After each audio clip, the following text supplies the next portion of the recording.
You ain't got time for dueling? War battle, we coming full throttle. Sanctuary. You do now, where you going? Time to show our mettle. Coooley crew and DFC. You ain't got time for dueling? Chosen few. Fight of the night. Well, you better make Thursday time. night, that's what we do.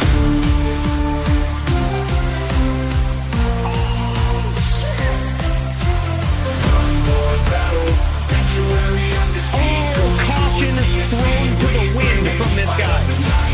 Back in town, together we rise, conquer the crown. Sanctuary under siege, Coooley crew and DFC, we bring it. Fire the night, we back it down. Together we rise, conquer the crown. Plan in sight. And that's what these two guys are doing right here. Clicking and holding against one another and trying to whittle their opponent's life total down to 0. Jeep off doing it. Oh my God, huge comeback from 1.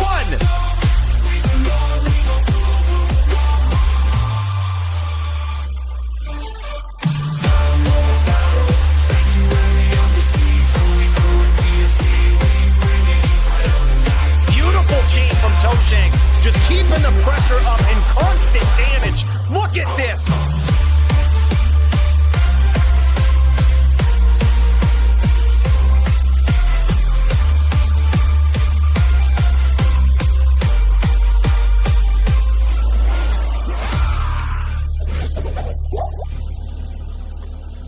We got some more lates in to do, boys.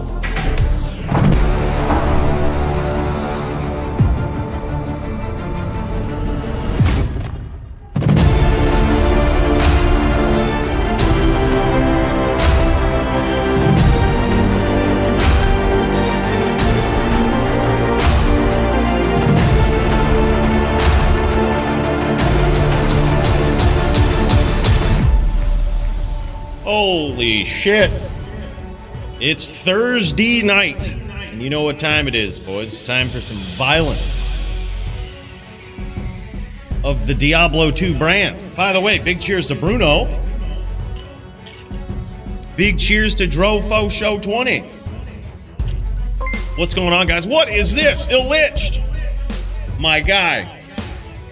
Thank you so much for the 8 months of Prime, my guy. That is so wild. Big cheers. Big special cheers to this guy. I'm just stopping by to give you my Prime, he says. Have been in some weird days, months with a while, a lot of shit. A whole lot of shit that has happened to me, but my support will always be here. I love you, my bald friend. Hope you have an amazing stream, my guy. Keep your head up, brother. Keep kicking ass. You got this. Illiched, big cheers to you, man. Love you too, my dude. Right back at you. Boys, it's going to be one hell of an evening. We're early, so you know what that means. We've got an Iron Man on top of the regularly scheduled violence. Violencia, as they say in Spain, I think. Regardless, let's check this card out, shall we? Holy shit, boys. Look at this. Look who is doing for the HLD title tonight. Holy shit, McNutt today. Serenity is going to try to hold on to his title versus Austin, the undeniable foe who has climbed his way from the bottom of the bottom to the top of the top. This guy, from the very first fight we've ever seen him, and upon his return to the DFC, we know that this guy was absolute top tier. This will undoubtedly be the most difficult bout Serenity has faced yet at the top of the ranks. It's going to be nuts. It's going to be a wild one. Still waiting on Green Lungs to get in the game? Oh yeah, no worries, man, no worries. What up, Primo? Hey, good to see you, man. And yeah, I can't wait, man. I think Serenity versus Austin is going to be wild. Then we've got Coach Jason. I don't know why there was echo, you know, that's weird. Really weird. Yeah, doesn't match the acoustics at all in here. Kind of ruined my immersion there for a bit. Anyhow, Coach Jason going to be trying to, speaking of Green Lungs, trying to defend his title against this guy. Another droid versus barb showdown with a new banning in the format.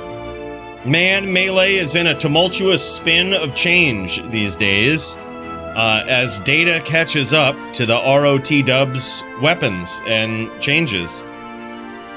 And death, the rune word death, has been banned across the board, not just for paladins like we talked about last week, but the busted fort death combo should probably, or there's a lot of shit that's busted with fort, but we should just ban death straight up. I think that's how it is. I think that's what we're gonna do anyway, till we find out more shit. Anyhow, that's going to be a savage beatdown one way or another. Coach Jason versus Green Lungs for the Melee title. Coach Jason, longest reigning, most dominant defending Melee champion of all time. Dude's a savage. And then in LLD, look at this guy. Smolps crawling his way back to the top, going up against DD here tonight. DD has the option of either Necro or Zan. Smolp's going to be on that legendary Fire Sorceress, who's going to come out on top. Big test for Smolps tonight. If Smolps takes the title from both Law Rages, which is who he got it from in the past, and DD, that has got to be, he's like the king of the upsets, I think, at that point. Solidifying his place in the all-time Hall of Fame, I believe. Dude's a legend, man. It's going to be nuts. And then we've got Clint versus Armos, the return of Armos. That one's going to be savage, man. Can't wait to see it. Armos was looking real promising when he was up in the when he was in the DFC before. Took a little bit of a hiatus, but he is back. And now we've also got me versus Jinshin. This should be really easy. Jinshin is a new Zon player. I believe he just started on Zon the other day, and I am one of the best Barb players in the world. Undoubtedly, at least one person on the internet has said that, so it's true. Therefore, this, I hate to beat him down like that, but that's what it's gonna be. Anyhow, moving on. Crypto Ninja. Crypto Ninja is gonna be on the Vanquisher Inquisitor. Always a fun build to see this guy on. Love seeing this build. And he's gonna go up against Will. Will be on anything he wants, whatever he wants to bring to the table. To test the Crypto Ninja himself, he will have the option to do that. Will he be on the Sin that he's usually on? Well, we're gonna see. We're gonna see. That's the bread and butter of Will, but he's been known to mix it up. Then we've got It's the Jits versus Travix. Good old Din versus Necro. Some Dins love this matchup. Other Dins find it very frustrating. I won't tell you what side of the fence I'm on, but better Jits than me. Then we've got Javito, speaking of legendary Din players. Javito on either the Din or the Neck versus Lin on the Necro. A match long in the making right here. These guys finally meet, and it's going to be a savage throwdown between the two of them.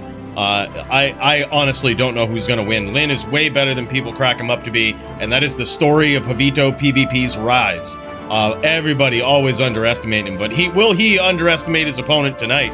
We're going to find out. And then look at this guy, Kyle, the Cold Sork player, who is also giving away some budget Cold Sork gear. If anyone has a Cold Sork that they're looking to start up in PvP, some real starter gear from this guy. Apparently, he's got some upgrades, and he's looking to give his old stuff away. He's going up against Skybound tonight on the Din. Gonna be wild. I actually can't wait for this one. I hope we get to see Muchez versus Toshank. Number 2.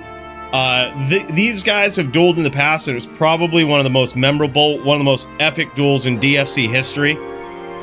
Not sure what Toshank's going to bring to the table. There's only one restriction. He can't bring a smiter. Anything else, totally doable. We're gonna see what he busts out here against Muchez, one of the most savage Zon players, if not the most savage of all time. Then we've got a death match between Polytheist and Random Tool Guy. Random Tool Guy on the Zon. Polytheist on the Druid. Very, very bad matchup for the Druid, so Polytheist will only need 2 wins to take the entire duel. Then we've got Smolps back on the Barb against up-and-comer, promising prospect Billy on the Necro. Can he take out another one? Or does Billy have the formula to take out this controller-using, console-playing Barb over here? Can he finally stop the hype train of Smulps? We're going to find out. He's going to try tonight. But Smulps is looking clean on that Barb, man. I can't wait to see it. Then we've got Super Dude versus Green Lungs. Sin v Necro. That one's going to be wild. Thor Jitsu also going up against Kyle. Really can't wait to see these guys, some of the most creative duelers. They're going to be throwing down against one another. And, you know, who knows? Before that one, we might have a surprise. You never know. Then we've got Track Amp versus Coach Jason. This is going to be another death match in favor of the non-Fire Druid player, the Din, Coach Jason, the Smiter. He will only need 2 wins to take the entire thing. LLD cards looking insane too, man. It's the Jits v Kyle, Din v Zon. Gonna be a big challenge, I think, for Kyle. It is totally doable. He's just gonna have to be quick because Jits certainly is. Jits, the Justin Gaethje of Diablo PvP. Always exciting, always epic to see this guy. Gonna be a wild duel. Big test for Kyle, though. Then we've got Wall Rages on the Zon or the Barb, whichever one you'd like to bring to the table. Will we see him on the Barb? Who knows? He's going up against AF50, who is a legendary Sin or Barb player, whichever one he wants to bring. That one's going to be an epic showdown, and I think it's going to have a lot behind it, if you know what I mean. And then look at this. We snuck on the card. Me versus Lynn, Necro v Din. It's time to get some revenge on these Necro players. Time to beat them up a little bit. We're going to see anyway. Then, look at who is in the Melee division, man. I love seeing it. Muchez in Melee going up against AF50. The next level of test for Muchez. An absolute savage of a Din player, AF50. Gonna be nuts, man. Certainly an experienced Melee player. He knows the swaps. He knows the gear. He knows the builds. But does he know the absolute valor in combat that Muchez will bring to the table? It's something that has likely never been seen in Melee. Then we've got Shapendi on the Din, going up against Thor Jitsu on the Zon. Donger on the Din, going up against Cats Gats Tats on the Barb. That's another very high-profile match right there. That one's going to be wild. And then, of course, Travix versus Darius D2R. Travix still leveling up that Din. Darius says, you know what? I'm bringing this Barb in here. Let's make it a duel. And I actually think this one's going to be a banger. Back and forth.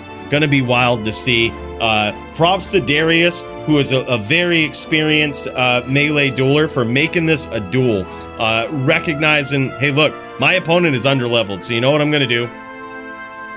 I'm not going to bring a droid to the table and just absolutely clap cheeks here for free. We're going to make it a duel. And mad respect for that, man, because that's what we like to see. The Diablo-based violence. That's what it is, man. But first, there's a little bit of an Iron Man going on, boys. I gotta go reclaim that Iron Man title, if you don't mind. Wonder what class I'm gonna bring. Let's get up in there, boys.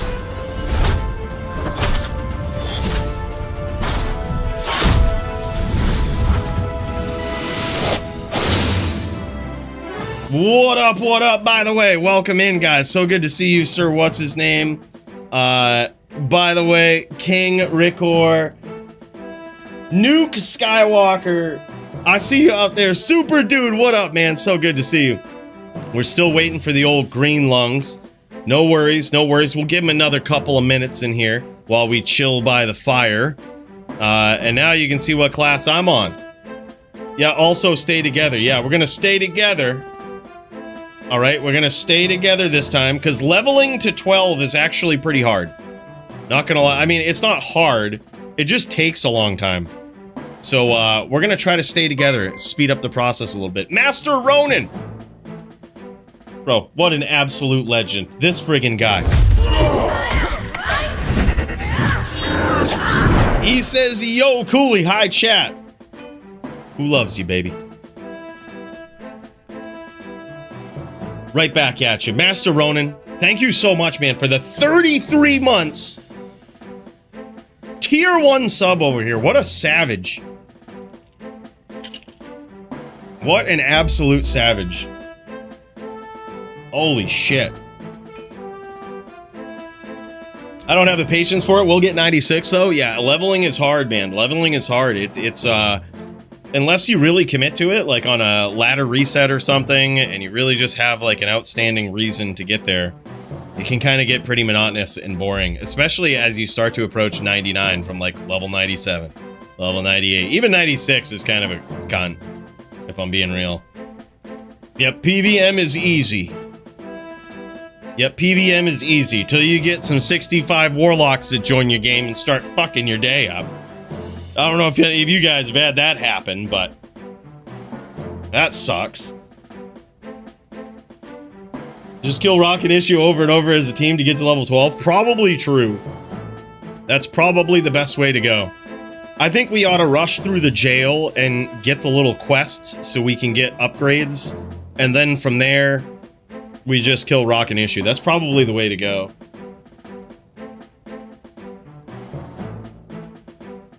I don't know, man. I think 96 is worse because 96 is the first level where you don't get any bonus from monsters being higher level than you.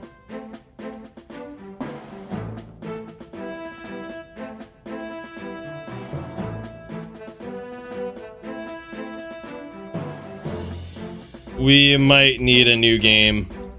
Getting trolled.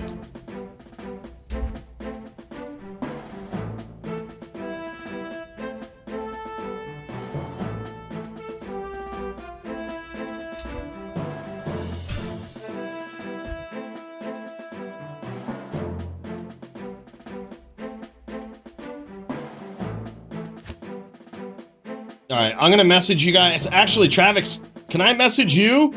And then, you message everybody else?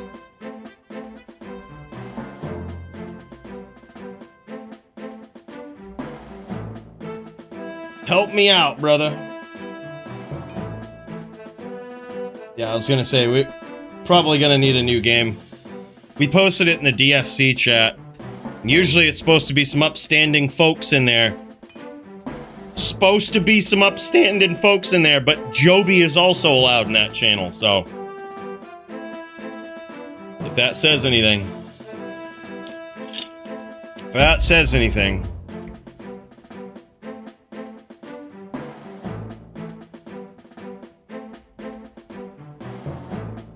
Ban Warlocks, ban Zans. Any plans for ladder reset? Yeah, I've got a plan for ladder reset. We're gonna see how it goes. My ladder resets these days are really all dependent on how well the first day or two goes. I will say if the first day or two really sucks and there's nothing I can tell for a story, my ladder reset will be over in 2 days. I need to get some shit going, but I do have a plan. And I think it should be fun. Yeah, same here. I hate Warlocks too. They need to nerf the fucking pets. They need to nerf that pet that just launches fireballs. Tainted or whatever he is. That guy is so OP. It's destroying PvP. Then, of course, the Abyss problem, which, like, slow missiles only inhibits a little bit.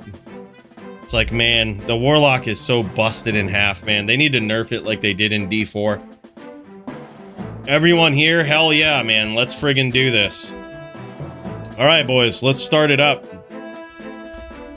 Let's do this. Let's get it going, boys. Let's friggin' go. Alright, we're just gonna jump out here and jam. Let's do it. We're gonna stick together. We're gonna try to rush the jail. We're gonna try to rush the jail so that we can get the, little Malice upgrade quest. And then, I actually like Primo's idea of, sticking together through Rock and Issue and just doing that. That seems really good. And by the way, Stingy, my boy, thank you so much for the 23 months, man. Holy shit, coming right up on 2 years. That's insane. That's friggin' insane, man. Big cheers to you, brother. Ladder won't be live till tomorrow. The shittiest thing about sticking together is the lack of drops. Even though we're supposed to kind of share, no one ever does. Oh, fuck you guys. Yeah, fuck you. Oh, it has cold damage. We can't use it. That's all right. It'll sell so good, though.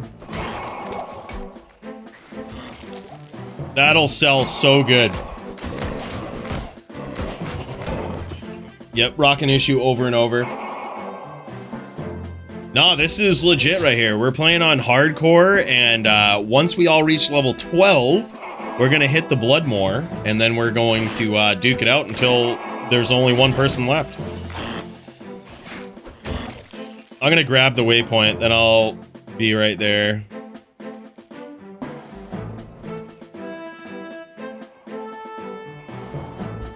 Yeah, let's do it. Let's do the den.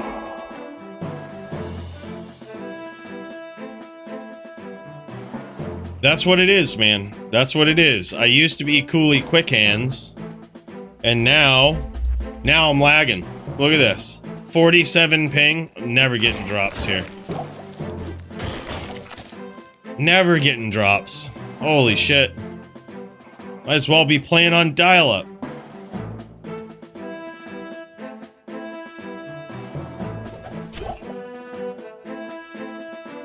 Well, looks like we all missed the den.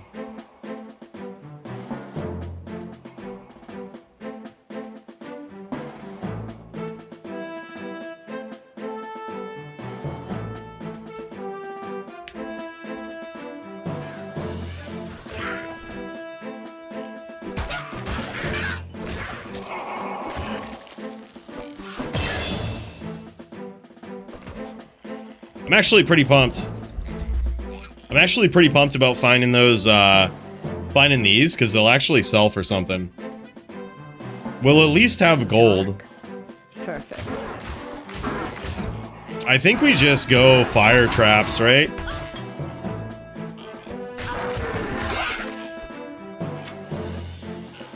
Well, I mean, we're gonna have to...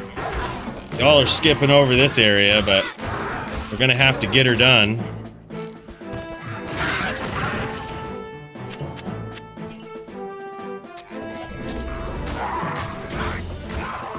We're gonna have to get her done up in here.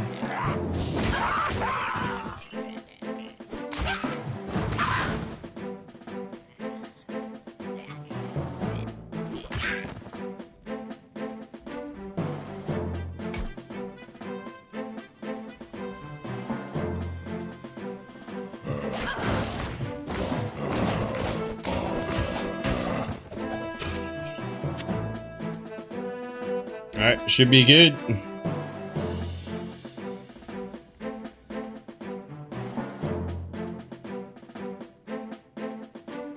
Well, bros, they totally missed monsters in the den. If I didn't stay with these guys, we would be streaming for 10 more minutes while everybody walks back through the fucking den. Like, if I didn't do that, stream would have been between 10 and 20 minutes longer. That was a calculated split right there. And by the way, Fan Ear, my guy, what is this? Fan Ear 726. My dude, thank you so much for the sub, bro. That is so wild.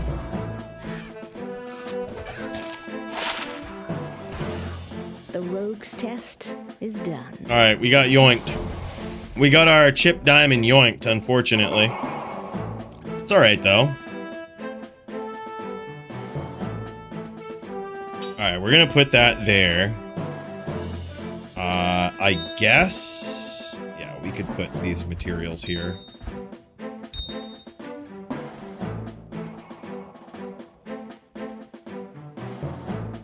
And I think what we do is we just stack up. We can get weapon block at level 12. And burst of speed, I guess, which is pretty insane.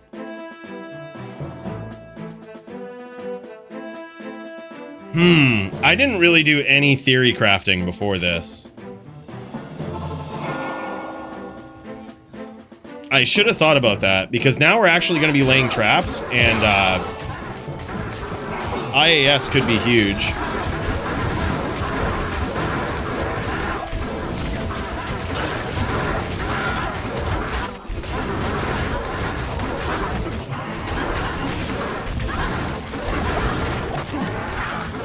IAS could be huge for that, so we may need...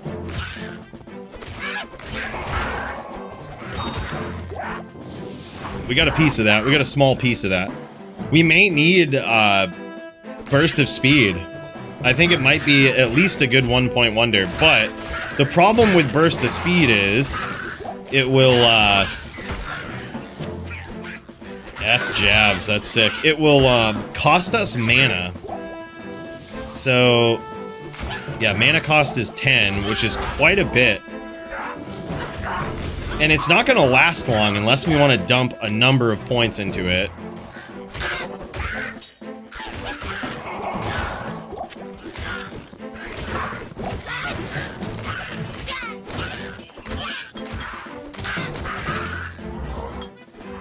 So that's an interesting call.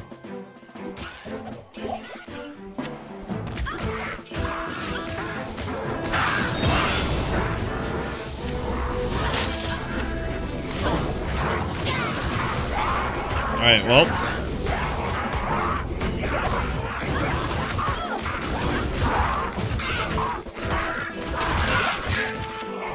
Did we get the guitar? We did. I gotta go back to town. By the way, Leroy Sunset, my guy, 36 months. Holy shit, and 2 years at the friggin' tier 1. He says, Fook sins, ban necros, delete locks, DFC time, baby. Holy shit. My guy, big cheers to you, Leroy. So good to see you, first of all, brother. Second of all, holy shit, what a savage, man. Thank you so much. Thanks so much, dude.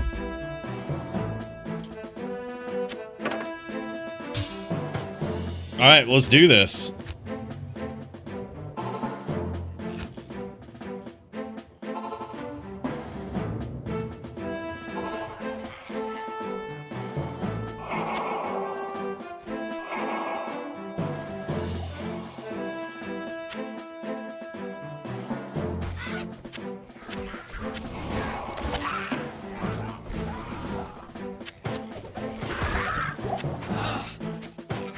Forgot I had a magic buckler. I was gonna keep it because I thought that it would sell, but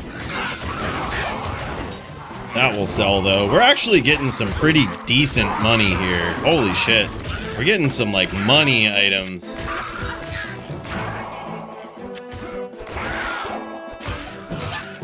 We making that money. I wonder how important it would be to put points into mana, knowing that we will be a trapper at level 12. Do we care about weapon block? Let's see, we've got a fellow sin. We've got a sin, we could just put a shield on. 2 dins, a sin, a barb, and a druid. The druid will also be fire spells. We can use Psychic Hammer for the stun. Oh, that's so smart. That's so smart and thin.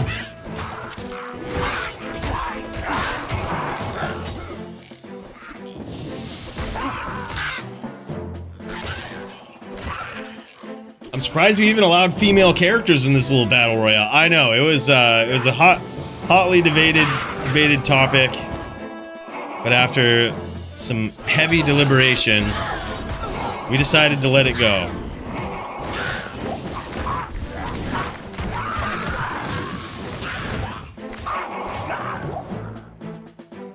Alright, it looks like we're all lost trying to get to...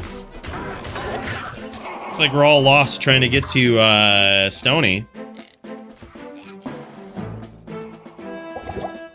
But we made it. Ooh, more gold? Jesus, to what do we owe the honor? We might be able to rip some sick claws.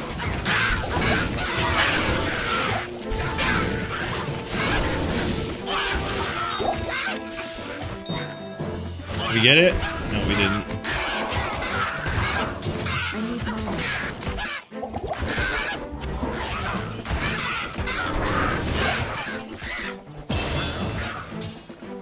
Yep, don't die now. That's actually a pretty sick little dagger.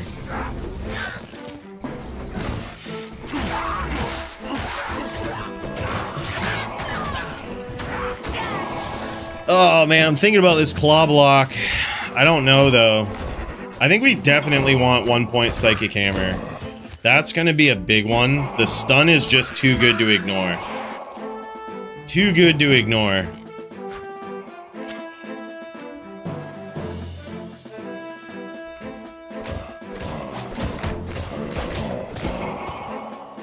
Like, we could set up fire traps and just stun people into them.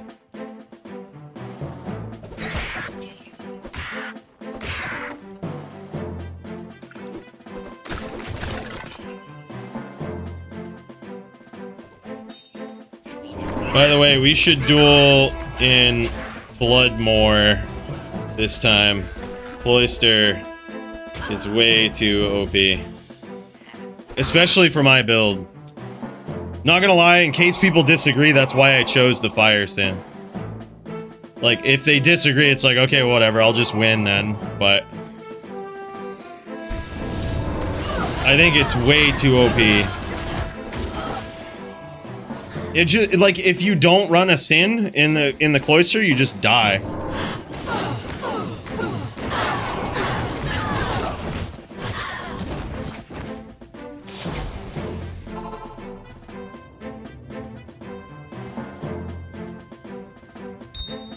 All right, let's get this set up. Let's let's make some gold here. What can I do for you? I suppose this dagger wouldn't be bad. Just in case.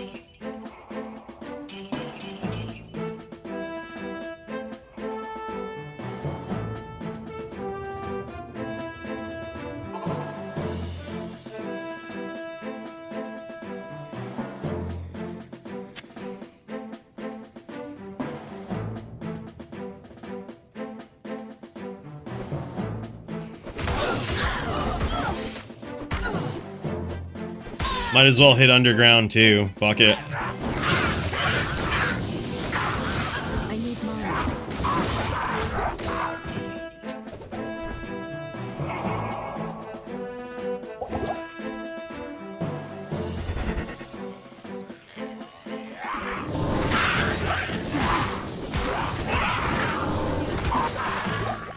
We're making a break for it.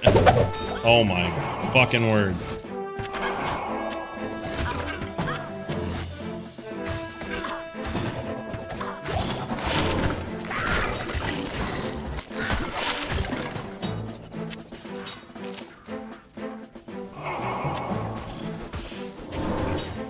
Oh, who keeps leaving these daggers behind, but thank you.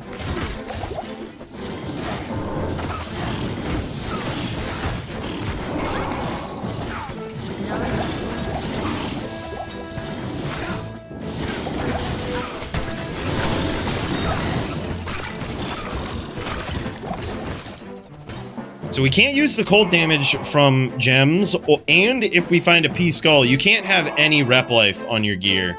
That's something that we recently outlawed just because it makes the duels last forever, but B, it just incentivizes you to be a little bitch and like run around and avoid any interaction.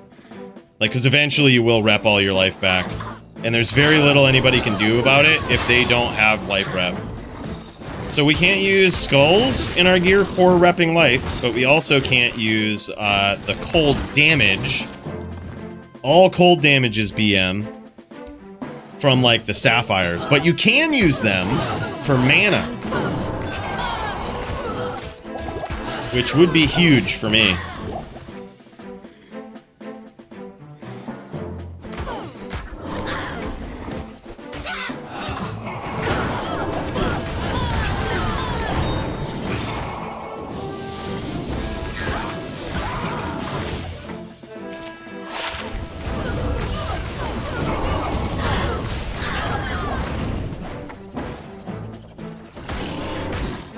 We are level 7. Some people are level 8. We're now in Darkwood.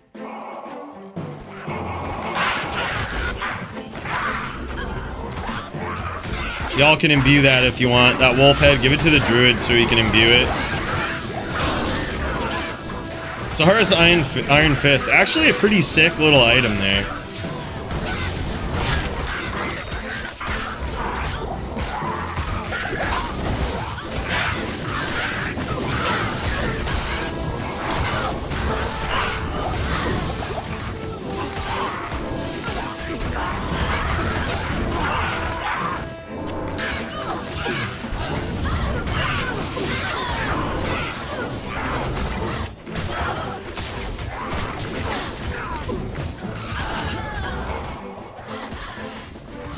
Alright, I think I'm gonna forego doing the burst of speed, as crazy as that sounds. And I'm just gonna go 1 point Psychic Hammer, dump the rest into here.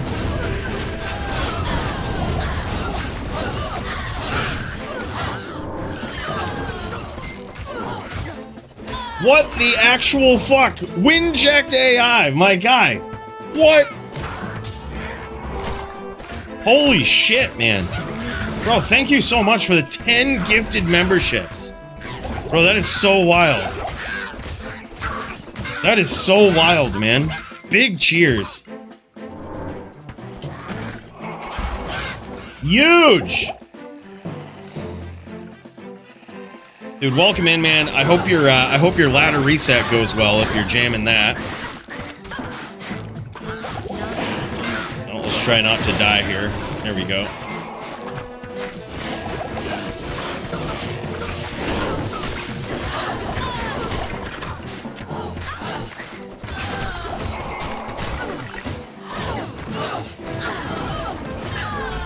Good thing about this assassin build is it's also pretty good for leveling.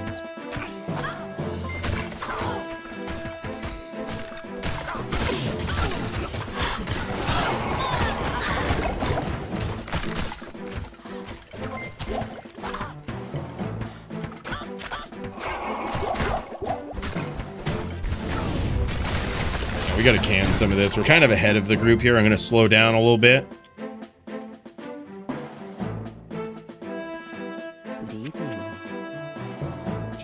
Get up in here, do some sales.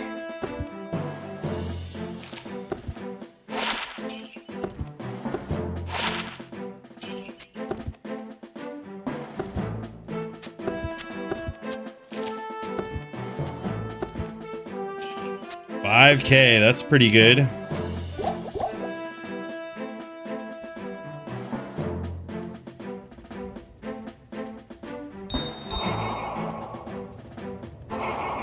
What up, Eugene?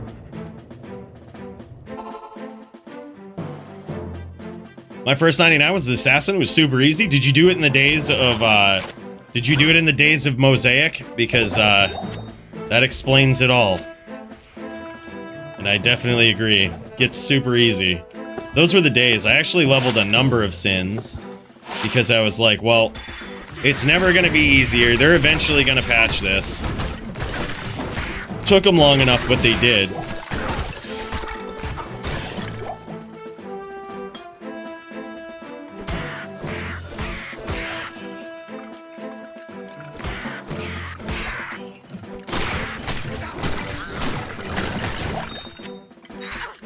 Chip Sapphire's good.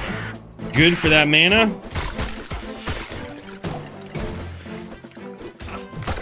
Little boss group right here. See if we can get some people killed.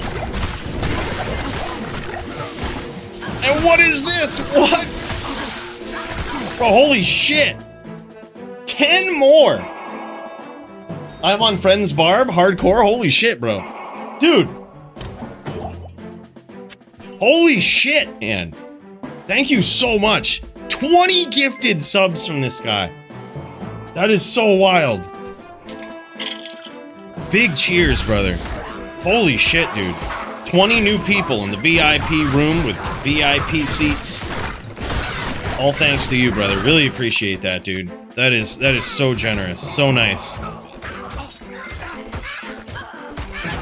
AFK in chat. Teach me how to trap Sin. Well, hopefully I don't just get absolutely aced by these guys, and then don't listen to anything I say.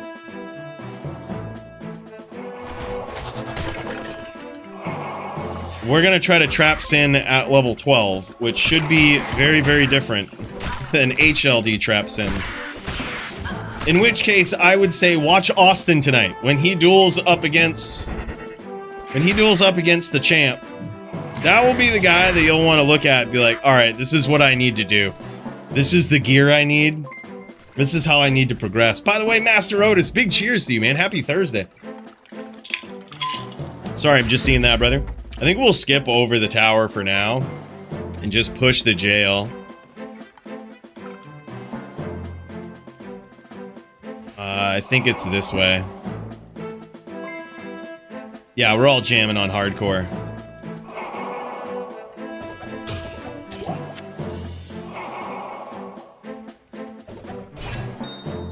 Oh no! Flawed Sapphire would have been so good.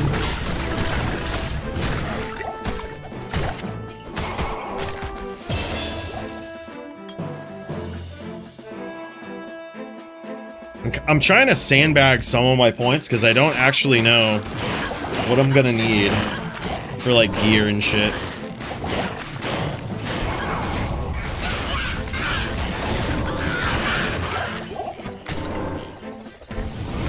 Because if we get to the gamble phase and then it's all like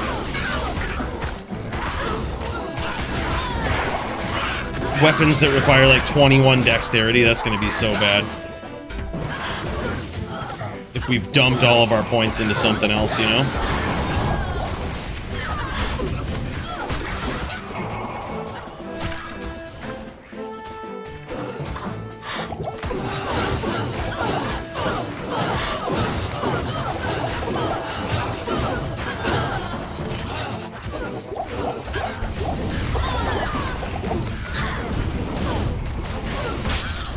Holy shit, we're getting beat up.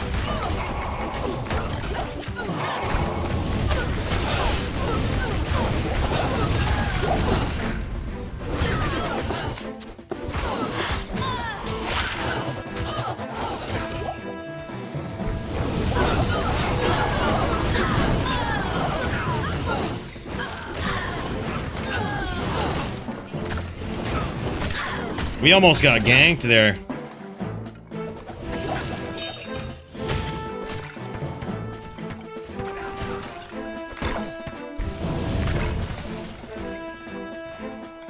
Oh, you got more than 2 hours to wait. We got like over 24. Ladder reset happens tomorrow. Oh shit, yeah, we're going this way. Whoops.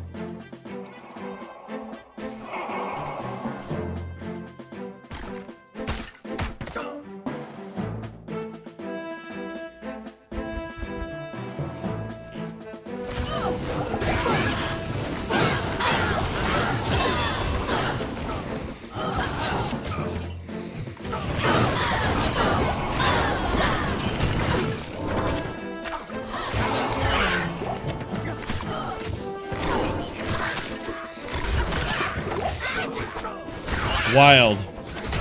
We just got a lot of shit from that exchange. We actually just got a lot of shit from that exchange. Let's hit the stores here real quick.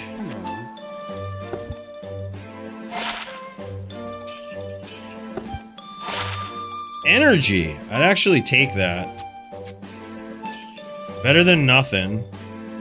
Light res and strength, also probably better than nothing. Kitsune Chaos, my guy. Bro, thank you so much for the tier 1. Holy shit. My guy. Bros, look at this one, huh? Not bad. Not friggin' bad. Not bad at all. And Ruby Fig, 18 months. What is this? He says, what's up, Coooley? Really missed your Tuesday streams, man. Yo, big cheers, brother. Thank you so much for the 18 months.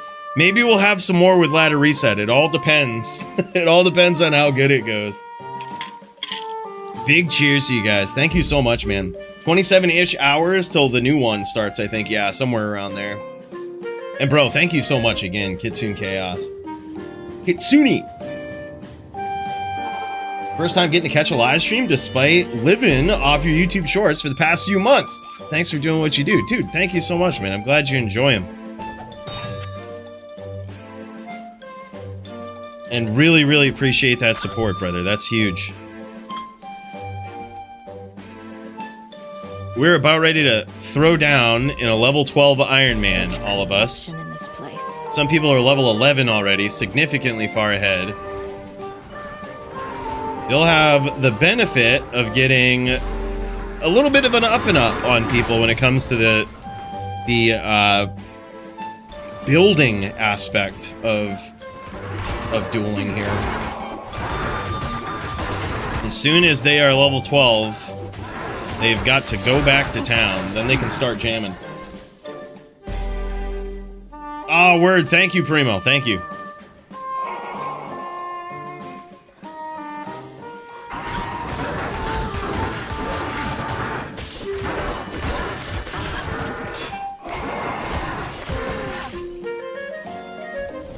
Yeah, that's all right. As soon as you're 12, no problem. As soon as you're 12, town it. You can start building.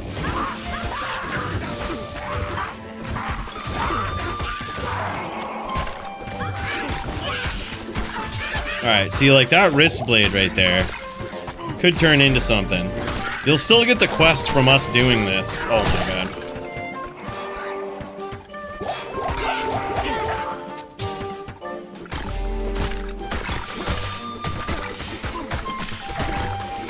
You'll get it in town. Just stay partied.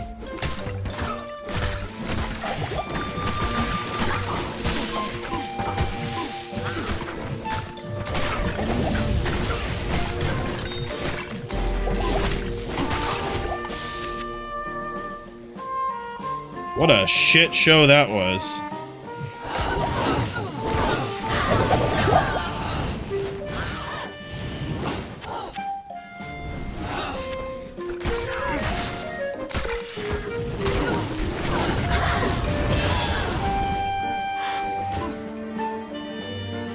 Alright, one more level for us. I think we are. I'm gonna sandbag 1 point. I guess we have, actually, fuck it. We have the Arcara quest.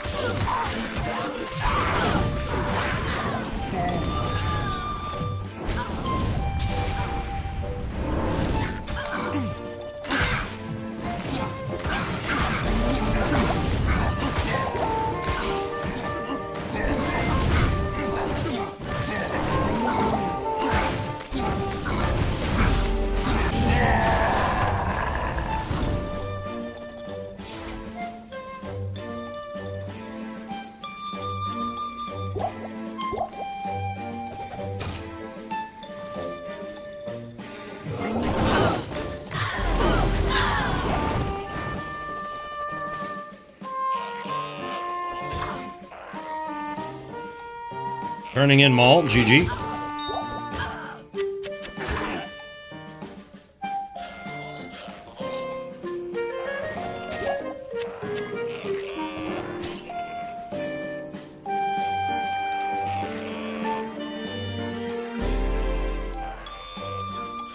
Alright, is everybody else level 12?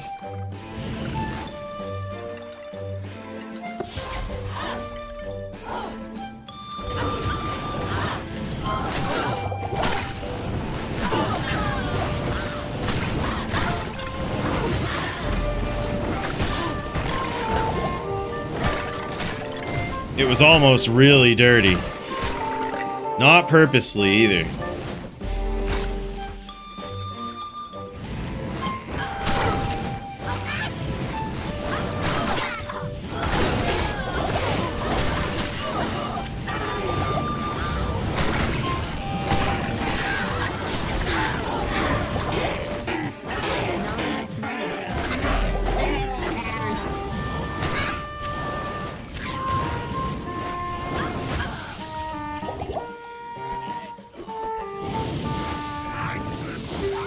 Oh my god.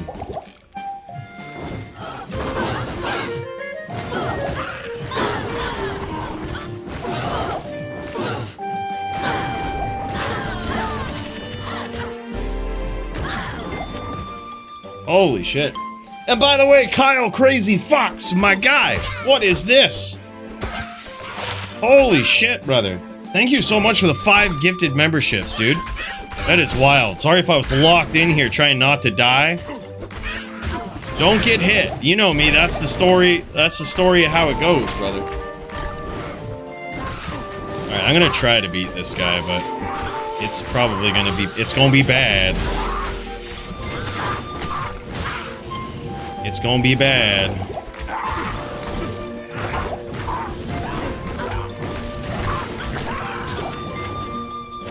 Surprised that didn't level me.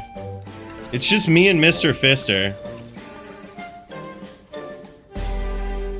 Try and cage me, demons. I'll wait for you, brother. I'll wait for you down here, because I'm gonna hit level 12 soon. Don't forget to like the video, get those views up. We need more DFC viewers. Bro, hell yeah, man. Appreciate you. Thank you so much, Kyle. The 5 spot on top of the 5 gifted. Big cheers to this guy. Brother, we might have a surprise in place for you, alright? I might have a surprise and a challenge in place for you, Kyle. And it is courtesy of an absolute Cold Sork legend. Alright? More on this before you start your duel, alright? Or maybe after we're done this, okay? More on this later.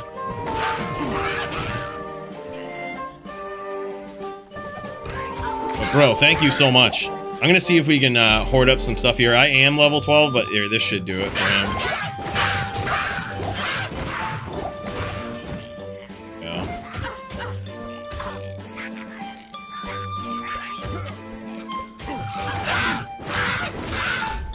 He says level 12. He made it. Alright, let's do it. Let's do it, boys. Level 12 time. We're gonna do Wake of Fire. That's gonna be our big one. Might as well have this. These guys are all gambling.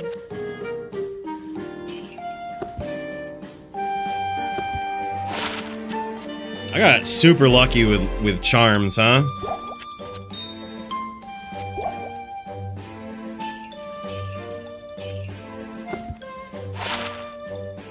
Wow.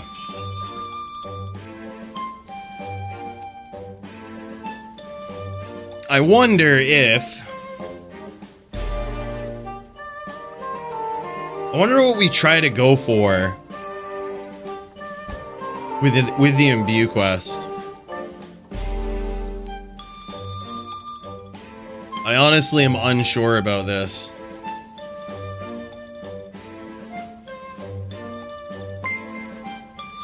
What? Kitsune Chaos, my guy. Holy shit. 10 gifted subs? What? What? Holy shit, man. Big cheers. My guy, you didn't have to do that, man. Thank you so much. That is so wild. New members. Whizzing on the statues is not allowed. Sawdust, don't even put that thought in their head, okay? Now they're gonna be thinking about it. Happy DFC Day, you handsome bastard. Oh my god, right back at you, Botosaurus. Big cheers to this guy for the signature 2026 dono. Cheers to Sawdust as well, man. And, we hate you for putting that idea in people's heads now. There's like 30 new people in there. There's gonna be so much piss on those statues. And Bill is not gonna do it for 1 forum gold a month now. Looks like it's on you now, Sawdust. You're gonna be cleaning that up. Bro, thank you so much, man. And another big cheers to Botosaurus. What a savage, man. Huge cheers to Kitsune Chaos. That is a wild amount of gifted subs. Thank you so much, man. Time to switch out this nicotine gum and think about what we're gonna do here. I don't really know the strat. If we go for claw block, if we try to like... I don't exactly know.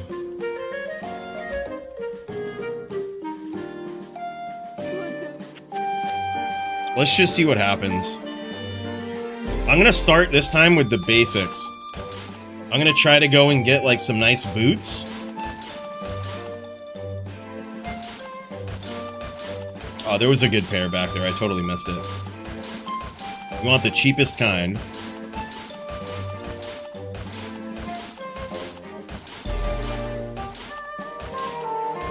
The cheapest brand of boots.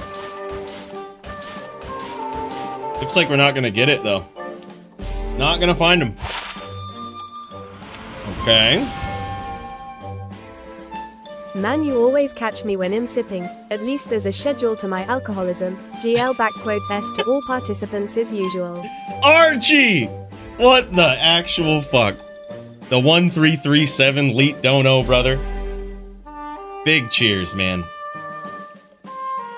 Big cheers to that. I hope you enjoy the show. And that right there is going to bring us all the luck that we need. So thank you so much, man. Really appreciate it. Speaking of starting with the basics before we gamble. Oh. Oh. Take those. Thank you. Speaking of starting with the basics before we gamble, I think we should start with socketed gear and see what we have for gems, all of this stuff, right? We're going to have a little bit of mana, a little bit of life. I think 10 mana, 10 life is going to be hard to beat on a helm if we can get a socketed one. I don't know if we will be able to, though. What you need? We could also do it in an armor. That'll work. Life. Mana. Pretty hard to beat that. Is there anything else that we would need to do? Like...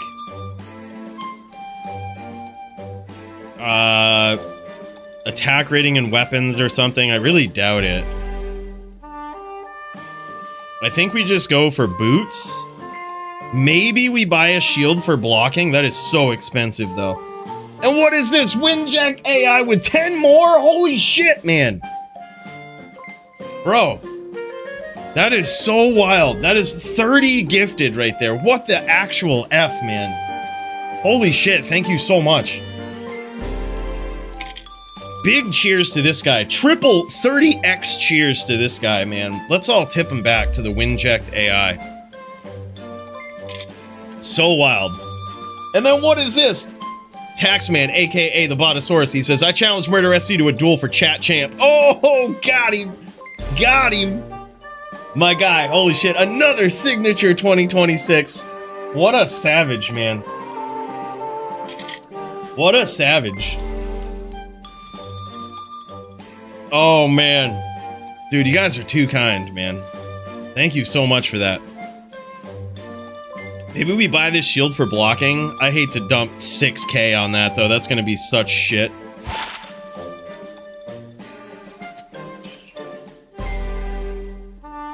How important is light res? Probably not at all. I'm going to go with a better belt, I think. Can't have rep life. That's a little too bad, though. 9 life seems good. 10 life, even better. This is a savage belt, dude. What? What? What the fuck is this? And it's got fire res? Oh my god. Get out of here. That's so good.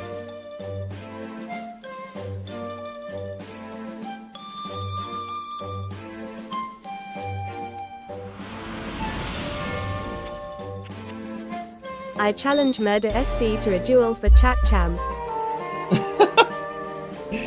My guy. Yeah, that is definitely Biss, right? Another big cheers to the Botosaurus himself, man. What a legend. I'm gonna try to imbue I guess a helm? Oh my fucking word. Thanks for hosting Cools. Glad to see your channel thriving and the community going strong. Remember Brochachos that liking and subscribing is free. Holy effing shit, man. The Bota! 100 bones on top of 2 signature 2026 donos. For a grand total of 140.52 bones. Math, man. Easy, easy. Holy shit, man. Bro, thank you so much. Big cheers to you, Bada. That is so nuts. Thank you so much, dude. Weather's picking up, so I may lose power, so want to get that out there just in case. Dude, holy shit. Kitsune Chaos, too. Wow, man. Is Mosaic coming back? I doubt it. I doubt it's ever coming back. This is actually... Wow. This helm is so cool. I wish I would have found this earlier. Look at this. It's a Mechanics of the Jackal. It's 2 socket, which is good enough, but then it's got life on it. Fuck, dude. Alright, this makes me kind of want to imbue... like this. If we can. Can I imbue this? Nope.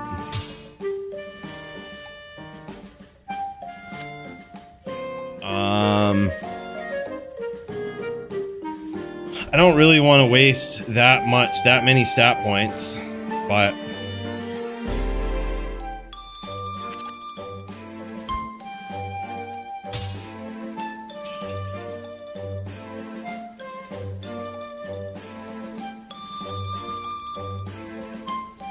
that means my 15-15-15 matching set of Mosaic Claws are really valuable. I think so, man. I don't think they're... I don't know if you can make it on non-ladder still, though. That could be a thing. I think you might still be able to make it on non-ladder. Bros, I think the right thing to do is imbue the helm here. Claws aren't gonna matter, right? There's literally nothing that we can get. Although we do have a pretty sick helm here. With dexterity. Strength, dexterity. It's not a huge deal, but it's something. Yeah, this is the way. Yep, way better. Happy we did it. Energy, light res, PLR in case anyone pulls that horse shit.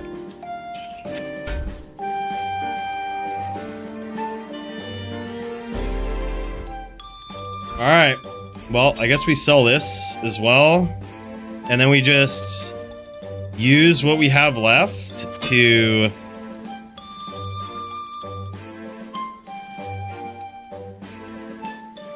Oh, you will. Mr. Fister says, you're welcome for those boots. I better get a handy later. Alright, I guess we just go for gloves. It's like the only thing we don't really have. We don't need dexterity, I don't think. Oh yeah, we have this dagger. The Super Dude 1143 Smokers. Holy fucking shit, man. Archie, again. What a savage, man. Big cheers to you. These are big fire res. I'm gonna put them on. I'm gonna do it. What else do we need? We got a belt. Maybe we just go for a better helm. Boots are pretty dope, but you know what? I'm gonna go for better ones. I'm gonna get greedy. Easy. Easy greed. Easy fucking greed, dude. Holy shit. Are they better, though? Yeah, they heal stamina. Well, this says plus to stamina. Faster hit recovery. Boots on ground. If anyone needs. You owe Fister a handy.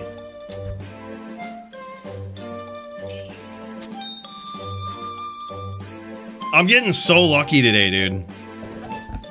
What do I get greedy with next? My claw?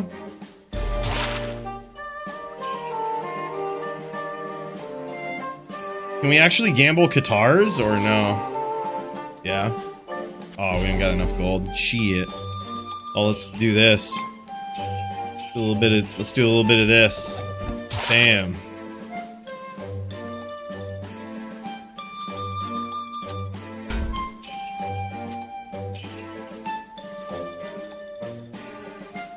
I guess we're just good here. Could take another stab at a helm, but... Or a shield, really.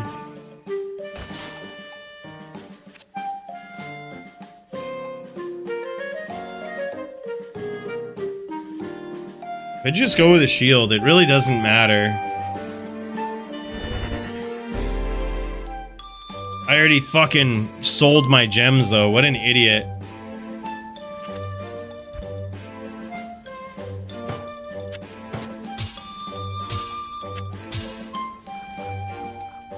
What an idiot. Alright, no pots of any kind. Let's get rid of these. We only have 65 mana. This costs 13. We're gonna try not to get hit. Do we... We didn't put any points here.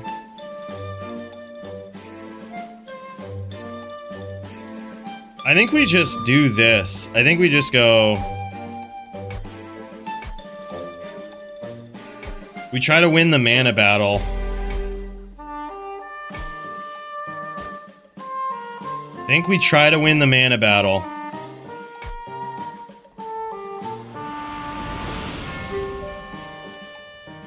I see waypoint up. More is lame. Oh shit, well we're doing the more because this sin, it's so... Inner Cloister sucks. Like, it's too compact. It's rep life, the lack of rep life is gonna make the duel short enough. Inner Cloister is I just see waypoint up. too More chaotic is for, lame. and it all lasts like 10 seconds. It's like someone makes a sin and everybody dies.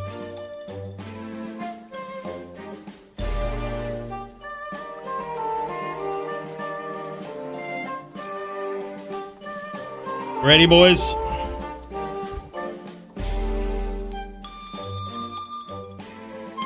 Let's do this. Let's friggin' do it, boys. Let's get ready.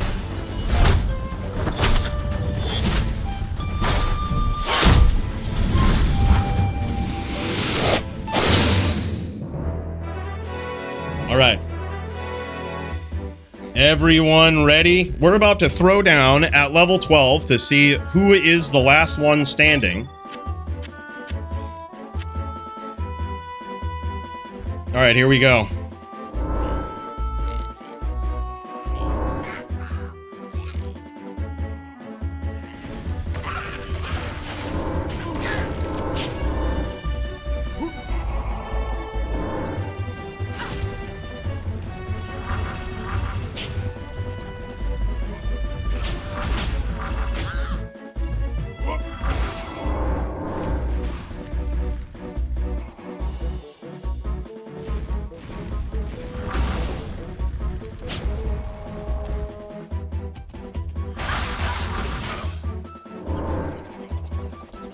Not enough mana.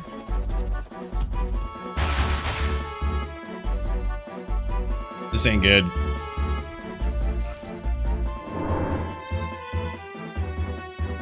Not enough mana.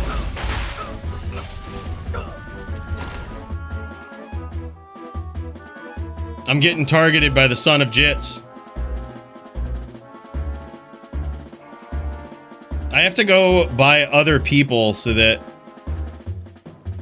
they'll be incentivized to hit him too.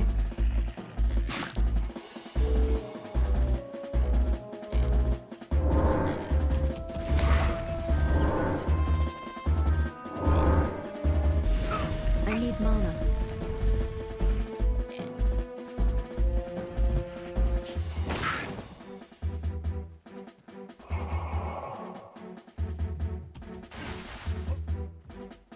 I need mana.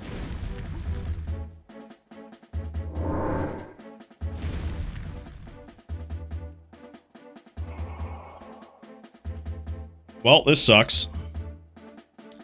We could be a little cheaty face here, boys. Look at this. We could do a little cheaty face thing right here.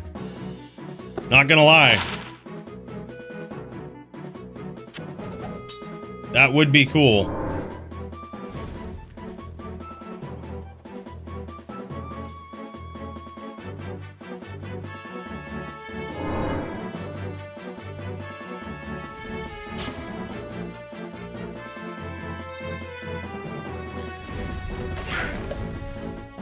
Oh my god, look at this. 2 chipped skulls.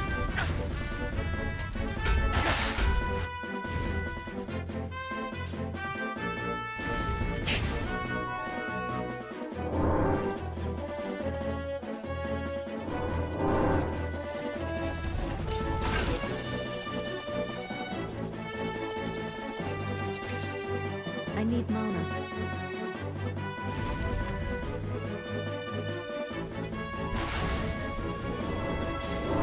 Not enough mana.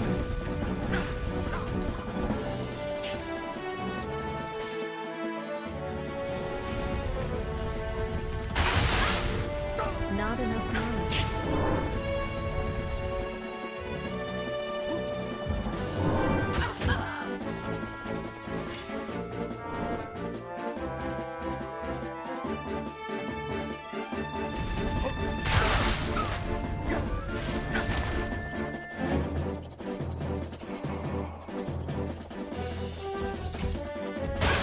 Wow.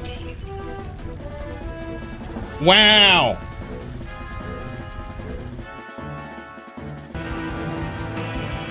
Wow. Targeted. Got targeted, boys. Down goes Green Lungs.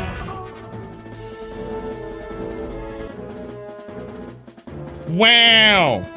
Look at this guy. Is this... This is Travix right here.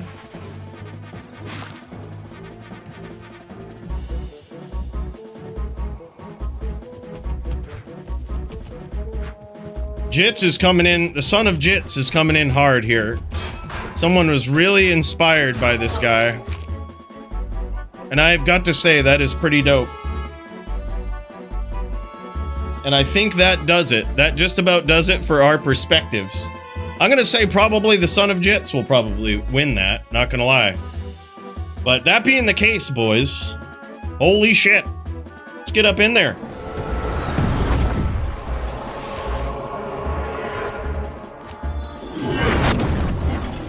Let's get up in there. I'm gonna get a little queue going here. Yeah, we don't have all perspectives, so we will never know how it goes. That's why you don't take the streamer out first. You never know, you never see how it goes. You never know. You never know. There's supposed to be plot armor here, you know? There's supposed to be some plot armor. Alright, I'm making a charger next time. That thing looks sick. Alright, boys, let's get a little queue going so we can start up the next piece of this journey. We have got Random Tool Guy. And this guy is going up against Polytheist. Polytheist is already ready? What is this? How come Random Tool Guy's screen is so wonky? Are you in 920 by 1080? What is up with this screen here?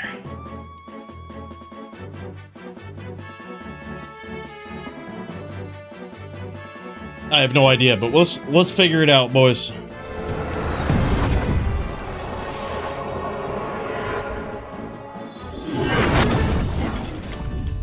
Holy shit. I have a wide monitor. All right, make sure you're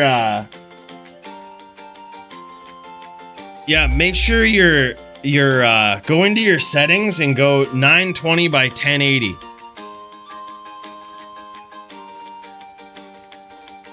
Yeah, just make sure, could you make sure it's in that for us?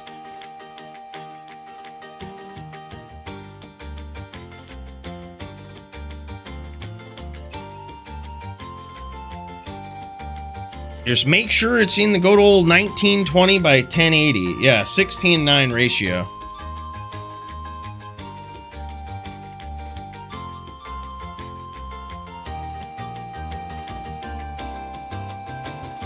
Okay, so hold up. Is 2560 by 1440? I gotta do math.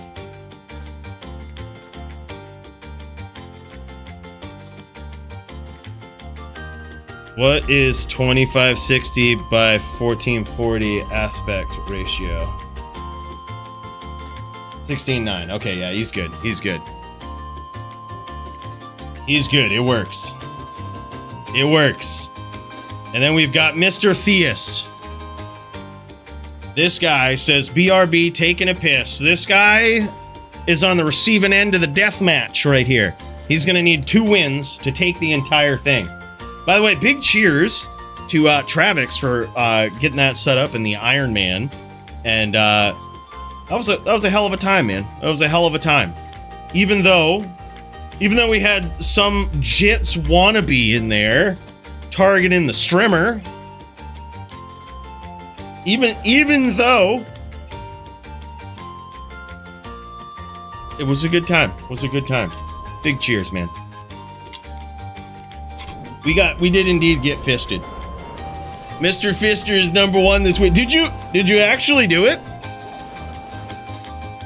Did Mr. Fister win? No fucking way. That actually makes sense. Throw barb versus Charger? That's so smart.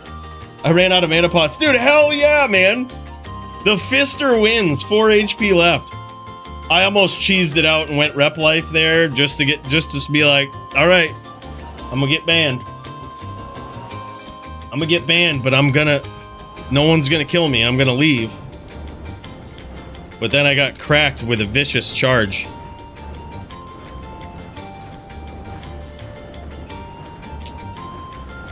Holy shit, man. All right, boys, here we go.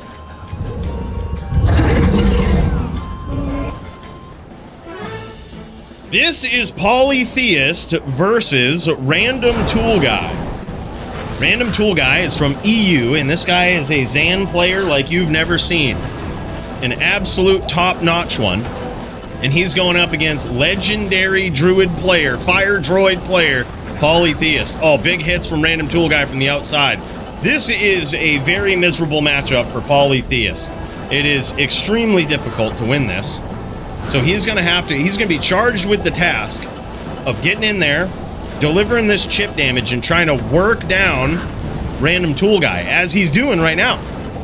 And you might notice, you might be looking at Polytheist setup here, and you're like, why isn't he running pets? How come he doesn't have a bear? Or how come he doesn't have wolves?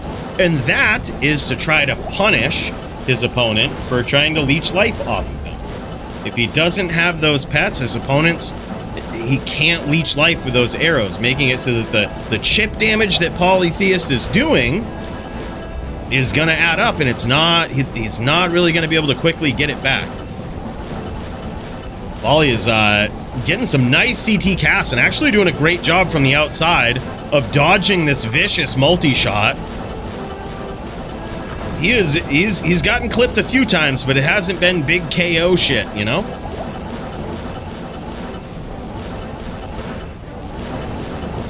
Yeah, CT Volcano and never get hit. Free match? I don't know, man. I don't know.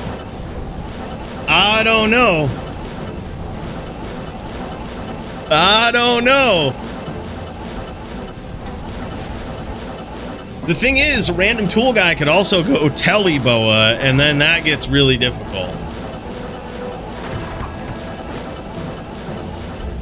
But I suppose Walk Boa is also good because he just gets vicious damage. And I mean, look at this. He's working him down.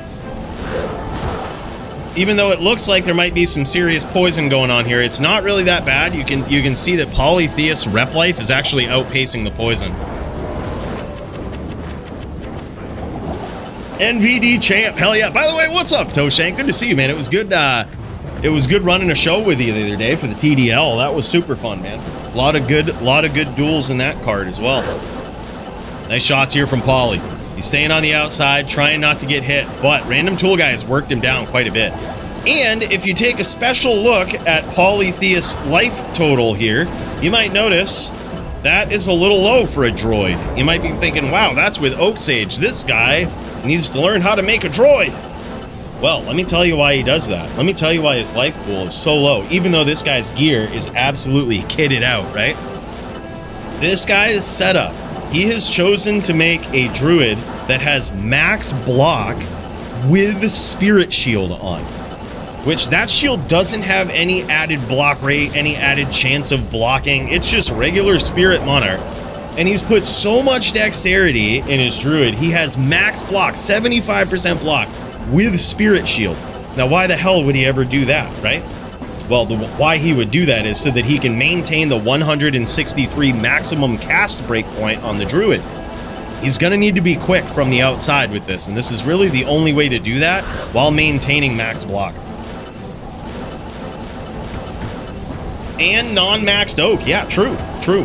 That is also a good point. With his fire skills, he needs to make sure that he does the most amount of damage possible.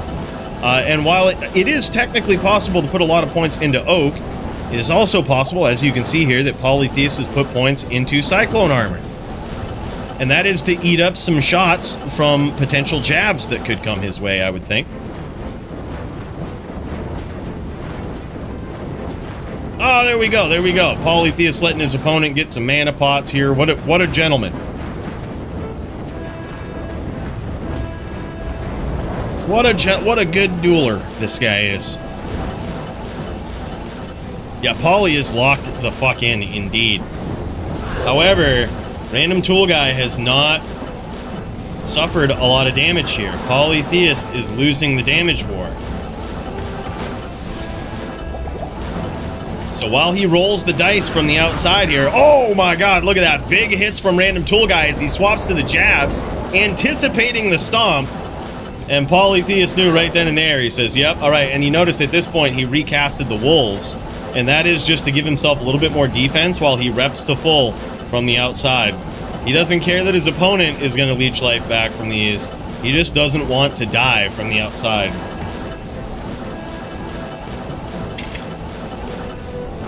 Big hits for Random Tool Guy there.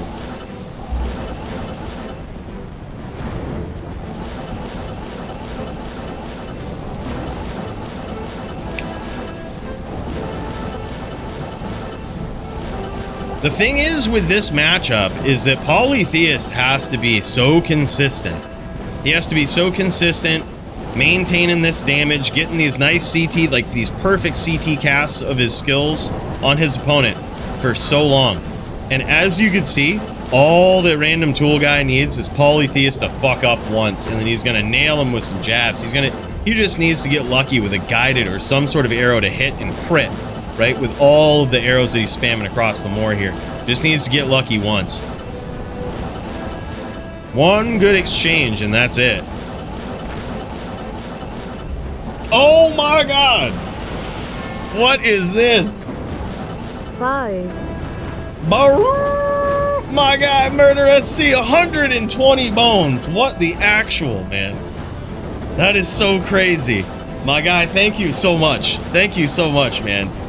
And yeah, Botosaurus was in here earlier. He dropped 100 bone dono, and then he says, "I challenge Murder SC to chat champ." Well, there it is. He's also got those two. He's got those signature donos as well.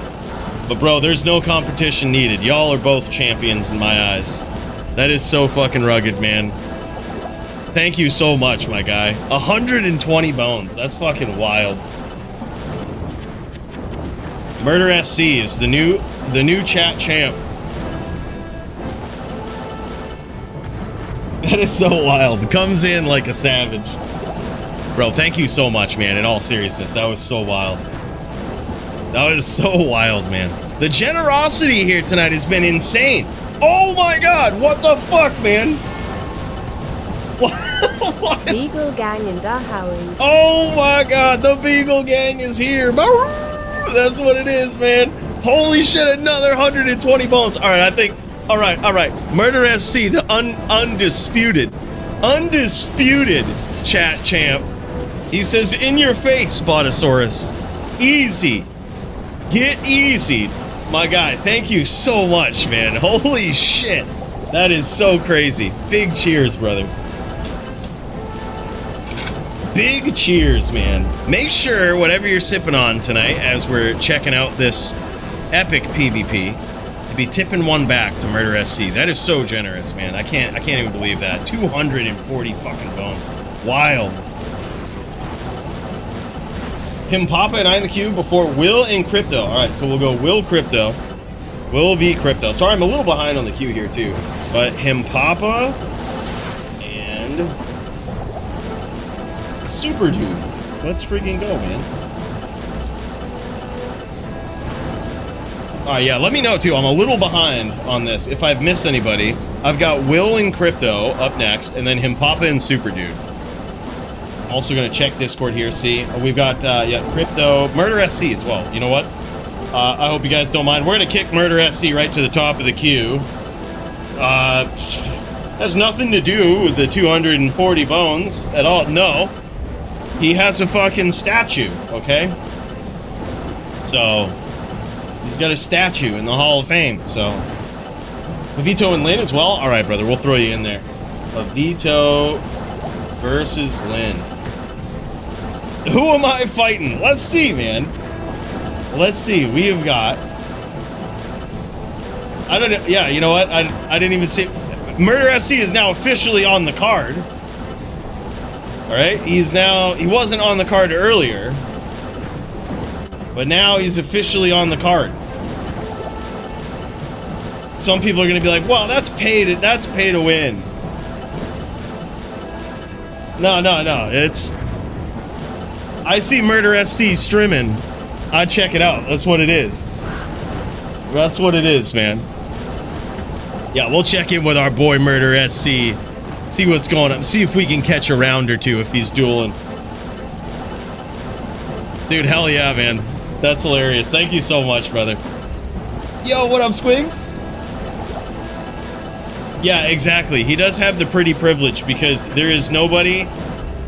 I have never seen anybody wear a Viking helmet made out of cardboard to a duel. So until you're on that level, I can't really consider you to be like a real dueler. You know what I mean? You just play for fun at that point, right? Murder SC is the only one we've seen up in there with the cardboard Viking hat. Oz versus Serenity. I haven't heard from those guys yet, but I'm looking forward to that one too, man. Nice shots from the random tool guy in here. This is a wild battle, man. I am very curious to know why random tool guy is on the Waxon, or if that is potentially better than the Telly Boa. I wonder.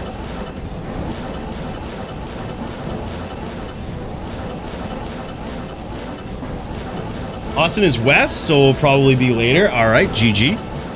Is Serenity west too? No, is Serenity east? Is this East Coast, West Coast type shit? Holy shit. Yep, Serenity is east. So this is East Coast killers versus West Coast killers.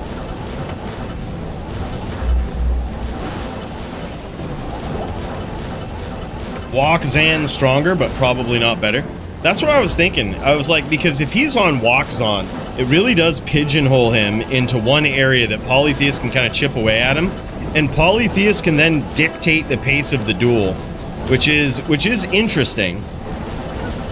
But, I mean, however he wants to dictate it, the question is, can he actually get damage in there? Because it's hard to get a life check on our boy Random Tool Guy here, but we can actually just check it out. We can go in, see what it looks like. He's getting worn down a bit, but I mean, he's wearing Polytheist down quite a bit too. You see, that's the thing. He's getting that CT casting going. He's just shooting out here. Look at this. Polytheist circling around. Random tool guy doing some predictive shooting now, and you can see this. It's going to be tough for Poly to get in there. The multi-shot is where it's at. The only unfortunate thing about the multi-shot is this sucks up mana, dude. We are going to need some mana potioners in this game here, because this is going to... Luckily, we've got Thor Jitsu up in there, it looks like. Good on that guy. Good on that guy, because this is going to be a mana-intensive duel for Random Tool Guy. Certainly is, man. That multi-shot ain't cheap with the mana. That shit will drain your mana quick.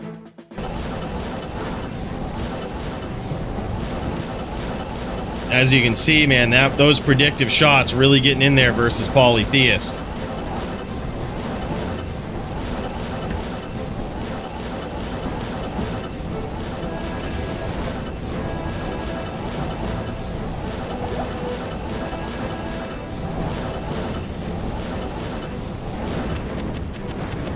Polytheist now revisiting the mana pool.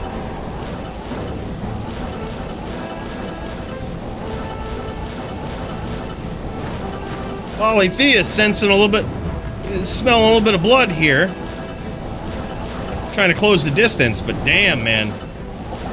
Random Tool Guy, the big challenge for him here is going to be just predictive shooting versus Polytheist, as he's doing a great job of. Notice he's just blowing up that Oak Sage.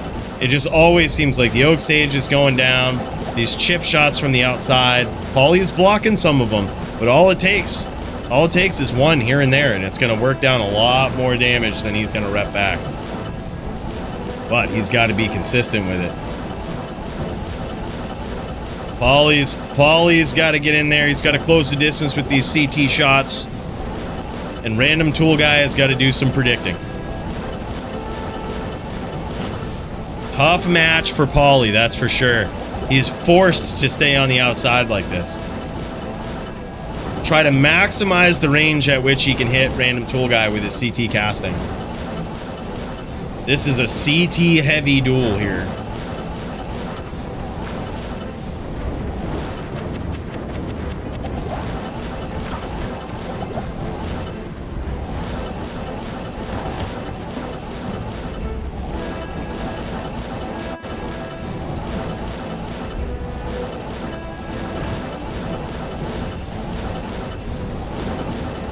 Map kind of needs to be big, because if it was small, I think the Zon, I don't know actually who benefits from it, but someone's going to. Whether it's the Zon with the multi-shots, or whether it's the big AoE from the Druid. I think Paulie needs all of the room possible to work around the multi-shot. The bigger the arena is, the less important the less effective multi-shot is going to be if Random Tool Guy doesn't aim it properly. And that's what Paulie needs. He needs these wide open spaces, like the Dixie Chicks. He needs a Dixie Chicks arena up in here. Room to make a big mistake, you know?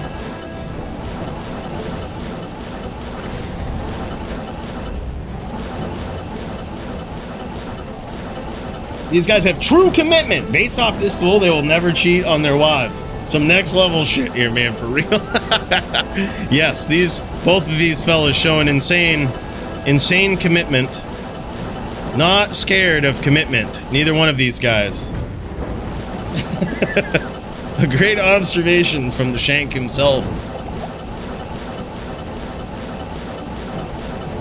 By the way, another big cheers to Murder SC, man. That is so wild. Cannot believe that, brother. That is so crazy.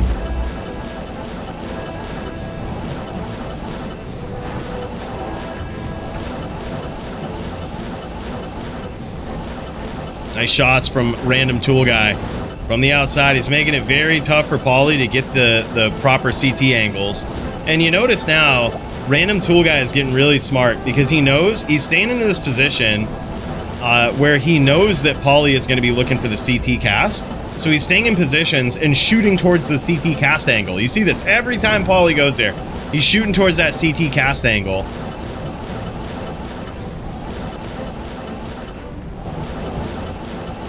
That's going to force Paulie. He's doing this kind of looping around right now, sort of circling Random Tool Guy. But what he's going to need to do, I think, is switch it up a little bit. Maybe stay on one side. Maybe make Random Tool Guy guess a little bit here, because this is a very tough duel for him. Random Tool Guy might be very low, though. Random Tool Guy might be very low. Let's have a good old look at his life total. Oh, yeah, bud. He's in a lot of trouble here.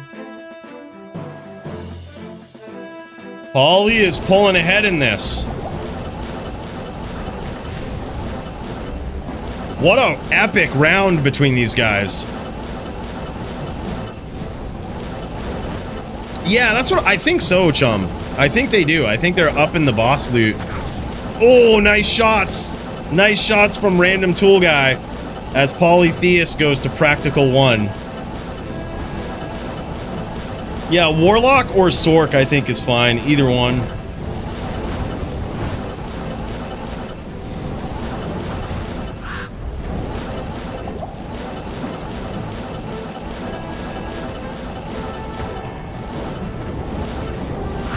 Nice name lock from Paulie, but that almost cost him. Actual literal one there a second ago. He caught some damage. How he survived that, anyone's guess. Nice shots from Random Tool Guy. Ollie trying to stay just on the outside of those shots. What a nail biter. What a friggin' nail biter, man. Ooh, beautiful predictive shots from Random Tool Guy. Oh, and there it is. Holy shit, what a round. What a round, man. Look at this. Random Tool Guy was so low. He was literally one Kano there. That was extremely close. That was a big one. Let's pop into Murder SC here, shall we? See what this guy is doing.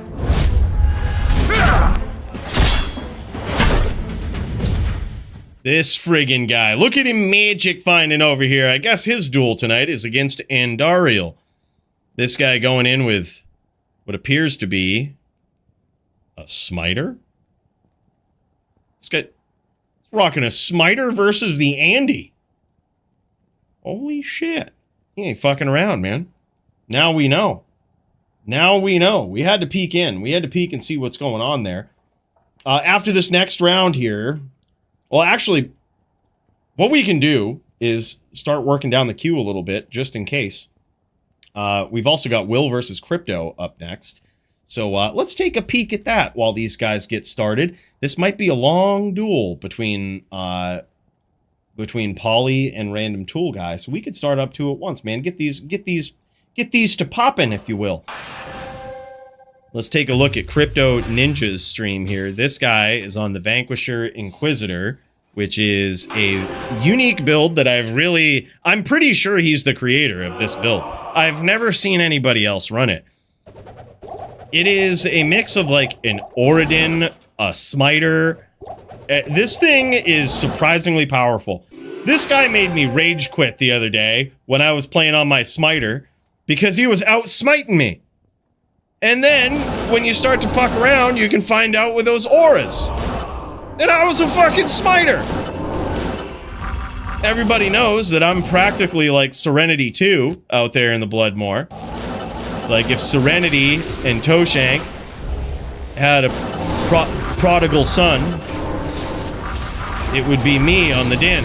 Holy shit, man. And he closes the distance and gets it done just like that in that first round versus Will. Holy shit.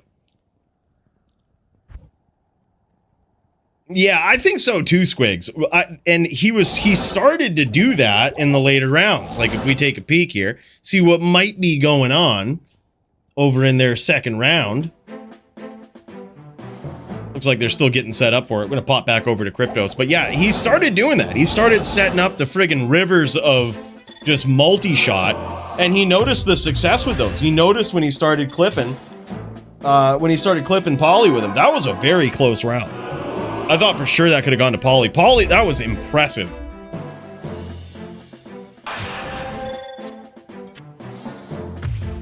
By the way, another big cheers to Kitsune Chaos, man. That is also so wild. Mad gifted subs.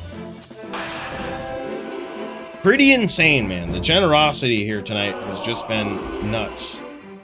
Between the Bada, Windjacked AI as well, with 30 gifted. Jesus Christ.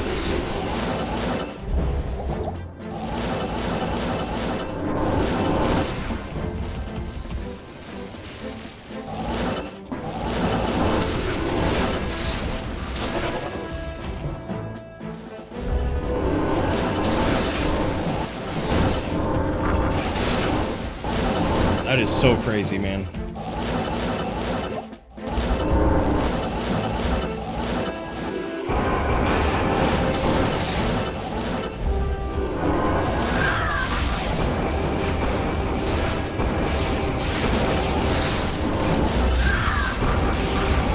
Maybe I'll start making a fight of the night list for these savages. It just popped into my head right now. Fight of the night list for the savages at the end of the night. Then we announce the absolute savages of generosity. Speaking of fight of the night, we have a couple of donations courtesy of gold medals and lamp. We've got some things going on. First of all, Gold Medals has donated a total of 4 20 life, 5 all res charms to give away for the month of August for Fight of the Night. And we're giving away the next one of those tonight. So make sure as these fights progress, keep a mental tally, keep a mental note here of your favorite duelers. We're going to write some peeps down here.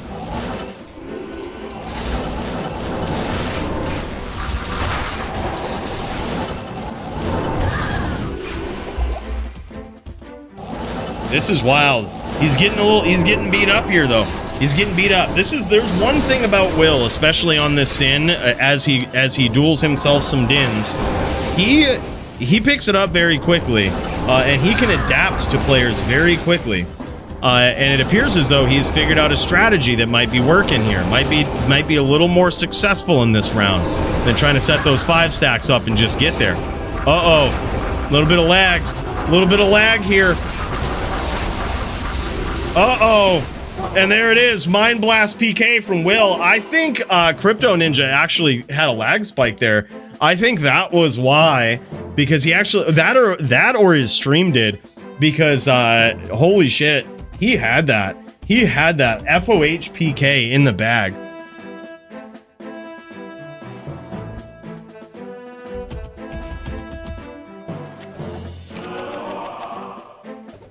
GG Whirlwindson? Nah. I'm probably just gonna go hunting for the new items, but I'm gonna do it in a very interesting way. I'm gonna do something I've always wanted to do in D2, but I never have done it. And I'm curious to see if we just get massive drops early on in ladder. It could be an incredible way to get rich. We'll see. I'm not really expecting much, but I'm gonna try it for a couple of days and see how it works.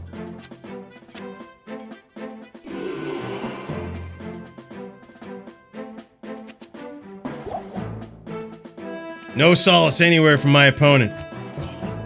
Dude, hell yeah, man. That's gonna be wild. I can't wait to see it. Himpapa Weed is a savage super dude.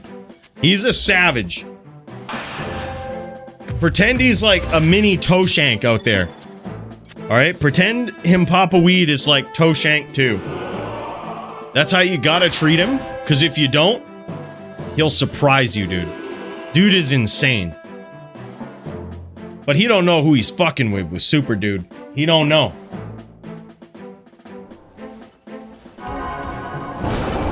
Alright, while these guys get underway in this round, I'm gonna pop in and see how this one's going. Popping back over to Polytheist versus Random Tool Guy. As Polytheist makes some big dents in the life total of Random Tool Guy. Holy shit. A great swap to the jab there, though, from Random Tool Guy.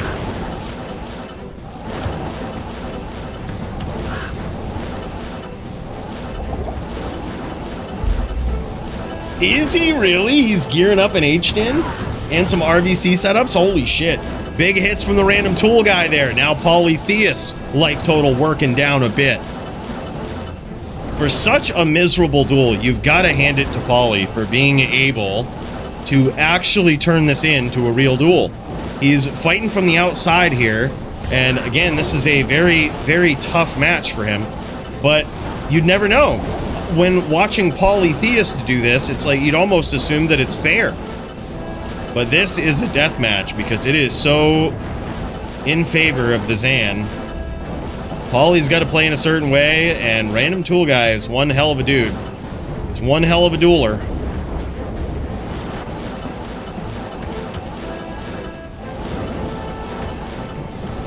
I don't know, 2x upped Bloodletter Trav Barb seems lit though. Extra 40 faster run walk.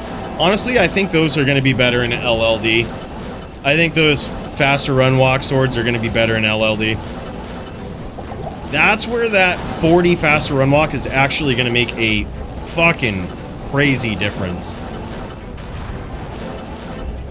It's where that ability is most broken. All of these items that they've updated, the most broken parts of where that, like, the most broken use for them is level 30 duels.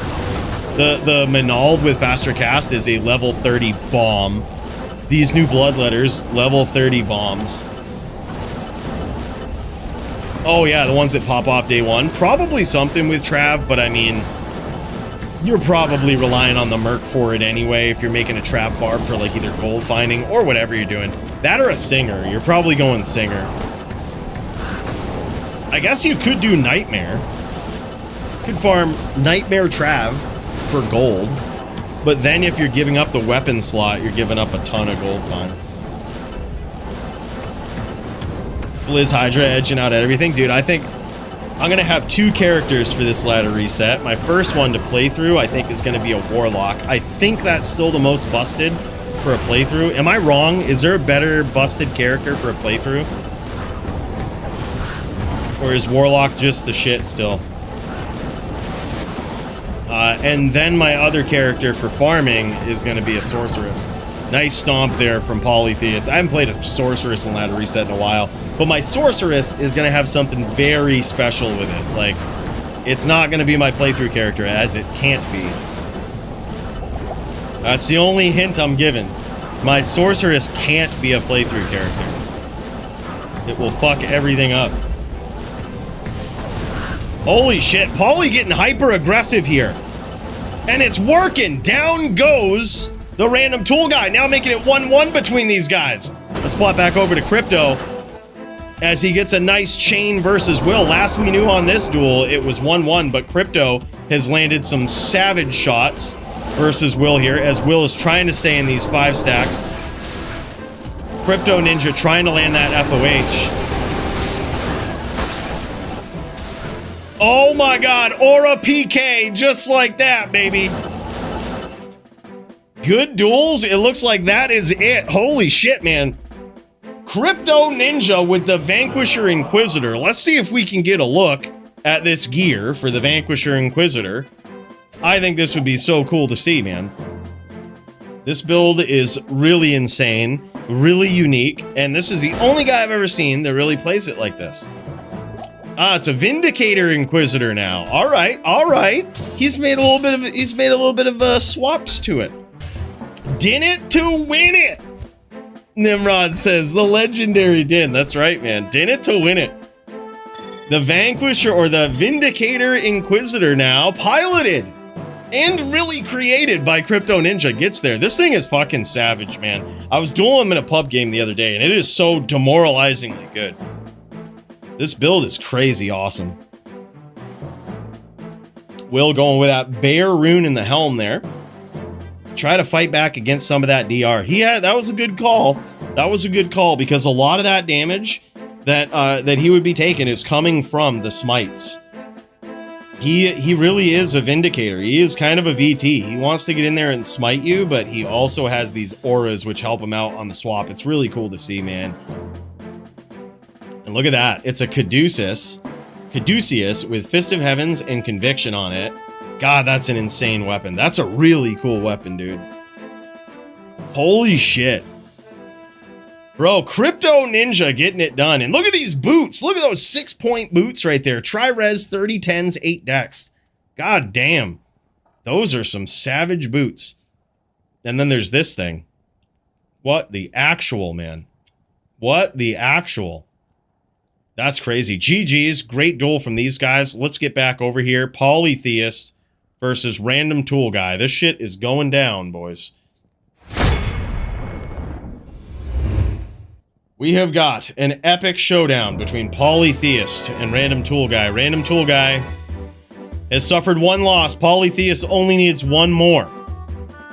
He only needs 1 more to take the entire thing, and I believe it is a 1-1 tie between these guys. That is so crazy. Up next, we've got Himpapa Weed versus Super Dude. We can check in after this round. I gotta take a quick piss, boys. But what we'll do is pop over to Poly's stream. It's more full screen, and it's got the sound.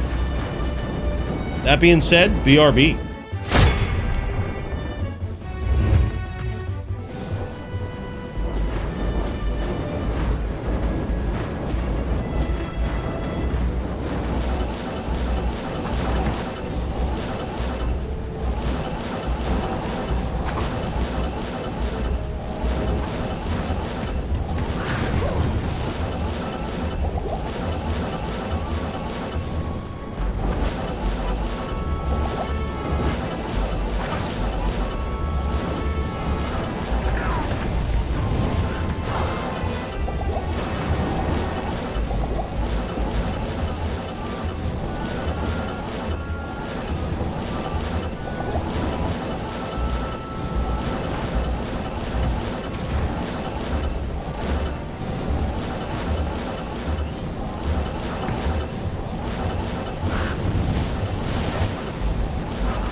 What a crazy duel, man.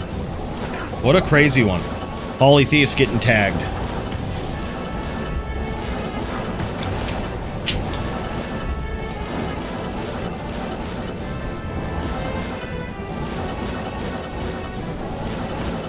Morpheus versus Serenity next time. Yeah, man, it is really cool. I think Crypto's Den is just the craziest thing to see. Big hits there from Random Tool Guy.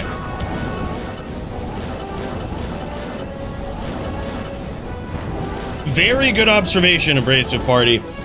This is a very difficult. There's a reason this is a deathmatch. It is a very difficult duel for a druid. It's pretty much auto lose for any other druid. Zon is to druid like druid is to Din. Right? It is the absolute worst nightmare. Sure, it is possible to win, but it is very hard and requires the absolute top tier skill on the class. And that is what Polytheist is showing off right now, man. And down goes Pauly. Now it is 2-1. Pauly says he got stuck and he got ripped up there.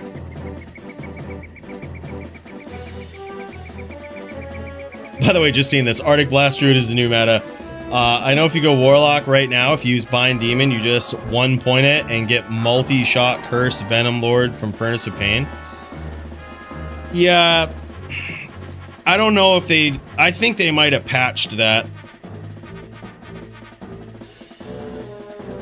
I think they patched some things with that demon. So I don't think it's as good anymore. Nah, Maddie, friggin' Super Dude came right in the hardcore duel that we had. And basically, aced everybody with his throw barb. Alright, so I'm down 1 here today. But I appreciate your enthusiasm and your positivity. Unlike that friggin' Joby guy that always pops in like an asshole. Yeah, speaking of which, I probably ought to message my opponents here. I'm really bad at that sometimes. Sometimes I just wait for him to show up. Oh yeah, it's Jin Shin, so he won't be ready till later. Me versus Jin Shin. He's gonna be on the Zan. I'm gonna be on the Barb, Maddie. Maddie would friggin' Hodo PK Jin Shin, but us lesser Barbs. We should do the reset on hardcore and terrorize ladder, if you know what I mean. You know, I'm not opposed. By the way, what up, Duke? Curse sucks for lock mobs. Does 5% instead of 75% curse chance. Yeah, that's what I thought. That's what I thought, dude. Yeah, we got fisted. Mr. Fister.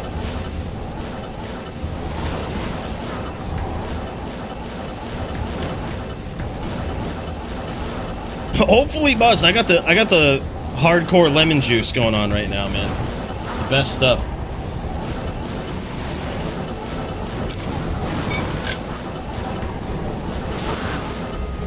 Poison Jab is banned in our rule set for Iron Mans.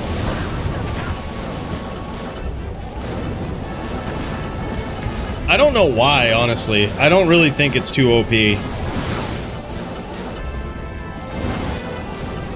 I don't think it's really that bad. Just stay out of the poison cloud, you know?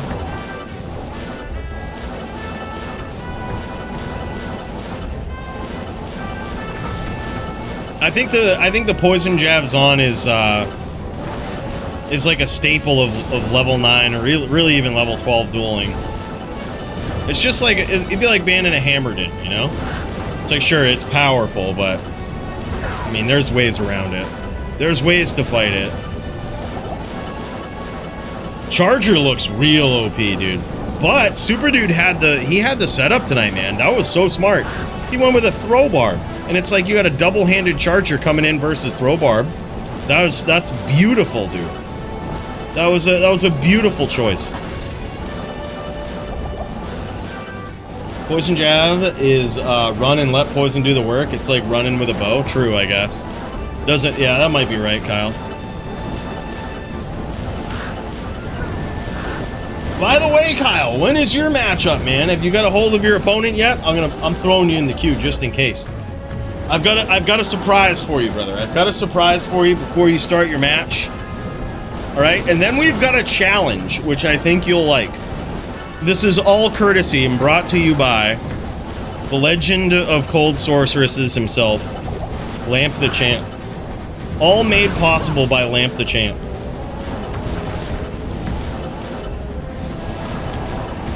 These things have been tried and banned afterward. Okay, yeah. That makes sense. I guess when I think about it, it doesn't make for interesting duels.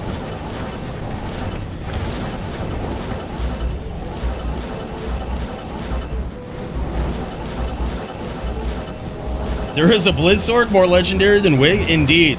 Lamp the Champ soloed the Blizzsork, achieved champion title against some of the most notable, notorious savages in all the land. But he doesn't play much anymore. He doesn't have the time to play anymore, I guess. Yeah, his name is Lamp. Yep, Lamp the Champ. Yeah, we weren't calling him Lamp the Champ until he actually... I was never going to call him Lamp the Champ until he actually got the title. Then we had to call him... We had no choice. We had to call him Lamp the Champ. Sounds like BS to me, to be honest. There ain't nobody more legendary than Wig.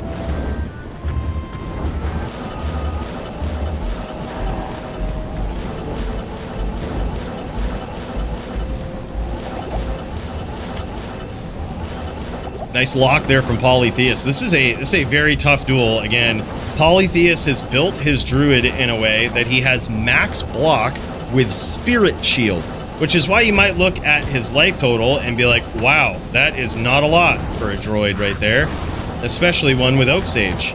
But that is why. He has spec'd his druid to have max block with Spirit Monarch so that he can maintain a 163% faster cast rate in this duel. Beautiful shots there, an amazing closing of the distance from Polytheist. However, his Armageddon ran out at the absolute worst time there. And luckily for him, though, Random Tool Guy didn't punish him at close range with those jabs.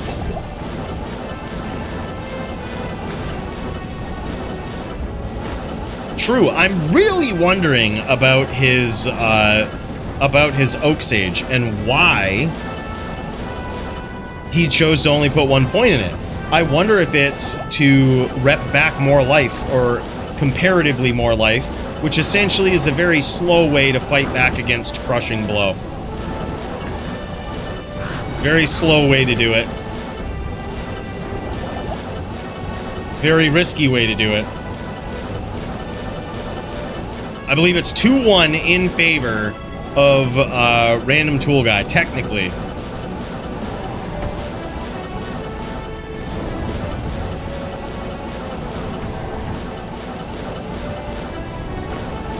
As he floods the moor with that multi-shot. Paulie just got so lucky that he survived that.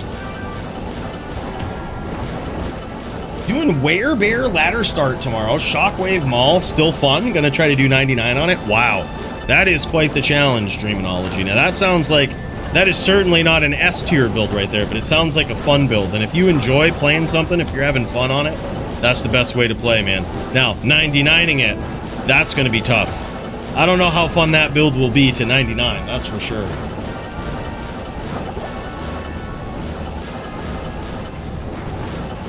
True, you don't really have a lot of points. You don't have max points for Oak Sage, but I thought you could put a significant amount into it. I could be wrong, though. You might actually only have room enough for 1. Yeah, that could be it. I haven't checked out the Fire Druid spec in a while. But you could be right. He might not, because of all of the synergies of the fire skills, he might not have enough to put into Oak. Oh my god. Huge hit from Random Tool Guy. And now Polytheus is low.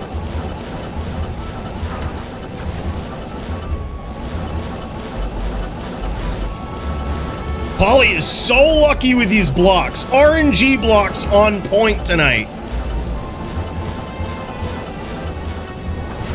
And again, dude, gets in through literal 4 stack of guided or of multi-shots, blocks all of them. as he's landing some damage versus his opponent here, as random tool guy trying to get that bow up.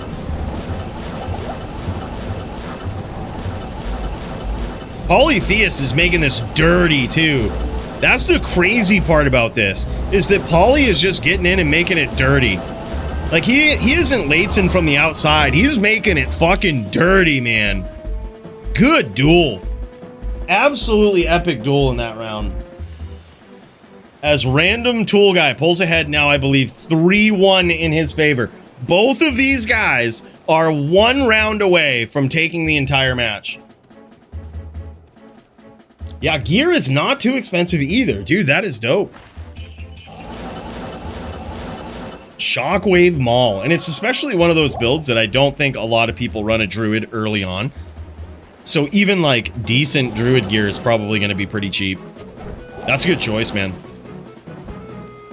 Good day. You'll have to keep me posted about how it goes.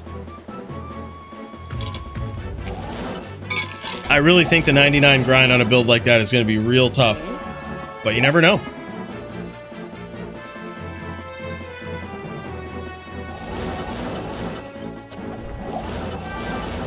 Well, no, that's a great observation, Duke. So what he's doing, I would happily tell you how he's making this dirty.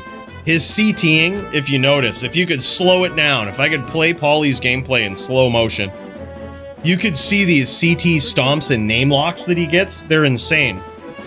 So Pauly's thing is that he can't get in close because he runs the risk of getting strafed or jabbed, right?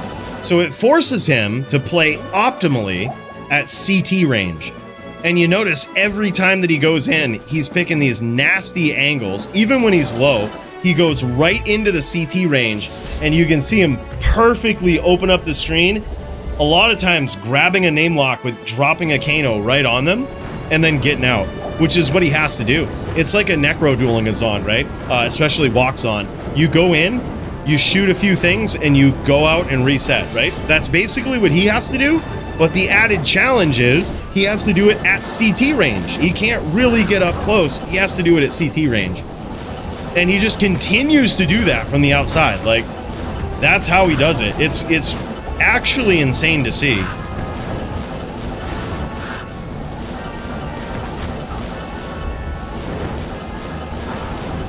Thomas Hudd, the man, the myth. What up, man?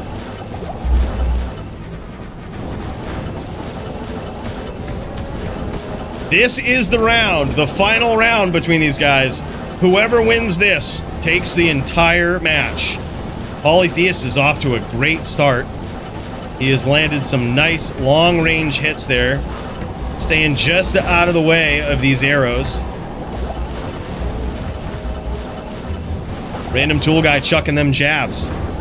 Nice CT hits there again from Poly. Those probably hit. He actually led him that time with Volcano. As random tool guy lands some shots.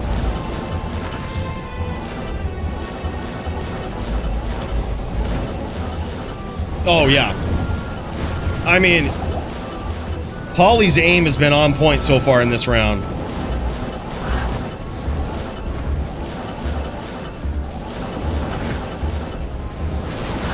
Ooh, big hits for random tool guy. Poly's in trouble.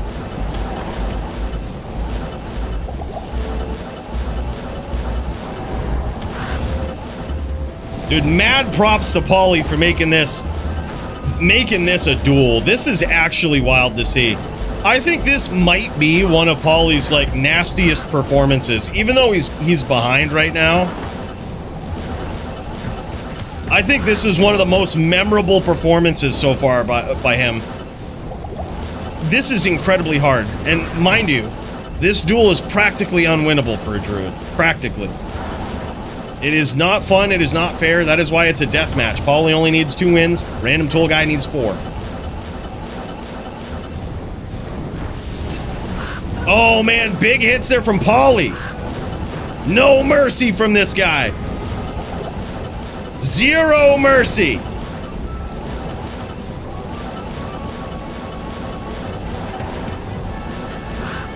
Ooh, That might have actually been an Armageddon there. That might have actually landed from Paulie. He got close enough and then got out of there just in time.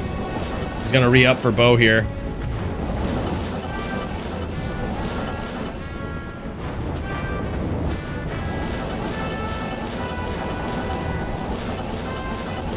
This is a fucking wild duel, man.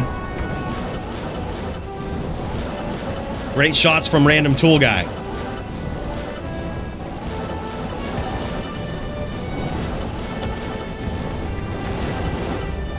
Paulie got a little flat-footed there, but he didn't get punished for it. Big wave of multi-shots there. Paulie's lucky that none of those connected. He got caught in about a wave of about 3 or 4 of them. Another good shot from Paulie.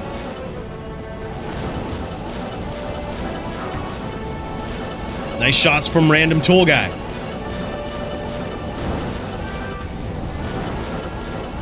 Gonna go with max damage and try F-Def Decapitator Axe and all that jazz. That's gonna be wild. I'm actually pumped to see that, man. Spamming stuns for the group on reset too. That's dope. Ooh, man, this one is literally coming right down to the wire. Oh, shit, Paulie got stuck again. Ate some arrows that time.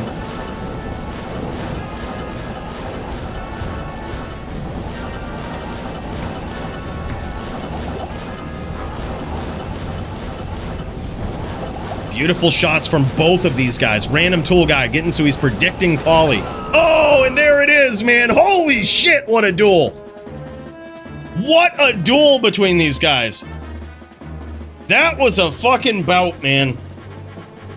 That was a fucking bout, I gotta say. Look at this. Look how low Random Tool Guy was. Look at this. What a duel. That literally came right down to the wire.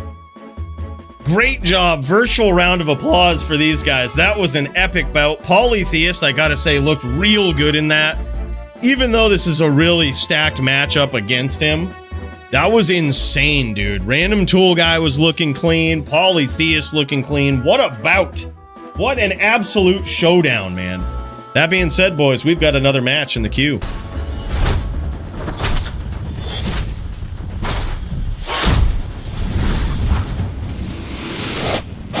A big welcome back to this guy. This is Super Dude, and he is on his Paladin, man. Pretty excited to see this guy throw down versus Himpapa Weed. Himpapa Weed's gonna be on the Barb, and Super Dude on the Din, on the Hammer Din, I believe. This is a pretty difficult matchup for Himpapa Weed. However, Super Dude had better not underestimate it. This is one that could easily not go his way.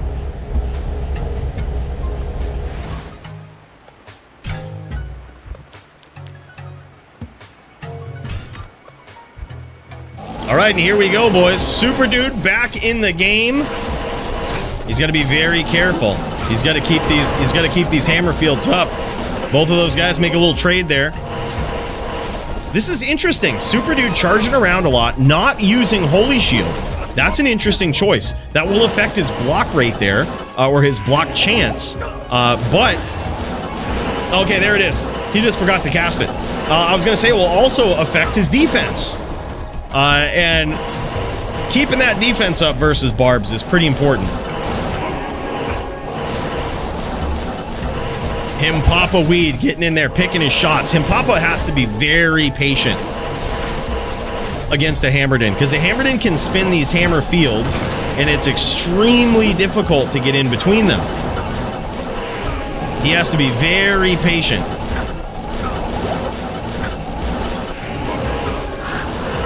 Oh, he gets him that time. Clips him a little bit. Super Dude chucking them hams, though. Some of those landed.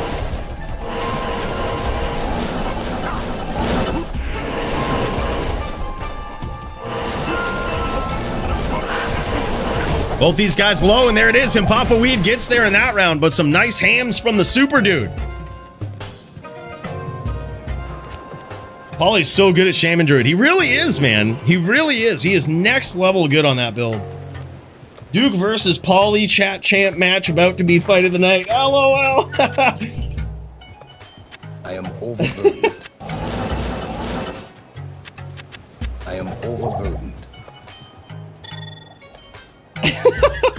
Holy shit, I didn't even notice this.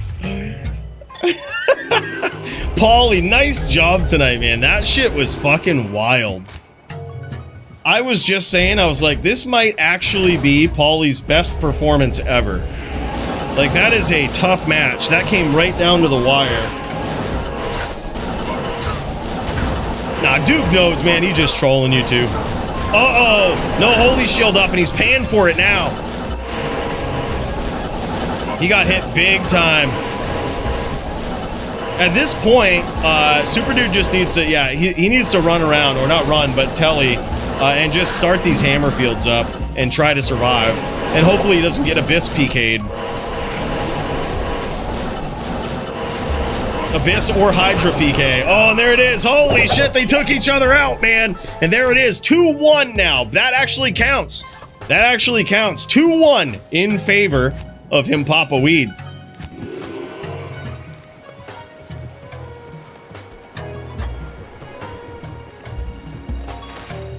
Joby says, Hydra PK, do it. Yeah, exactly. We saw it. We saw it. Although, man, I don't know. That Abyss PK also pretty good. But then again, people start to use against barbs these days. Some people are using the new boots. Some people using them new boots, dude. Not only for the dexterity, but for the magic resist in case the barb starts zerking. By the way, what's up, Scamsy?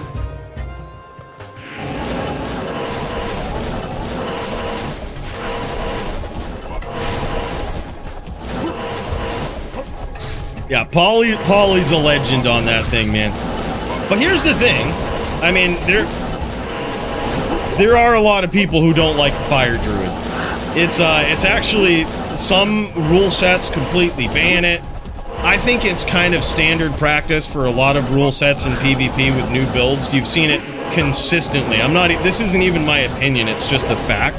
Like, new rule sets in most PvP places that you go, if something new comes out, which obviously hasn't happened to D2 in like fucking years, but it just immediately gets banned, right? Like everything just gets banned and then nothing ever gets learned about it.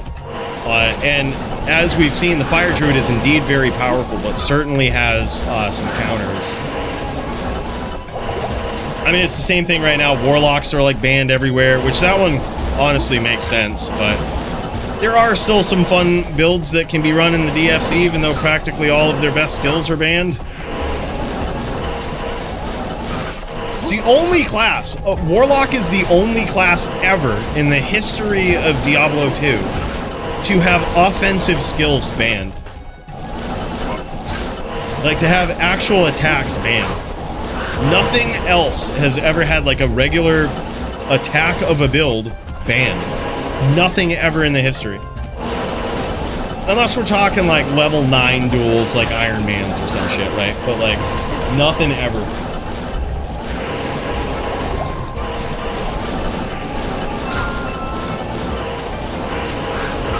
Yeah, exactly. And then there's always the pub games too, you know what I mean?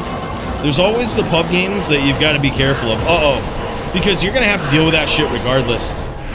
Nice job here from Super Dude. No FOH though to finish. He has got his opponent very low. He has got him Papa Weed very low. And he's trying to get in here and stomp, and him Papa Weed is playing on that. He's picking these angles. Trying to whirl him out of it. Both of these guys are one now. And Papa Weed might be going for the Hydra PK. He's gonna do it.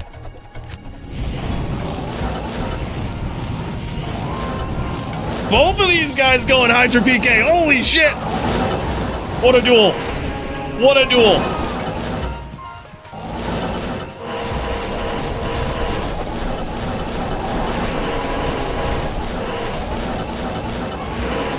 Holy shit, man. Both of these guys are super low.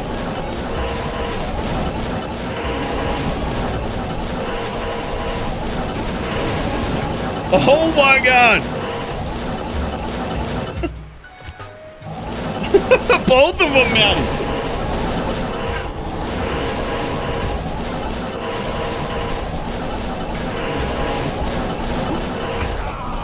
Damn, son, and there it is. What a match between those guys. Holy shit.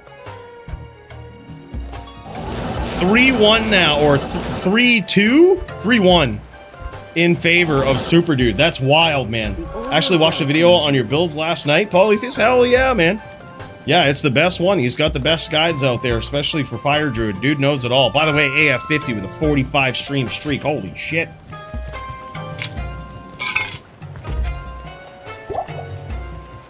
Yeah, he might not have it. You gotta remember, Super Dude just got this din. Super Dude just got this din right here. And he is back in the DFC, and it's so good to see him here, man. This is, you're looking at someone who is just not long ago was completely green on the din. And when I was green on the din, I was not rocking FOH, let's be real. That's a next level skill right there, but you gotta master the basics first, and that's what Super Dude is doing. He's looking clean here.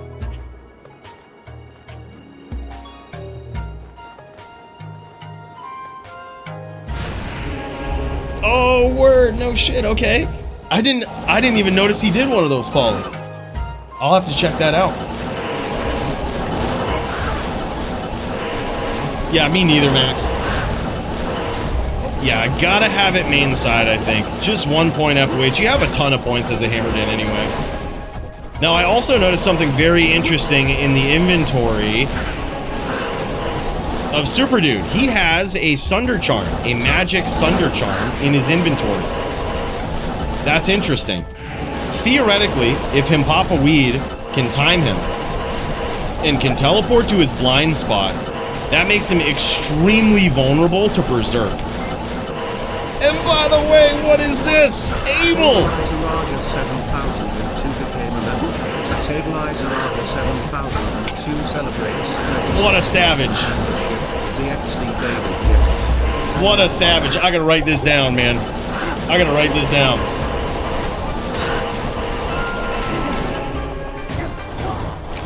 Holy shit. Legend tier, 3 years, DFC, baby, get it. Abel, it's so good to see you, man. Big cheers to you. Holy hell, man. 2-3 so far in favor of Super Dude. What a match, man. Yeah, very nice. I'm telling you, Himpapa Weed is a savage barb player, man. Hash A is my brother IRL, so he got me decked out with some gear to start dueling. Nothing special. Dude, that's sick. After being away for years, no way. No way. That is dope. 3-2 in favor of, oh, it's 3-2 in favor of Himpapa Weed. That's right. 3-2 in favor of Himpapa.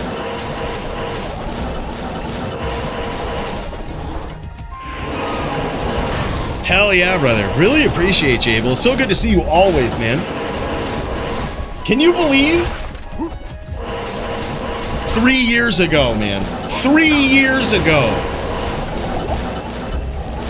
That's so wild. Bro, I appreciate you so much.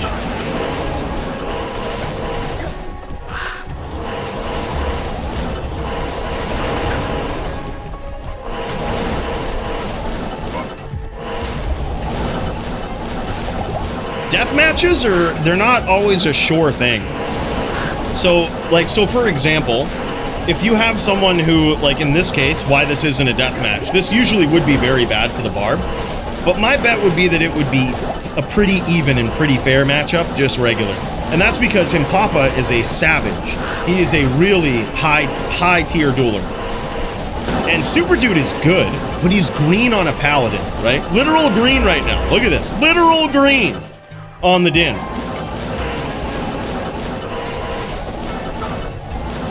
So, in this case right here, whereas you have an absolute savage player in general, especially on the barb, versus a green paladin player, he's a good dueler, but he has some learnings, right? He has some learnings to acquire.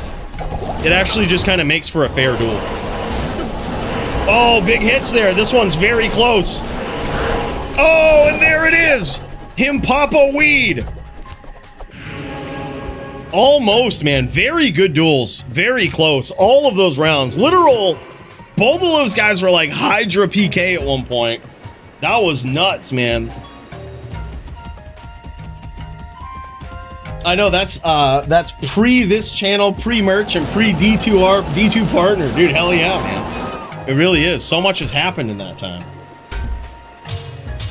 Wild duel between these guys. I really love that Super Dude went kind of all out.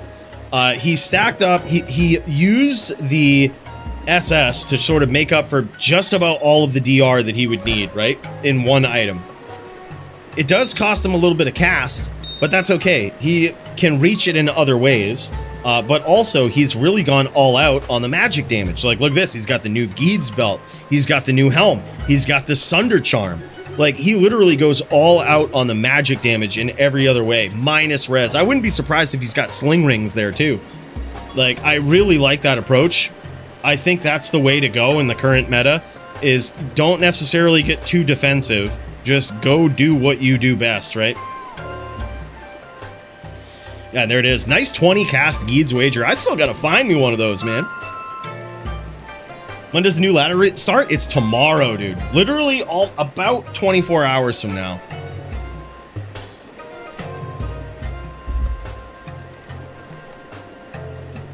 Oh yeah, there's a ton of changes. Yeah, they added new things to items and stuff. It's kind of cool. That's why I'm playing. I'm kind of hoping to find them. Yeah, very nice setup. Love this, man. I love the approach from Super Dude here. Love seeing this guy on a din. So close, man. He's getting better every time. Beautiful ring, too. Look at this. Dex, rep life, cold res. Damn, son. Style points with football graphics on the 31920. Hell yeah. Hell yeah. Nicely done, boys. Nicely done. A great throwdown between these guys. An epic match. And next up on the card, we've got Javito versus Lynn. Let's get it.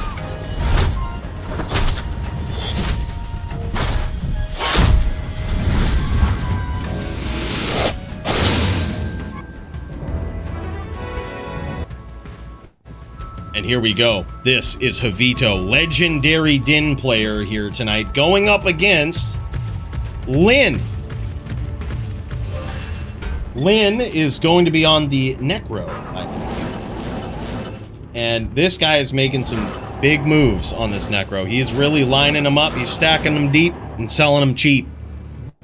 Climbing up the ranks here as an absolute legend tier savage. Will Javito be able to stop the hype train of Lynn? Or at least slow it down a little bit tonight? Or will Lynn get the better of him? Lynn is insane. He has shown an incredible ability to adapt to his opponent and to very quickly play. It's amazing, almost no matter who he goes up against. Within the first round or two, even if he's significantly outclassed, he'll start playing on his opponent's level. It's magnificent. It's wild to see, man. But he picks up so quickly. He finds a way.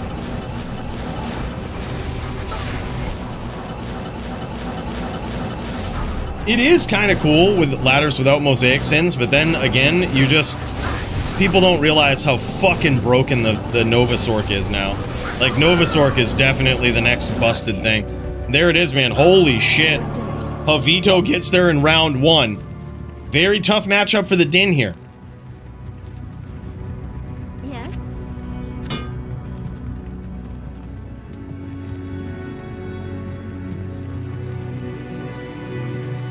Yeah, for sure. I think if you want a new experience, honestly, Savino Sky, probably the Warlock would be the way to go.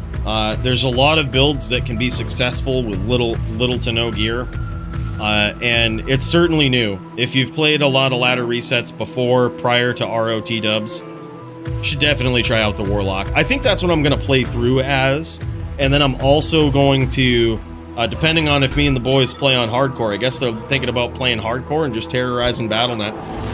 If we do that, I'll have to start up another Sork and play through on my own. But I also want to have a Sorceress that I'm going to do some magic finding with, but it's going to be it's a very different style of magic find. Very different form of magic finding. Put me and Darius in the queue. Gotcha, Bob. Travix v. Darius. By the way, in between these rounds, Kyle, are you still around by chance, brother? While we got some time, we might have to do something. We might have to throw a special challenge out there to our boy Kyle.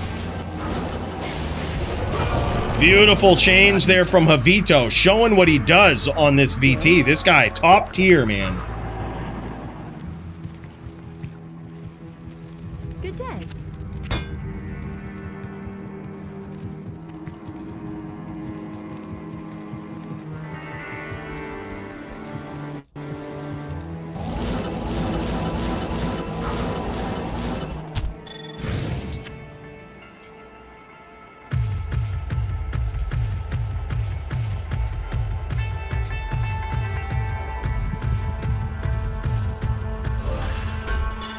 Javito now 2-0 in this matchup.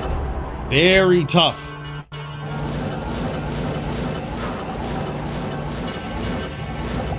Very tough for a Din versus these Necros. But Javito is on a different level, man.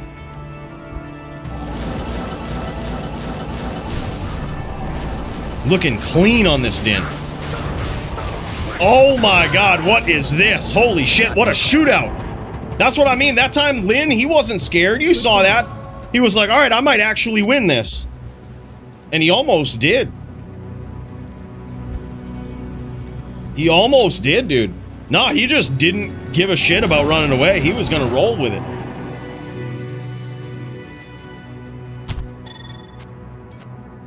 Oh, that's sick, Super Dude. Hey, man, look.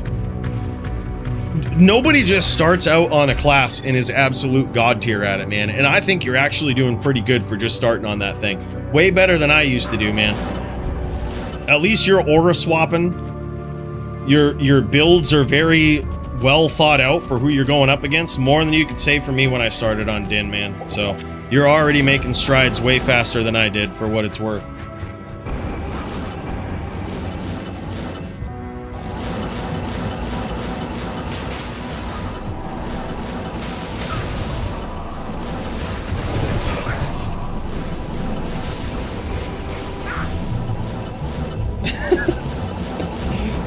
What? What is that? Who even said that, Primo? Oh, man, and down goes Javito. Now we've got Lin on the board. I told you. It takes him a couple rounds, man. Takes him a couple rounds. I think it's 3-1 now, though, in favor of Javito, but Lin could easily make a comeback here. Takes him a couple rounds, and before you know it, though, he's playing on point. You see those spears? He ain't scared of that shit no more, throwing those spears out there. Bro, I'm telling you,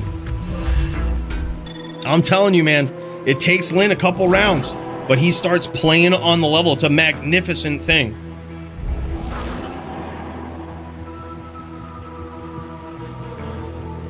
AKA the Jeet? Oh, what? I can't carry it anymore.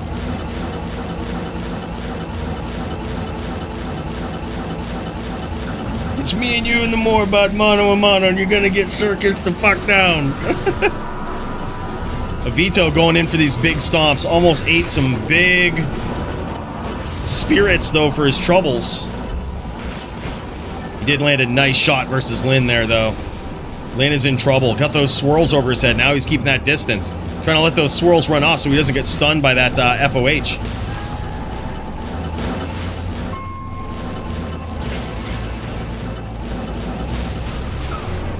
Beautiful shots there from Lin.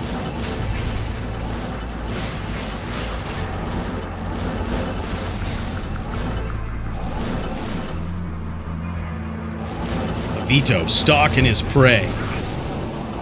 Leading with that FOH.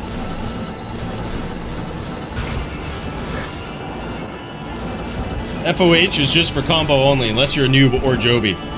Well, it's basically the same thing. Uh-oh, caught him! Caught him with his pants down there. I think Lin might have dropped. He was standing right with his feet planted over there.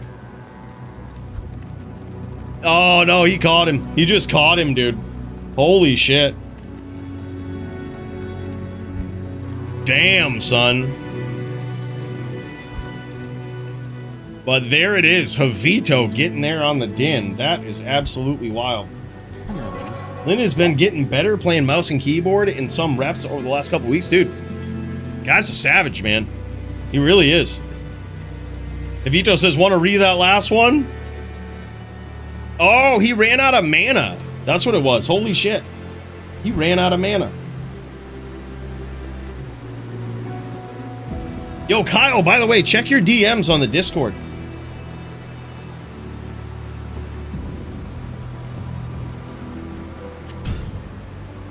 Looks like these guys aren't going to re it. Makes sense. Makes sense.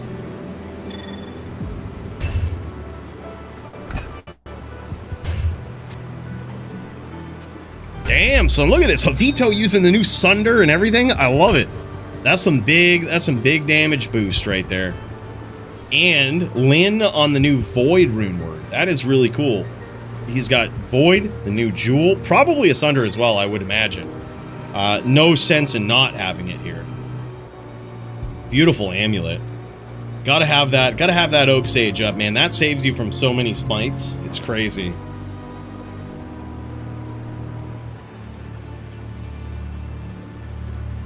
Absolutely wild, man. And look at this. Javito coming in with an absolute god tier. Look at that. 100 ED on the Sunder Charm. God damn, man. Holy shit. Din's getting the wins. Javito holding it down, man. Wow.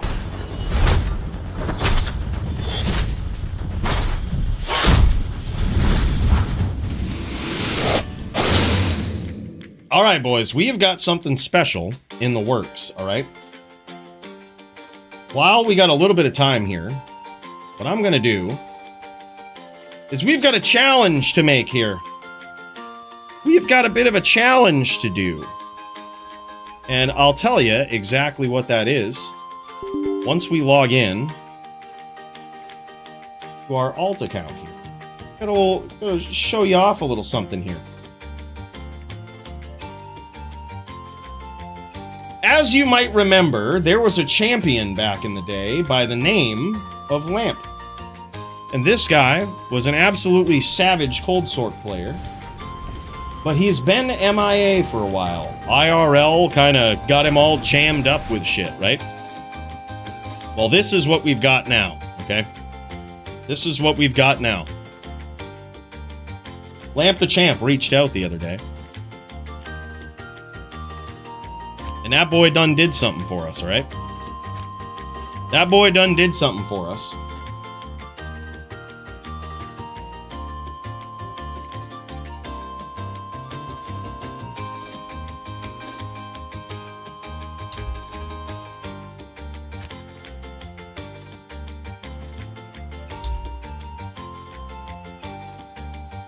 That boy done did something for us. We've got ourselves a Cold Sort player by the name of Kyle in the DFC. This guy is an absolute legend. But as you know with most of Kyle's builds, the biggest problem is his gear. Well, luckily for him, Lamp the Champ came in with one of the most savage donos. And now, this is going to a very special player, all right? We've got things like this. We've got things like this. There might have been 44 lifer charms up here that I don't know what happened. They just kind of turned into other skillers with life. Gosh, those fucking dupes. Anyhow, we've also got some pretty savage gear here that is gonna go a long way for a Cold Sork player. We've got 2 mules full. Yeah, bring a mule, bro, because there is some stuff that you're gonna get, all right? You're gonna be getting some stuff. Yeah, Lamp the Champ came in with some absolute god tier sorceress gear. And he said, all right, give it away in DFC, you know. I don't like to give away random prizes. I like them to go to players who will use them. in the spirit of what the person wanted, right? Like, and the Cold Sword player in the DFC right now is this guy, is Kyle, right? But his gear is always so ass tier. So we're going to try to fix that here today. Not only will he be getting some gear, he's going to be getting some Savage gear swaps. And we've got a special challenge. You got room? Big shout out to Lamp the Champ.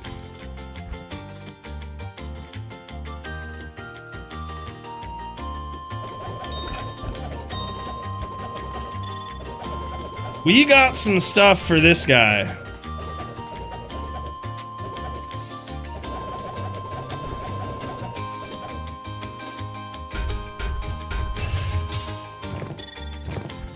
And we're talking swaps and everything, man. It's kind of crazy.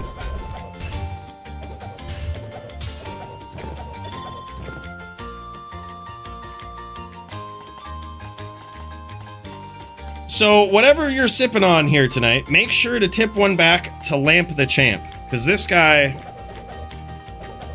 is really keeping it going here. And now we will have quite a decked out Cold Sorceress in the DFC. There's more.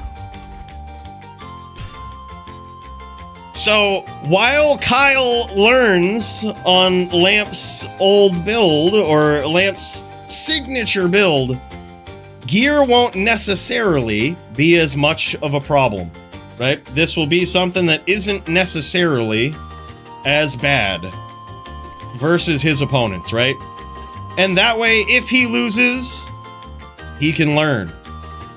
He can really take this to the next level with a bunch of different things that's going to get him going. That's going to set him up for success, you know? Some absolutely wild things. Look at this. Even rings to turn this into a real duel. Matching. God damn. And then I've got another special challenge for you, bro.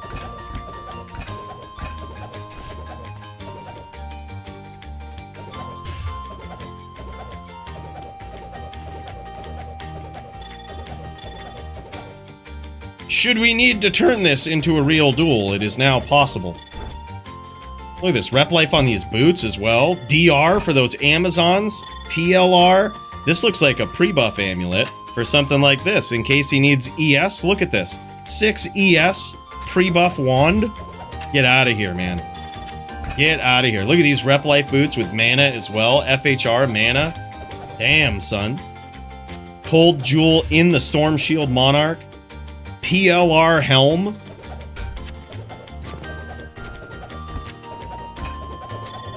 This is huge. Now, and look at this, for when you don't need the cast, you just need that beautiful rep life. Man, he's got you. Even a...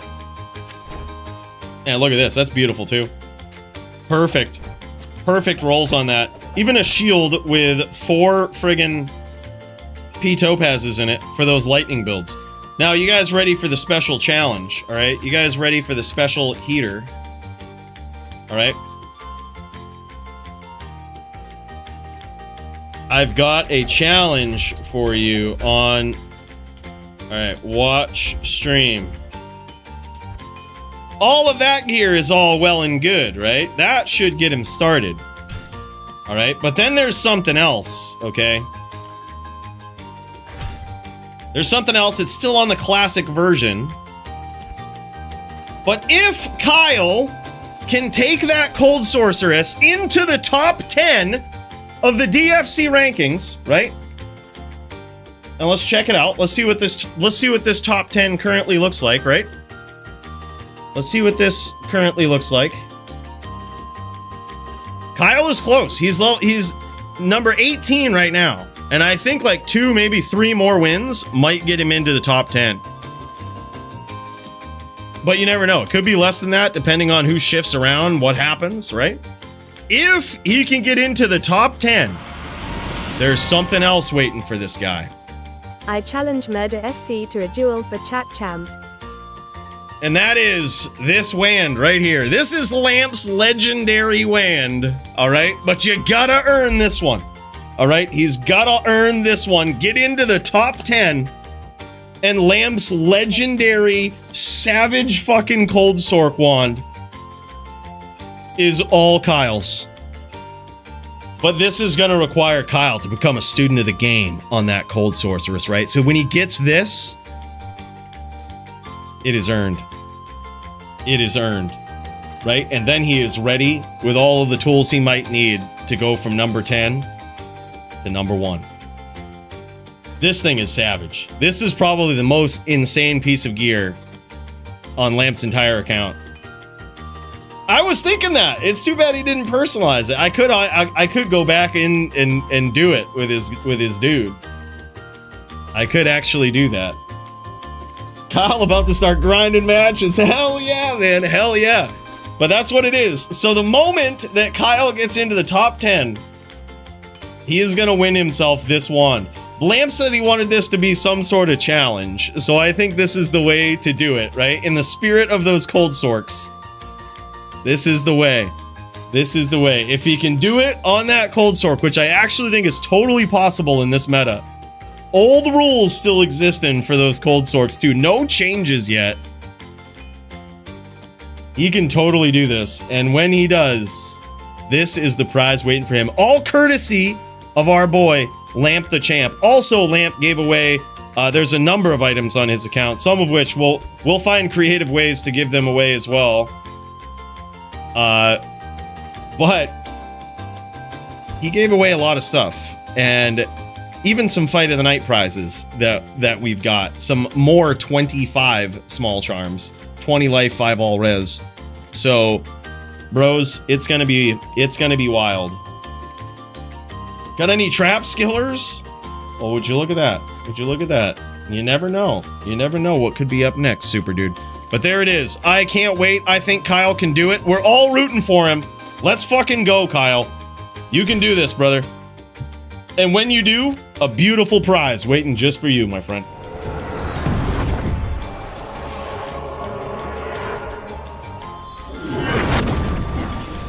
Damn, son, that is crazy. That is absolutely crazy, I gotta say. I'm excited. I'm excited for him. I'm excited for him. Let's go. Let's do it. It does. It does outperform the 30 Fathom in PvP, especially because the way PvP works with Cold Sorceresses is you have a limit to how much Cold Sork you can run versus your Cold Sork opponent. So that wand rips away the most possible cold res that you possibly can on any given item, on any given weapon, while maintaining pretty insane damage. +5 to Blizzard, 20 casts. You could even take those jewels out and put a new 10/10 jewel in it to have even more. So you could put like the new Protector's Frost in it, along with a Facet Jewel, and have -15 from your jewels. Insane. Insane. So, big shout out, big cheers, the legendary Hall of Famer now, Lamp the Champ, for that savage dono, man.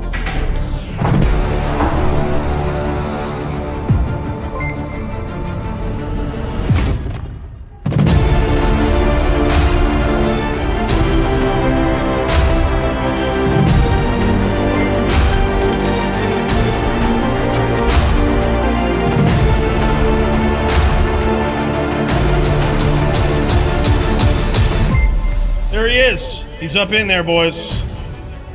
Legend on the wall now. That guy, that was super generous, man. That gear is just insane. Coooley, do me a favor. What do you need, brother? Lamp needs to get his own statue. The era of Lamp has ended. The legend remains, right? It is for sure. He was, man, he ushered in a whole era of the Cold Sork. Everybody was scared of it. He changed the entire meta with that build. It was wild. Stream Kyle equipping all of his GG Cold Sork gear and then deleting the character, ban Blue Sorks. Fuck him! What? Kyle! My guy. That is so wild. So there is a lot that this Hall of Fame is catching up on for generous donos here. It's been a while since we've been in it. But Kyle with the 50 Canadian coins. He says, yo, holy cow, I'm coming for that top 10. Damn. I'll have some more Cold Sword gear to give away after this upgrade. Shout out to Lamp and Coooley. Take a sip of whatever is handy. Smash that like button. Rose, Kyle, you didn't have to do that, man. Thank you so much, brother. Big cheers to you. Let's tip one back to this guy. Let's tip one back to Lamp, man. That was super generous, man. Probably one of the coolest things I've seen from an absolute Cold Sork legend, man. May that gear serve you well, brother. And I look forward to you cracking into the top 10, dude. You can do this.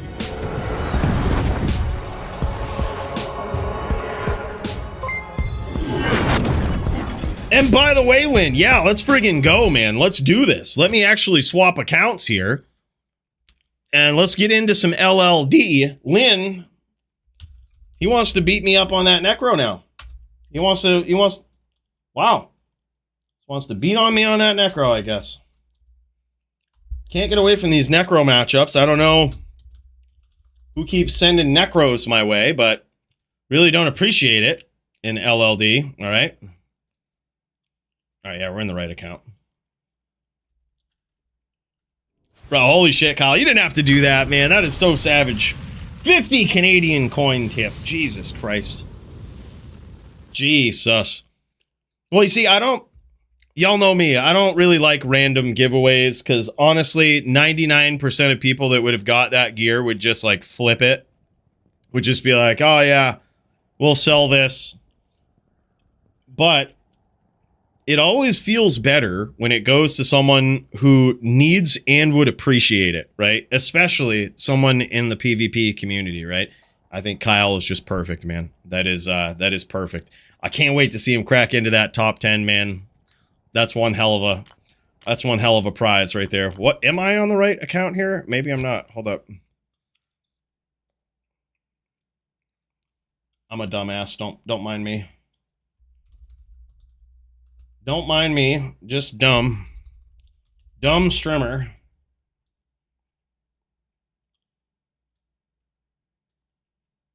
Let's do this right.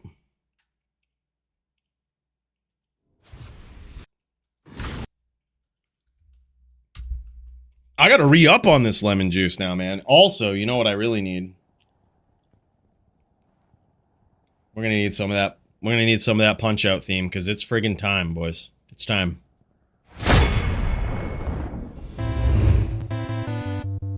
Lynn doesn't know what he's in for here. When we start getting that Punch-Out theme going, I'm going in with a charger, okay? I'm going in with a charger. Let me make game here.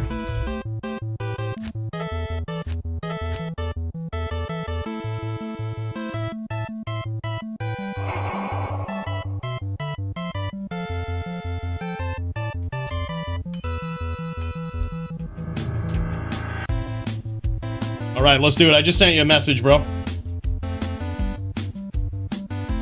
We are going up against...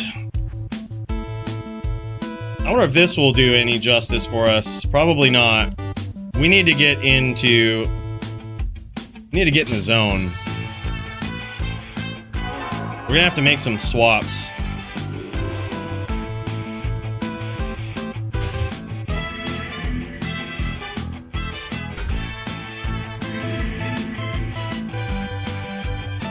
Guts to do me some thinking here.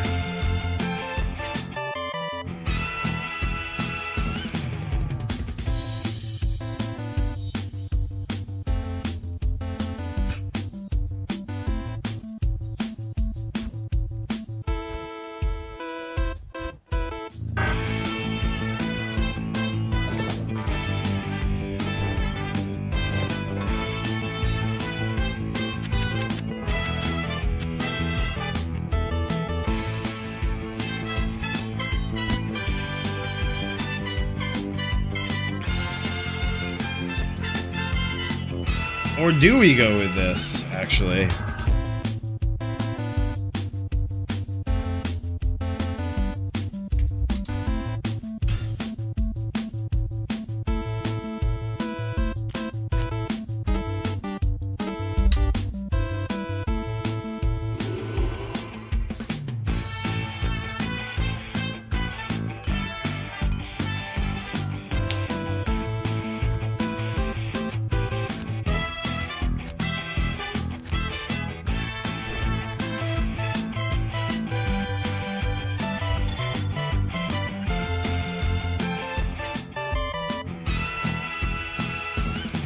Well, let's friggin' do it. Let's friggin' do it.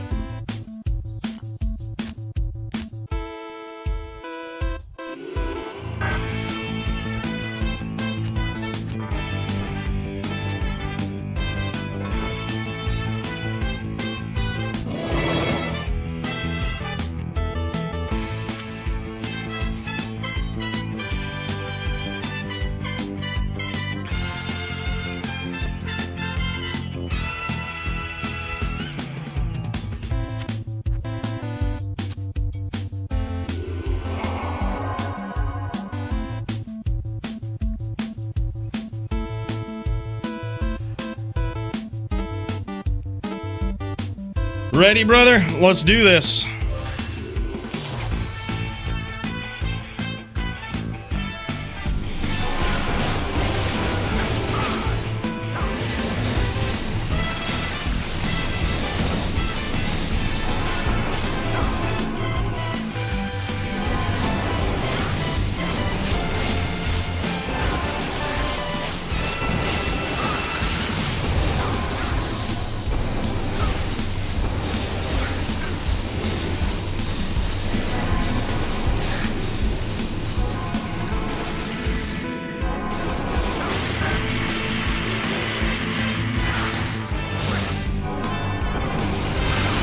Uh-oh, uh-oh.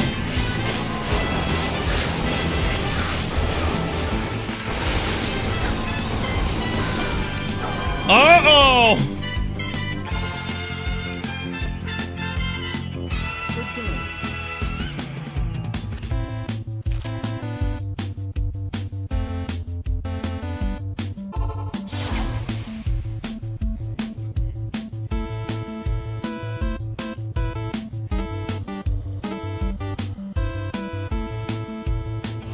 I'm not sure if it's the final gear I'll land on, though, so we'll see. 1-0.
Close one.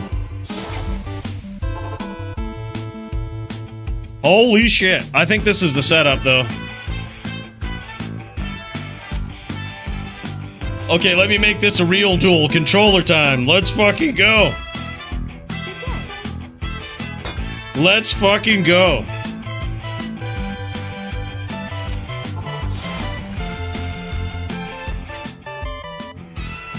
He's swapping to that controller. Oh, shit.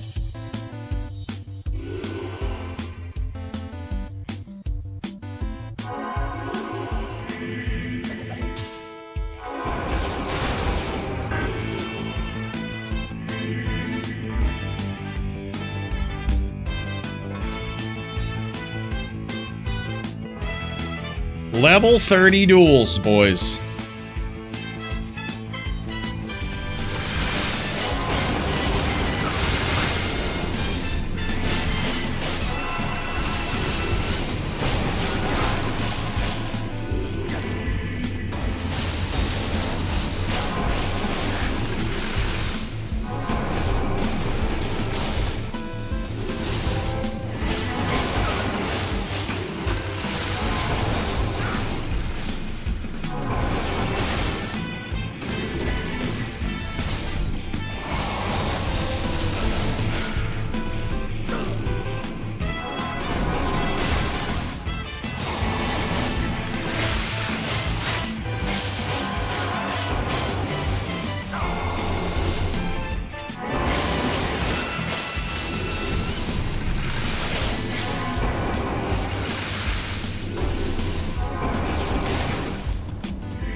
What?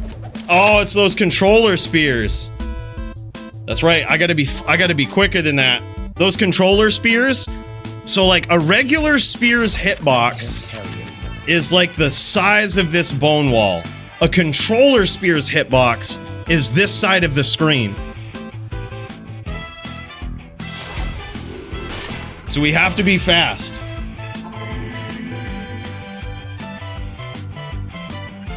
We have to be fast.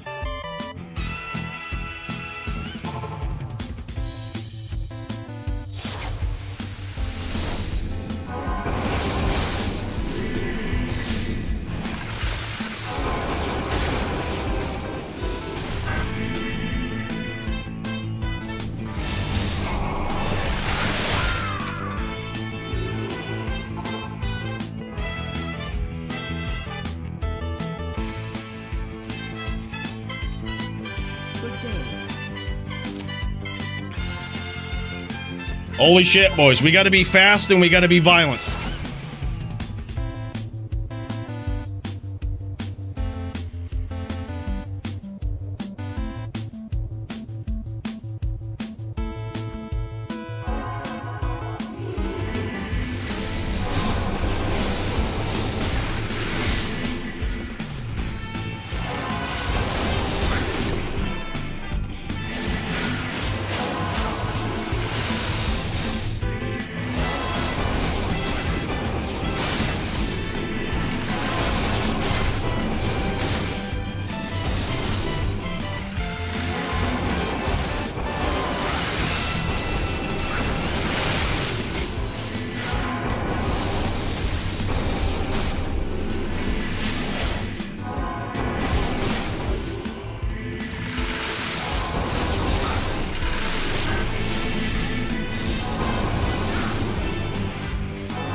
All right, we need to re-up on some mana.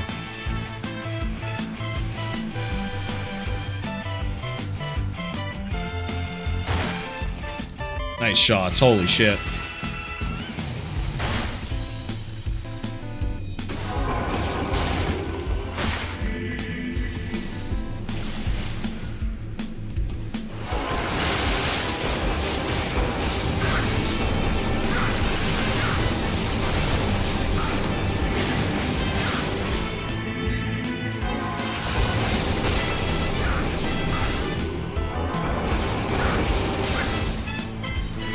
We must watch out for the controller spears. What?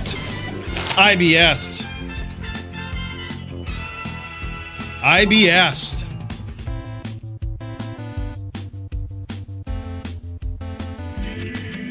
I am overburdened.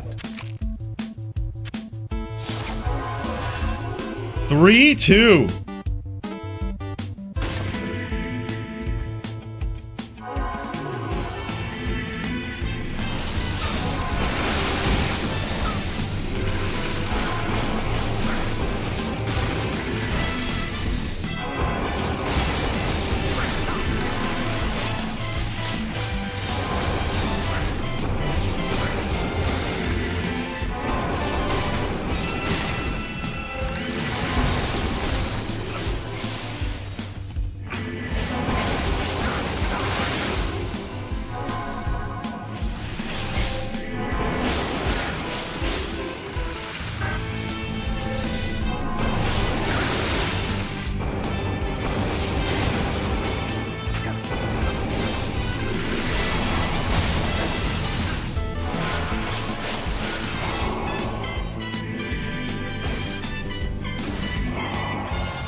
Bullshit. Alright, controller's getting fucking banned. Fuck that, dude. I'm so fucking sick of getting hit with spears that weren't even fucking close.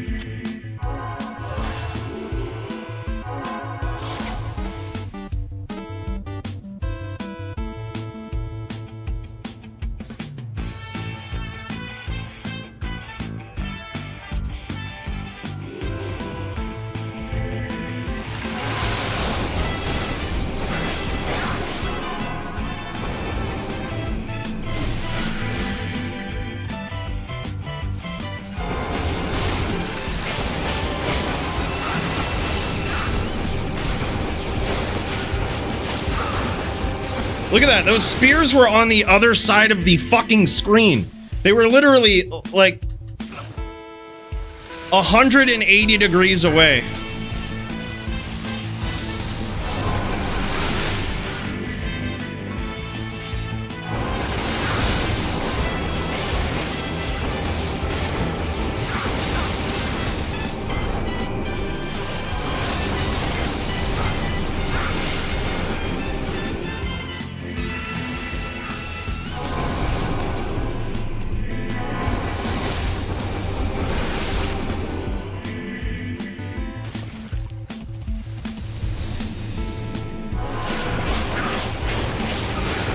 Dude, seriously, what the fuck, man?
Nice wall.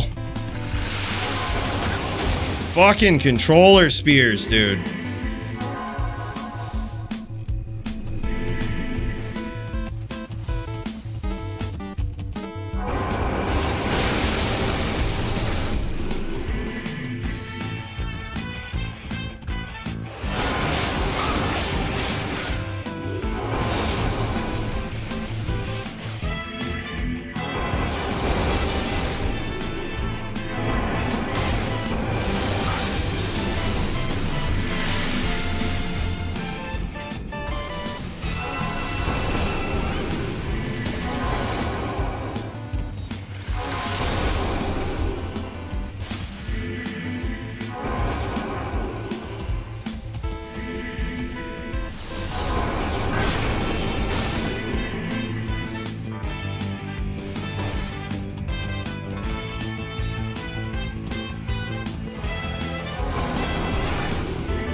Bro, controller spears are absolute fucking toxic ass shit. Yeah. Easy. So fucking toxic. It's like, I am overburdened. bro, I know it. I always knew it was auto aim, but I didn't know it was like auto aim. It's like retard aim. It's like it auto aims, and then like if you're over here and the spear goes like over here, it's like, yeah, fuck it, close enough, and it just connects. Yeah, controllers are gonna get banned. Easy. That's so fucking dumb. I never saw how fucking stupid controllers were. Holy shit, that's so dumb.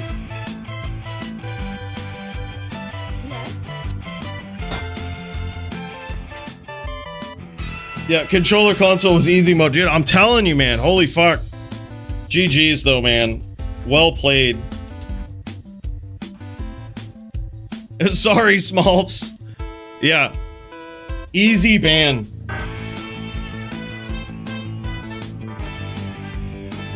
Holy shit. Well, fuck.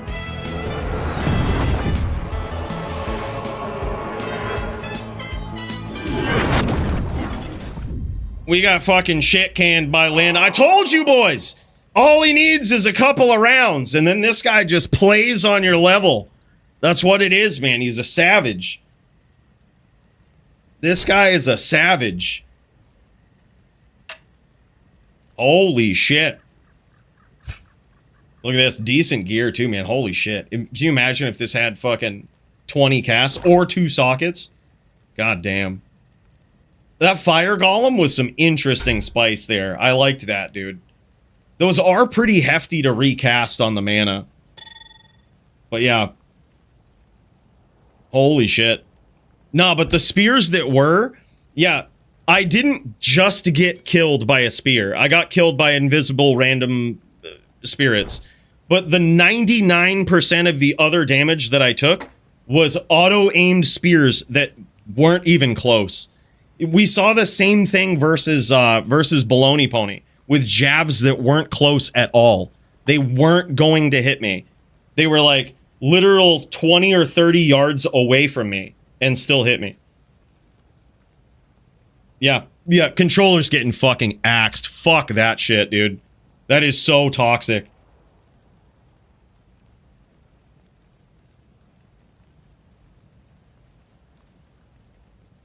Yeah, like, yeah, Spirit's auto-aim, but Spear doesn't. The hitbox for Spear, I wasn't even kidding. The hitbox for Spear is half the screen. It's like this quadrant of the screen. So like if I'm here and like a Spear is anywhere in this left quadrant of my screen, it'll hit me. Which is, and it's only because they played on controller.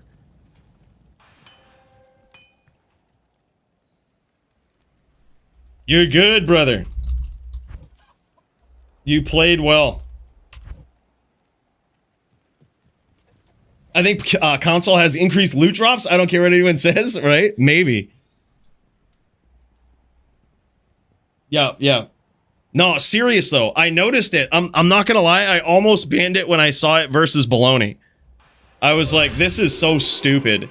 Like this match is so fucking gay anyway for the Charger.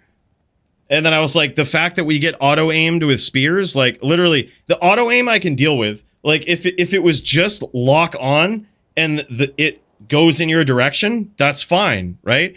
But that's not what it does. It locks on, and if it's anywhere remotely close to you, it hits you. So like auto-aim would be like, it throws it in your direction, right? Pretend my cursor is like a jab or a spear, right? Auto-aim would be like, my opponent is this tree stump. And they shoot me and it auto-aims on me, right? That's fine, right? But when it goes here, or when it goes here and still fucking hits, or like goes here, still hits, that's what Baloney's jabs were doing. Here, still hits. Even here was the worst one that I saw. It's like out here and it hits. So like, you can't duel against that. Like that's just fucking retarded, man. Yeah. No, I'm pretty sure he was on controller, right? I thought he was. I don't know. I have seen his Zon on controller. I've dueled it on controller, whether it's in pubs or the last duel, yeah. Is Baloney around to confirm? Me and Travis are good to go? All right, GG's, Darius. We'll kick over, bro. Yep. Yeah, fuck that, man. Controller is really fucking gay. I would have to say on levels of fucking gay, controller is like 100 out of 5 gay. Like, extremely fucking stupid.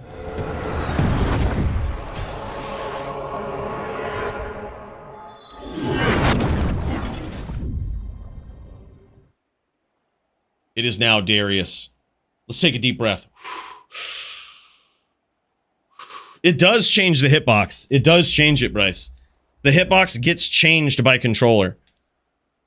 Someone running controller, it changes the hitbox of whatever it is. That or it lags the player or something. But you could see, it was there. You could see me getting hit all throughout the fight by spears that weren't even close to me. And then you can see it in the Baloney fight. You can see it also in Baloney's previous fight versus the spears are not even close. Like, his jabs were not even close to the person that they hit. Coach Jason versus Track Amp for Q? All right, we'll throw it in there. Sorry if I missed anybody, boys.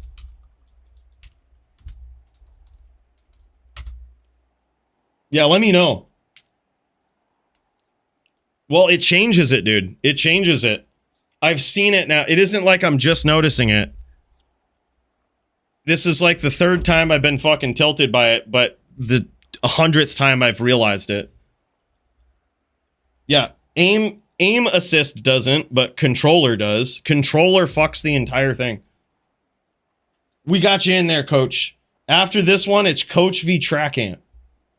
Let the hate flow through, right? Great. Fuck them, dude. Fuck those controllers. Yeah, yeah. Ban controller. Yes. Ban controller. Yes, by My Little Pony. Oh, Lol. Jesus. Oh, Jesus. What the fuck? No, dude, there's something fucked up with it. It's so observable. It's very, very observable.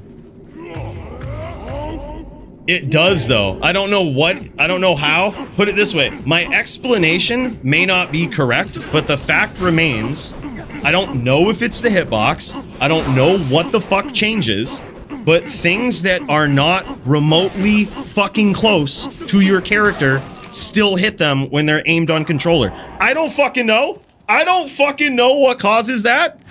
It is just the fact. It could be the hitbox. It could be some other fucking retarded piece of shit they have in the game. But it's fucked up. It's not a visual bug either.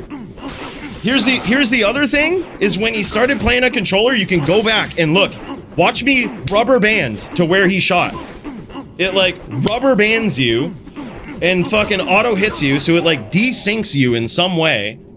It like literally fucks everything up when they're on controller. It could be to just, it could be that they shoot you with controller and it just like rubber bands you to where they shot. Like I said, I don't know exactly what it is, but things that are not close to you and wouldn't have otherwise hit you, because they were shot on controller, they do. I don't know why. I'm not just making that up. I know I fucking exaggerate a lot, but I'm not exaggerating here. Something is fucked up with controller.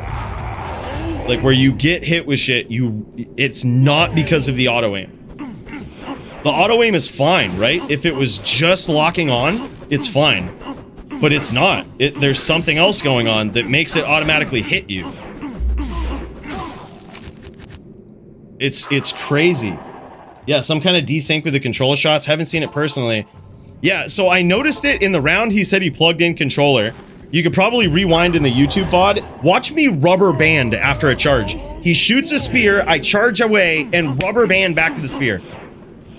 Like, that is, I definitely felt it. I almost said something. I should have in the moment. Like, I probably said something about controller spears. But yeah, it's stupid. There's something that happens. It's really dumb. By the way, Darius is 8-0 right now on this bar versus the Travix Din. Holy shit. He's going for his second swap.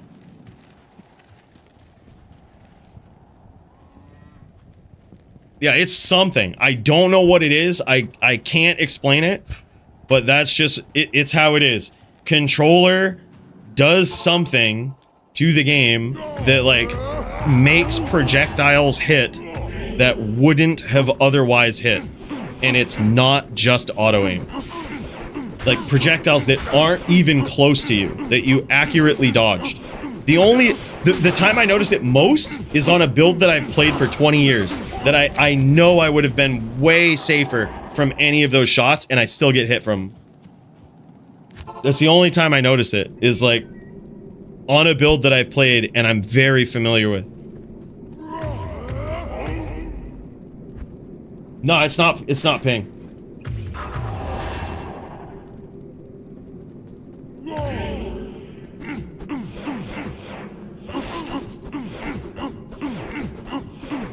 So, Sloot, I'm not saying what I died to was the thing. Look at the whole duel. Look at all of the times spears hit me when they shouldn't have. That's what I'm saying. Everyone thinks like, oh, you died to some fuck you, dude. I'm banning anyone that's a cock over here. Like, you're all getting fucking banned permanently, so don't fuck around. Fuck all of you. Like, you know what I'm talking about.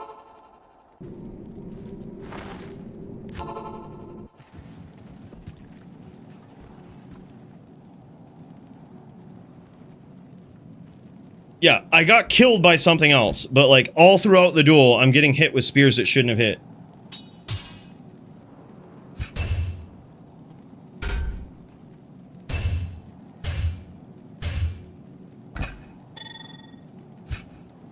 Sorry, I feel like I ruined this melee duel for these guys, but... Jesus, dude. Controller is so fucking gay.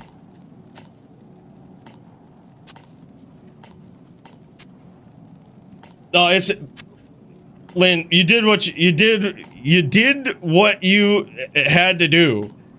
Like, it's in the rules. You can do it. Like, it's fine. Sorry I'm tilted. I don't mean to make you feel bad. It's just like, I feel so fucking shitty. Because it's like, I feel like I played well in a lot of those interactions, and it's like I still just get hit with random shit.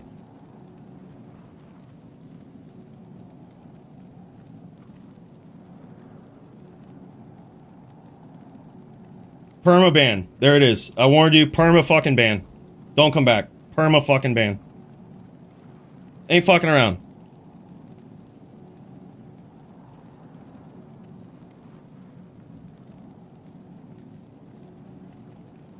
Perma fucking ban. We don't fuck around.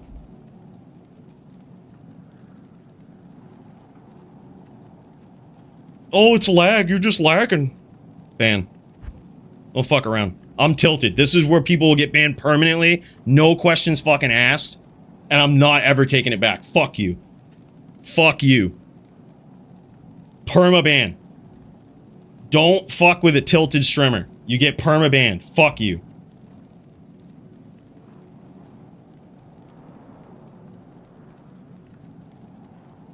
Love a good Coooley tilt. Love you, Travix. Sorry I ruined your melee duel with all my tilt.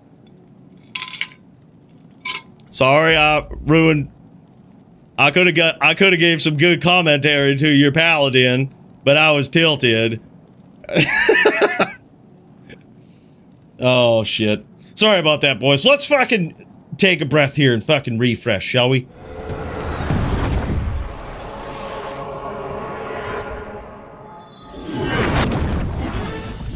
Alright.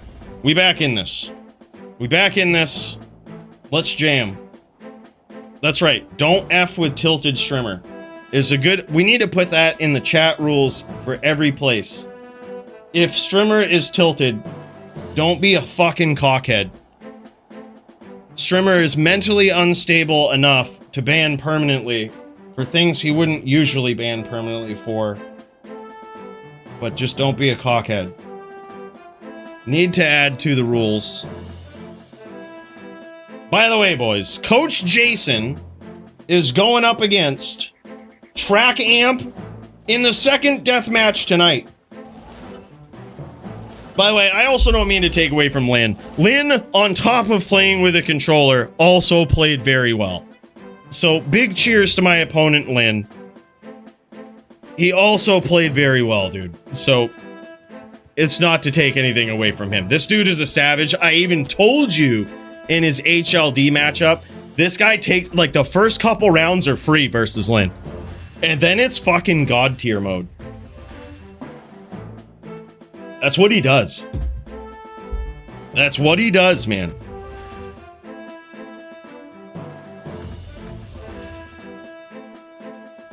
Comply or be terminated. Fuck him. Fuck him.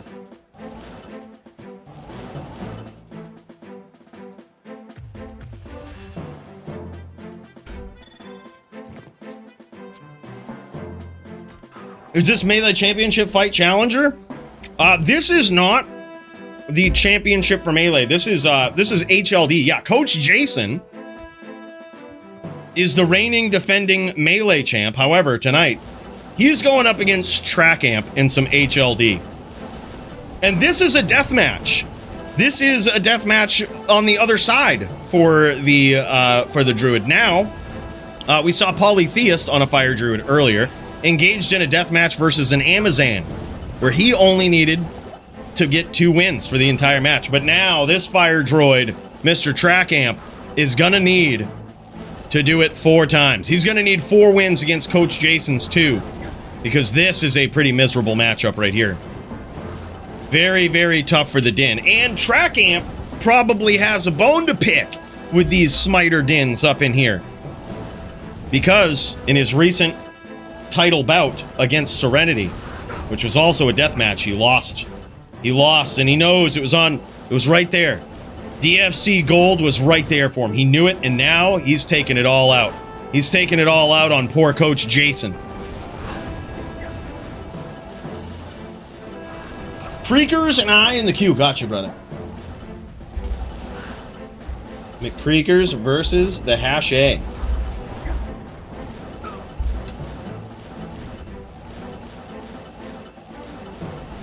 Let's fucking go, man.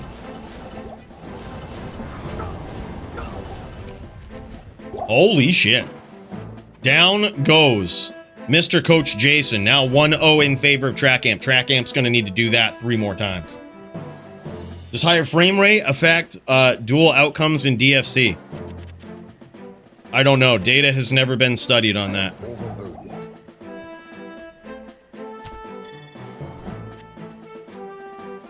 I have never studied the data.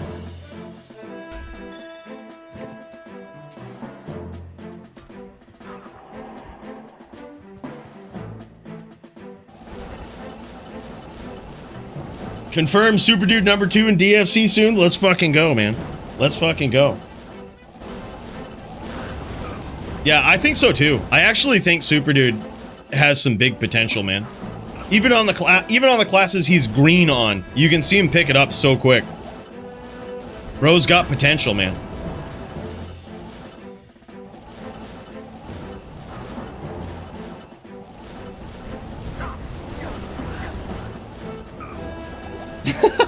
Travis says your rage over controller got me through my ass whooping. Well, you know what? I'm glad. If you're gonna get 10-0'd, I'm glad I gave you some sort of entertainment. Incredible chain there from Coach Jason. Holy shit, but a nice up boulder from your boy Track Amp. He ain't scared of no chains. Wait for the spider match tonight versus Green Lungs. Oh shit. I am, dude. I'm looking forward to it. I'm gonna do something different. It's not gonna be like a 99 ladder push, but it will be like a. It will be something fun. Muchez and Toe still fighting? I hope so. I haven't heard from these guys. I saw Toe Shank in the chat earlier. Have not heard from Muchez.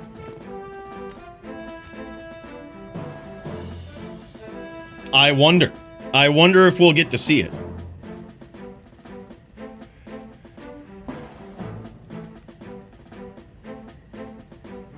Nah, probably. I'm probably gonna run a Sork, but I'm just gonna magic find in a very weird way. He might delay match till tomorrow. Might be off stream or on his stream. Not sure. All right, GG.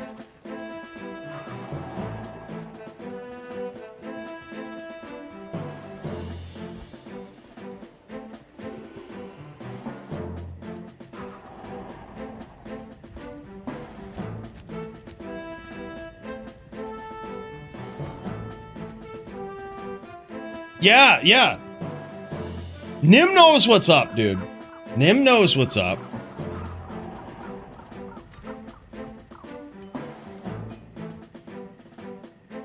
Yeah, it's crazy.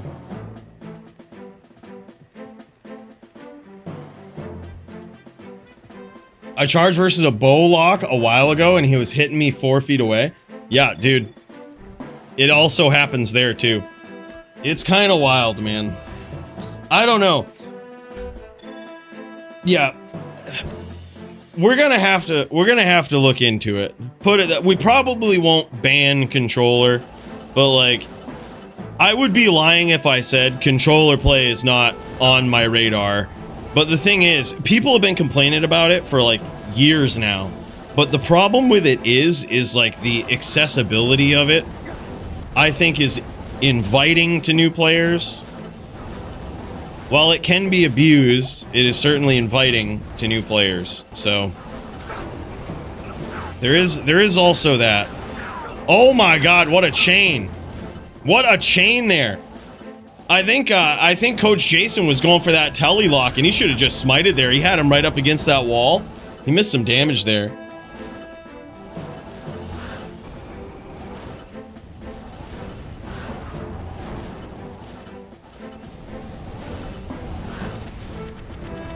Yeah, I mean, here's the thing: you can't really say Lin swapped to controller and then started winning. That's just what Lin does anyway. Like, you beat him the first couple, like 2, maybe 3 rounds, and the dude goes in like God mode. Like, that's just kind of naturally what he does anyway. So I wouldn't say that was like necessarily the controller play.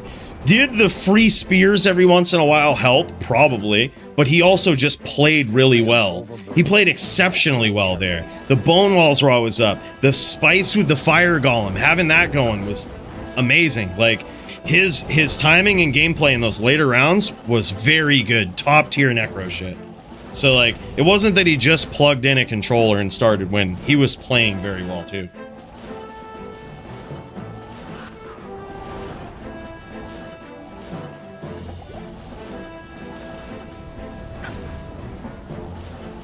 Controller is coded completely incorrectly for PvP. The hit reg is not in sync at all. Really? We just tested it. It's not pretty good. No shit.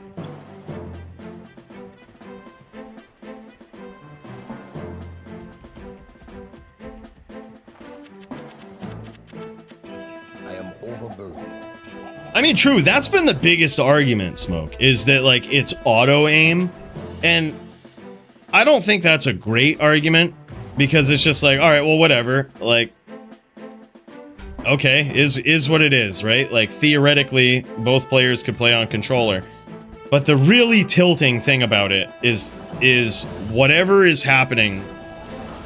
So Bryce says it's that the controller is coded completely incorrectly for PvP, and the hit registration is not in sync at all. How did you guys test that?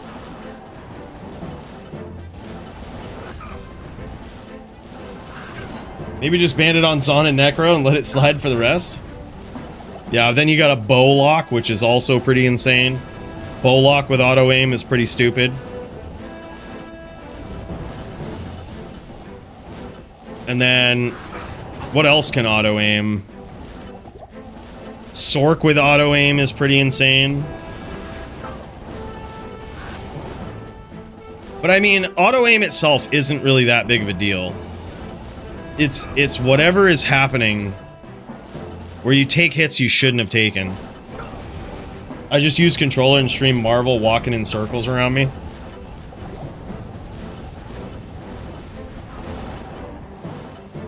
Oh, word. Okay, and the hits that landed. Word. Okay.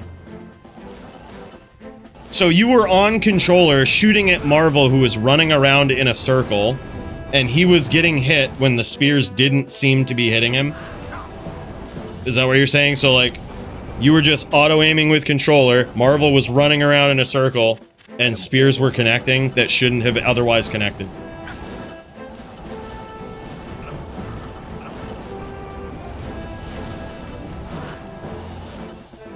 Yeah. True, I mean, there are drawbacks, like teleporting. True, and that's the other thing, too. Baloney has a point. There are other things that other classes do that are just almost as broken, right? So it's like, I don't know. It's definitely something that is... It sucks. Yeah, you can tell something is just wrong, right? I was gonna say, man, like, I have played that build for years. I am the best LLD charger in the world. Nobody is better than me. Like, I know how to dodge hits. I know what should hit me, what will hit me, what won't. And it's like, I know that that some of those spears were not going to hit me. I'm like, yeah, you're totally safe here. And then they just hit. And you can tell it's spear because of the sound. Like, in some of those exchanges. It's wild. Thanks for not running, he says. Hell yeah, that was a friggin' duel right there, man. That was a friggin' duel.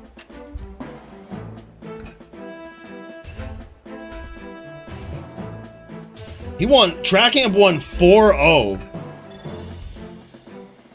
That right there, that's a big comeback for him.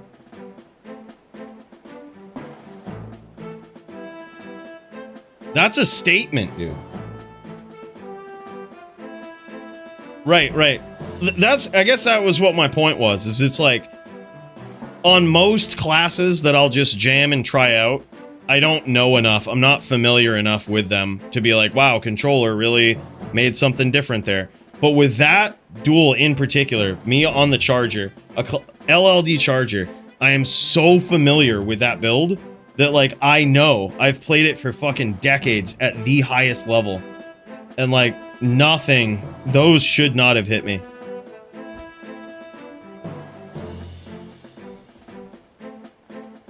Damn, son, holy shit. All right, boys. Coach Jason versus Track Amp is in the books. Next up, we've got the Creakers versus the Hash A. Let's get it.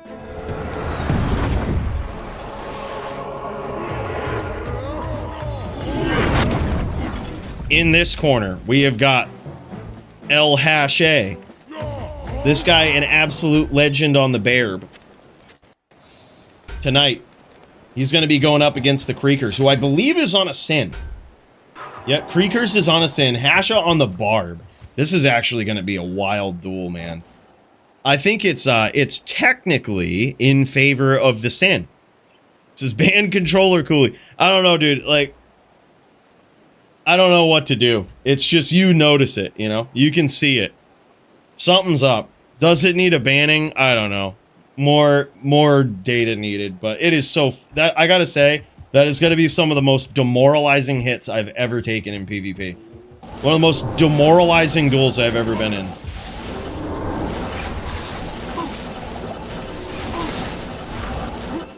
Coach Jason versus Green Lungs, ready too? Oh shit.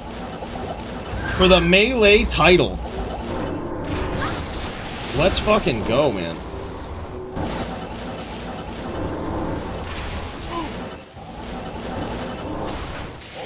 If you can't ban controller, I get it, but at least ban Zans. Yeah, you know what? Fuck it. All the female characters, you don't belong on the battlefield. We're gonna ban you. We're gonna... just get you out of here. Warlock is basically a female. That counts.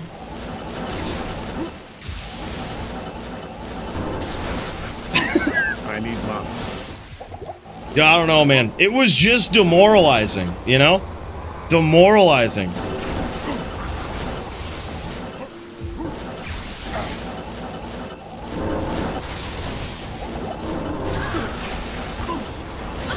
Oh, nice hits there from Hache. Hash is an absolute menace on this barb. Look at this. He's got him very low here. McCreekers is extremely low. McCreekers is bougie, the sin here. And he's been clapped by a couple of these hits from Hache. And he is now in trouble. He is very low. He is not quite... Oh my god, nice chain lock there from the Hash. Greetings. And it is now 1-0 in favor of this guy. Let's kick over to the McCreekers on the Sin side over here. This guy, an absolutely incredible, groundbreaking Sin player here. He comes onto the scene like an absolute menace. But now he has met the menace of all menaces, Hache. Holy shit, it's about to get real.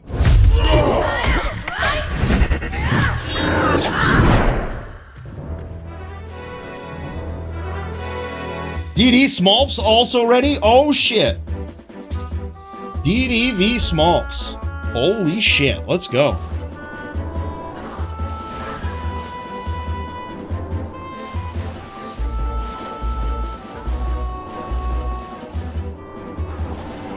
I'm curious to see where all of this damage is coming from. It looks as though Hache doesn't have a lot of poison here. It's not a lot of open wounds. It's just really clean stomps, really clean hits.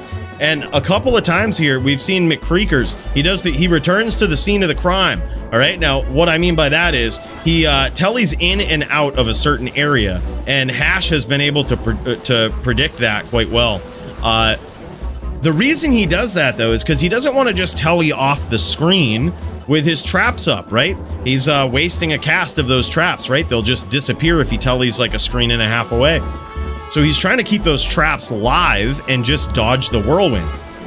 Very smart play, but it's also really risky. Returning to the scene of the crime because Hash is picking up on it. And he's just whirlwinding where he used to be. He knows he'll be back. Green's fighting for the belt. Wolf on wolf actions. Oh no, this yeah, actually, yeah, it will be, it might be. Green Lungs is on Barb, but I'm not sure if he's on Wolf Barb.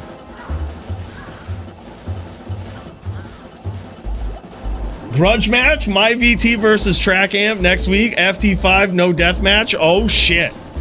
Let's friggin' go, man.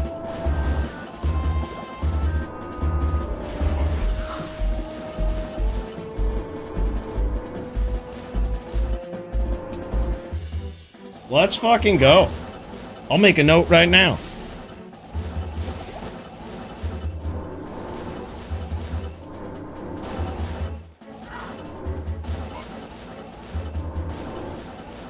I would agree, Mnemonic. I would agree. I think the Warlock indeed should have been a female.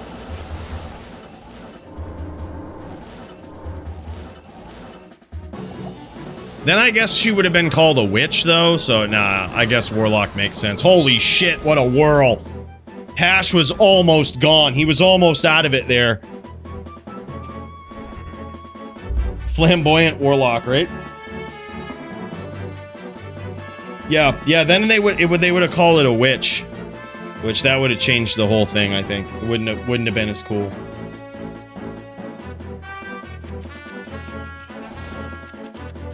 Monk will be announced at BlizzCon. Leak confirmed it was a female class.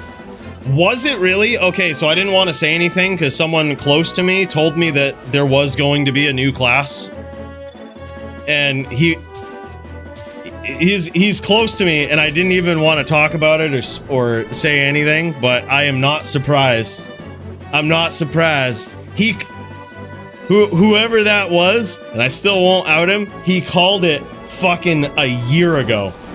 A year ago. He told me that. I was like, no way. And what he was telling me, he was very, very, like, you could tell. He was very trustworthy about it. More broken classes for a season? Yeah, watch. It's gonna be stupid. Yeah, for D2R, yep. Monk coming, Witch Doctor next expansion? Yeah, that's gonna be nuts. I actually do hope they make a monk and that it isn't, like, overpowered. It's just, like, a super good team dueler. Make tier heals worth finding? Exactly. To be honest, I'm excited. Yeah, same. Dude, I would love that. If it's like pure support, sign me up. Sign me up, dude. Dude, hell yeah. I gotta message my boy and be like, dude, you fucking called it. You called it, man. Holy shit. His friend at Blizzard, he weren't messing around.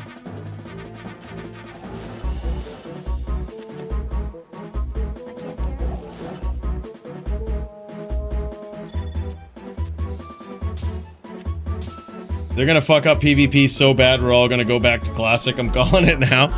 Dude, if we ever go back, I think we're all just going back to LOD. If they ever fuck up PvP so bad, I think everybody's just gonna go back to actual LOD. Not like the Classic version of this. I think people will actually go and download the original version of the game. I think that's what's... If they do, that's what's gonna happen. I'm ready. Whose uncle works at Blizzard? Dude, literally, it was one of those my uncle works at Blizzard sort of things, and I was like, nah, but the dude telling me it, I was like, he wouldn't fuck around with me. I didn't want to say anything, but I totally, yeah, I could put it this way. If that has been leaked, I can say I have a very good source that would also be a secondary confirmation of that.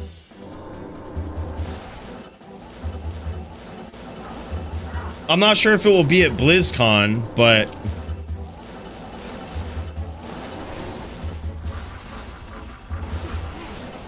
I didn't know it was going to be that soon.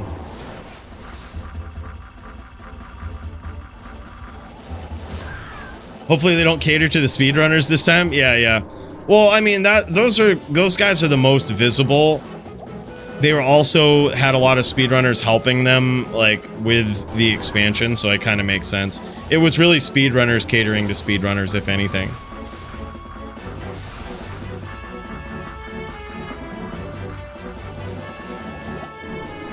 Dude, we were just talking about that the other day, Rist. Is like, there's some classes, I don't know where it ever became standard in Diablo 2, or really ARPGs in general, but like, nowadays, if something isn't a mosaic sin blasting through the entire game, it's like, oh, build sucks. It's like, that's literally never how it was. I thought about, like, doing a breakdown at one point of how Diablo 2 used to be, with, like, top tier, best classes blasting shit, and how it is now. And, like, it is way different. Like, it is way different. I mean, blasting back in the day was, like, headhunting mobs. You wouldn't destroy an entire screen. You would just headhunt mobs. Yeah, now in like every ARPG, it's like you were basically, I wouldn't say you were the best ones were single target, but like the way of leveling was so slow, and it was just a different experience. Even the Hammered In was like a top tier S tier blaster, and it wasn't very fast. Like, it was only fast in our memory because everything else was kind of also slow. But now, even in PVM, Hammered In is so slow. It's like one of the worst. It's like kind of mid-tier, really, but...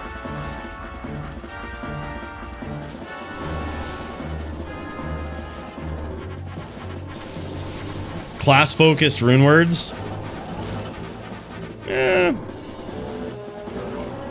I don't think itemization is the way to balance classes.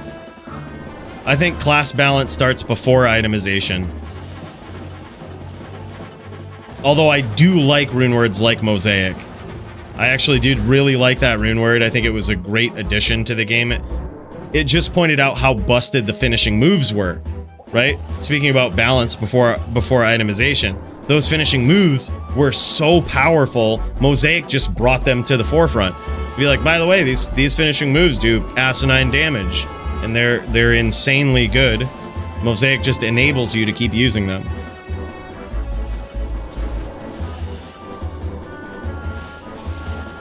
Yeah, well, that was the thing, is you always had areas that certain builds would be really good at, right? That was the old method of farming. Is like, you would have builds that were really good at doing certain things. And they would be absolute S tier. But those days are over. It's just like, now you have to blast through the entire game, and if you're not blasting every monster down, as soon as you teleport on the screen, it's like, wow, this build sucks. It's like, that's really not ever how D2 was. It's kind of disappointing that it's getting to that point. I hope that pattern doesn't continue. But like, you needed to make, yeah, Hammered In was great in Chaos, right? Like, Hammered In was a great Chaos choice. Holy shit, man. This guy pulling it back. McCreakers. He's on the board. 3-1. Yeah, or something. Yeah, that would have been good, Max. I honestly, the more I think about it, your solution might have been probably the best.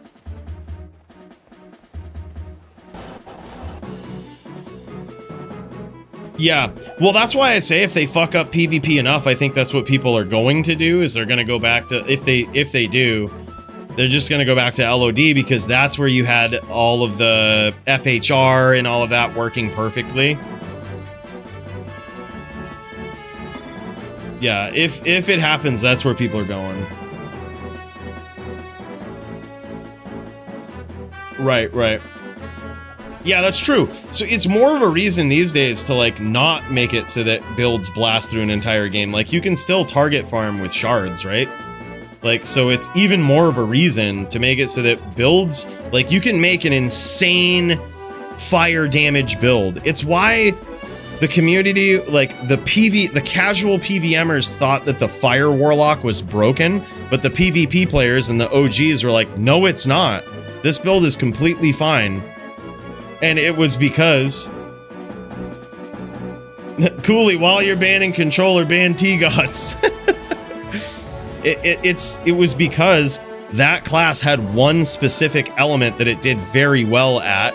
It was very good for early game, but kind of slowed down unless you had god tier gear in the late game. That's a PVM build, right? Like, that's fine. The skills were delayed, adding a natural slower delay even to farming and blasting through shit. Perfectly fine, right?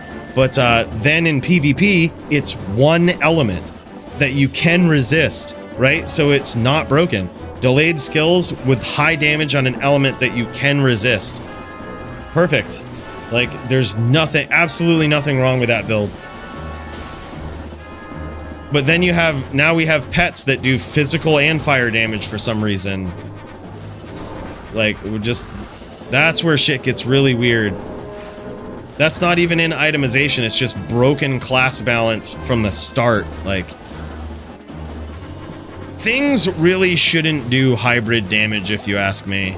Like, one skill shouldn't do hybrid damage. Like, a fire druid should do fire damage. It shouldn't do fire and physical. Some of the attacks, it's okay if, like, Volcano is all physical, right? Or, like, something is all physical, or mostly physical, with, like, very little fire damage, if any. But then, like, any one single attack, I think, should just be one type of damage.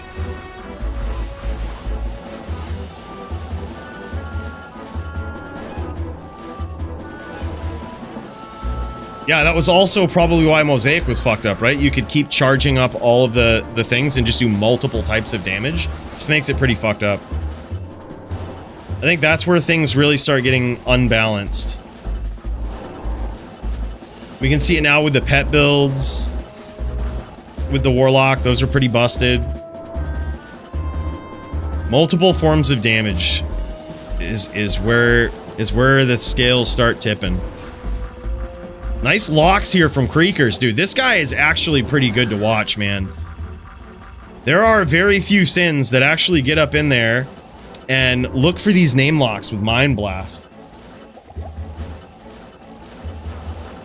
Yeah, exactly. When your sheet damage is 100k, exactly. Broken as fuck.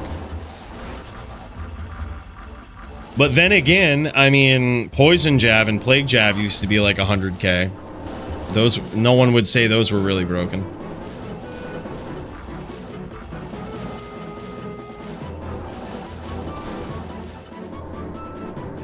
"4K defense, Zodbug Fortitude? Hell yeah. Hell yeah.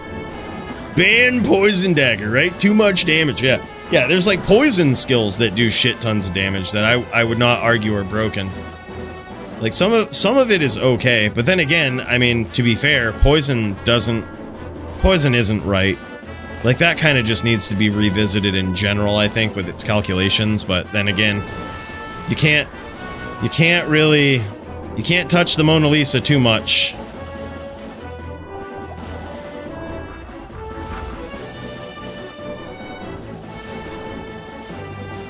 Also, this concept of minus magic res was a very bad idea. Magic res in general, minus magic res. There was literally one bad item in the game that you could use to get magic res before this, and I feel like that was used as leverage to be like, you know what we don't do enough of in this game? Magic res. Let's start fucking with that. And then, like, that just blew everything out of proportion. Like, there's a reason why we didn't use it, is because that one bad item was so unplayable that it didn't really affect the game a lot. But now, it's like these items, like the fucking belt with minus magic res, the new helm just has minus magic res. A warlock's skills have minus magic res. That's so ridiculous, man. By the way, what up, Bruno?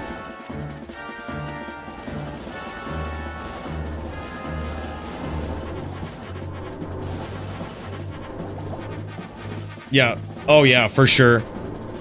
And, like, even that is pretty busted, Super Dude, but now just imagine minus magic res with that, too. Like, come on, man. Those are guided hammers. Those spears are basically... They are legitimately hammers. They are hammers from the old game. Spears and spirits. Holy shit! And to save his ass, he does it. 3-1 still. As Bougie... AKA McCreakers, ekes out the tie in that round. What's the queue look like? We'll throw you in there, AF50. It isn't bad, really. AF50. We've got this duel, then Coach Jason versus Greenlungs for the title. DD versus Smolps for the title. Then AF50.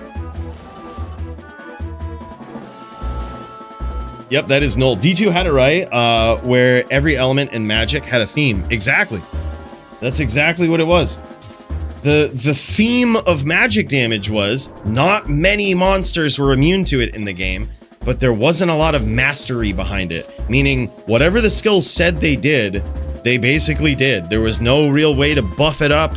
There was no way to minus it from, you know, you couldn't convict it away from monsters. Like, there was no magic mastery damage that could magically boost it up. It was like the magic damage's theme was that it was very rare. It was just this strange damage that just was what it was. It was very predictable damage, and now it's just not. Like, they've treated it like every other elemental damage, which is a huge mistake. And, you know, cold damage was really good. The cold mastery of the sorceress was really good, but then it doesn't work versus, you know, immune monsters. The monster immunities were such a cool thing. And now we've got Sunder Charms. Like, I mean, I am such a purist, though. Like, I wouldn't even say I'm a purist. I think I really welcome change to Diablo 2. I just welcome the right change. And I don't think Sunder Charms were ever really the right change. Like, part of the beauty and the charm of Diablo 2 was monster immunities. It was the one thing that was added to give high difficulty to the game. You had to really think about your build. You had to really think about how you were going to solve problems, right? You had to diversify your damage, use different attacks, right? Corpse Explosion on top of your magic spells or on top of your poison spells. Needed to use Death Sentry on top of Lightning Sentry, Fire Blast as well. Like, the Assassin was really good at diversifying damage. Uh-oh, nice hit there from Hash. Holy shit, man, he's quick. There it is, man. Hash. Hard-earned win right there, but holy shit, he did it. What an incredible showing from this guy. An absolute savage on the barb. And this guy... Not to take away from him, also a savage on the sin. Holy shit, man. What a duel between these guys. Bam, son. Not everyone wants to think when they game, so some want to use a controller instead. Yeah, neither do below amp is physical only. Lower res is elemental resist only, yeah. Yeah, no, amp damage is only physical. But it's also everything physical. So, like, anything from arrows to smites to tornadoes will do way more damage when you're amped. Yep, and lower res being elemental resist only. That was also very smart, man. They all had a theme, but I feel like that theme is just, it's all getting thrown in a mixing pot, and it's not good. Yep, GG to the hash, man. This guy is insane.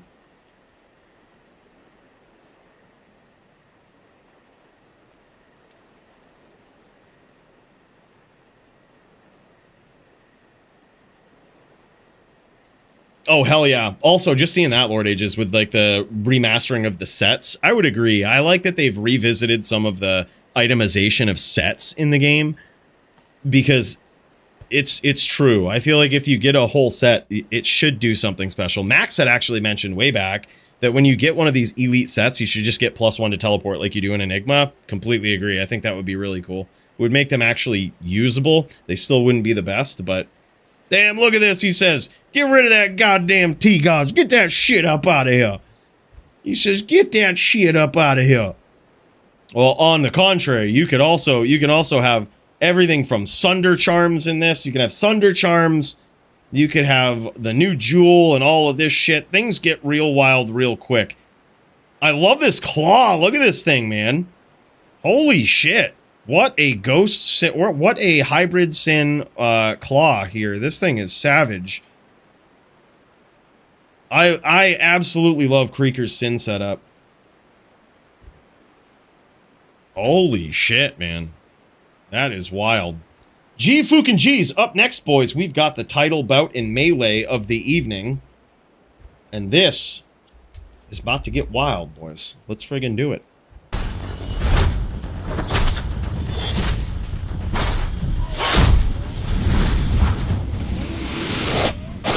In this corner, we have got Coach Jason, reigning, defending Melee champion of the world. He's going to be trying to hold on to his title tonight. Versus Greenlungs on the Barbarian, going in on Conk Barb, but can he do it, man? Who's going to come out on top of this one? First round, these guys are throwing down. Big damage here. For the Barbarian, anyway. Greenlung's off to an incredible start. But now Coach Jason with a comeback. Comeback of the night. But no, shut down by this ball right here. Greenlungs is on one tonight.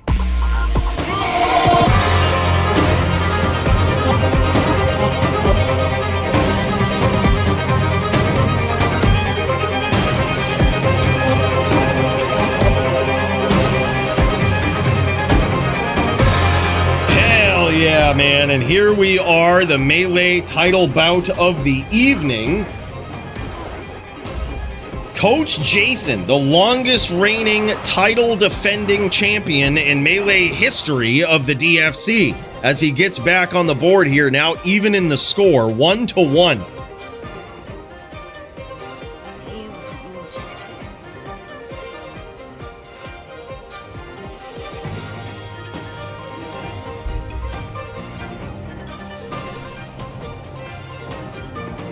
Ask and ye shall receive. Let's do this, man. We'll throw up a poll on Twitch for the good old winner. Let's see here. I'm not sure if you'll be able to bet anything, but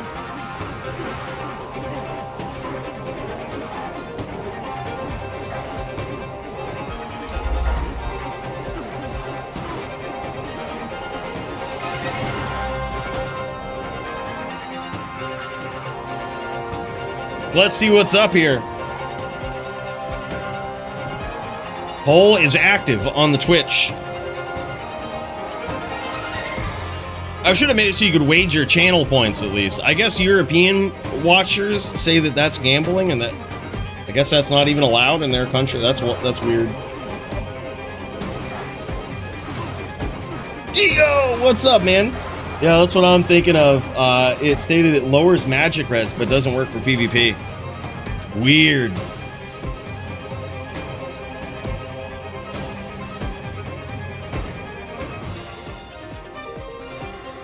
No shit. So that was something that was patched out in 1.10 max. I didn't know that. I didn't know it actually ripped away magic res. Are they not clear in meta? Or am I blind? It could be. Could be. He does. He's not wearing meta. Just flashed it. He ain't wearing no meta. What a fight between these guys. Holy shit, man. A nail biter. 3-0 here so far for in favor of Coach Jason. 4-1, sorry.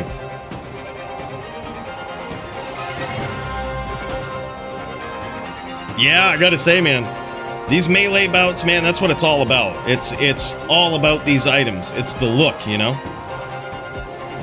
It's the look, and it's the dominance. Look at this, man. This is absolutely wild.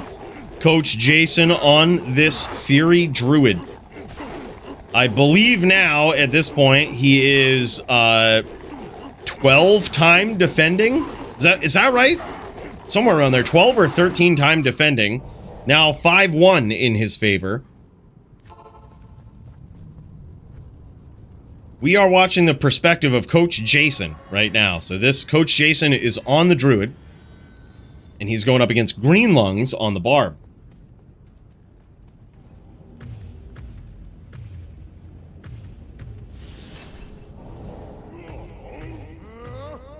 But I trust LevRam info. No shit. Yeah. Interesting, dude. So any magic damage, so like, if you hit with lower res, it will increase the magic damage of like hammers? Is that what you're saying, LevRam? Yeah, we need Dio back. We need Dio back in the DFC, man. What do you need? Speaking of long-time reigning defending champions. Yeah, bro. Hell yeah. Computers are like super expensive right now, I guess. Joby was saying that I got mine at the right time. I paid a fucking lot for mine. But like, apparently they're way more expensive now. I have like 192 RAM. And RTX 5090, 192 RAM. Like, I don't know, 2 or 4 terabytes of fucking solid state drive. And then 20 terabytes more of hard disk drive. Oh yeah, and then there's like, yeah, it's just, it's stupid.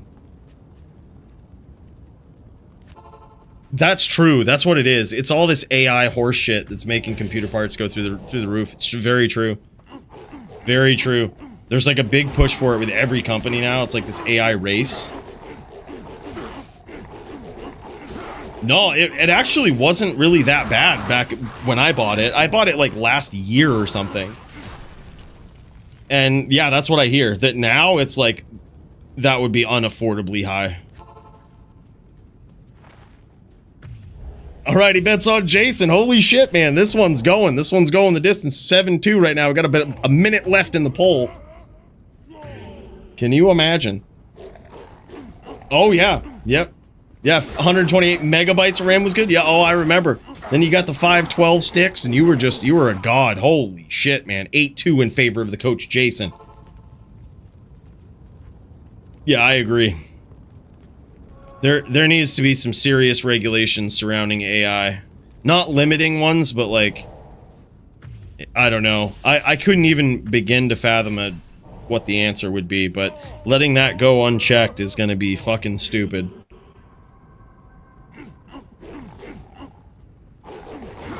Oh yeah. Oh yeah, man.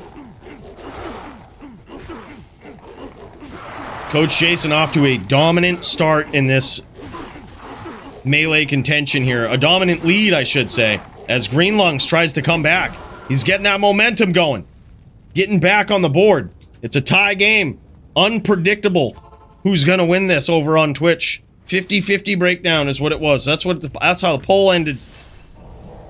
Did it only have 2 votes?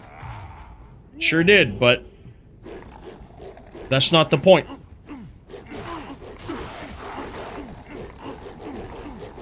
Only the PVM monsters of LR reduces magic res. Really? Holy shit.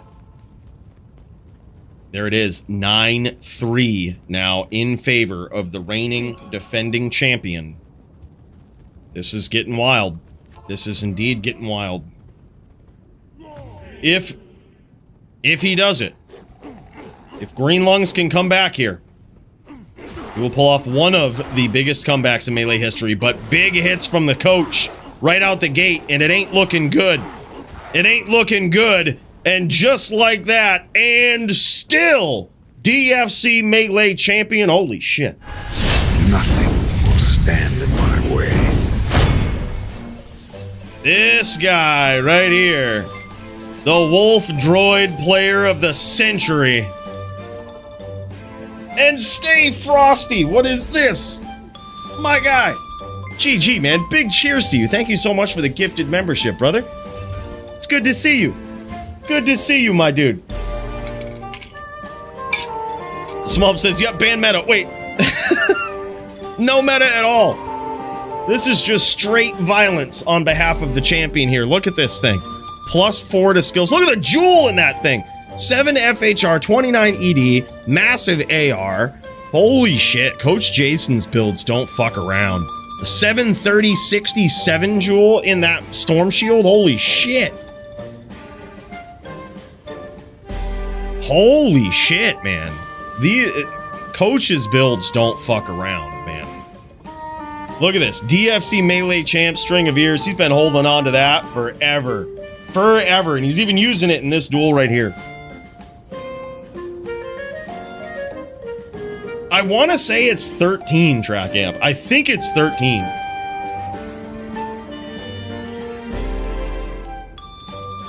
Frosty, my guy. Dude.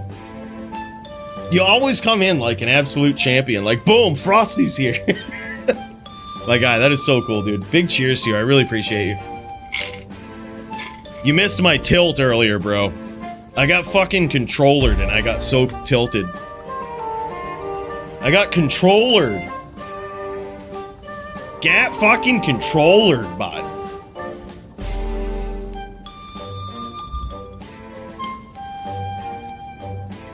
It's alright, the VOD is up there permanently for people to look back, point, and laugh. Controller gameplay will spoil you. Dude, holy shit, man. I never, like... Well, I shouldn't say I never noticed. I did notice in a few duels, casually in pubs and previously in DFC, the aim of controller. And the aim is fine. Auto aim is fine. But, like... Even Bryce just tested, I guess, anecdotally. He was like, he ran around in a game with Marvel. Marvel was running around in a circle. Bryce plugs in a controller and starts auto-aiming spears at him. And spears that shouldn't hit somehow do. And he thinks that the hit registration on controller is like desynced in some way. And I can totally say I feel that.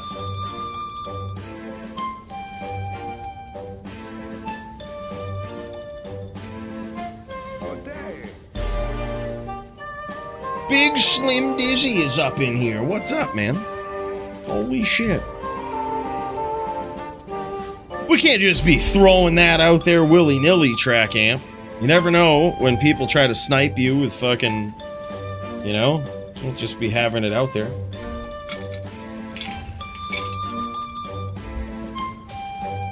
Coooley tilted like I got against Serenity. I feel you, broski. Yeah, man, I'm telling you. Yeah, all of Coach's gear is absolute sex. It is sex personified into digital D2 gear. That is Coach Jason, like every build I've ever seen him on. It is the essence of sex captured in Diablo 2 items. Absolutely insane, man. Up next, though, we have got the title bout in low-level dueling division, boys. This one also gonna be a banger, as Smolps tries to steal the title from DD, the most dominant low-level dueling champion of all time.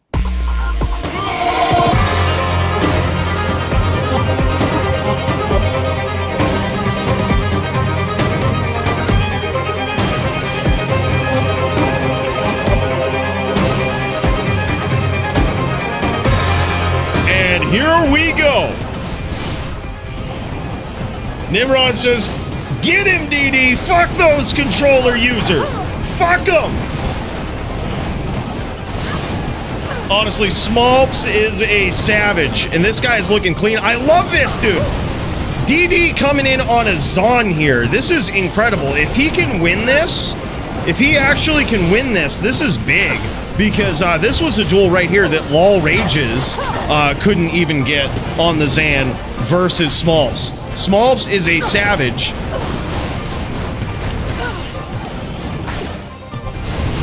And he is no stranger to this matchup here. Holy shit! Got my money on Icy. Got your money on Icy. 20 bones from the Thomas Hug, my guy. Big cheers to you. Holy shit. Thank you so much for that. Huge, brother. Holy shit. Down he goes. Smolps felled by Icy Dicey in round 1. Icy Dicey, a.k.a. DD, a.k.a. the vantage point of the Zan we're watching right now. By the way, it looks like the Last Dynasty Discord is popping some D-clones. Get yourself in a game on North America right now, because these guys, if it's anything like they've done in the past, these guys are going to be popping D-clone for the next hour. Every 10 minutes. You just missed this one if you're not in game, but make sure, get yourself in a hell game, North America, and let's freaking go. Big shout out to TLD, man. These guys are savages. Great movement here from DD.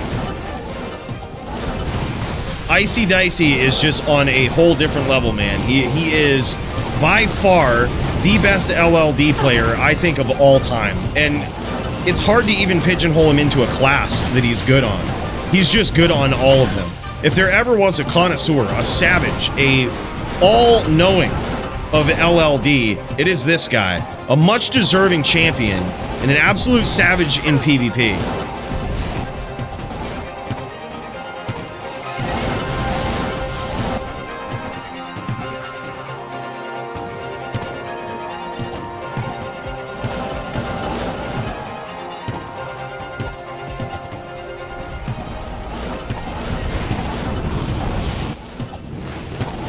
Holy shit, man.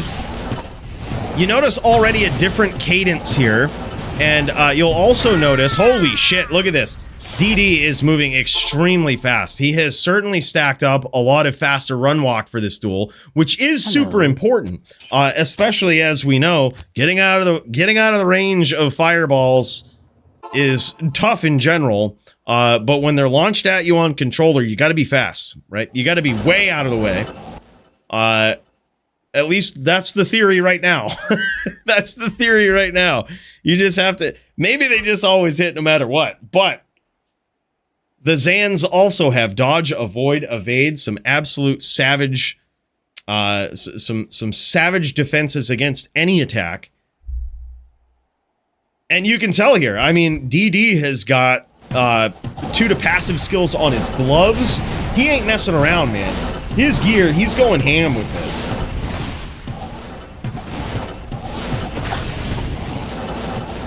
So far, he is 2-0. Smolps is down 2 in this title bout. Smolps trying to reclaim the title. And you notice this constant movement from DD here, and one thing that he's very good at, this is way harder than it looks versus Smolps, he's keeping these arrows flying. Keeping these arrows flying at all times while he's outmaneuvering here. That is very, very hard to do. Because you have to keep this pressure up. And there it is, man. 3-0 so far for the current champion. Good evening. Holy hell, man. He's so good. Mind you, Lol Rages, who is, in my opinion, one of the best Zon players ever, he went up against Smolps in LLD, and Smolps beat him both times with Lol Rages being on the Zon. Which, that was an incredible win.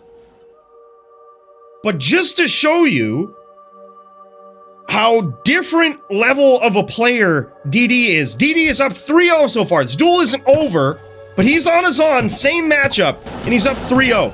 Dude doesn't even specialize in Zon. He's just a fucking animal. Dude is on a whole nother level in LLD. This guy might actually be the best low-level dueler of all time. It's literally not even close. Yeah, the bobbing and weaving. Look at this, man. keeping these shots constant, and even his cursor placement of where he wants the guided arrows to start seeking his opponent is very purposeful. You can see him every once in a while when he's expecting Smolps to come in and stomp. He shoots a very short, he shoots a down guided, right? Like when he's walking down like this, he'll shoot a down guided arrow. It'll go down first and then seek as Smolps is coming up. That is some perfect timing shit, man. I'm telling you, this guy is on a whole different level.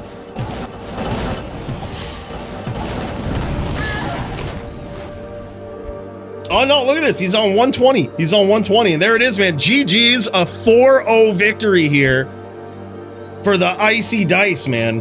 Holy shit. Wow. And still, DFC LLD champion, this friggin' guy, man. Let me tell you. I don't know who's gonna stop him, but someone's got to. I shall purge this land of the shadow. The man, the myth, DD, the legend, and still DFC champion. Guy showing off the skills here. He only has 1 point each because of DFC rules, but yeah, 40% dodge, avoid, evade. This is wild, man. Showing off those skills, that setup. Apparently, we have to revisit some things. We have to look at some rules that DD has sent me and could do some comparisons. They are out of sync with the larger LLD community. They are ancient. We haven't changed them in a long ass time. Even with the introduction of the Warlock, I don't think literally anything changed. Literally nothing changed. We move slow around here. We're like the US government. We often move slow.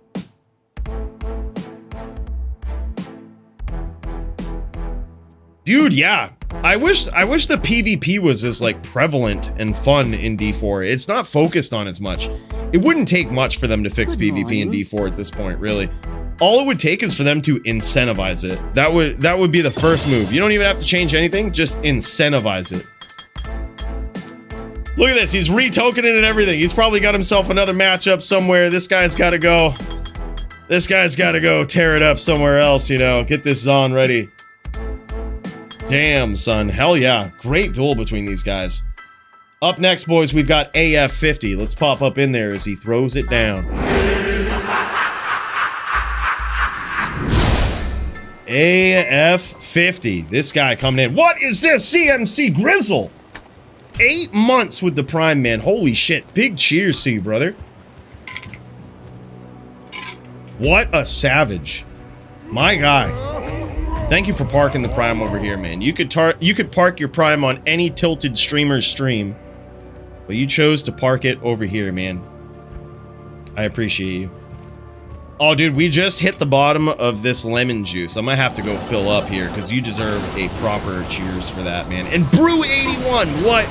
Holy shit, man. Big cheers to you as well, brother.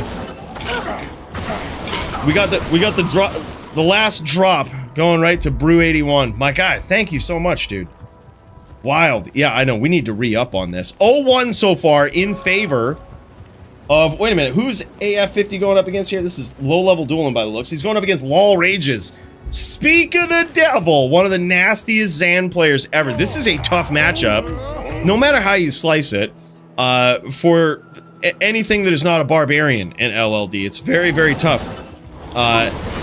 And damn, look at this. Lol Rages just showing how it's done here. AF50 putting massive pressure on. Uh-oh. Caught up on that cons lock. Oh, shit. And he's choosing not to have the cannot be frozen on his build. You kind of do have to make a choice in this matchup. Do you want the damage from the armor? Do you want the cast from the armor? Do you want, what do you want for a trade-off? Because you can't really give up that belt slot, which is where LLDers usually get their cannot be frozen, from Death's Belt, right? There are other items like the Ghost Spirit Shroud Ghost Armor, but it forces you to give up such a critical piece of gear on the armor in LLD. It's so bad to do, man. And D-Bomb, what? All right, boys. After this, we're gonna have to refill this.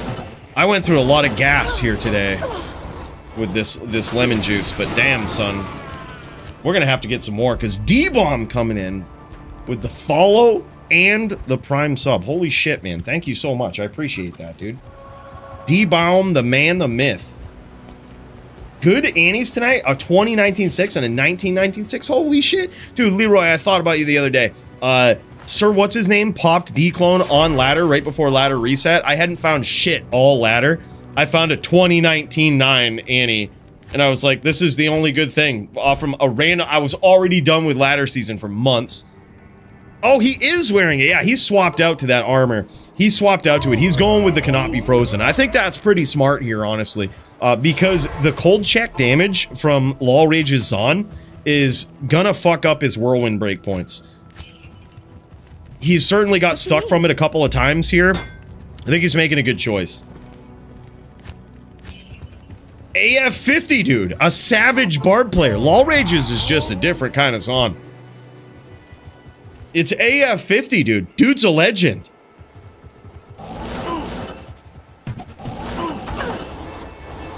There it is.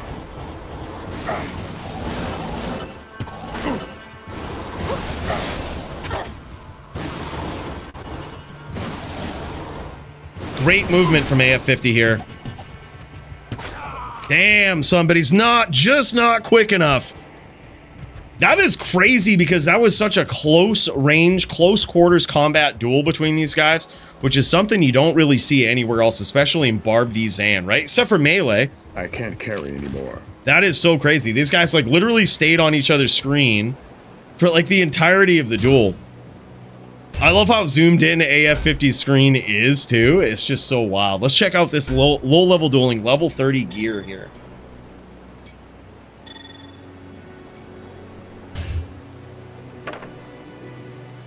Yeah, you make a big sacrifice. If they add new things to items in LLD ever again, you know what I wish they would have put on Manald instead of FCR?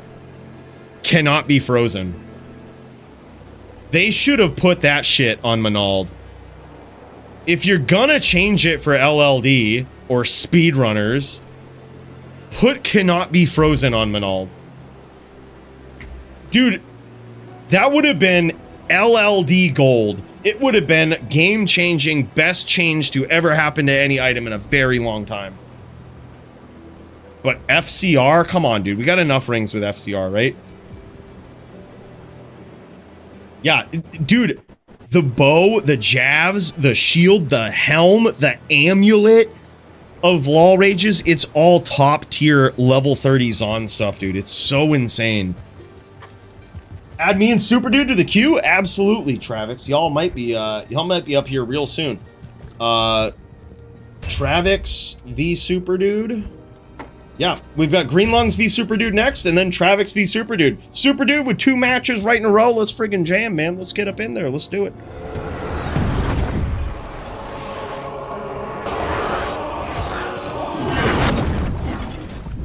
Just popped into Travix's stream here, but wrong one. We need Green Lungs versus Super Dude.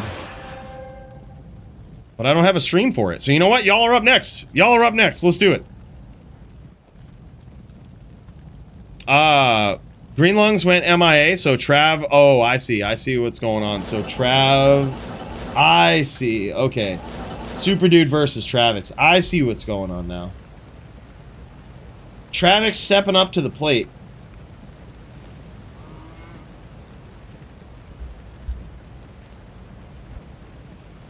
Good day. Yeah, CBF could have opened up so much gear, and it isn't...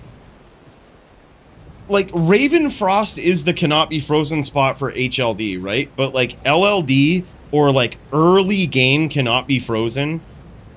Whether you're a speedrunner, whether you're a dueler, it is so necessary. It is so underutilized in that space. Like, cannot be frozen is just needs to be on more gear, period. But especially low-level dueling gear. A ring slot, giving up a ring slot for cannot be frozen, it's literally the only ability on that. Yeah, I guess you get mana regen, a little bit of life, a little bit of life rep. But, like, again, that forces you to make decisions in LLD, which is really fucking cool, man. Like, I think that's insanely cool. I think they should just, it's not too late. They could do it before ladder goes. Just put cannot be frozen instead of FCR on Manald. You know what? Fuck it. Do them both. It would definitely be the ring of LLD. It would be a god tier ring at that point, but like, fuck it. Whatever. Put it on there, devs. Instead of FCR, CBF, or both. Fuck it.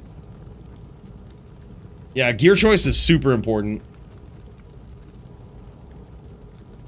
It does, but the reason why it's hard to give up the belt slot in LLD is because the belt, it's also very hard to get damage reduction. And the best item for damage reduction in LLD is String of Ears. So you can't really give up damage reduction for Cannot Be Frozen. 15% at that point.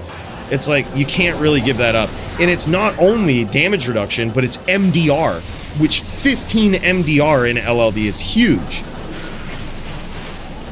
So like, that spot cannot really be given up. Super Dude on the hybrid sin here tonight. Holy shit, man. Getting in, delivering some damage to Travix here.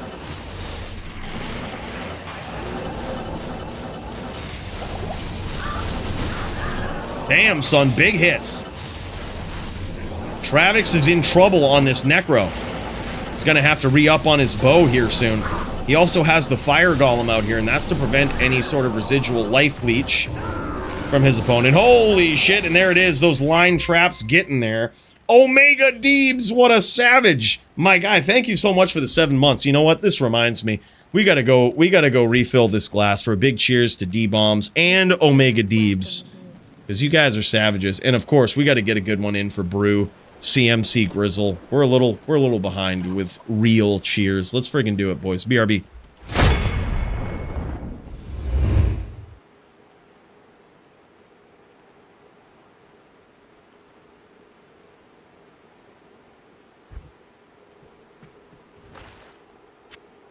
I am overburdened.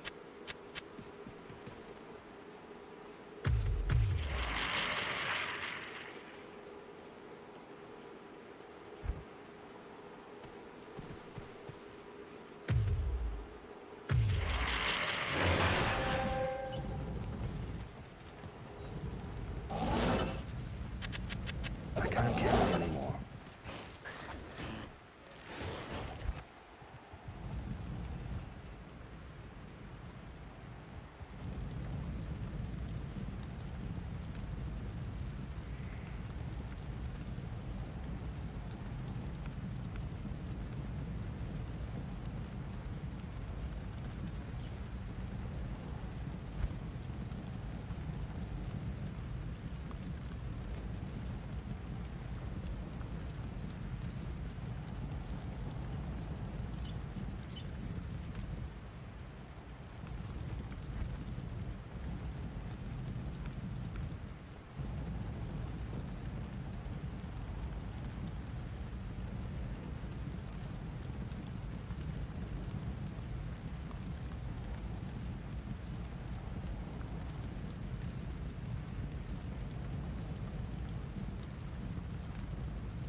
What the hell kind of shit are these guys talking here?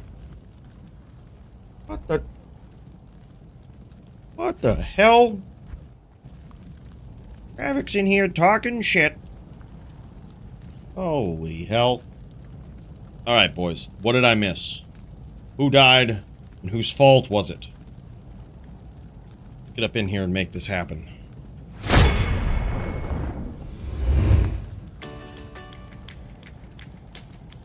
Thor Jitsu versus Shipendi Melee ready. Alright, we'll throw you in there, buddy. Shipendi, the Thor Jitsu.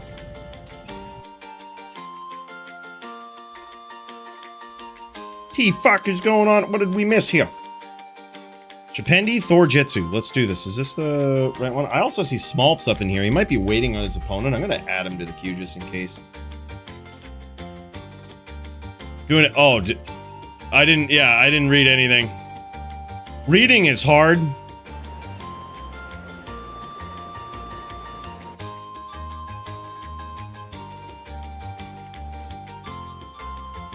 Chapendi Thorjitsu. I don't see a oh, yep. Here we go. Thorjitsu. Let's jam it. Switch stream to Super Dude? Oh, okay. My bad. Alright, hold up. False start on Chapendi Thorjitsu. False start.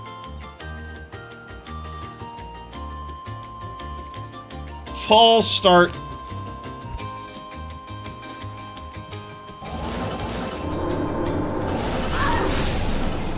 Alright, let's do it. Switching to Super Dude's perspective as he goes up against Travix. This Sin is looking pretty good, man. He's got himself 4,200 life. He's a Whirl Girl. I might CMC. I was thinking about it. It all really depends on how, like, the first day or two goes. I'll probably do my regular just playthrough with the boys. But I do have a special thing that I want to do this season. And if it goes well, if we get off to a good start, I'll probably stream some of it. I think the boys want to play through on hardcore just so we can troll people and kill people. And I might do that. And then... But I also do want to do something for softcore.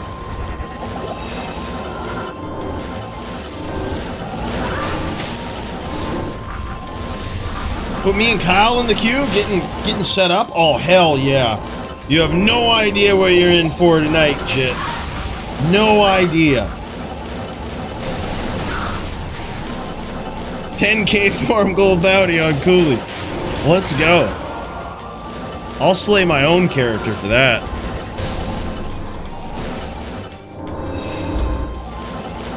Let's do it. Yeah, it probably would be Joby. That's exactly what would happen, good. Like, there would be like a 10k bounty, and then Joby would be like, just fucking dirty TP me or some shit. That's exactly what would happen. He'd be like, ah, get wrecked.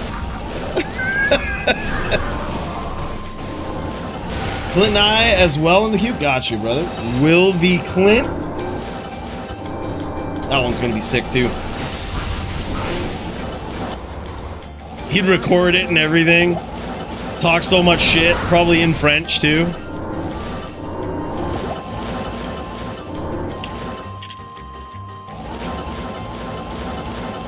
Yep, he would. And then he wouldn't even split it. He would like keep it.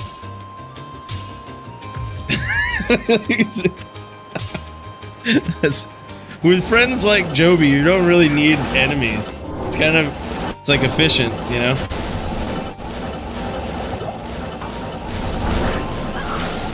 I got a match against Travix at some point, but trying to split up the screen time. Oh, hell yeah, man. Chuck it in there too, fuck him. Jits v Travix, let's do it. Holy shit, man. Super Dude is on fire tonight, man. Super Dude is on fire tonight.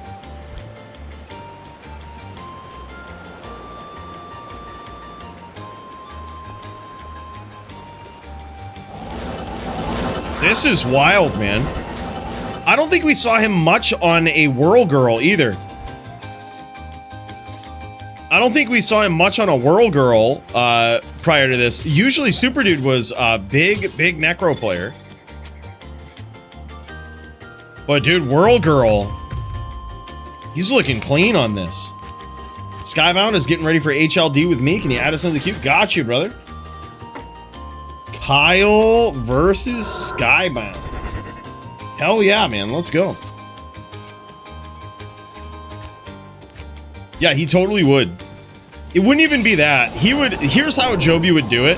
he would act like we were gonna dirty TP people, like in bales or something, and then he'd be like, all right, my TP, it's safe for now, and then I'd go in and it would not at all be safe.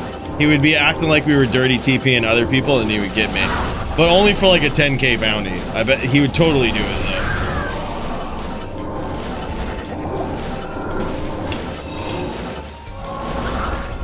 That's fine.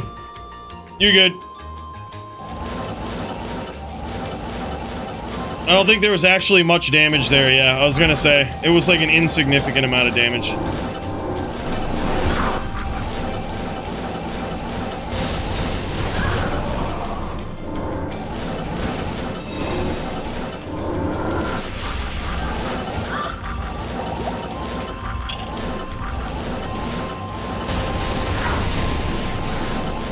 Damn, lucky with those claw blocks on that whirlwind. Holy shit.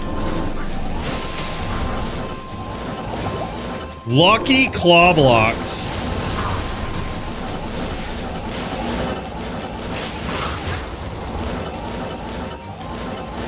Oh, word. That's alright, dude. The queue is kind of piling up a little bit, Kyle, so I'll just keep you in there for now. And if he's ready in like the next 30 minutes or so, you'll be there. Dude, I gotta say, yeah, I agree, Track Amp. He's playing well for being kind of a new Sin guy, yeah. Dude, like, what the fuck? Look at that trap pattern, man.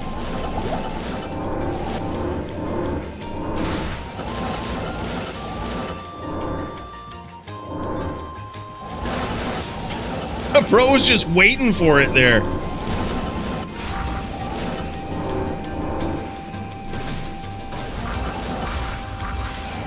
No shit. Thorjitsu says, I've been getting a lot of reps with Super Dude on his Sin. It's solid. Damn, that's sick. That is sick. GG. So far, I believe it's 3-0 in favor of Super Dude. Holy shit. Super Dude on fire, man. This guy's looking good tonight.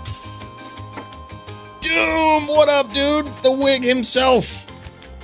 Long time no see, bro. It's good to have you back, man. You would have loved it.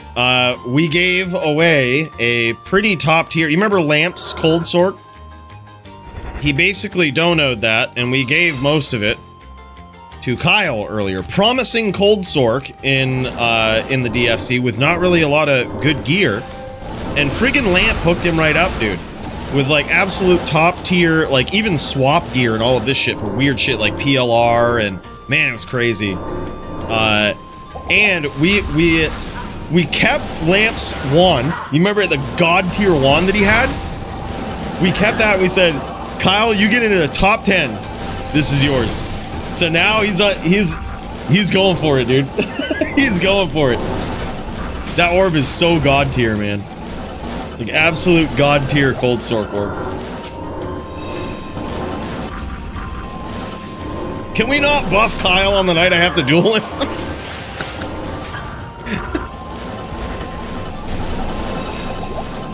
Look, it wasn't my choice necessarily. All right, Lamp the Champ came in and he was like, "Look, I want to put this to good use." It was like Cold Sork gear, so you can't just like randomly give that away, right? That's gotta go. I feel like the cold gear of Lamp has to go to someone that is like serious about a Cold Sork and would actually appreciate it, but also they gotta earn it. You know what I mean? So that's why I was like, this is a perfect challenge. Like, if Kyle gets into top 10 with Cold Sork, he gets god tier Cold Sork 1. He's like not that far away. Probably like 2, maybe 3 wins away, I would say.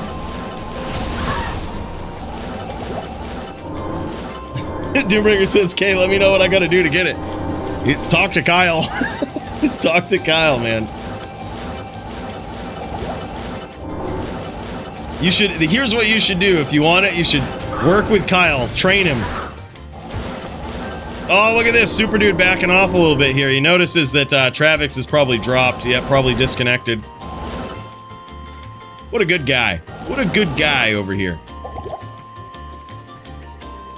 Yep, just gotta sweet talk Kyle a bit. I don't know. I haven't checked in a while. I always farm my own. I have never actually bought one of those jewels. I take that back. I bought a 1010 magic because I accidentally held out the 1010 magic that I found, and I was so pissed. And I think I overpaid though. I spent like 2K on it. Or 2200 or something. GG wrist.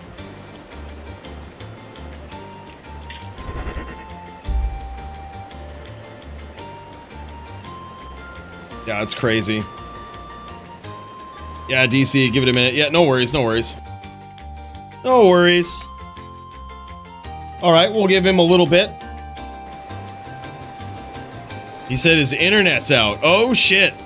No worries, we can check back in a moment here. As we check out, let's check out this gear here. Look at this hybrid claw that Super Dude has. This is actually kind of dope, man. He's got the Chaos, a nice little hybrid Fool's Claw of quickness, 2 sockets in it. He's put runes in there. Beautiful setup for a spider. Yeah, not necessarily a hybrid, but a spider. Is the AR necessary versus Necro? Not necessarily, but it can't hurt. I mean, the biggest thing there is the open wounds. He wants to get in, cut them open, be a spider sin, you know? And look at that, dude. Shadow Discipline Charm, some Trap GCs. Hell yeah, man. And he goes with the 20 Venom. Yeah, he is straight spider. This guy is straight spider. Looking real cool, man. GG's, brother. We'll check back in a moment. Let's check into Thor Jitsu versus Shapendi. I think these guys might be jamming for the melee belt here. We had to back off a little bit because we weren't sure what was going on, but now we back in this. Here we go, boys. The melee division. We are back. We are ready to throw down. And here we go. Damn, son, what was that? Thor Jitsu taken out early. Shapendi getting in there on that din. This guy, man, he is a savage. This guy, previous DFC Melee champion. Even challenging for the championship belt in recent history.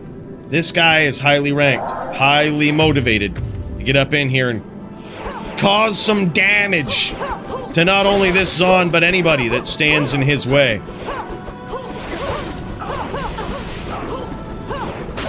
Great duel there, though. Thor Jitsu pulling that one out. 3v3s and 4v4 still?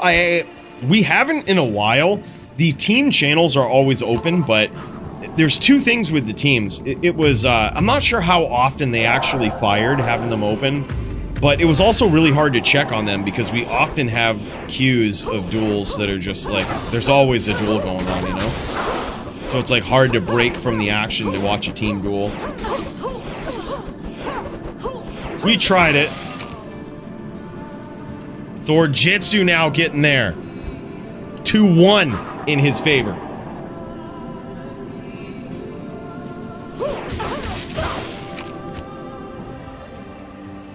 Probably a good time to buy Ancients Jewels. They nerfed the drop rate of statues for next patch. I heard that.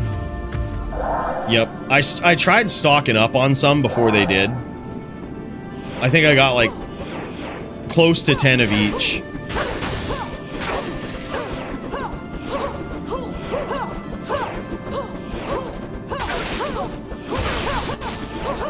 Thor Jitsu's got massive faith in this Zon, and it is not unfounded with his dominant lead here so far. 3-1 over Shapendi. All very close rounds, but damn.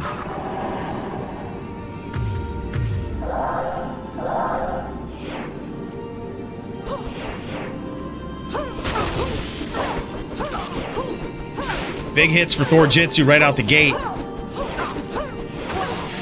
Damn, man. Thor Jitsu. 4-1. Shapendi going into his stash to swap.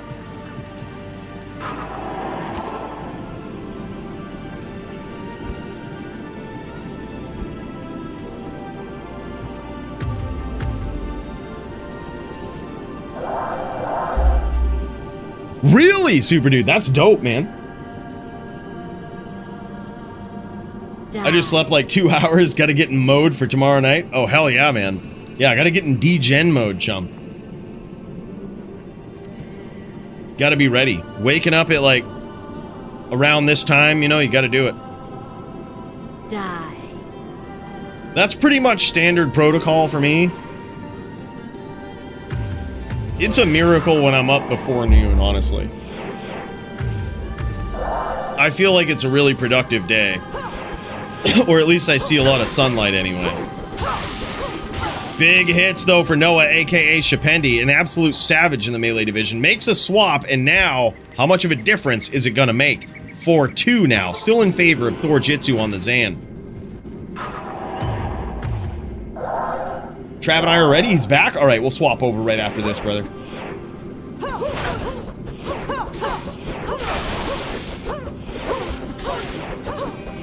Time to die. Holy shit, man. Thor Jitsu.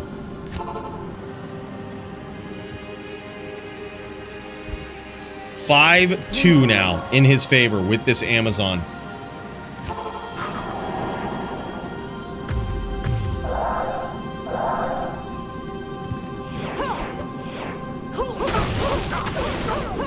Big damage right out the gate. You can see how much that's doing to Shapendi here.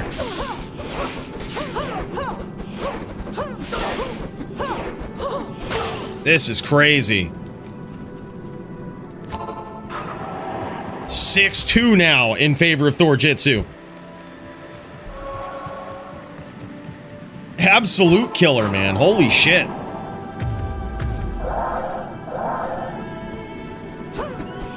Oh, no shit, AF50. Yeah, I'd love to see that, man. Just send me the link. Let me know. That would be sick, dude.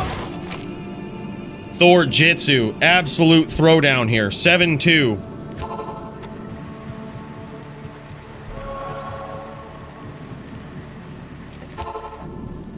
Swap 2 for Shapendi.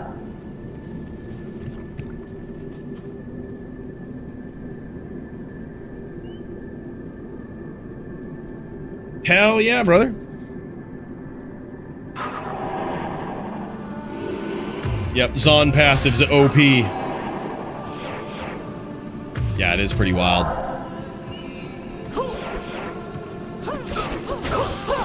But dude, Thor Jitsu has really put a lot into this Zon. He has really taken this entire Zon build under his wing here and really tried to do big things with it. And it appears as though finally this Zon is in a spot where he's contending with some big dogs here. 7-3 now in his favor, but can Shapendi make an epic comeback?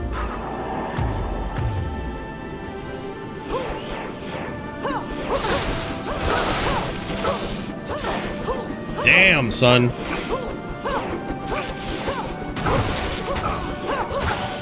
Oh my god, Shapendi!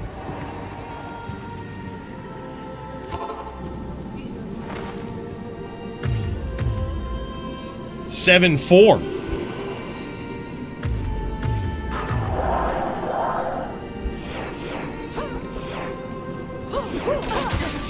Big hits for Shapendi. Big hits for both players in the first start of this round here. Oh my god, is this going to be the comeback? Is this going to be the comeback for Shapendi? 7-5 now.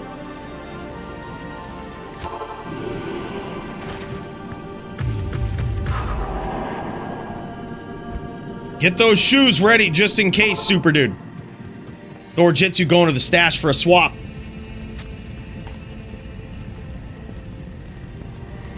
Oh man, will he go for it though? That's the question.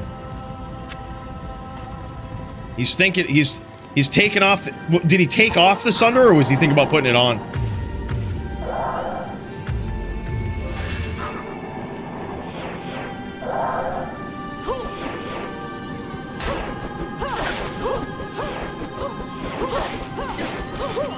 Oh my god. Shapendi! 7-6 now.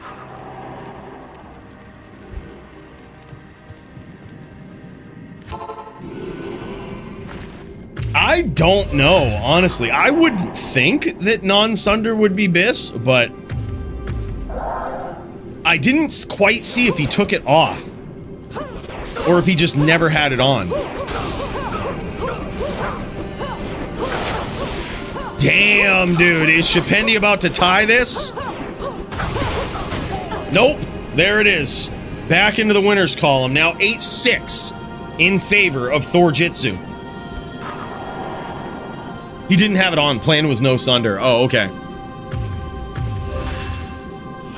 I mean, it's probably hard because you're losing 10 DR essentially when you put that on, and you got to make it up in some way, and it's going to cost you something.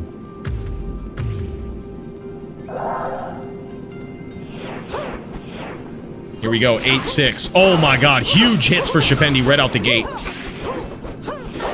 There it is, 8-7 now. Still in favor of Thorjitsu, but what a close melee match.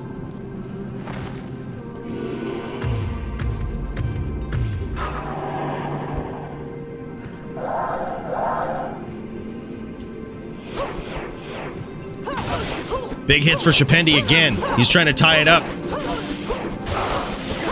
Oh my god, though. Consecutive hits. Now 9-7 in favor of Thorjitsu. Shapendi is going to need 3 wins in a row. Non-title bout. First to 10. No win by 2. He is going to need 3 consecutive wins. It's happened tonight. It can happen again. And here we go. Thorjitsu with some big damage early, though. And there it is. Thorjitsu fells Shapendi.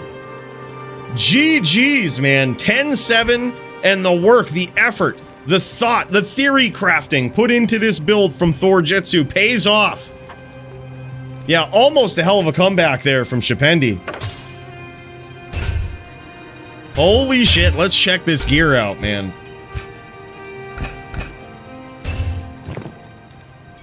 Zahn's getting it done.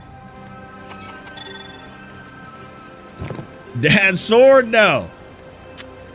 Yeah, that sword was doing some work. 45 passives, holy shit. Look at that thing. Havoc Razor, that is on point, man.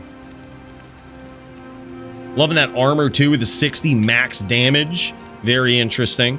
30 all max damage jewels in here. Very interesting.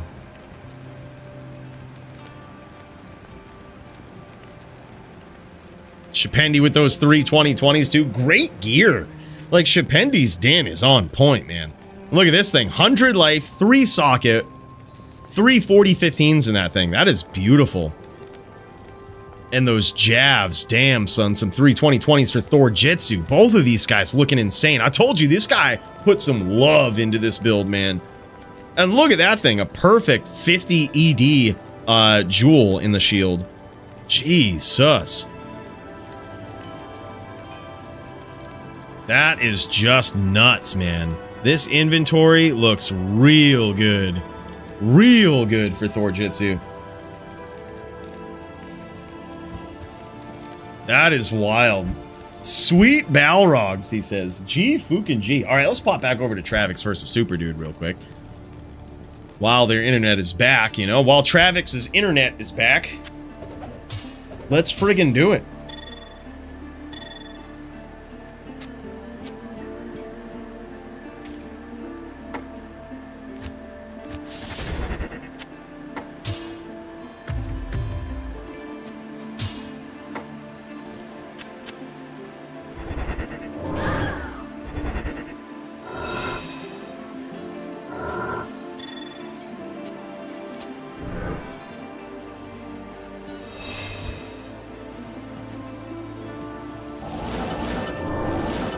It wouldn't surprise me if it was, because the only reason they're allowed is because they're able to be repaired now in D2R. So like you can repair them with a barb as long as they're not an Amazon specific one, and that's certainly not how it used to be.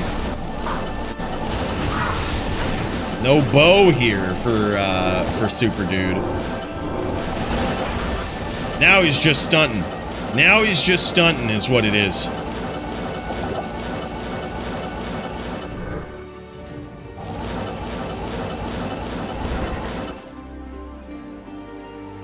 He says bad binding. As he goes to the cold plains to Rebo. Gotta do it, dude.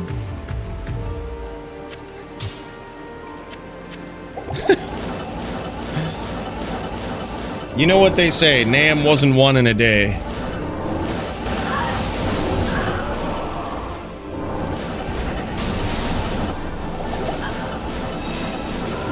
Well, it's a good thing he took that hit with battle orders.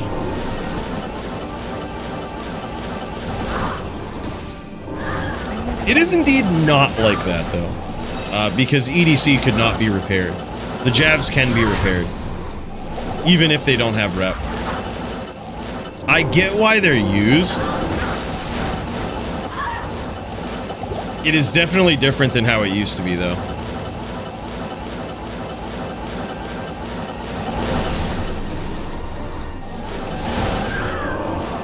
I think credence was given to Zons because, I mean, we didn't really assume that this game would ever be changed much after, you know, some of the initial 2.4 changes and shit that they did. So, but now, holy shit, that Zon, Thorjitsu Zon was looking real good. But hey, let it jam, let it run, right? It could be the start of a new era here. We've got Mooches in Melee now with his Zan. And when you know Mooches, you know he don't do nothing halfway, right? He ain't no half measures with Mooches. I would think that if he plays Melee, I would think that he thinks he might have a legitimate shot at taking the whole thing down. Perhaps. And Mooches really knows about builds. Like, his level of breaking things down, knowing, I mean, not only an HLD with all the swaps and stuff, but like, I can imagine that converts to Melee pretty well. So Cools is going to run an expansion Sork for MF for ladder reset. What's he going to farm? No, I'm actually going to run a, I'm going to quest bug some bosses, and I'm going to just run a weird quest bugged sorceress to try to get some of the new items. And there it is, man. Holy shit.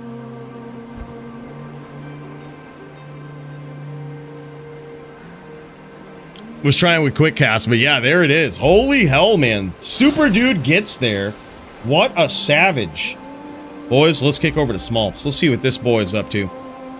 We did see some of the gear here, but let's check it out again. Fuck him.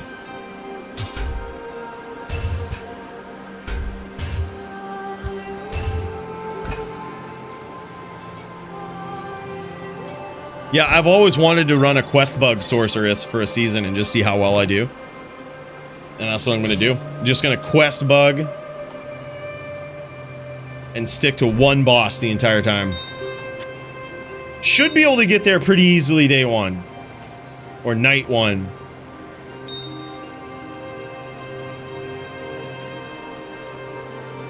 How good we will be, different story. It's where you quest bug a boss so you always get quest drops from them.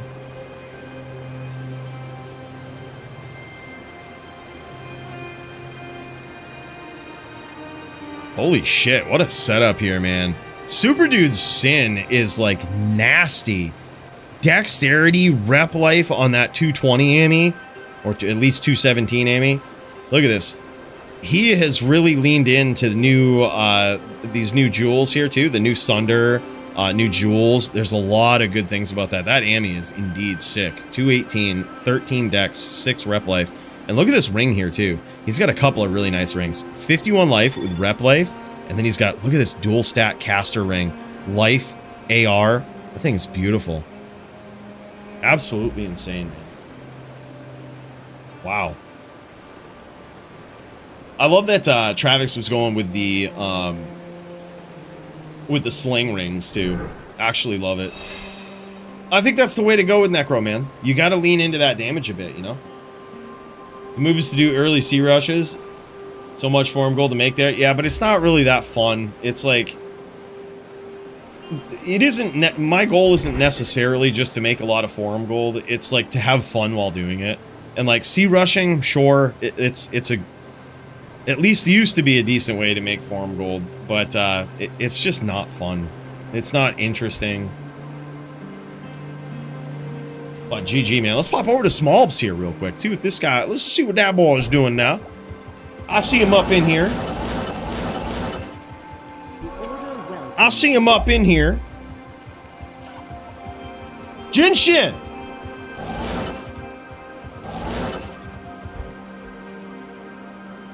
There he is. Looks like my opponent is here, ready to get easied. So, yeah. Make a game, buddy. All right. Don't you challenge me like that, all right? All right, BRB here. I know, or is Smallp setting up and getting ready to jam? We gotta get in here. Jinshin is on a timer.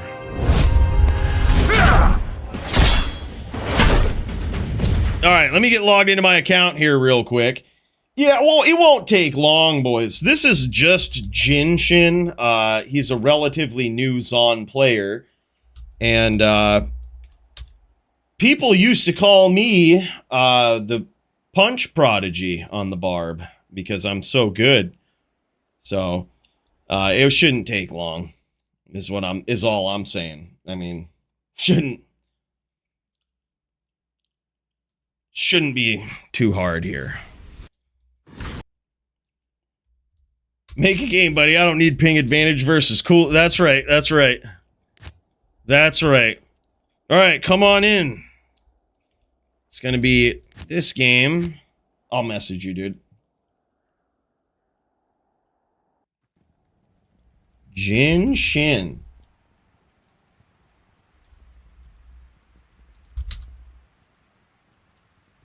All right. I ain't got no H map, but I don't need that shit. I don't even know if a Sunder is a good idea here. It's probably not. All right. Well, let's get up in here.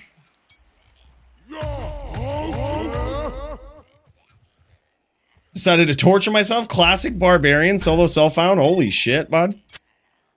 Well, that's gonna be wild. Fuck.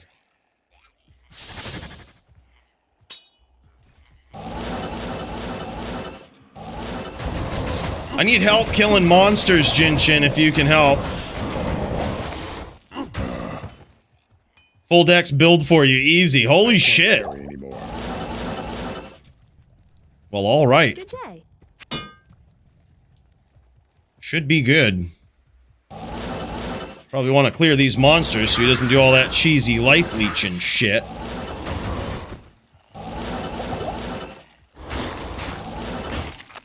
Don't need him cheesing a win out of me. That would be the only way that Jinshin would win here tonight, is if he cheeses. Leave him, see? Leave him alone so I can leech. See, it caught you. Caught you. They're all going down. They all dying now.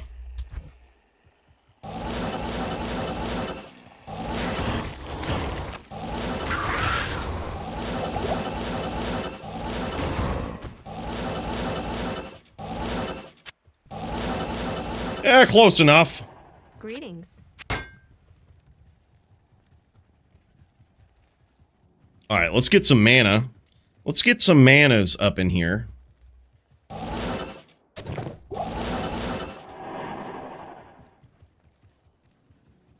Oh, hell yeah, yeah, 50. Thanks, brother.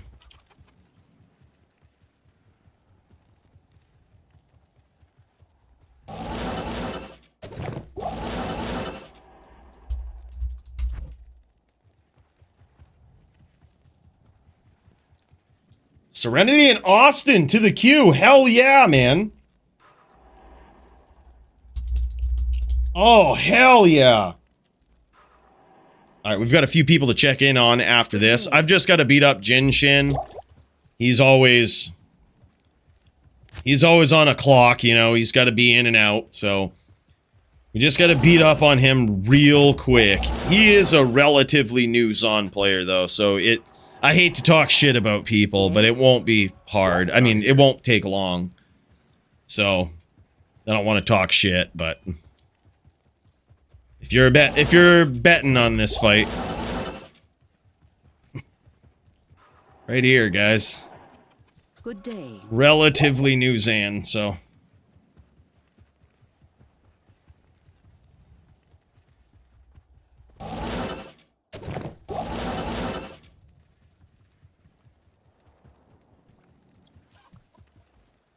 Greetings. Oh,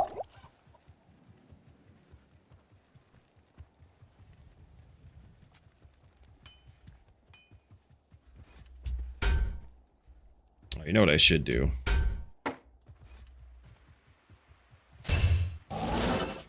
Good day.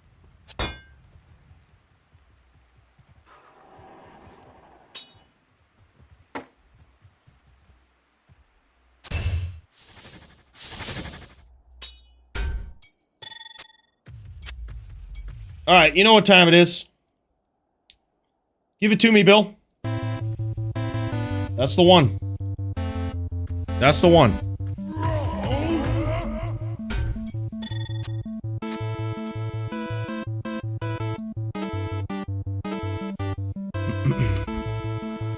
Alright, let's lock the fuck in. Jin Shin is actually really good.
News on player, boys. News on player.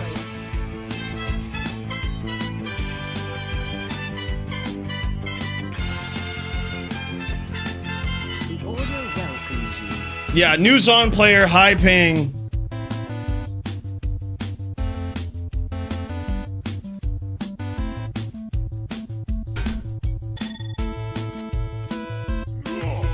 I see he has 999 ping. Oh, this doesn't even feel right. That feels bad.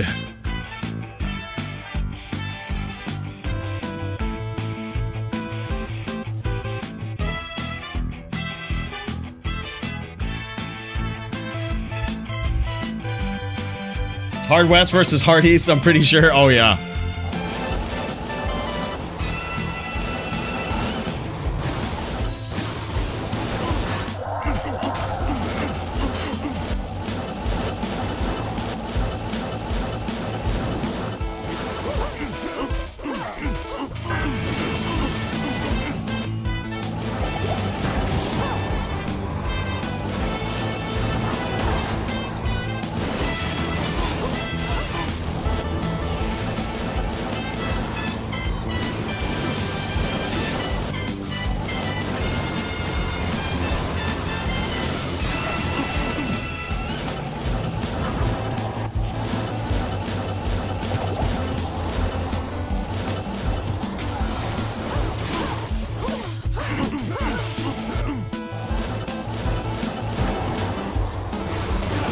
Damn, son. Oh, everybody can get lucky every once in a while. Nice, low ping for once. Holy shit, alright.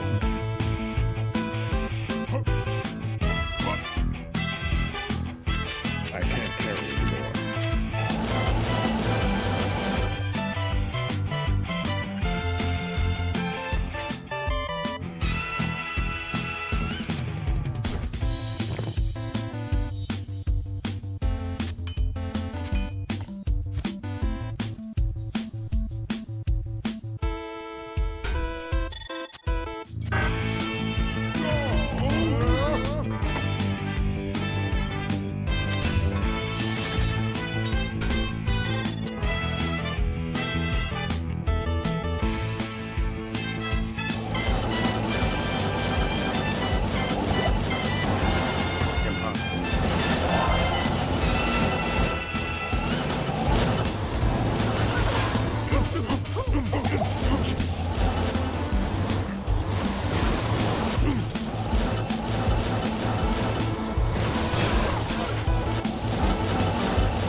Get it!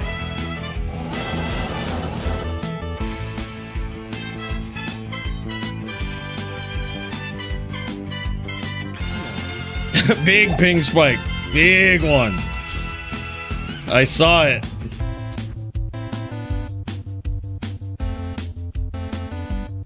Good to see you.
Damn, son. Alright, he's putting massive poison on, I think. So we have to prepare for it.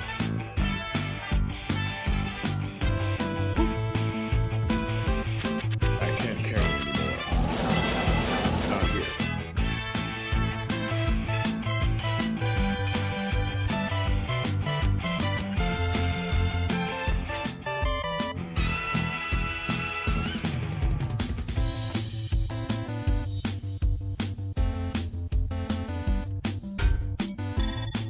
You stash cheating, spotted it. Look. It's all because of the ping. It's getting pingy over here on my end, too. I don't know what it is.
What can I do for you?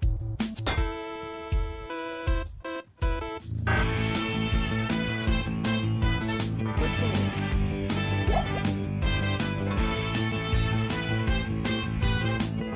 3-2? Is that what it is? Yeah, 3-2.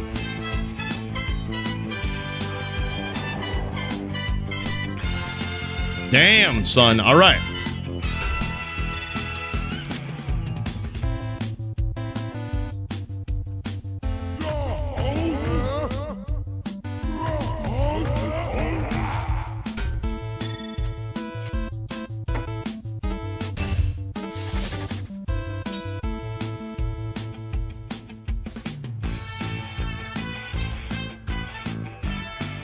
All right, we gotta lock in.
god!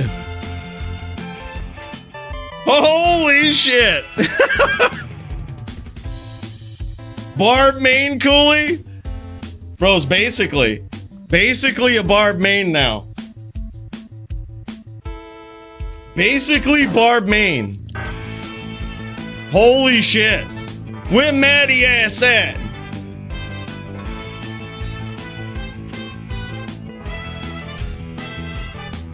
Let's check them out, boys. Look at this thing. Look at those jabs. Holy shit.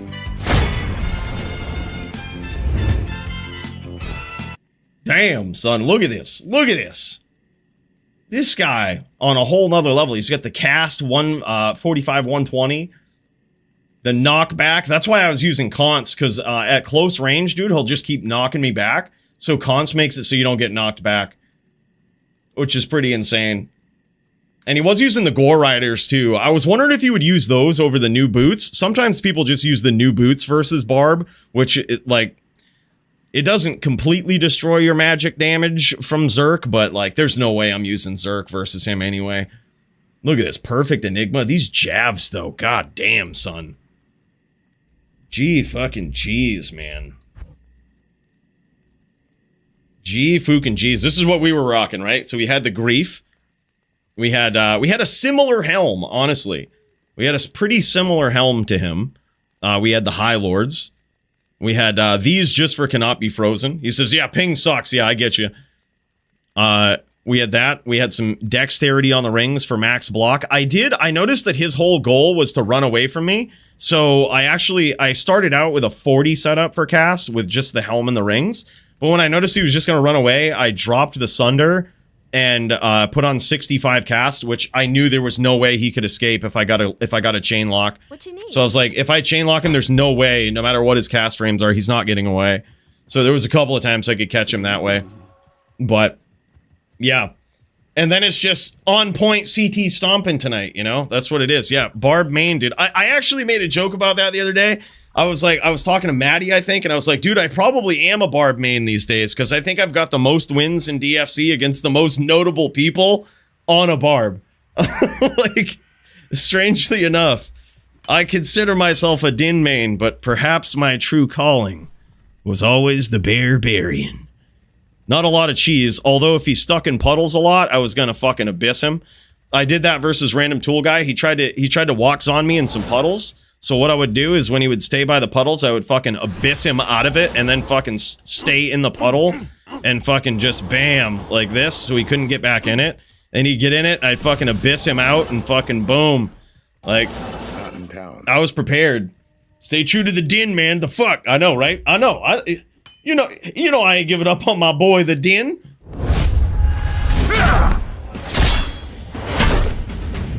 That's my boy right there, you know? That's my boy. Can't be giving up on Dins, you know? All right, I'm gonna check back in with Smolps. Sorry about the false start there with Smolps. He might be ready to throw down on the Barb himself over here. Completely locked in, square with it. Yeah, dude, you gotta do it. I feel bad because I used to try to, like, talk while I was dueling, but I've noticed that I can't talk, I need to lock, is what it is. I can't talk, I gotta lock in the duels. Barb Curious, exactly. Barb Curious is what it is. What's the queue looking like? We'll get you in there, man. JLK. Let's see, we've got Smolps, Kyle v. Jits, Will v. Clint, Jits v. Travix, Kyle v. Skybound, Serenity v. Austin. But this is what I'd like to do. Rumor has it, Serenity v. Austin might be a long match. I don't know how, but it could be. So this is what we can do. We can actually start up the Serenity versus Austin. And if it ends up going long, we can just look at other duels in between, if you guys are all right for that. So we'll look at Smolps, then Kyle v. Jits, that's a pretty important duel. We got to see that one right there. And then after that, we'll sneak in Serenity v. Austin. So after this duel right here, we'll go Kyle Jits, then Serenity Austin.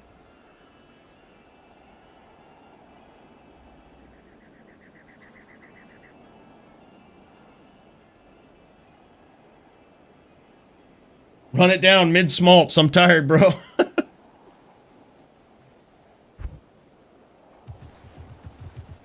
All right, and here we go. Here we go. Smolps, one of those controller players, but you know what? I gotta say, I don't think controller is much advantage on a barb. This is all pure skill right here, and this guy is moving up the ranks. Almost cleaned house with that right there. Almost cleaned house with that one. You gotta be quick. You gotta be quick. If you're a barb on controller, you gotta be able to capitalize on those moments where your opponent makes a bad teleport, and that's exactly what Smolps did there. He almost cleaned him right out for it. This is Smolps versus...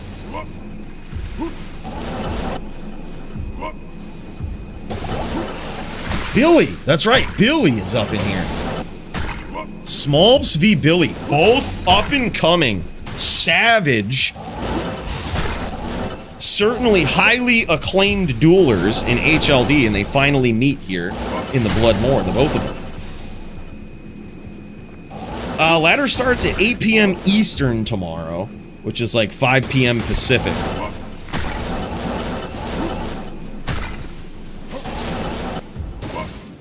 The leap here is very interesting as well. So the teleports might not necessarily be as accurate or as abusable on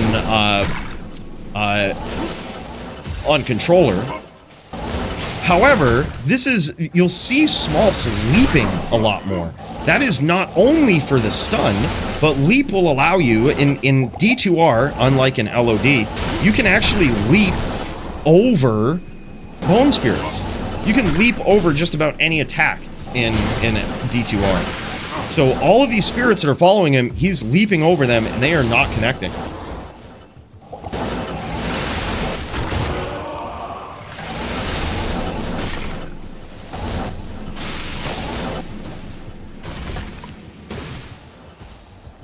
Smolps is waiting for his opportunity here. Now pulling out that Oak Sage because he knows he's going to be doing some teleporting, trying to do some telly stomping on his opponent here. That Oak Sage going to help with that life total, but also, more importantly, help suck up some of those random bone spirits that might be flying around the map.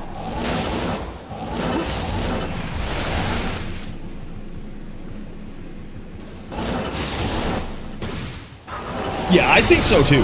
Yeah, I think so too. I think Barb is particularly challenging on controller because much like we were talking about earlier, if you were tuned into the part of the stream where I got absolutely fucking tilted sideways about getting controllered is what I call it. There's certain attacks that for some reason they hit way more often than they should if they're cast from a controller. But Whirlwind is not one of those attacks. Oh my god, dude. Billy is low. Billy is super low here. Both of these guys are really low. But Smolps has done a great job of like coming back, staying patient with this, and making a comeback. I don't know, probably not, but it was very, very tilting to get controllered. It was extremely tilting. I had never experienced it on such high tilt before. Wow, great duel between Billy and Smolps there in that first round. Holy shit, man. Please do it for a week. Bro, here's the thing. Here's the thing that is the most demoralizing about controllers. Is that there's certain attacks, such as jabs or spears, that something is wrong with them. I don't know what it is. I impulsively called it a hitbox issue, but it's clearly not that. It's something. But it feels like the hitbox on any attack thrown from a controller is about 20 times larger than it should be. Come to find out, I guess it's because of some sort of hit registration on controller, but it makes it feel as though attacks like spears or jabs or anything that doesn't like home on you, but that you throw in a certain direction, right, or cast in a certain direction, it makes it feel like the hitbox goes from this big to like this big. Like, so where you should be way out of the way of it, you're just not.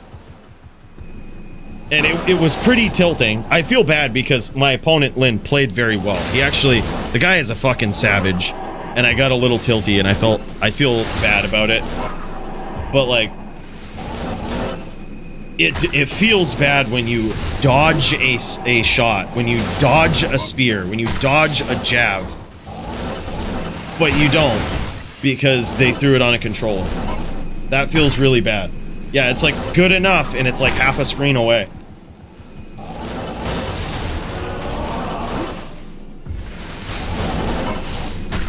Bro, here's the thing. I didn't mean to get tilty, and like, I hope... Lynn even said after, he's like, ban controller, but like, honestly, Lynn is a really good player. We were talking about this in HLD too. He just takes like a couple of rounds to come online. It's the strangest phenomenon ever. Like, you beat Lynn twice, and then he just like comes online and fucking goes in God mode. He's so good. And I got Lynned is what it is, but I said I got controller. You directed it at chat, not Lynn. Yeah, there was definitely a bunch of fucking people that got banned.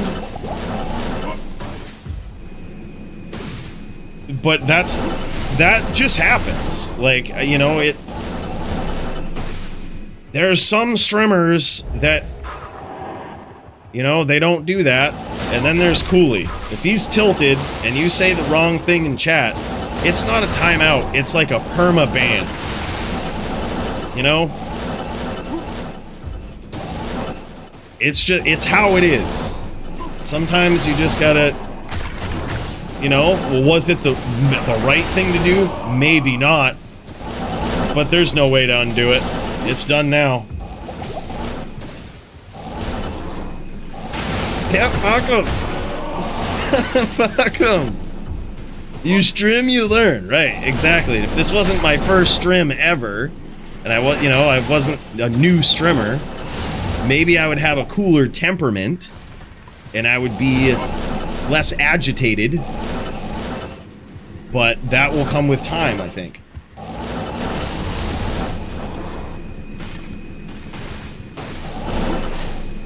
It's so strong versus Din, yeah. Well, here's the other thing, too, in LLD. Baloney brought up a great point, is it's just like, how are you, basically what he says, in the spirit of what he says, is like, how are you going to allow foot charge, which is basically up charge, but not controller? And it's like, kind of true, right? I mean, we can kind of controller people as Dins all day. So it's like, there's ways to play around both. And it's like, I think I just got tilted and I need to like learn what it feels like to get controllered, or what it means when someone casts something with a controller, you know? We'll see.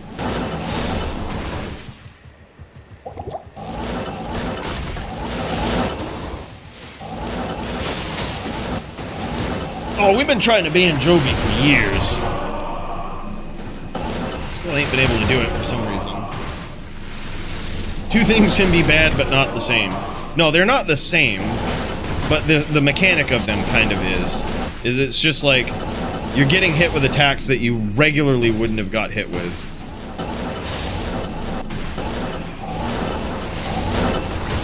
Incredible bone prisons here from Billy. This guy's turning it up here.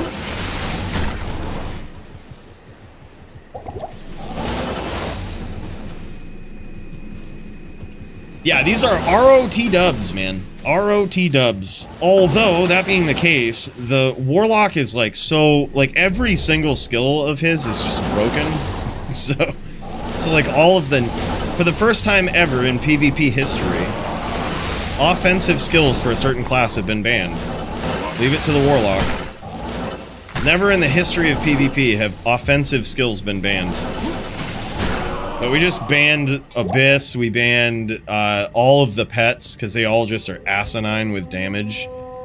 I'm not sure if you've ever been in a pub game with a Warlock, like a BM Warlock, but it's so bad. I can't carry anymore. I can't carry anymore. I am overburdened.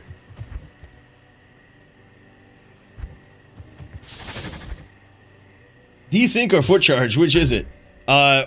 Foot charge, I think, is what he was talking about. But I mean, it's the same thing. Theoretically, in LOD, you wouldn't get hit that many times with foot charge, but there was a way to set it up with up charge where you could.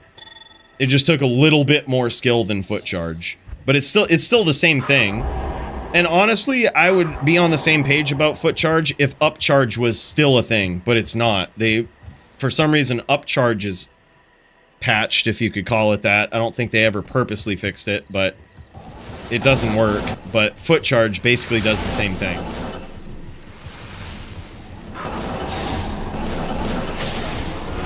Yeah.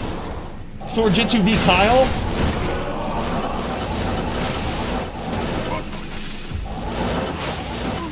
Word, okay, yeah. We'll throw it in there. Thorjitsu v Kyle. I haven't played much ROT dubs. I was unsure if everyone was converting their chars, but I guess, yeah. Yeah, basically everyone does. There was kind of some hesitance at first about, like, because most of the people that weren't converting were PvP players. Like, let's be real. We've been through this before. We've seen this before. Like, you know, shit happens when you go to an expansion where things are just never the same again. The gear that you had is no longer good, right?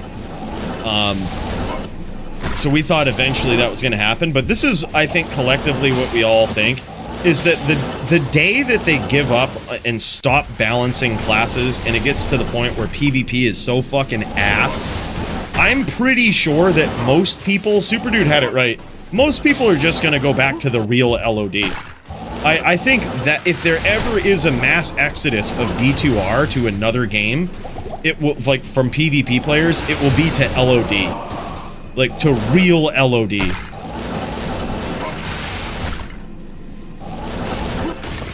Score here is 2-0 in favor of Billy. Up next, we'll go Kyle Jits, and then after that, we'll start up Serenity v Austin. And Serenity v Austin, rumor has it, the duel could go long. I don't know if it will, but we'll see. If it does, we might be able to sneak in some duels in between. We'll definitely watch the first round, see how it goes. Yeah, I mean, because if you think about it in the PvP community, there is a lot of things that they've been asking for them to fix or revert for the longest time, and they just don't. Like, the FHR change has had such a profound impact on PvP. The dodge, avoid, evade, skip animation has had such a horribly profound, deeply bad impact on PvP. And it's like, those things combined with, like, if they start stacking up a lot more shit, it's like, at some point there's so much wrong that, like, it's really hard to start anywhere.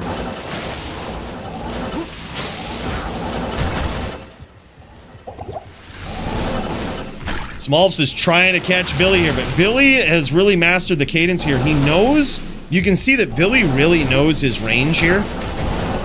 He really knows his range, and he's figuring that out. He's using these bone walls too. I actually really love that versus Barb, and they are particularly hard versus Smolps on a controller. These are going to be particularly hard for him to get through, because as you can see, his controller wants to naturally target these bone walls.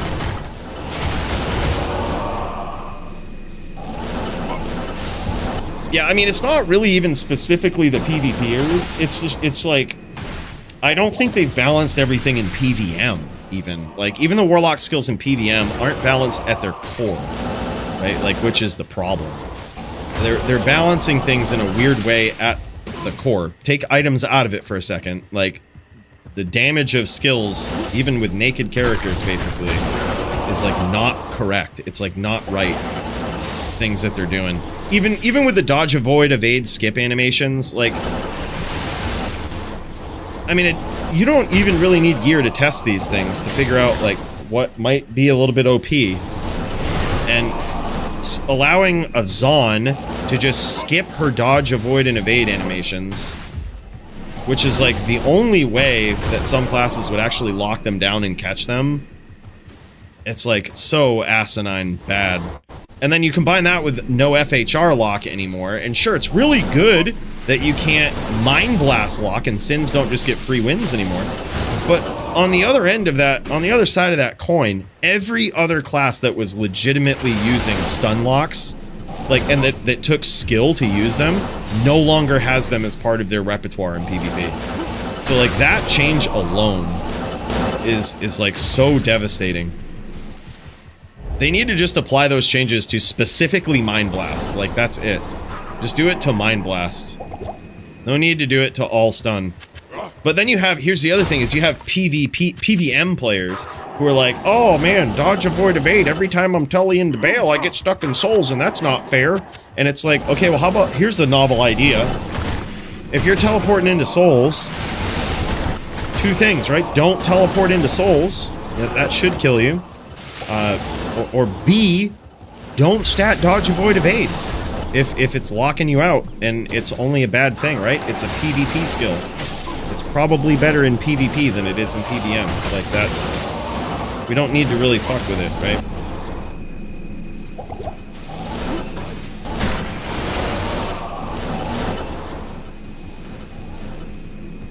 In group, you're just a bow slave? Yeah, pretty much. Yep, that's basically it. The other thing I guess you could do is if you have a group to play with as a barb, you could make a item finder that just follows your group around and item finds for them. But also, the most important thing, like Levram said, be a bow slave. That's it. Smolps is very close here. He's getting very close into these, but it is very hard to catch his opponent. He's waiting for his opportunity.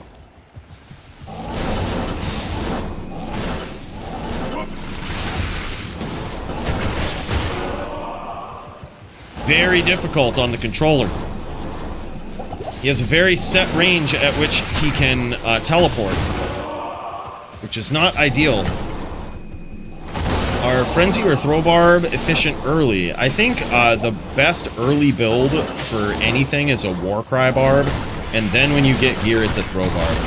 There's a very small window in there where if you're like on a medium budget, a Whirlwind Barb is okay. But that's the way to go. I feel like I'm watching paint dry with this tempo. Hey, different tempo, Clint. Different tempo. I would say a welcomed tempo, you know, very different than traditional barb play. But also really cool. A bit easier to follow. By the way, big cheers, Clint. Thanks for the $2 tip, man. The 2-coin tip. Lord Rothschild, aka Billy, keeping his distance here.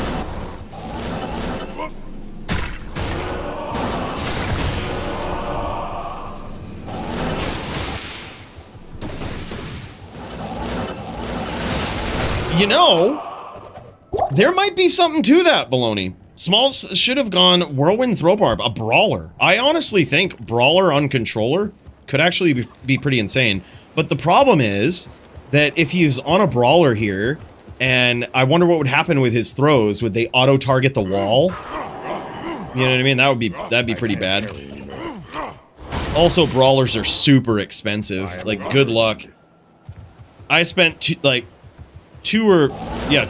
on a Jav, and that was before people knew really a brawler had any leverage in PvP. They're like, oh, these Javs suck. These are PVMer Javs. But like, now I'm sure they're way more expensive. Not here. Because even in PVM, they're nasty.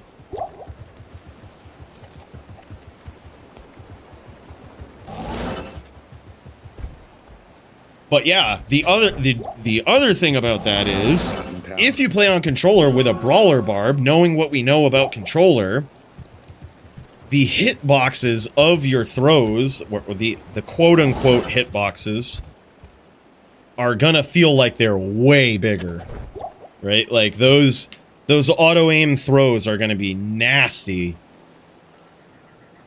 Like, so nasty. You can't just walk out of them, you know what I mean? If you walk out of them, you'll get controllered.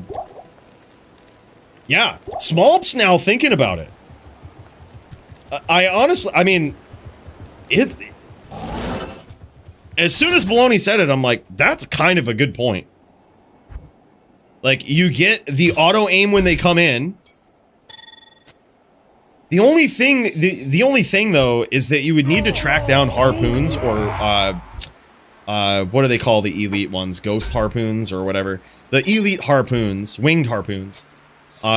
Because of the range, you can't just use like Lacerator and Warstrike because the range of those throw weapons is so short. It's like laughably short. You can barely hit someone mid-screen.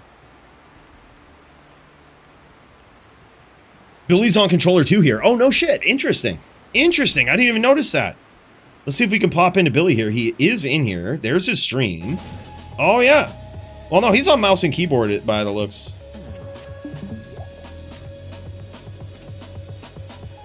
He's also got some music playing we probably shouldn't stay around on. I don't know how protected, how royalty free that is.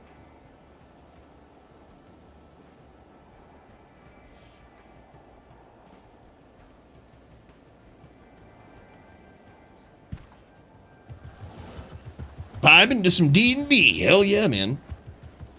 I watch a lot of Smolps videos. Dude, Smolps is a god tier creator, man. God tier creator.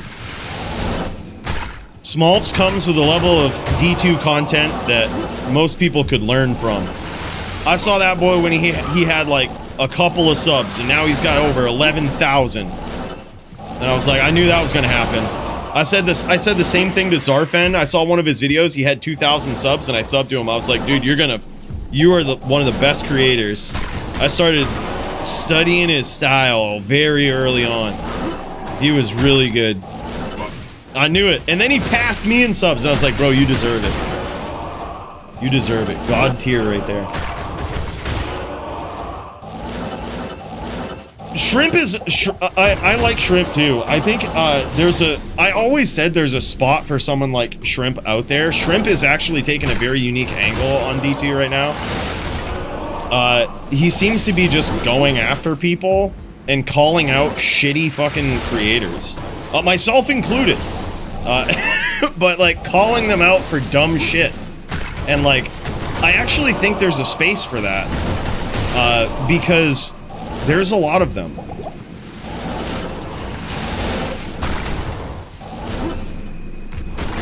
Yeah. Yeah, I like the new arc Shrimp is on.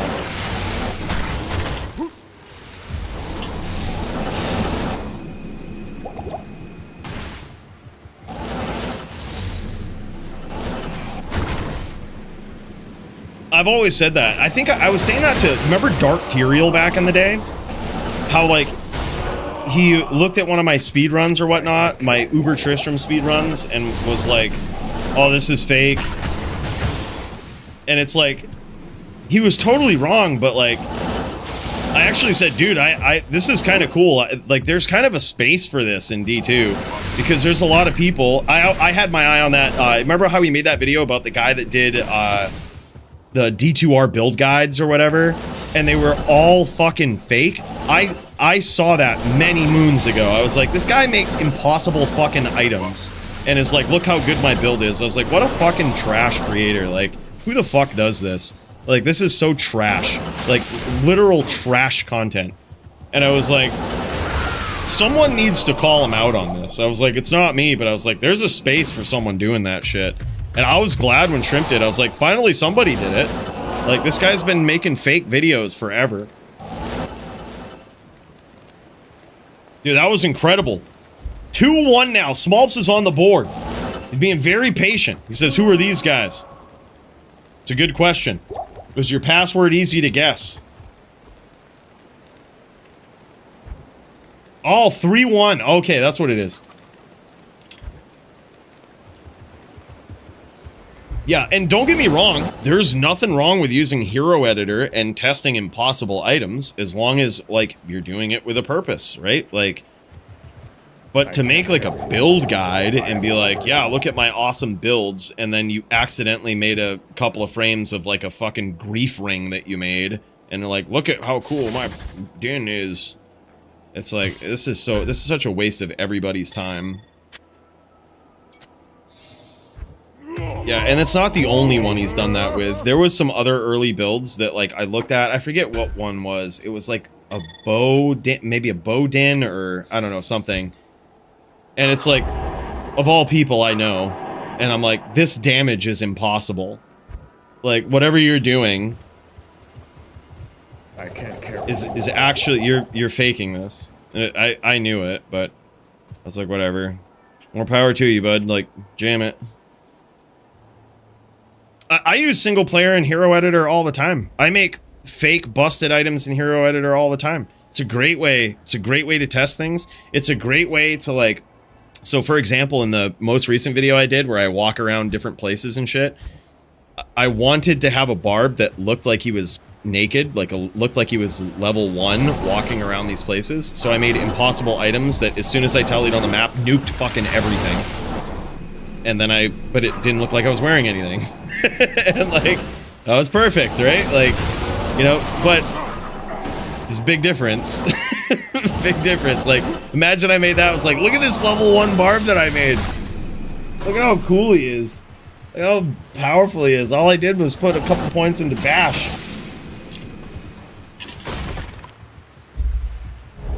Oh yeah, dude, 9k life. He ain't messing around. This is a legit, like, this is legit. Smolps' back is on the ropes here, boys. But a comeback is definitely possible. Can he do it? Let's find out.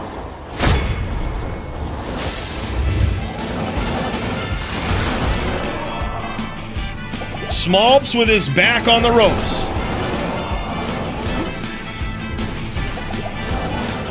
Oh yeah, dude, Looter is a grinder. I love that guy too.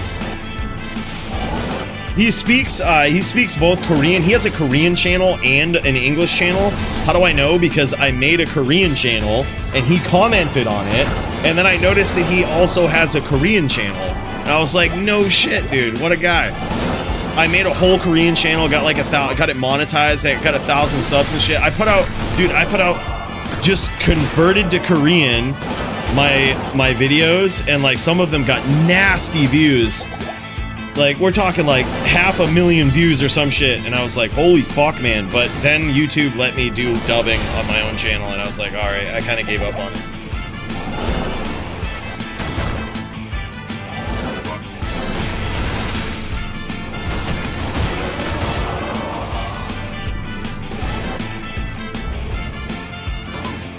Yeah, that's nuts, Kyle. This guy is insane.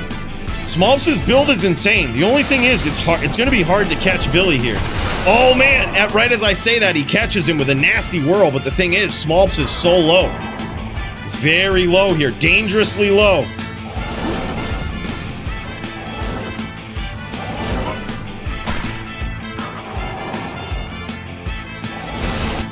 Oh, and there it is. Billy gets there, bros. Holy shit.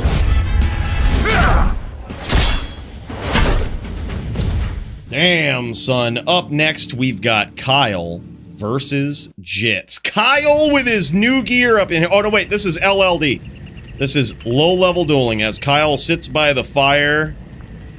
Wow. This is usually a din tradition here, but now Kyle is he appropriating the dins? More power to him. And Mr. Furious, my guy, big cheers to you, man. Thank you for parking the Prime over here, man. I really appreciate that. Huge, brother. Huge.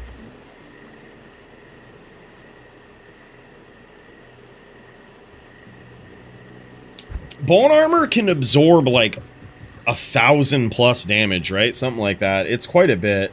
Maybe way more than that, actually. It can suck up quite a bit. But the thing is, you gotta recast it.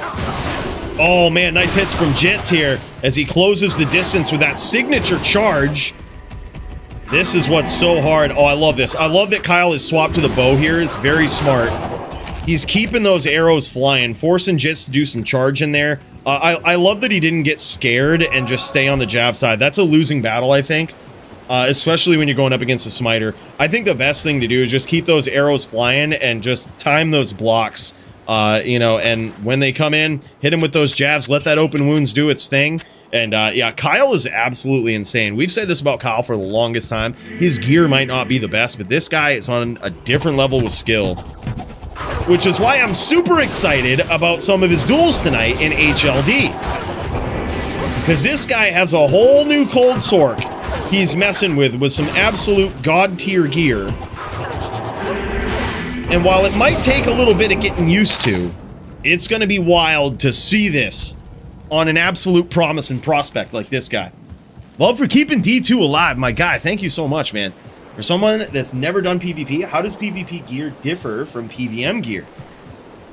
That's a great question. I'll assume we're talking about high levels, right?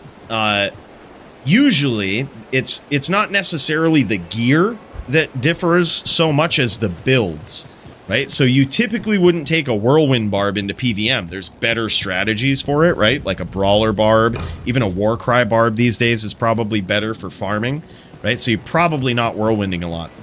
And even if you were, you're probably not using Grief and Beast because they have durability, which becomes quite expensive to repair, right? So it's often why people don't run the whirlwind build. So I think that's what really makes all the difference. The rest of the gear probably wouldn't surprise you, or, you know, most people in a lot of situations. It's really just the builds. Also, Boazons. You know, Boazons aren't typically used in PvM because Javazons are better, right? Uh-oh, ran out of mana right at the wrong time there. Damn, that was so good. That was Kyle's duel right there. That was crazy. But there are some builds that transfer from PvM to PvP, such as the Cold Sorceress, right? And in that sense, a lot of times when people are running a Cold Sorceress in PvM, they're stacking up Magic Find gear a lot of times, right? So they're doing like Oculus or Tal Rasha's set. That will differ quite substantially from the damage-based gear that people can use, that they can put facets in. Facets aren't going to do much for a PvM Cold Sork, but in PvP, it's huge. Damn, son, out of mana right at the wrong time. Damn, man. 0-4 GG's for the Jits. So a PvP Cold Sork would use stuff like Nightwing's Veil, or they would use Death's Fathom. You know, the big damage boosters, as opposed to like the Magic Find gear. Yeah, and also the inventory probably doesn't matter much in PvM, right? You can get away with basic skillers and all of this, and while you can get away with that in PvP, oftentimes people try to deck out their builds. It is the end game, right? So, like, they try to deck them out with 45 lifers, 3 20/20s, and 20 life 5 all res charms, 20 life 11 1 res charm, all of that stuff. I mean, those become more sought after in PvP, more than they do in PvM. PvM, you can get away with stuff not really being ideal or best in slot, but PvP players often try to go for the most like min-maxed builds.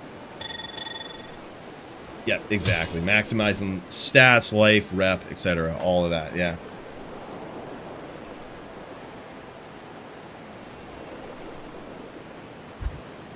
Two insight, 2 rogues. Damn, son. Jits is just on a different level with them charge skills, though, dude. Jits is the type of player. We talk about Jits all the time and his absolute top-tier charging abilities in PvP, but this is the type of guy. He really puts it on the map, man. He charges offensively, right, to actually get the charge in there, get the damage. He's kind of a smiter, but he also does a little bit of charge damage. But he also charges defensively to make it difficult for his opponent to get a name lock on him, make it difficult for his opponent to aim on him, to throw those jabs, right? It's incredible. It is masterwork of charge from this guy. He's insane. Absolutely nutty, man. All right, let's check out. Let's start up Serenity versus Austin as we throw down here. And then if this goes long by chance, we might be able to watch some other duels in between. But let's check it out.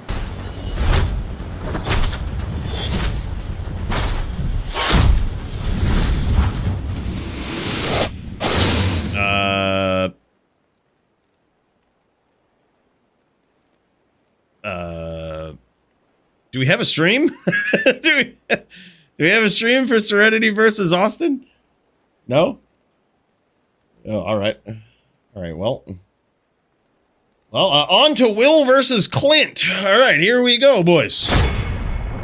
Will versus Clint. Will on the Sin over here. And then, of course, we've got Clint, Warlock for champ, Aim Labs main.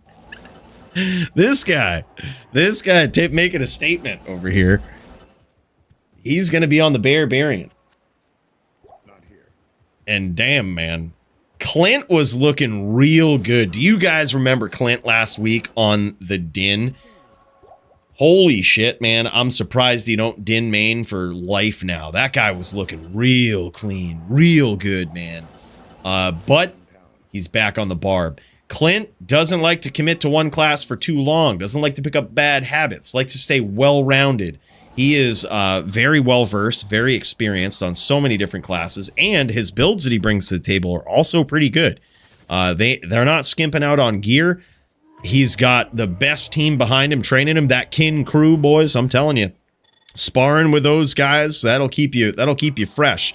And here he goes as he tries to take on Will. Will is a notorious, legendary Sin player. Absolutely incredible, but can Clint get the best of him here? Nice world. These guys aren't even hostile. LOL. Welcome to the DFC, boys. Happens once a night, it seems.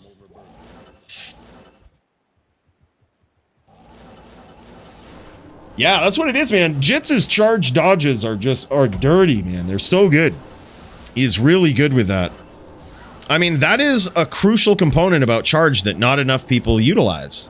As someone who is a charger main in LLD, I can attest. Been doing those charge dodges for years, and Jitz is one of the only people that I see that consistently uses charge like a mobility skill instead of just the big one-hitter quitter, right? Like, uses it like a mobility skill. Nice stomp there. Holy shit, Clint getting in these stomps. Nice little chain as he connects on Will, setting up those traps, and down he goes. Look at that back blow from Clint here, too. This guy been doing some PVMing. Been doing some PVMing on this bear. But look at that thing. Look at that back blow. Look like little Jesus Barb. Little Jesus Barb. Holy shit. Let's pop over to Will, man. See how it looks like from the Sin's perspective here. Here's another big difference from what you would see, well, at least a year ago or so, from PVM to PvP. PVM a year ago, it was all about the Mosaic Sin, but in PvP, Trapper is where it's at. And that is what Will is on. I believe he's on straight Trapper for this one. By the looks of it, I mean, he's got Fade up here. It's pretty necessary versus the Barb. But, yeah, he's going to be just looking to trap. He doesn't really want to Whirlwind. You notice that he's got Blade Sentinel on his left click here. His Shadow Warrior is going to be casting that Blade Sentinel as well. And that is an extremely good tech right there, because I believe when the Shadow Warrior casts Blade Sentinel, it's based off from your weapon's attack damage. So that is just some free Blade Sentinel casts every once in a while as he's setting these up, making these traps extremely dangerous to come into. This is a trick that was first brought to my attention by Austin, guy that's fighting for the HLD title tonight. And he used Blade Sentinel and was really piecing up some barbs as they were coming in. It is an incredible skill to, punish people trying to stomp you, right? He sets them up, he stays in there, he sets these traps up, and he tries to make it just the most absolutely devastating stomp that, the most punishing stomp that could possibly be when Clint tries to come in. Yeah, charge is a mobility skill, but there's so many people that don't use it like that, Bruno. Like, it is a mobility skill, but they use it. Sure, they might use it to charge around the map a little bit, right? Like, they'll charge around the map with it. They'll charge in with it, but they don't use it to, like, zigzag charge in at somebody, making their movement so fast that it's just, like, it's hard to keep up with. A little bit of pixelation here on Clint's screen. This should clear itself up here in a bit.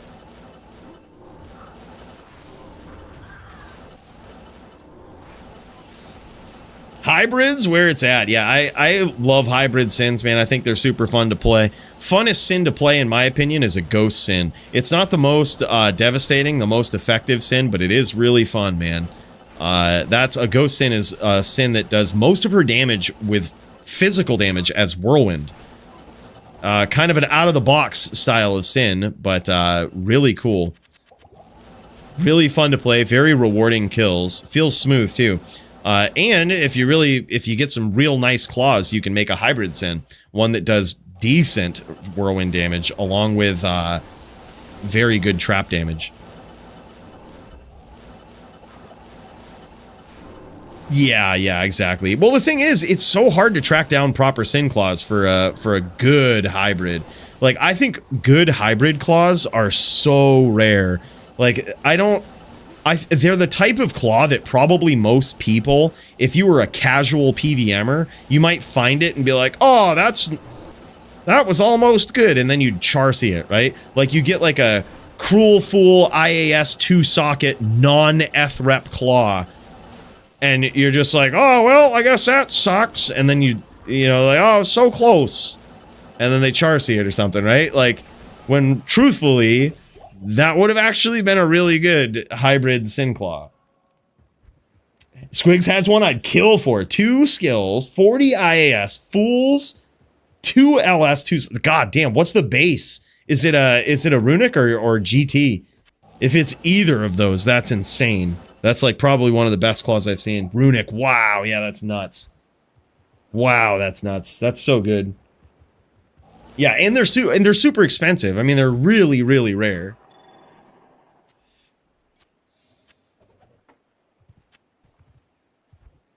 Another item that I feel like most people don't even look out for, that is just such god tier like buff claws, like. If you find a sick buff claw with like +3 to it's a magic claw with +3 to Shadow Disciplines, +3 to Fade, and +3 to Venom, that shit is so god tier expensive. And if you get 2 sockets, forget it, dude. Shit is wildly expensive, but I would bet most people don't even check or know to look for that, right? Like, it's... I'm not going to say a simple claw to find, but you could shop it. You could technically Anya shop it. DM do best hybrid claw? Oh shit. Holy shit. Oh, y'all gotta see this, man. Hold up one sec. Damn, son. Clint is looking clean, bro. Look at this thing. This is what Austin just sent me here. Holy fuck, man. Yeah, see what it is? Like, most people, they would see this. I think most people would see this and not throw it out. I mean, it is 5 to LS with 40 IAS. Any person with half a brain would be like, alright, I probably shouldn't chuck that out. But also, like, Cruel Fool IAS. Jesus Christ.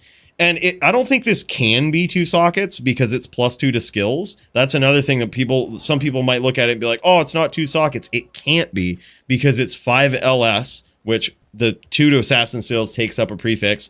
Cruel Fool takes up the other 2 prefixes. So it can't also be mechanics. Like, so this is, for all intents and purposes, practically a perfect hybrid claw. And, I mean... One could argue it could be E-Rep, but that's literally the only thing. I guess you got of IAS, of Strength. Yeah, it could be E-Rep, but if it was E-Rep, that's an easy 200,000 forum gold. It's probably close to that, not F. Yeah, I think so too. 2 to Sin is greater than 2 sockets for sure.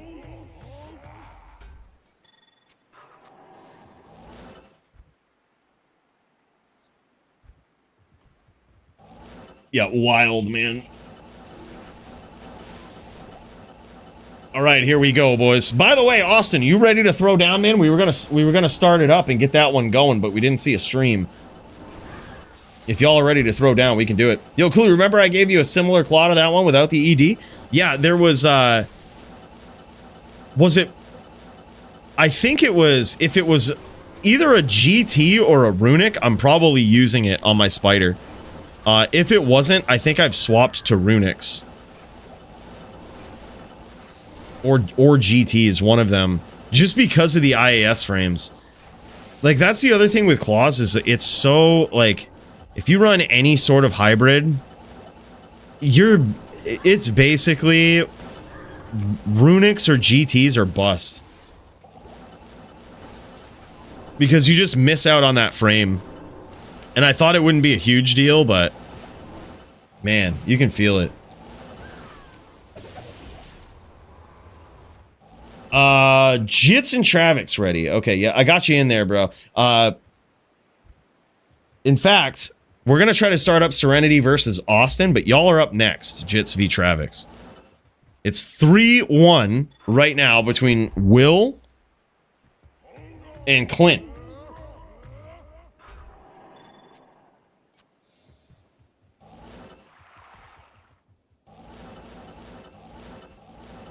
I can't carry anymore.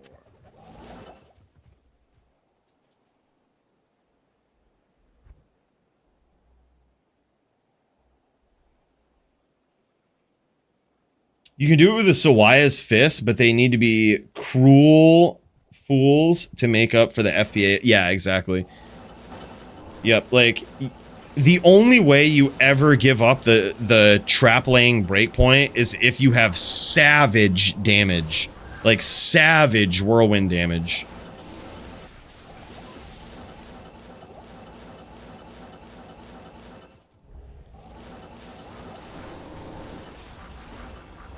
No shit. That's awesome, chum.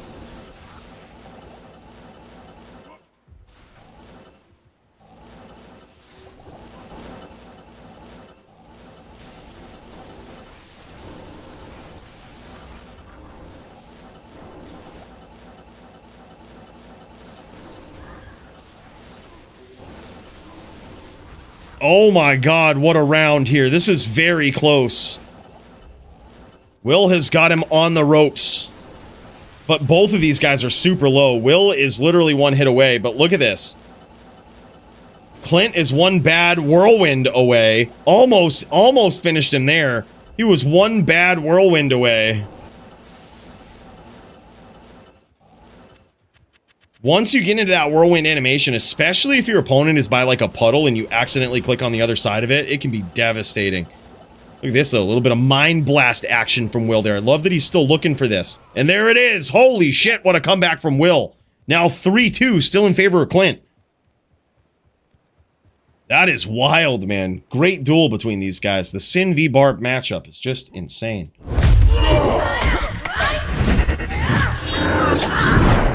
Damn, man.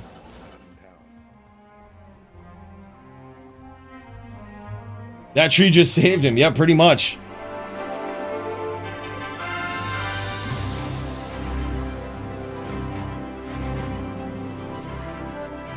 Why does he keep opening the stats and skill windows? That's a great question, man. I'd love to show you. Give me 1 second here and I'll try to demonstrate. All right, let me fire up my game here and I'll show you exactly why this guy, why all of these guys are bringing up their stats and skill tab every once in a while in the duels, or actually quite frequently, right? I do this as well when I duel. And it's because when you are in a regular gameplay here, look at where I'm at in the screen. I'm in the center of the screen. And let me get for a reference point. I can cast right about to this tree, right? Boom. Right? That's my screen, right? So, now let me line up with this tree again. Look what happens. I'll put it even out of my peripherals here. Look what happens if I open up the stats tab. I just teleported past that tree. That gives me so much more leverage and so much more distance when I cast, right? So if I'm chasing someone, I can do what's called CT casting and catch them even quicker. So that's why they do that.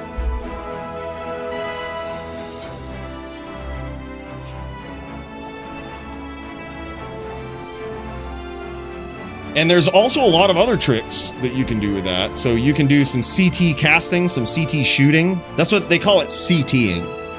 Because you press the CT or the T key to bring up your stats or skills, respectively. But you can do CT shooting with guided arrows, which make it so that your guided arrows start seeking your target further out. So you can actually lock onto a target way off screen.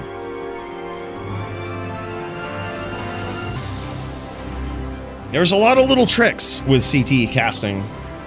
You can even do it with teeth. You can CT cast teeth to keep them in a very narrow formation.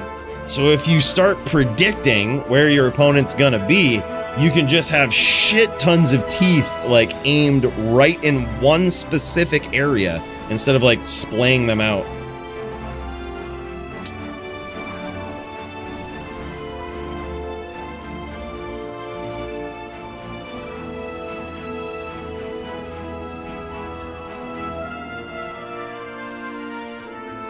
Hey, thanks, No Audio. By the way, man, good to see you.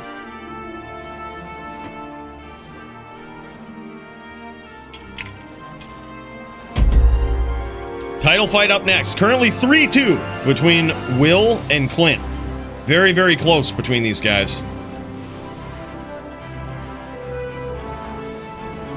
Uh-oh.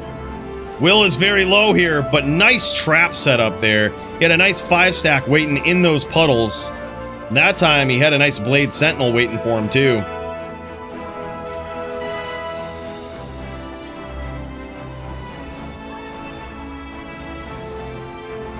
Will tries to go for that telly lock, just misses.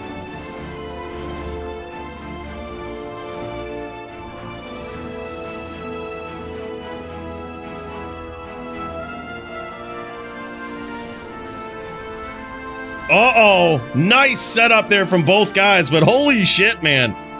Tie game for that one. I'm gonna check in and see. Serenity is now streaming. So, we might be able to pop into this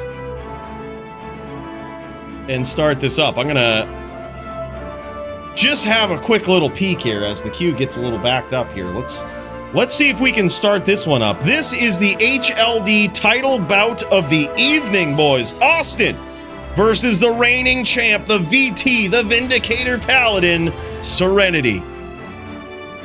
As he tries to get the attention of Austin over here. Well.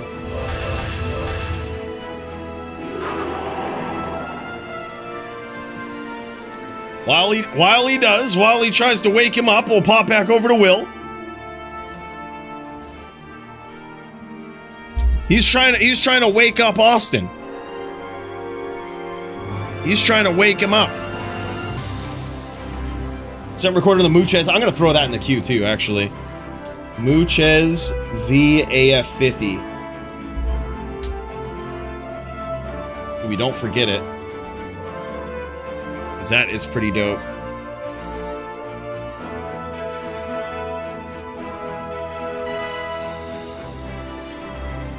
Serenity still waiting to get Austin's attention over here. Austin forgot his shitting pants as he gets ready to take on the reigning defending HLD champion. He's probably gone to change them really quickly. That's what he's done. Making sure he doesn't shit him damn himself while he's dueling. The man has two obligations while playing Diablo 2. To get good and to not shit yourself. And there it is, man. Dominant, decisive win for Clint himself. Catches Will, making quick work of him in that round. And the glow from the barb really showing off here today. Look at that. The Jesus barb. The Jesus Barb. Very great rounds between those guys. That was an incredible duel, man. Let's pop back over to Serenity, see how this is looking. Looks like these guys might be ready to run it, boys. Run versus Serenity for the HLD title bout of the evening. Let's fucking go, boys.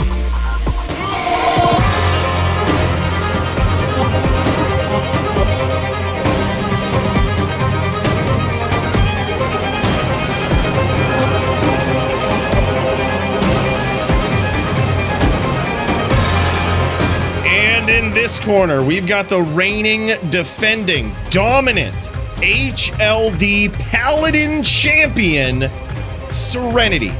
This guy is by far one of the best VTs of all time. Certainly the best VT in the history of the DFC. This guy has so many remarkable wins under his belt. And by that I mean, he wins duels where most people would just give up. A Vindicator Paladin is a very tough build to run. It is very unforgiving, and it doesn't have many good matchups. It is a miracle that this guy is the champion. It is remarkable that he is able to hold on to it for so long. But tonight, he's going up against Austin, one of the most savage duelers in PvP history. On top of that, this guy has worked his way, come into the DFC, worked his way from the bottom of the bottom to the top of the top, and shown the most excellent sin play, most top-tier trap sin play that one might have ever seen. This guy is wild. Austin is a top-tier dueler. This will be a bout. This will be one hell of a showdown between both of these guys. Now, this matchup technically does favor the assassin. Heavily favored here, as most builds are versus a paladin. Nice charge out there. Defensive charge from Serenity. And you notice that aura swap in 2 there. He's swapping to Vigor, which will increase his velocity. And that's incredible. This guy with the aura swapping is insane. He's also got the holy shock that he's flashing here. That is probably to blow up the, he's probably trying to blow up that warrior from Austin. Incredible name grabs here. Holy shit, man. Austin's in trouble.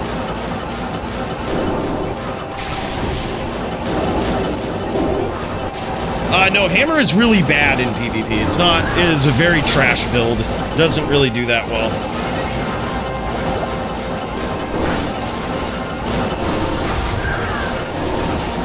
Serenity with some incredible chains.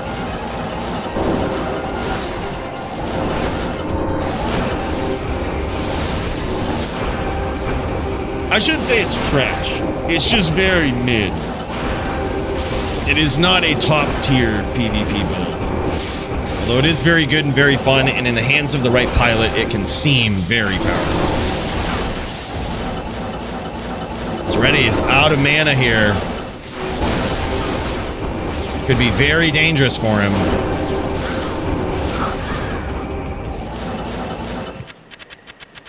Holy shit, what a bout so far, man.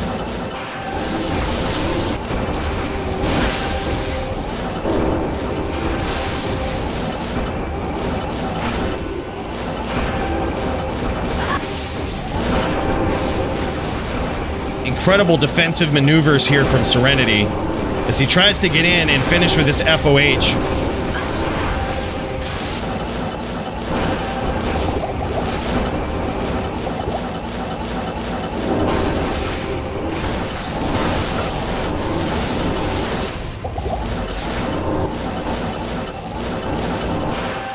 This is wild, man.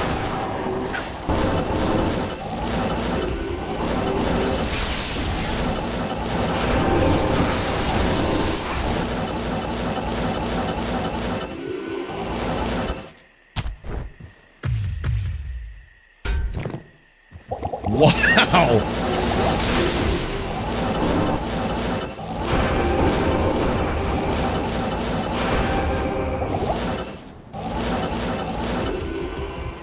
Austin trying to rep back some life. Serenity trying to rep back some life. Austin with a nice name grab there and some Mind Blast.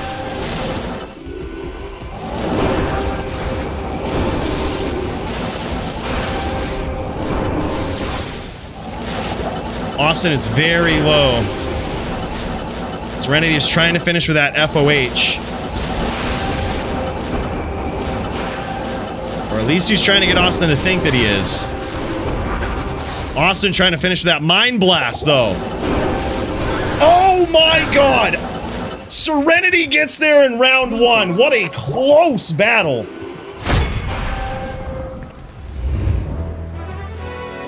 Serenity is the top fucking din, and it's not even close, man. He is the top fucking din, and it's not even close. Holy shit, what a nail biter. Austin, it's hard to stress just how top tier of a Sin player is. You could probably see it in that round if you knew what you're looking at. His positioning, his ability to stay in the pocket when he needs to make things very dirty up close, but know exactly when to get out. Laying traps, setting up traps at angles that you'd never think they would be at. It's so wild, man. He has such a good read on his opponent, but Serenity is so top tier, man. Legit, one of the best Dins to ever do it.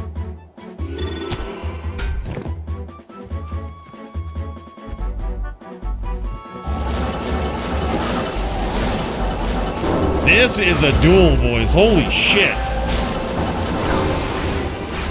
This is a duel.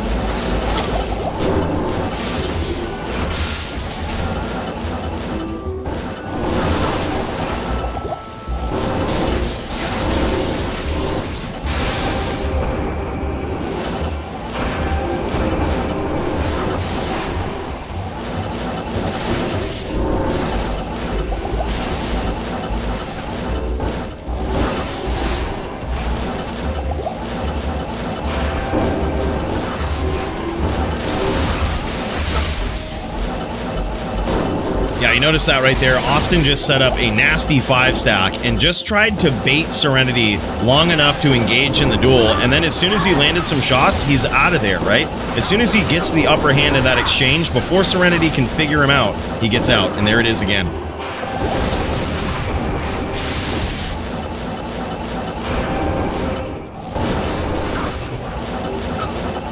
Yeah, we've got Kyle up in here, who's on a cold sorceress. I took the title at one point on a fire sorceress, but there's not a ton of sorceresses in PvP.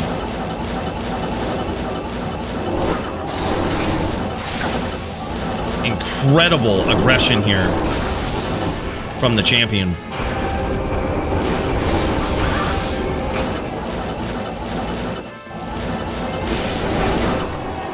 Yeah, Polytheist is a fire druid, and he is probably the best druid to ever do it. Most decorated one with the most wins, most titles, most title defenses.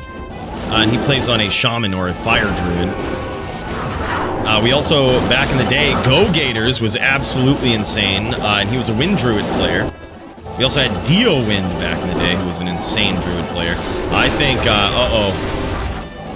I was going to say, I think Austin is actually FOH PK, but he is setting up some incredible traps. Like, how did he set up 5 traps there in the perfect spot? So he knew Serenity was going to chase right there. Yeah, he is FOH PK for sure. You can tell by the way he's playing.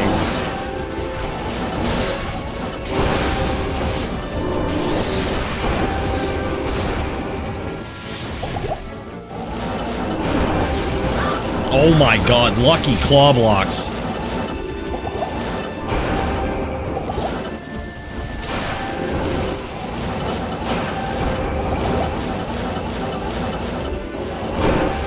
Oh my god, dude. Serenity!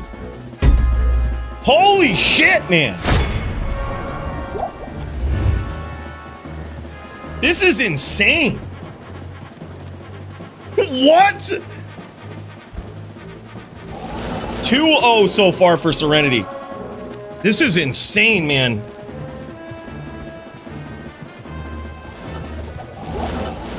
Yeah, he knew he was FOH PK, so he just kept looking for it.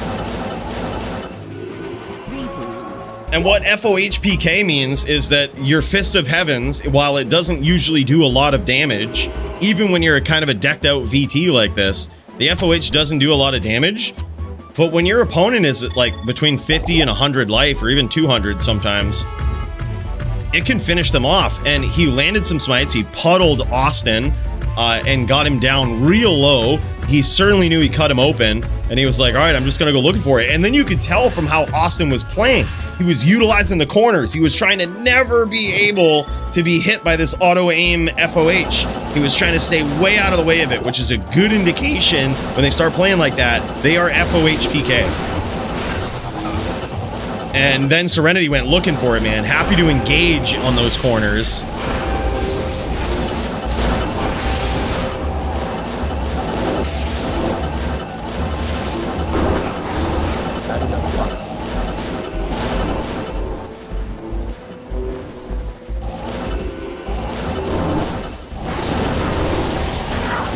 Nice upcharge. Hard to tell if that connected on Austin or if it got his shadow.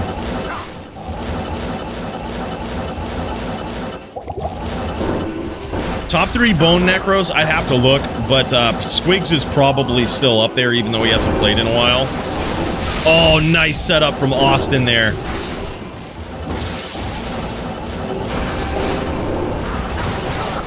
And some return fire from Serenity.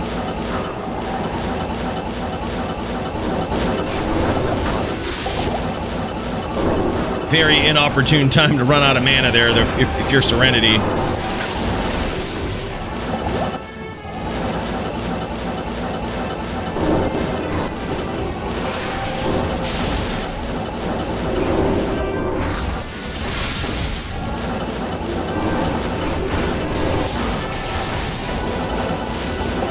Austin also is still using Blade Sentinel.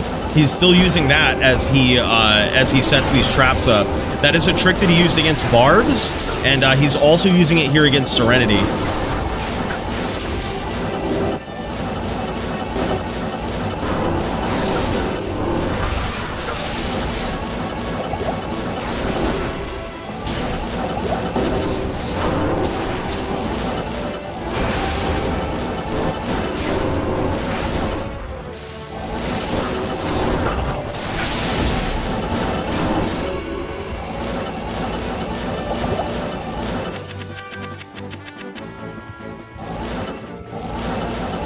Worst class is a Barb.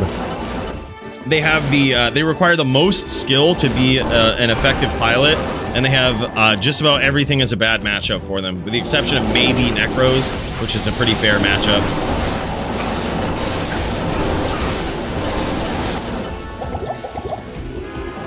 After that is the Paladin. Paladin is the second worst class. Oh my god, Serenity very low here.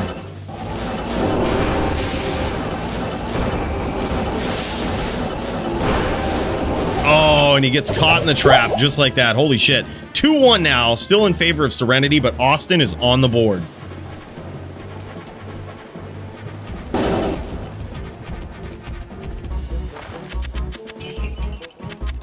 Actually, I take that back. It's probably the Sorceress that's the second worst. Din being third worst. Maybe Sork is actually the worst. It's hard telling. We don't see a lot of Sork, so it's gotta be bad, right?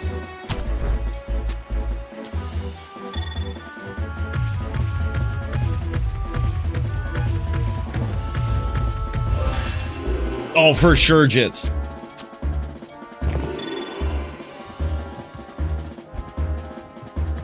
Two-1 between these guys. This is a nail biter, dude. This is flying by. This is an exciting match. So Austin is on a Trap Sin, and he's got a few tricks up his sleeve on this Trap Sin, as we've seen in many matchups. That Blade Sentinel is one of them, but he is going up against arguably, like I said, one of the best VTs ever. And you notice a couple of times whenever, like this right here, these chain locks that Serenity does, you notice that right as his opponent teleports away, he's right back on top of him, right? Like Serenity is then right next to him again. And it's like, how is he staying so close, right? That's called tele-locking. And it's a way that when your opponent is on that run away from you plan, teleport away, if you know how to tele-lock somebody, you can just follow them right as wherever they go. And it's an incredible trick for being able to keep pressure up on your opponent. And that's exactly what Serenity is doing here.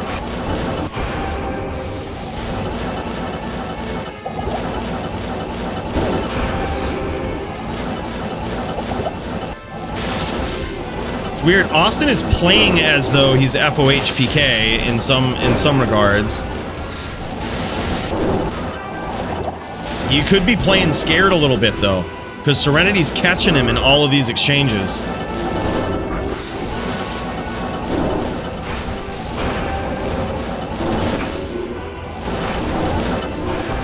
Yeah, he's definitely not.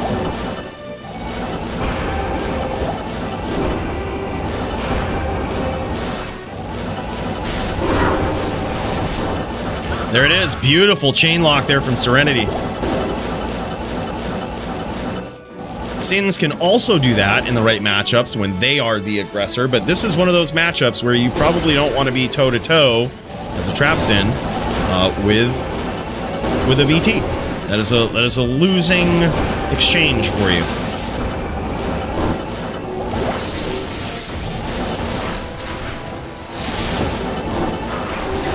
Nice traps there from Austin.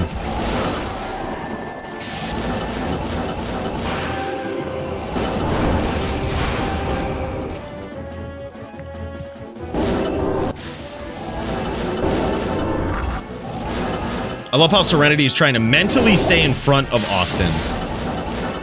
He notices where he's going to go before he goes there. And instead of chasing him to where he is, he's running to where he's going to be. That is a high-level mind game Serenity is playing here.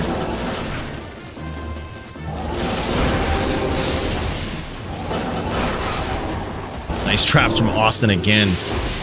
He was sort of playing red herring in that corner, making it seem like that's the game he wanted to play. And then when he acted like he was running away, he had already set up some traps, and that was insane. Caught Serenity with some hits there.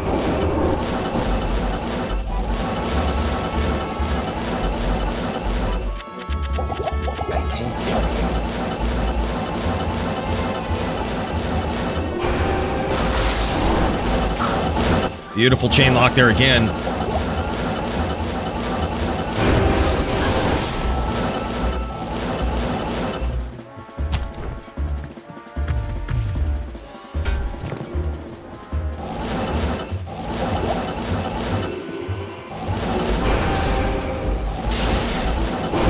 Either T-Gods or 80-20.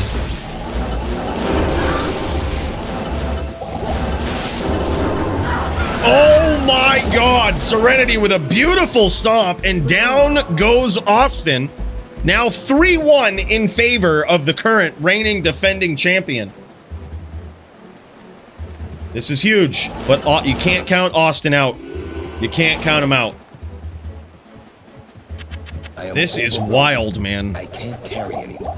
I am overburdened. Is Serenity not the most nasty Paladin player, man? Holy shit.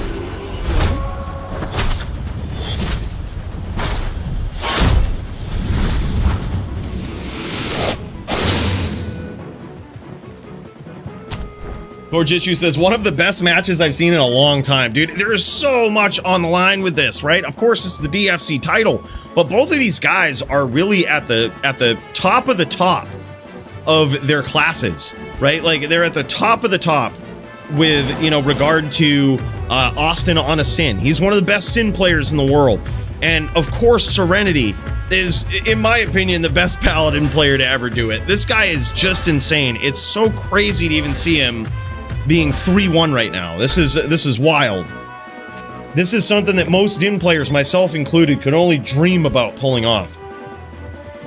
This guy is insane. And some people might see this and they might say, wow, I want to play a VT. This seems like a strong build. It is a very bad build unless you're an extremely good player.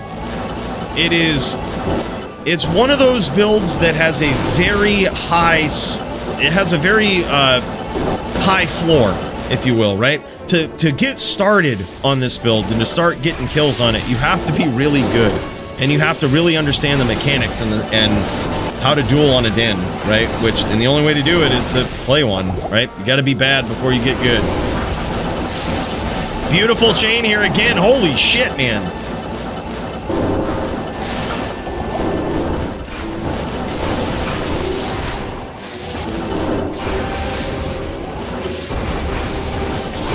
Yeah, Mage, I think, is really good. We don't see a lot of Mage players, but I would say if I was going to run a Hammered In versus all, it would probably, like, Mage is pretty decent. We don't see it a lot, but I think it is a good build. Oh, nice hits there with the Blade Sentinels.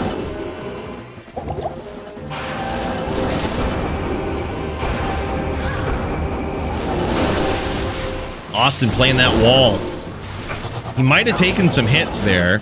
Hard telling exactly, but let's see if we can get a look. at Austin's life total here. Nah, he's still full, man. He's still looking real clean in this round.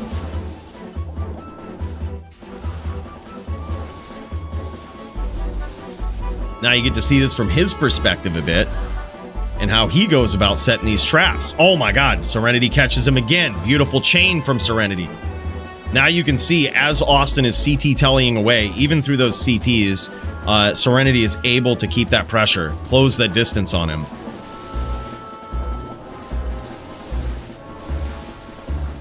Austin really using these corners.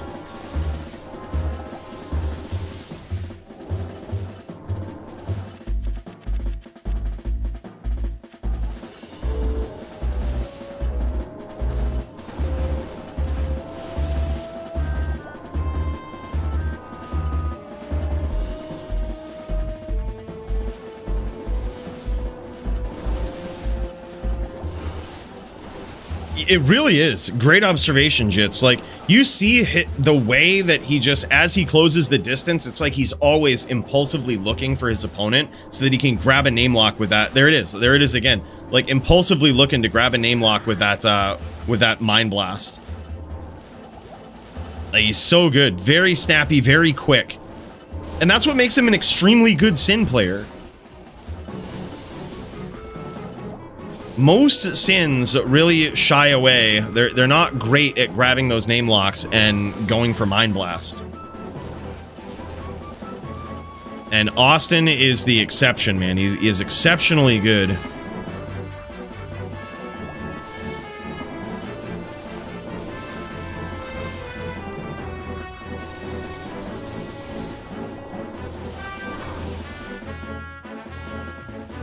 Serenity trying to utilize that FOH here. Oh my god. Oh my god, bros. Oh my god.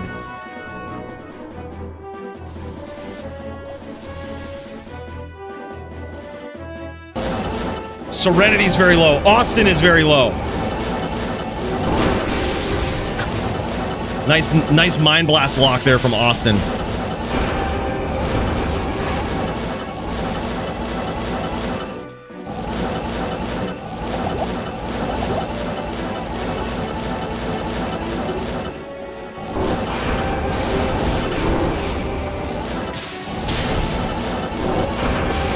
Oh, for sure, dude. He is so insane.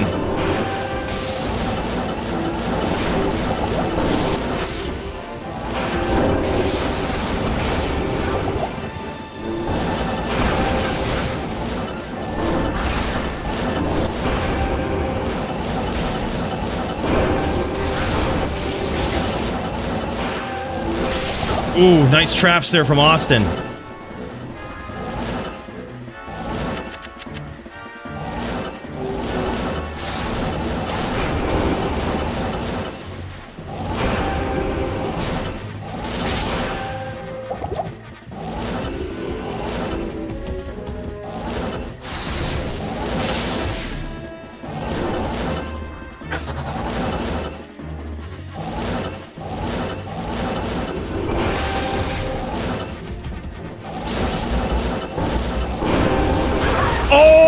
My god, boys, and there it is, a 4-1 finish from the absolute top din to ever do it, with the most epic comeback of all time. Holy shit, man.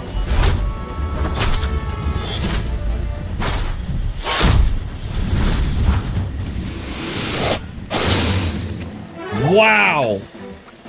Dins get the wins. I gotta say, if I was a betting man, I would have never bet on Serenity here tonight.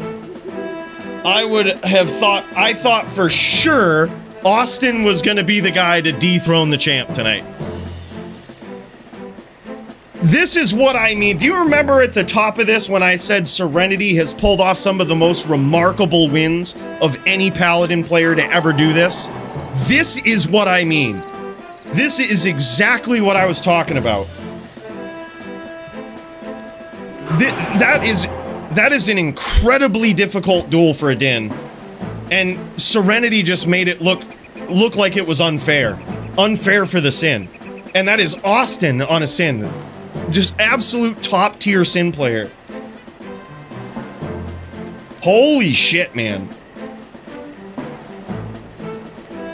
That is crazy. Yeah, he's showing off the setup right now. And it looks as though, yeah, he must have been on, yeah, if he was on Low Wisp, it was a 15 Wisp, which is allowed. Yep, so you could go, there it is, Low 15 Wisp. Yep. Hell yeah, man. Hell yeah. That is crazy. Low Wisp. All right, duly noted. That is wild. That is so crazy. Nicely done, man. Nicely done. GG's to Serenity. I can't even believe that. That was incredible. Like, I thought for sure Austin had his number. I was like, yeah, well, Austin, it's the Austin era. Is what I prepared a speech. I prepared a speech. Welcome to the Austin era tonight. What the fuck? Bro, Serenity is wild, man. He is wild. That's insane. All right, boys, up next, we've got Jits versus Travix. Let's get it.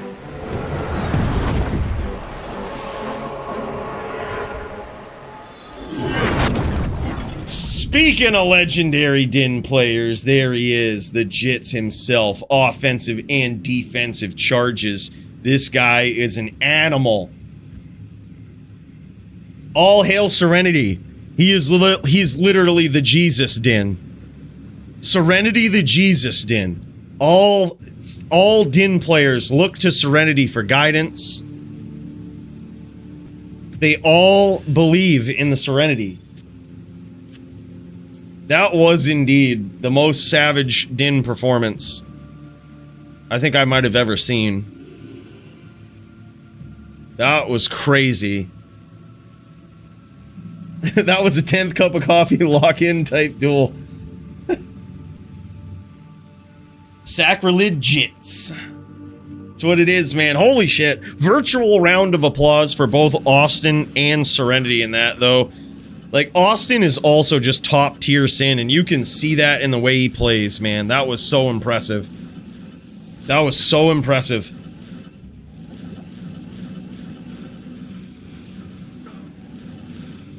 I think if Serenity did that to literally any other Sin, it would just be regular clockwork, right? He's pulled that off so much. Big Jan fan here. By the way, Clint, my guy, thanks for the 2-coin tip, man. Holy shit. Yeah, big Jan fan here. Mr. Jits is insane. This guy, the Justin Gaethje of the DFC. That's what I say. This guy's always exciting to see him duel. Uh-oh, big hits. His opponent, Travix, is in trouble.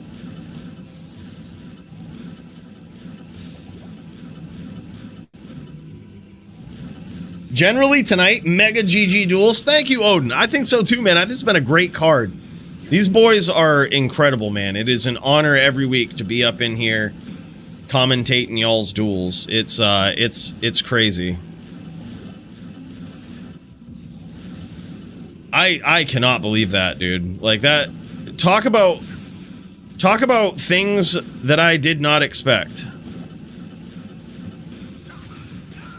And there it is, man. Jit's getting in there with another offensive charge that time, tracking his opponent down and charging in like a champ, dude. Holy shit. That was so wild, though. Like, literally, a lot of times when, you know, when I'm making these matchups, it's like at some point, duelers become what I say undeniable, right? Where, you know, sometimes as a DFC champ, you're shielded a bit with your, if you main a certain class, like let's say you're on a druid, you'll be naturally shielded slightly from getting bad matchups, such as someone who always mains a Zon, right? But eventually, it can, the shield can only go so far, where like when someone becomes undeniable, it's like you can't dodge them anymore, right? So like the duel has to happen because the other person is just ripping up the undercard, right? So sometimes you just get these bad matchups, and that's kind of how the Jits versus, the Serenity versus Austin duel felt. Whereas it's just like, Austin is so good, man. His duels with Polytheus, his duels with Toshank, like, it's insane. But this guy is just on a whole different level, and it is a very bad matchup for a Din. Just about everything is. So when you see that, that is something very remarkable. You know, like that's a matchup you feel bad about even making, because you get a top tier Sin player like that, and then you get Serenity is god tier Din, but you're like, wow, there's no way he's winning this, you know. And holy shit, that was remarkable.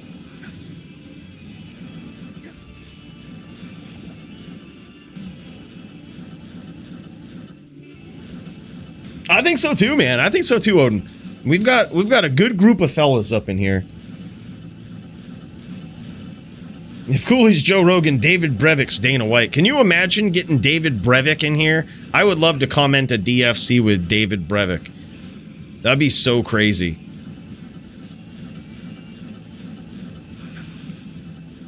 I feel like we would have some epic conversations. Oh my god, Jits is dangerously low here, but he just scored some big damage, trying to mount a big comeback here. He could have him in FOH PK range, but it's very likely that as a Charger main here. Oh my god, his opponent might have been out of mana there, but Jits said, you know what? Now's the time. Now's the time.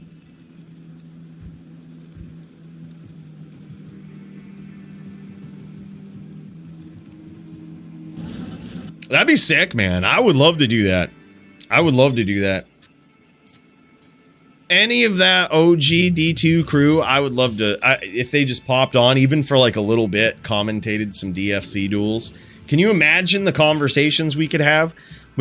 I could tell them about how PvP is, because I'm sure even some of them, while they might understand some of the OG PvP, I can't imagine they've followed it that much. Maybe they do, I don't know. But like, tell them what it is now and ask about like what was intended. Ask about the OG days of the end game of D2. I feel like we could have epic conversations like that, where we could get a glimpse into the mind of the actual end game that these guys had in mind upon the original design, you know, with all of the guild houses and stuff. Like, PvP was going to be huge. I'm curious, you know, there's so many questions. And you can just imagine that on top of watching the nastiest duels. Man, that is a seriously great idea. You should figure out how to put legs on it. All right, maybe I'll write it down. Maybe I'll write it down, see what we can do. It would be probably one of the most epic streams I'd ever done.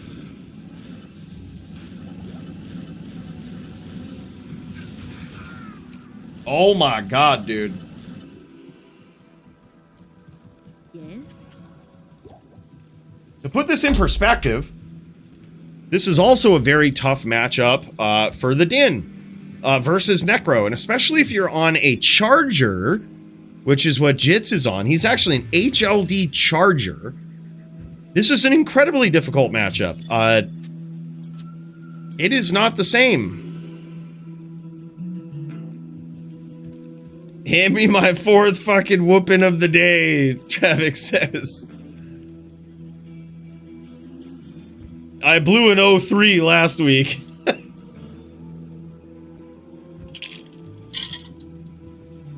Might do it again.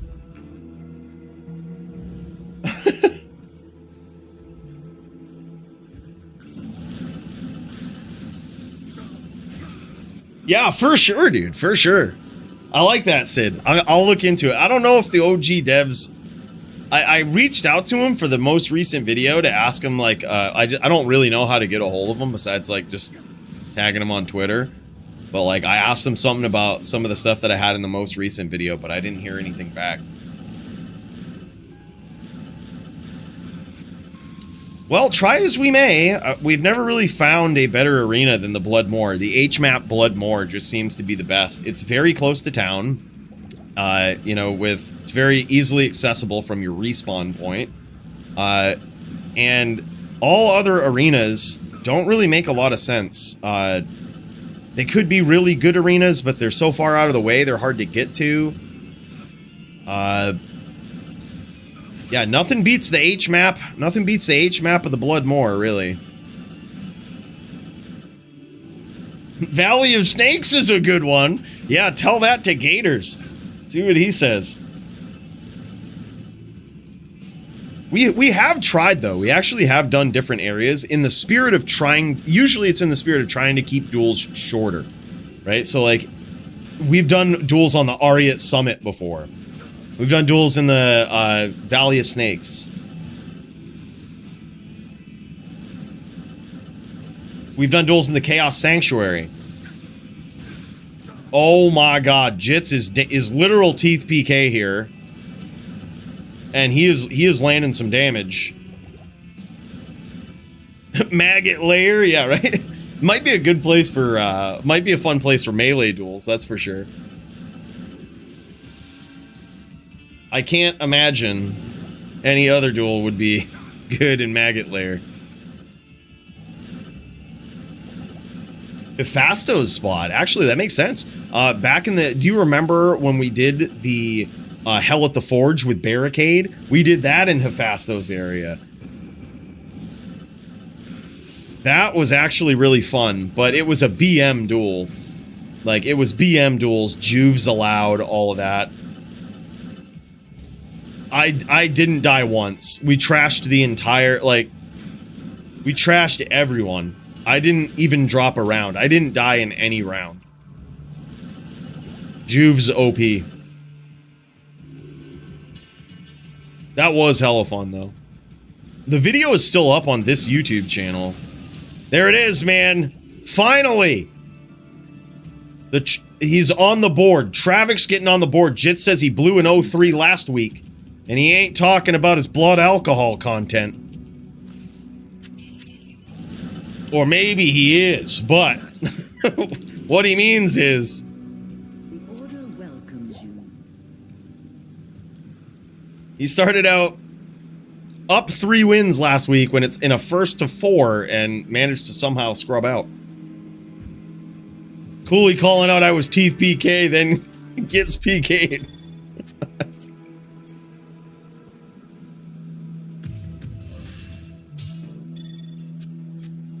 You have to read the map well with teleporting skill cap. Yeah, goodbye Zons. Zons no longer exist.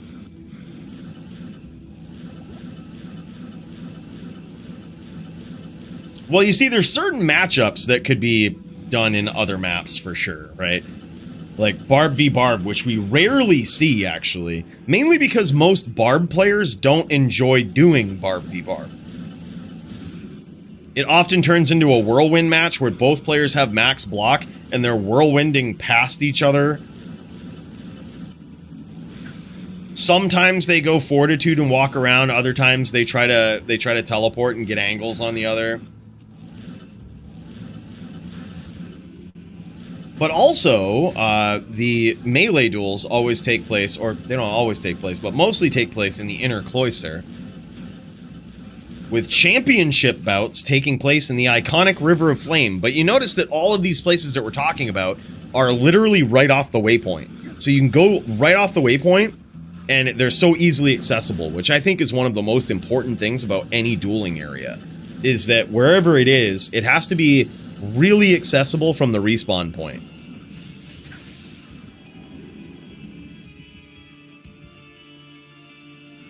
Oh yeah, yep. At the bridge between Upper and Travancore, that's actually really cool. Skybound and I are ready. Just wondering where the queue is at. You know what? Y'all are up next, man. Y'all are up next. Right after Jits v Travix, Kyle, y'all are up. And then I have Thor Jitsu versus Kyle. But if you need some time to prepare, we also have Muchez versus AF50, and that's recorded. AF50 recorded that, so we get to kind of watch it at our own pace.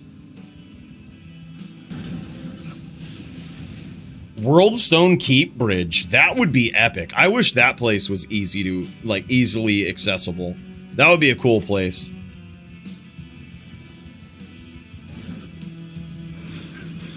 Uh-oh.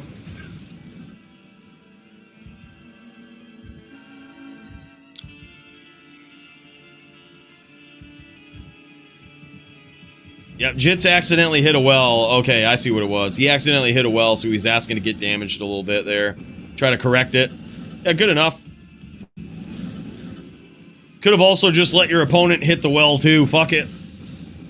I say that's another good way to do it. If you ever accidentally hit a well and both of y'all have taken some big damage, just have your opponent hit the well, too. Perfect way to fix it.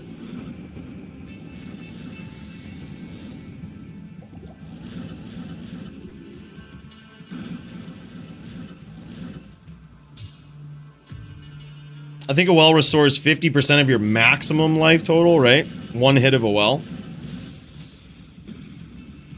Uh-oh, Jit's forgetting his bow here. This could be bad. It could be bad. As he gets in there, tries to hit a lock.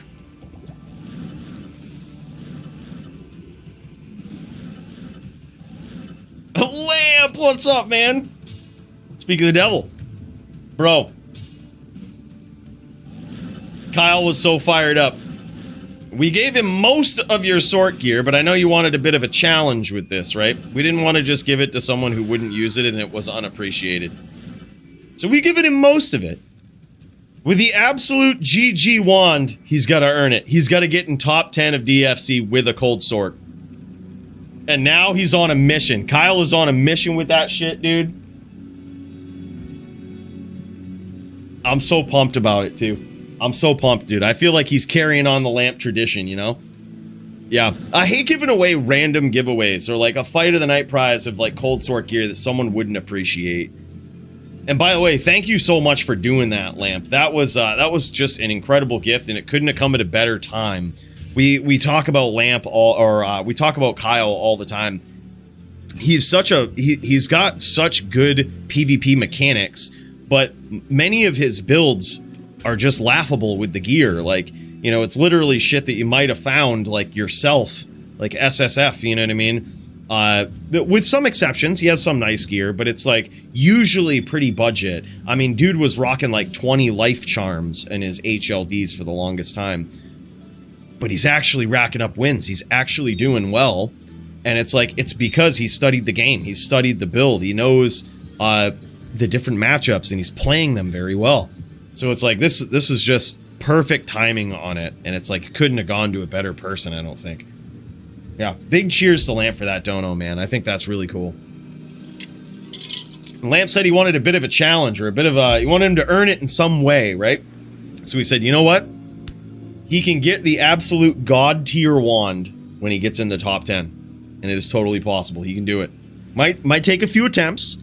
Might take a bit of getting used to. But I think he can do it. He's close. He's in top 20 right now. He's number 18, I think, at the start of today. Hell yeah, man. GG's. All right, boys. Up next, speak of the devil, we've got Kyle versus Skybound.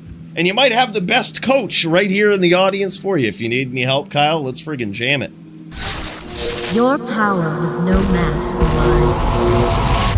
And here he is, Kyle, the legendary. Oh, man, he's teleporting faster. Holy shit, man. He's teleporting so fast, it pixelated his screen. Holy shit. Now, you might be looking at those charms and being like, wow, well, those aren't my graphics. Well, I don't know what happened, Lamp, but someone must have swapped out the 44 lifers and 45 lifers with other very high life charms. I don't know who would have done that. You know, maybe if all those charms weren't duped, fucking, they wouldn't poof down to a lower life total like that. I don't know who would have done that. But regardless, he's got some gear. He's got most of the lamp gear. And incredible swaps here too. I can't carry you. Now he's got himself a relatively a newcomer to the DFC, Skybound, coming in here. And he's going to be trying to take him down, and it looks as though Skybound is on a smiter. Now, theoretically, this is very good. There it is, man. Round 1 win for the Kyle. Holy shit, man. It's looking like Skybound. He's looking like he knows what he's doing on this den over here. Let's pop in and check it out. This guy, he might know what he's doing. This guy's looking for those locks. He's looking to get in here and make it dirty. We're going to see if he can do it.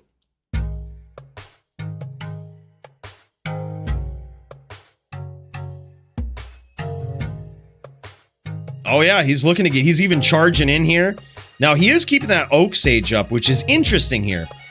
Because the Oak Sage can lead to a double hit with Blizzard sometimes. So a lot of players swear against it. However, in my experience, oh man, maybe there it was, who knows. In my experience, it just makes you easier to hit. It may not necessarily do double hits, but it certainly makes you easier to hit.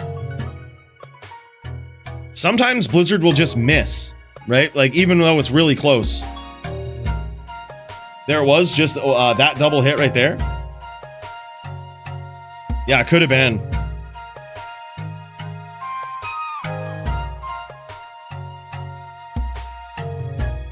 Uh-oh. I was going to say Kyle accidentally closed the distance there, and it cost him. Just like that, sometimes when a Din is patient, he gets his kill. This is actually Gerudo Town from Breath of the Wild. Zelda music is top tier, man. It can't be beaten. There's very few, even Diablo OST tracks that hold a candle to Zelda music. I don't know what it is, man. Nintendo just does a great job with their music. Tell Kyle to turn on no pickup. Kyle, /no pickup. Type /no pickup in game. Just did. Oh, word. Yep, he just did. StarCraft 1 OST. I'll check it out. Mario music also pretty good.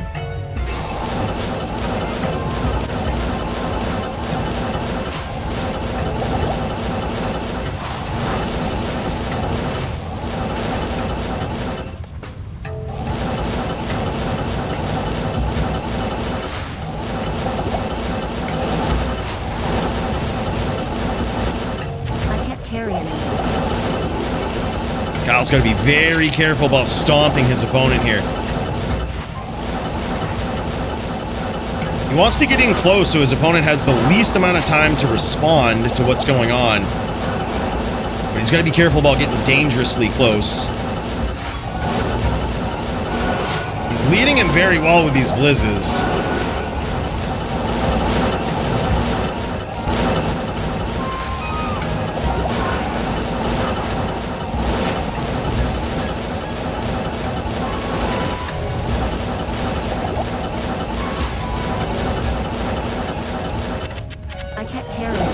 Opponent being very patient. Skybound is a patient paladin player, let me tell you. This guy might have taken a couple blizzes, but he is a patient paladin player, waiting for his opportunity. Knowing that the more he just randomly tellies around, the more chances he's going to get hit. He's trying to force Kyle to get a direct hit on him. And that's what he's doing by being patient here. Just kind of waiting for his opportunity, but the more he waits, the more Kyle might get that hit.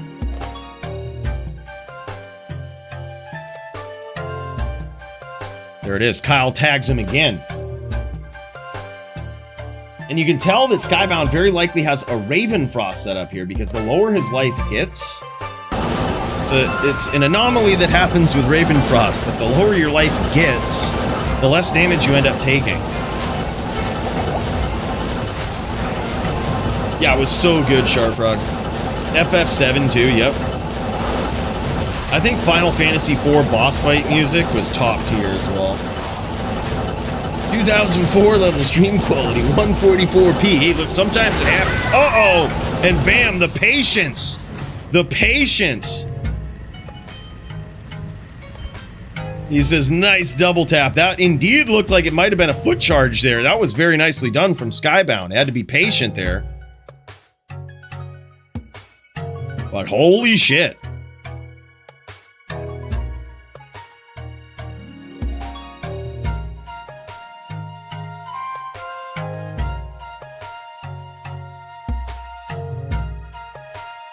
All right, boys, BRB for this next round.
Here we go. Looks like it's a tie game now as Micah, aka the Skybound, runs down to his body. Interesting.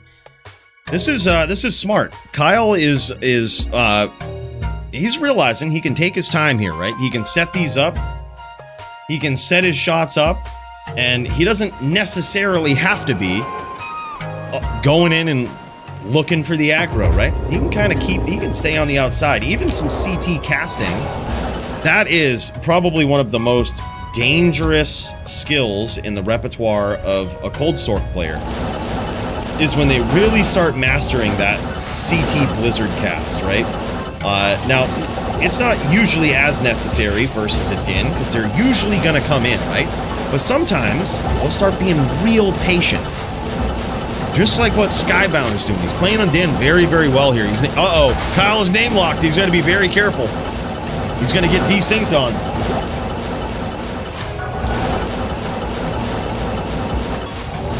You got murked last round because of that Oak Sage being up? No shit. Yeah, makes sense.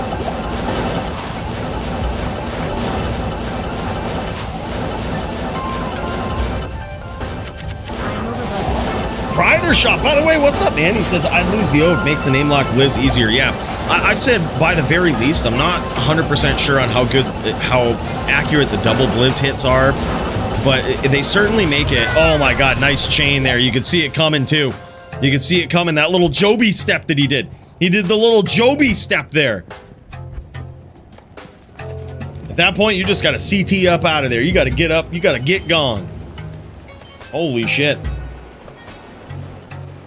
But yeah, it's, by the very least, makes name lock blizzing, like, so much easier, I think, with that Oak Sage.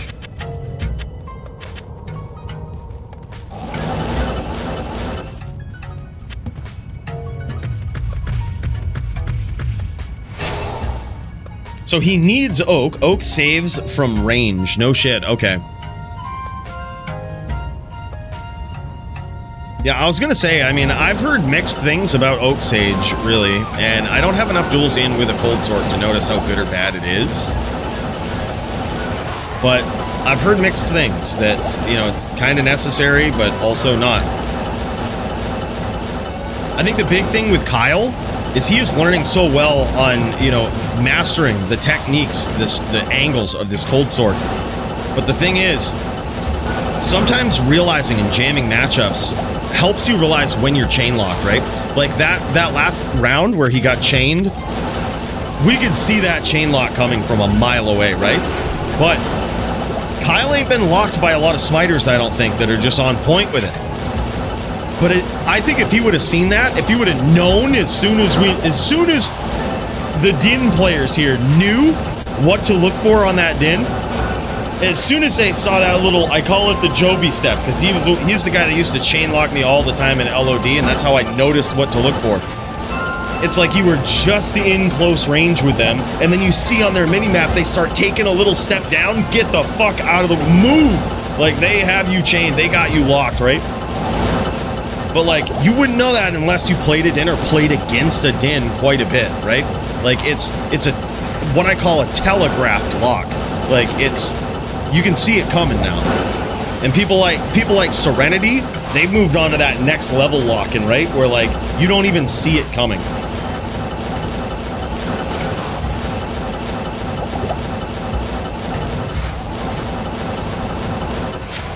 It is. I used to see Doombringer do that a lot, Nimrod. He would predict sort of where the Paladin, especially when they got super aggressive, predict where they were going to come in and just have Ice Blast waiting, right? And then they would just drop a Blizz telly into it, try to bait a name lock, and you would just get crushed. Like, it was crazy.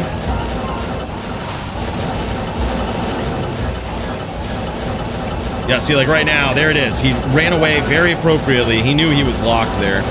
But now Kyle's bow is out. He's going to need to re-up on that bow. It could be, it's going to be bad if he don't.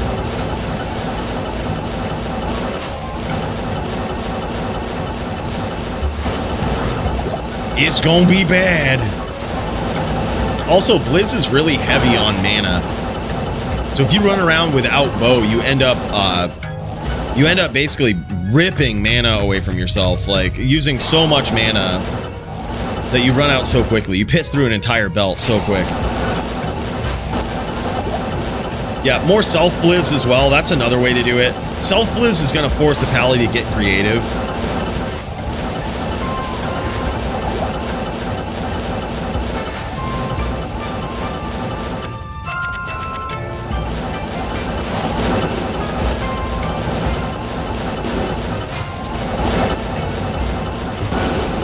Oh, nice Blizz there. That was an incredible prediction right there. Uh-oh, he's locked now. Wisely gets out of it. Yep, Ice Blast them traps. Exactly, dude. Another nice Blizz. His opponent is very low. He's looking for that name lock. Got a nice little life check there to see. Now Skybound is being very patient. He's kind of playing behind here, and he knows it can be over very quickly if he can get a hold of Kyle.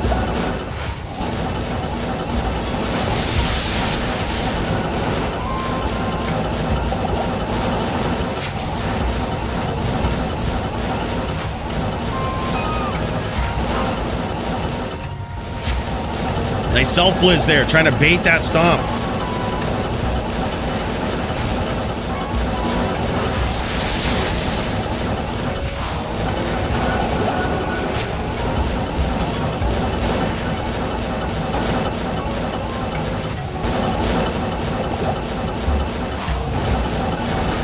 Kyle also dropping blizzes and trying to teleport into them as well. Trying to stay ahead of these locks. Uh-oh.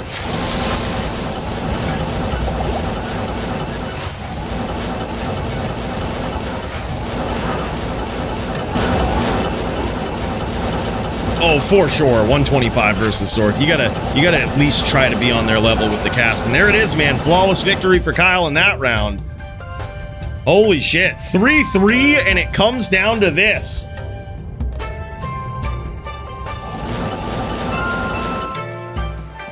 Good day. And it comes down to this.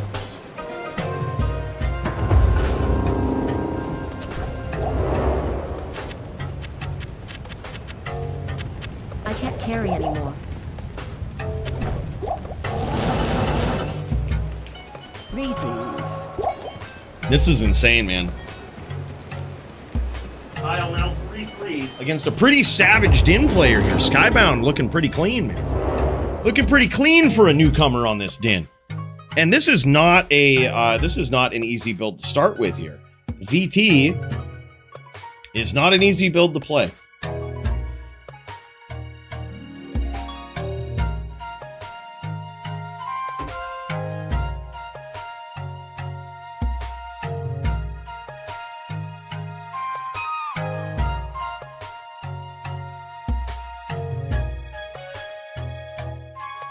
These guys stocking up for what will be the final round here.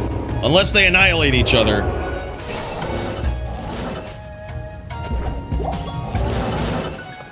Totally possible versus a Blizzsork with the Undeath Blizz. Totally possible.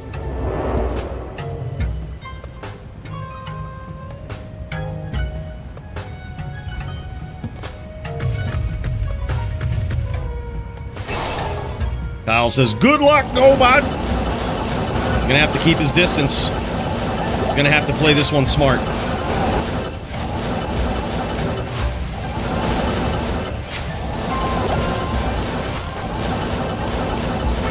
Not the DFC, they ain't. Not in that dear DFC. I mean, should they be? Probably.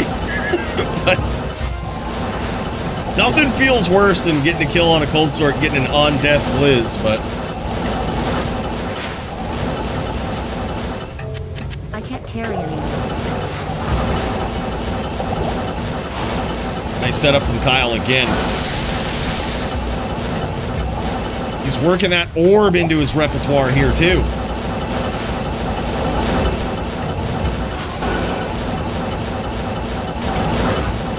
Oh, yeah, I would say so for sure. 120 frames would be pretty good.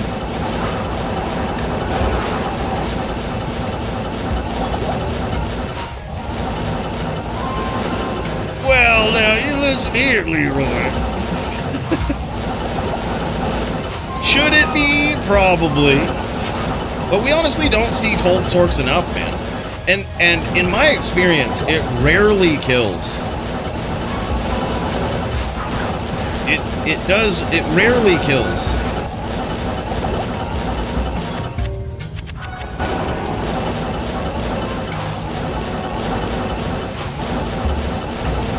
Hell yeah, Doombreaker says, I'll start signing up just to bring it back. Hell yeah, man. Hell yeah. I just use level up facets, gets rid of that cheese. Hey, look, I mean, some call it cheese, and some call it good build design. Okay? Good, it could just be good build design. Right? Some say the paladin with the bow, with the Widowmaker, is a little cheesy. Some say the paladin with 37 451s versus a Necro is a little cheesy, but I call it anti-Mr. Llama build design. A good build design. Once you become good at building things, you can make non-cheesy builds like that.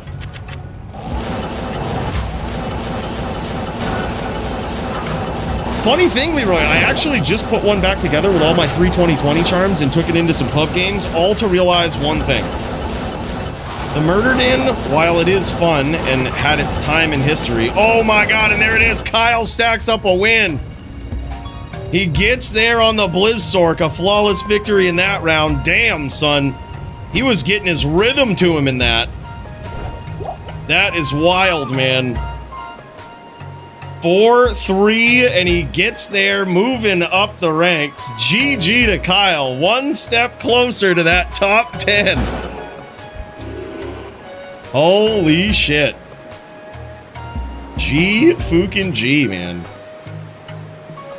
Epic, tight, crazy first matchup here for Skybound, and I gotta say, he's looking clean, man. It is tough on a Din. Tough matchup there.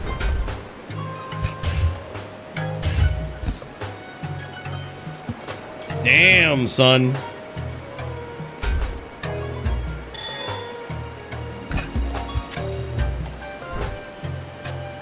Damn.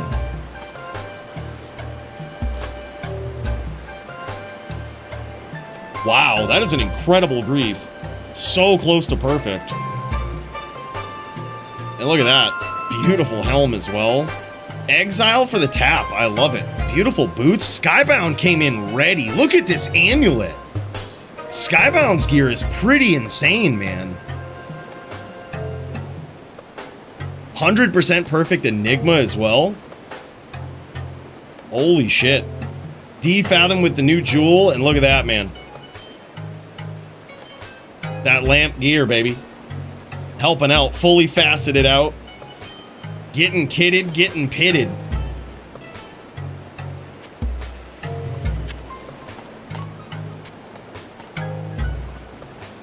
$45 lifers as well. Holy shit, man. That's crazy. Skybound's looking clean. That right there was an incredible duel. Good showing of skill from both players there. And additionally, I've got to say that now that you see Kyle with this gear, right? Like, he's able to contend with a Din player like this who has some pretty insane gear of his own.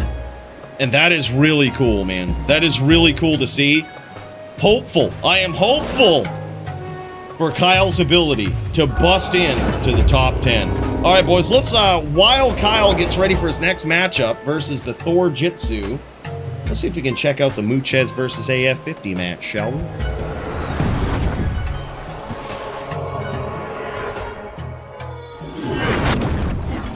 AF50 sent me the link. Let's check her out, dude. Let's give her a good old look here. Let's give her a good old look-see. I can't. Set it in 1080p. AF50 versus Muchez. Zeal versus Zan. DFC Melee. Thank you so much for sending this my way, AF50. These guys got their duel done off stream. This is Muchez stepping into the Melee division. I'm so glad that AF50 recorded this. Oh, look at that. Look at this. AF50 getting some help from a goblin over here. Getting some help from a gobbo. BM. Wow. That goblin hated Muchez. Tried to put him down. Yep, 1v2 BM, Muchez says. Yep. Holy shit. Now these guys clearing the arena. The cool thing about this is, look at this. We can fast forward to the next round. This is dope. Oh shit, whoops. Thanks, bro. Wow, what a goblin. Well, Muchez is up 2-0 right now. So yeah, sorry about that. Muchez up 2-0.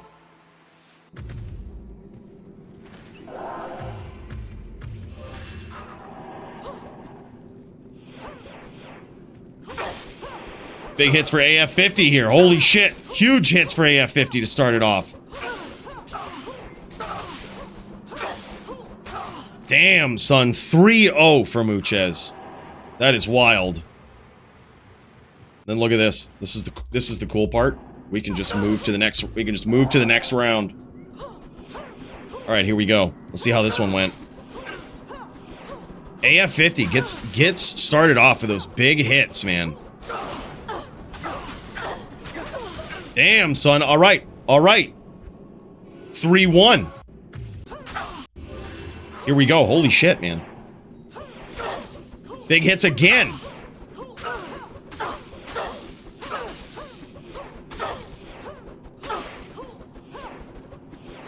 Oh my god, dude. 4-1. Close round, though.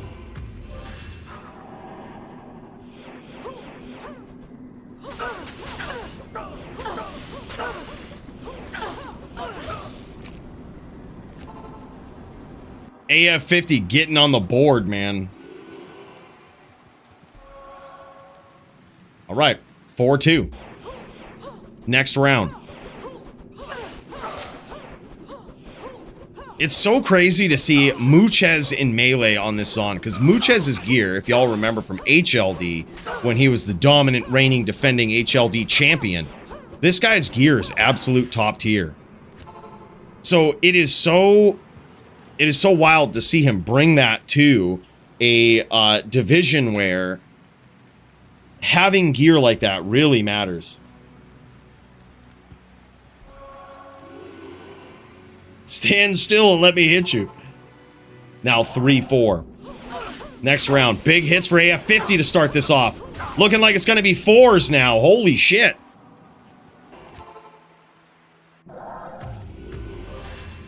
Muchez rolling the dice. Muchez absolute goat on a Zan, man. I really do think Muchez is the best HLD Zan of all time. I mean, most decorated from what I've seen. And if you've ever played against him, he's got the answer for fucking everything. He just knows. It's from build design to execution. It's just on point. Now 5-4, the Loot Goblin, aka AF50, pulls ahead here in this round.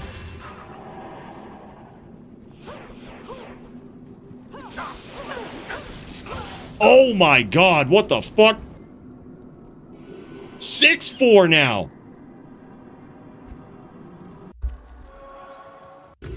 Holy shit, man.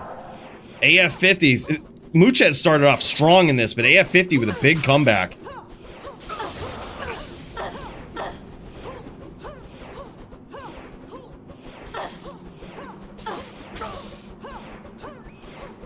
Dude, these rounds are insane, man.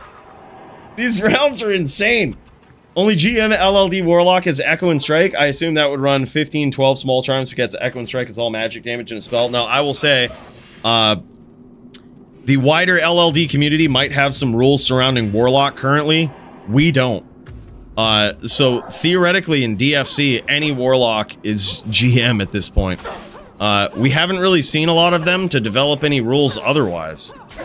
So it is likely that players are not playing them because of the wider rule set, which we should probably glance at and see if we can come to some mutual understandings. But we have desynced a bit from the LLD, the wider LLD rule set. Currently, you could run any Warlock.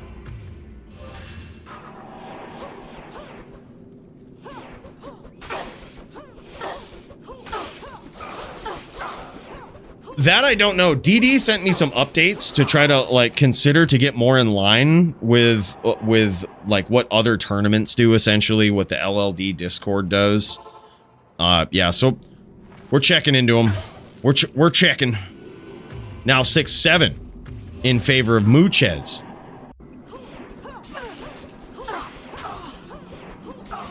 Holy shit, man. 7s. No, 6-8 in favor of Muchez.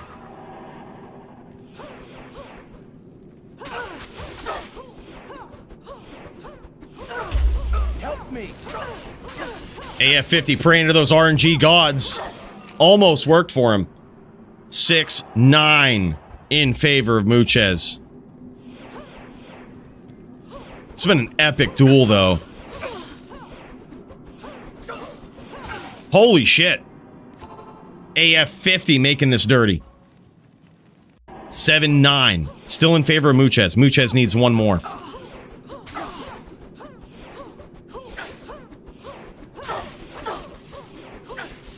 Oh my god, dude, what a round. 8-9, still in favor of Muchez. Holy shit, man. That's a good question. I'm not sure exactly who it belongs to. Dank, I think? The Dank Discord? I think that rule set. There it is, man. Muchez after a very close round there. Holy shit, very good duels. So close, man. Epically close. Oh, we don't get the gear show. Oh, that's too bad. That's too bad. We don't get the gear show. Well, that's what a shame. What a shame. All right, let's pop in here to Kyle as he gets ready to go up against Thor Jitsu in a throwdown here between these two. Thor Jitsu was on fire tonight. This guy is looking insane. This sin right here is one of my favorite sins in DFC. I love this build. I love what Thor Jitsu has done with this. I love the levels to which this guy will go. Look at this. Look at this. 6 Lightning Century Claw, 55 IAS with a facet in it. He's got the new jewel in his offhand along with another facet. This thing is an elephant sin, man. An elephant sin is basically the opposite of a spider, as they used to say. Instead of going small, they go big on the trap damage, right? They go big on it. And he has really set this up. He's got himself a cold res ring with rep life. He is coming in prepared. This is going to be, look at these trap GCs and everything. He's got his inventory stacked out. He is ready for Kyle. He is ready for him. He is not coming in unprepared. Look at that Sunder Charm. D2R PvP. That's what it is. Okay, thank you. Thank you.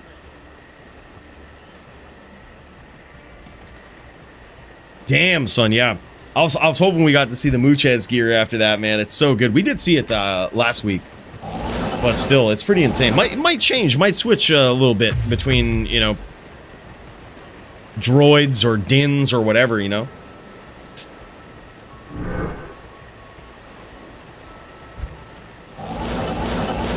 And no worries, AF50. I'm glad that I'm glad you recorded it. We got to see it, man. Great duel, very close. And especially against a decorated foe like Muchez, dude. Holy shit, that is insane. Alright, and here we go. This one is live. Thor Jitsu versus Kyle. Kyle's trying to land these blizzes. Now, this is going to be a matchup where if Kyle can even practice throwing these CT blizzes, they're going to come in handy because he's got to outrange the traps somehow. And Thor Jitsu sets some really nice traps. But I think the key to beating Thor Jitsu, especially in this matchup, is going to be CT Blizz. It's going to be some big CT Blizzes. Stay way out of the range of those traps. I was running a Cruel Tomahawk. Really needed Phoenix to swing it in my favor. No shit.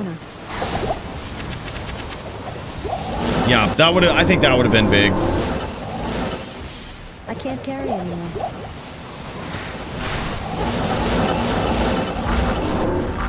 Yeah, I thought you were gonna come back for a second. I saw Muchez, you like wonned him right away. I was like, no way.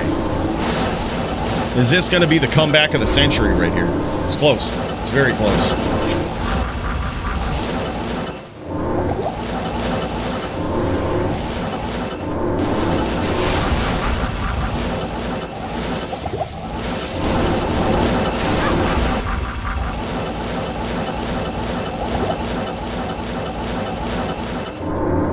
Right, and here we go, boys. Thor Jitsu's doing a great job of keeping his distance here. He really came in ready for Kyle. He's got the setup. He's got the swaps. He is prepared for this. He literally committed. He gave up trap GCs so that he could stack up more cold res. And look at this. It's working. He's landing some traps versus Kyle here. And the crazy thing is, he's taking this aggressor role here. He's really trying to put the pressure on Kyle. This is going to be a big test for Kyle.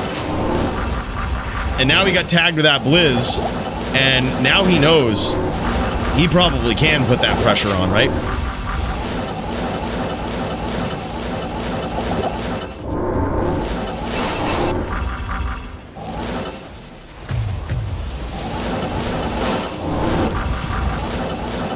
He came in ready with that resist.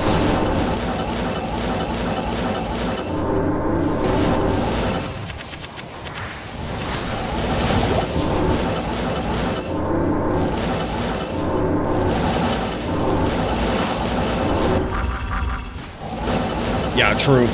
True. Some of them could have been double hits though, like Super Dude was saying, because he was taking like 1400 versus the Sin 700 here. And I think he's right. I think we saw some double hits happening in real time. I think Super Dude called it. Yep. Oh, no shit. Okay, I guess I missed those. Those nuked him for 3K per... Okay, wow, interesting. Yeah, so he might have been a little soft on the cold res. Incredible closing of the distance there. That is some interesting pressure from Thor Jitsu. He's realizing that as Kyle is going and looking for these distance blizzes here, He's really going in for it. And he might be committing a little too far to that distance as Thor Jitsu closes the distance, gets right on top of him. He could also, when he's that close, throw some fire blasts. It's very rare that people prepare for cold and fire. It's kind of hard to. I'm sorry, prepare for lightning and fire. It's kind of hard to in their setups while maintaining the damage.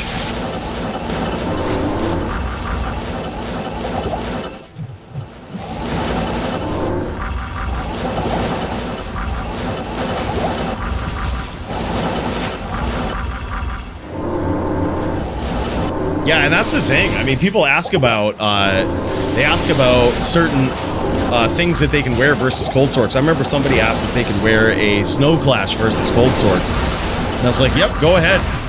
But let me tell you, your max res does not actually matter because it's gonna get sundered, and it's not gonna be 90. It was technically GM to wear a snow clash and have your res be very, very technically look like it's very high, but it's not going to be that high when you take a blizz. Like when the hit calculations come in with cold mastery and all that, it's not going to be that.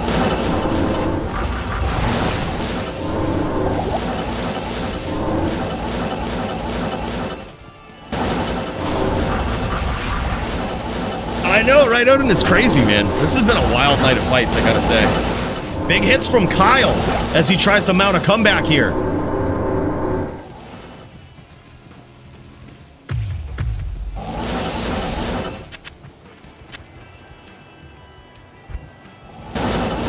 These guys in search of a pooler. In search of a pooler here.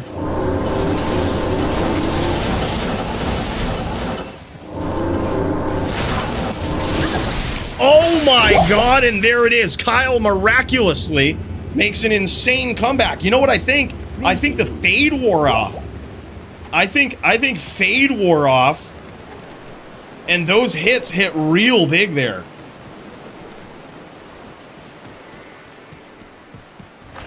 Yeah, GM and BM, good-mannered, bad-mannered. Yep, BM is something you hear a lot of people say. That's what it means. Bad-mannered. Not in town. Usually means not cool way to duel. Usually against some sort of rule set. Usually.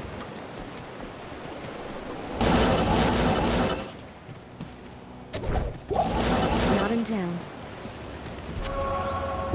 I was gonna mana pop for him. He must have set low char join limit. Weird. Let me see if I can get up in here. See what we can do here. Thor welcomes you.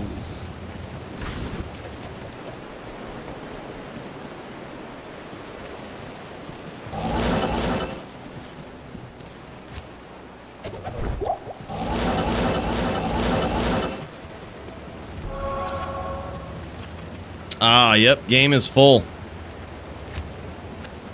Game is full. Yep, so we can't come in. We can't come in. Y'all are gonna have to pool. Y'all are gonna have to pool. Game is full. Yep, I see what you mean, Doom.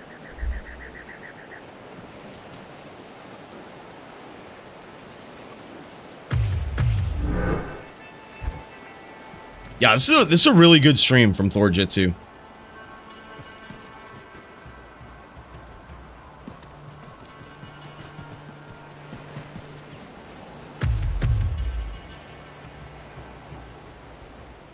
Well, I didn't know if you typed in the wrong thing or something, or I don't fucking know.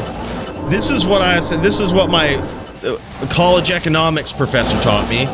Trust but verify, all right? Trust but verify. I was trusting you but verifying, all right?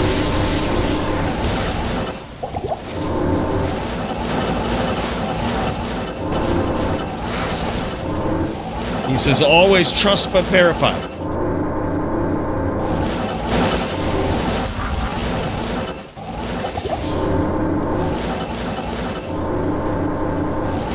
Some nice CT casting here from the Thor Jitsu. He's working that into the repertoire here as he tries to outrange Kyle. I like it.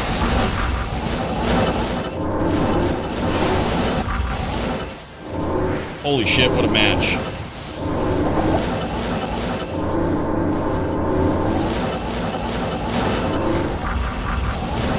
From LOD graphics to D2R in this duel. Hell yeah, man.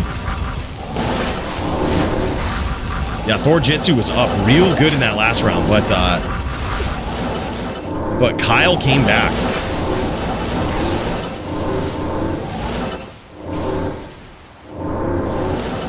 Bay can weapon block. You damn straight, man. Damn straight that Bay can. And Mind Blast, yep. But come to find out, Warrior is also really good. Warrior they'll do whatever you put on your left click. So if you're like Austin and you put like the Blade Sentinel on your left click, the Warrior will start Blade Sentineling, and the Blade Sentinel will be at the weapon damage of your weapon. I think that's how it works. I think Max told me that once. I'm pretty sure he told me that. So I'm about 90% on it, but the assassin's pets are best in game. Warrior only good for Sentinel because it's based off your weapon. Yeah, that's right. Doesn't work like that for other skills. Yep, but the Sin's pets are pretty insane. She will not have synergized traps for trap skills, though. Oh, that's too bad. Will Shadow Bay cast synergized traps? Or is it just always a wasted trap if your pet casts one? Yep. There used to be a thing where you could set Mind Blast to your left click in LOD with some hack or maybe some glitch, and people would allow their warrior to do it, which would force the warrior to spam it. They will also have unsynergized. Okay.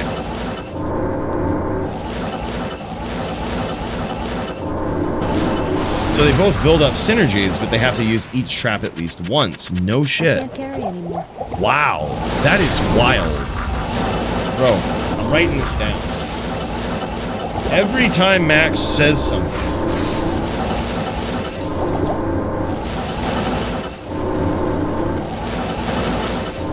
it's like, holy shit.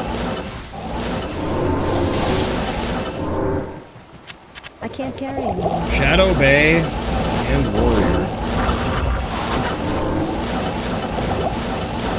Unsynergized.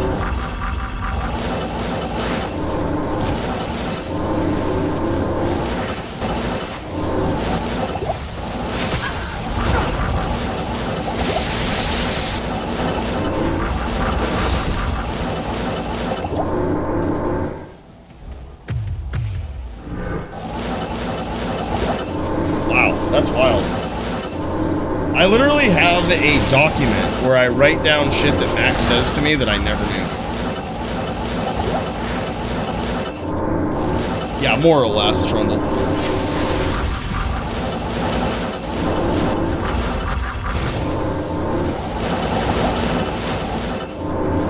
Fun trivia, the synergy is not limited to 20, really, but it will never happen in practice. Wow. Max, the Oracle. Yeah, that is wild.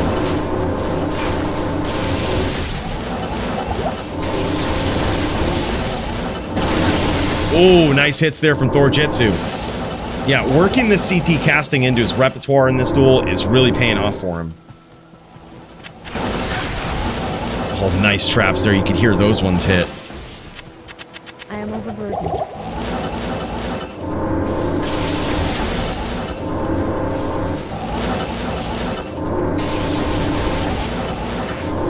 Take a look at Kyle and see how he's looking on the life total over here. Oh, he is low. He's gotten blown up by some of those traps. But he just landed a big hit versus Thor Jitsu here.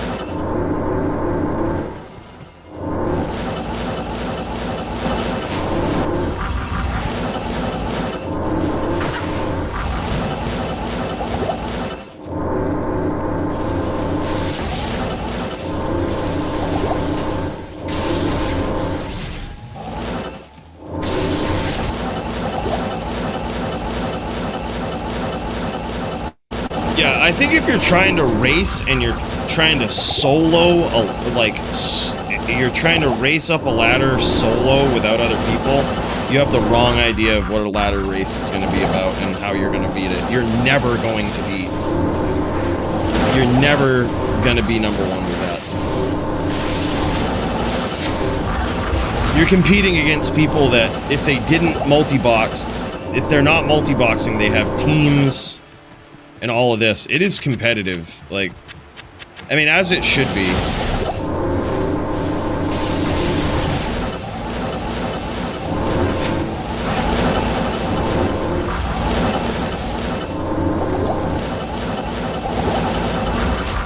Yeah, I mean, it's totally possible, but, I mean, you're gonna be at the mercy of pub games, which is just never an organized way to do it. Yeah, there's no, like, solo self-bound ladder. Yeah.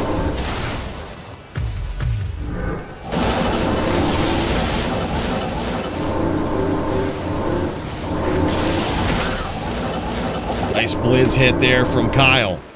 18k traps from Thorjitsu. That's wild. Yeah, I think they're going to introduce a new class, Nick. I think they're going to introduce the monk class.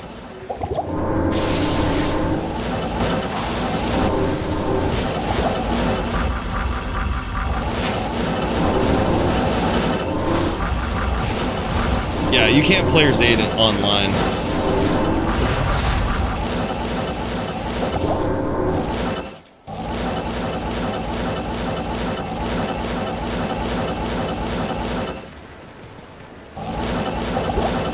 Kyle trying to catch him with these blizzes. I like this. The CT casting here is huge. That's given Kyle a big advantage in this so far. He also is really actively looking for those Mind Blast locks too, which are really paying off. Yeah, I think they will. Someone came in here earlier and was talking about that, like, it's official that the monk class has been leaked or something like that. And I was like, yeah, it doesn't surprise me because someone who's close to me, who I trust, told me many, many moons ago that that was coming.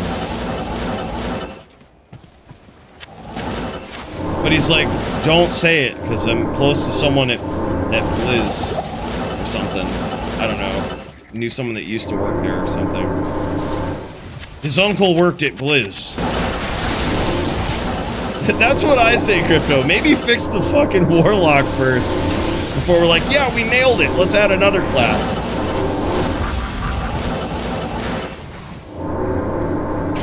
That... I'll talk with you later, Max. I'll talk with you later.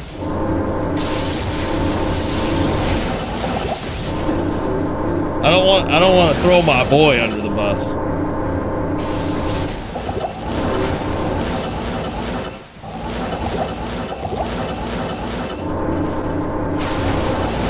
Yeah, we have a sad druid that no one plays because they're epically fucking slow on ladder climbs. I mean epically slow.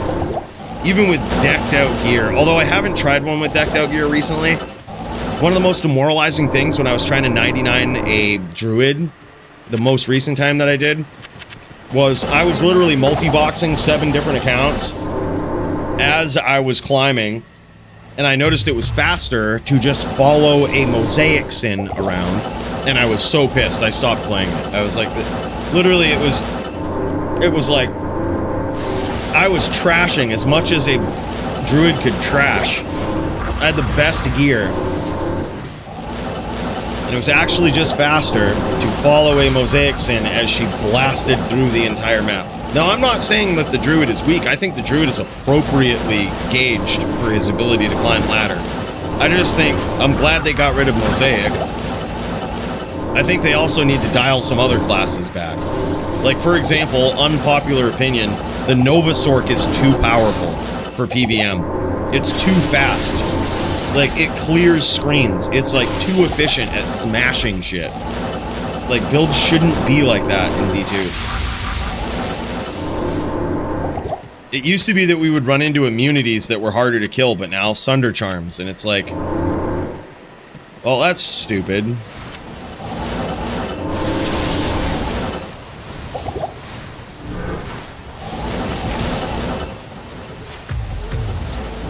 I used to play D3 with a Blizzard dev. It was nice to get the heads up. That's dope, dude.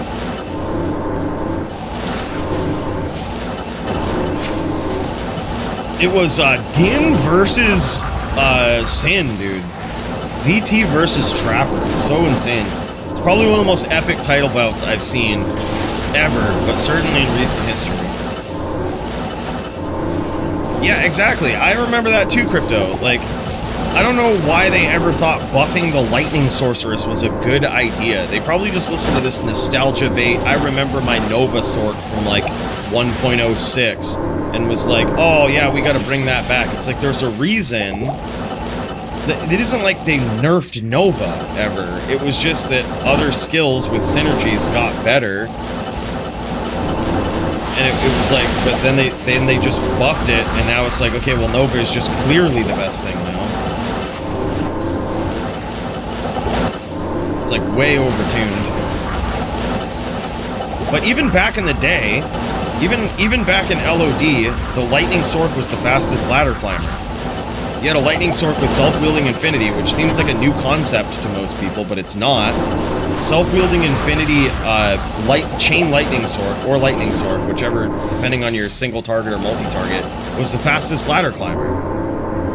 And it was like, but for some reason, they buffed the lightning sword even more. It's like, man, come on. That's what we were talking about build balance earlier, and I think that's how it's got to start. Like, it has to start by examining all of these extremely powerful classes and delivering a hit to the casual PVM players to be like, hey, so builds are going to slow down a bit. Sorry, it's just a one-time thing. Won't happen again, but we're just going to slow shit down because it's getting way out of control. Oh my god, nice hits there again. Holy shit, man. Kyle from the brink of defeat, man.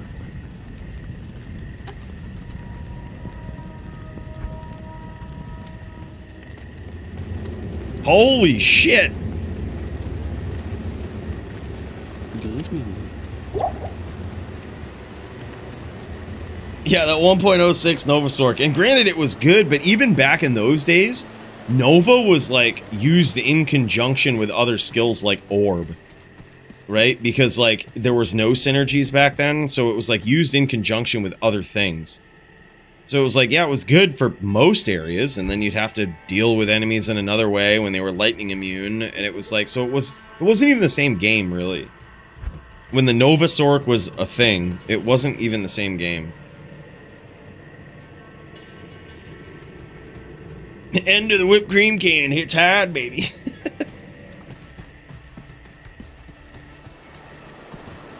Yep, yeah.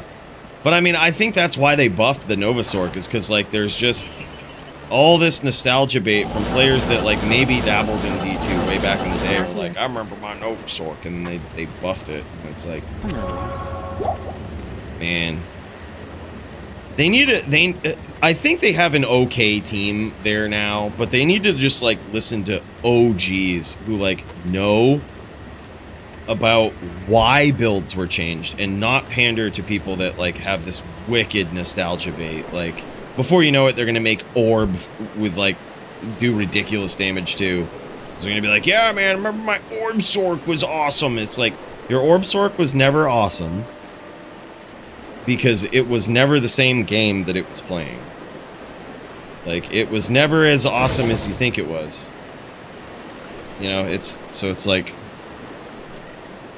Yeah, I think these guys are looking for another game here so that other people can join and pool.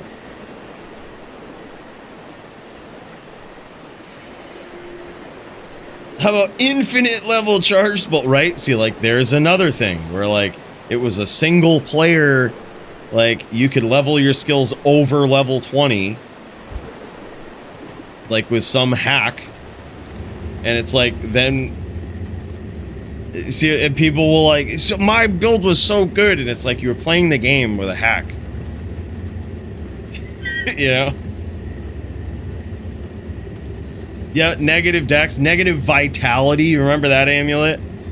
Giving you like 30,000 life or some crazy shit. Yeah. See, I remember an amulet back in the day made me basically an immortal barb. And that was the good old days. And then the devs then the devs make it so that you can do that. It's like that's like literally what we're basing changes off from at this point, I think.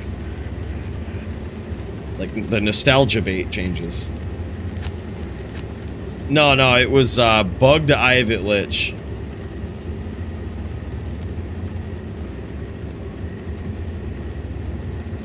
Or maybe Viper Torque was something different, yeah. But Bugged Eye was the one that gave you...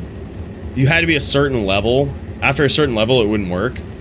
Because your life would just naturally be so high, it just wouldn't work, but...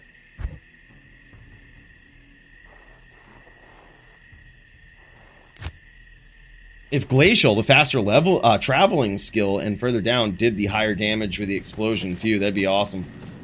Yeah, I mean, crazy. I probably won't, dude, because I probably won't play Modern tomorrow because ladder reset. I thought about that. I was like, maybe I could sneak in a few rounds, but I probably can't. It starts too late.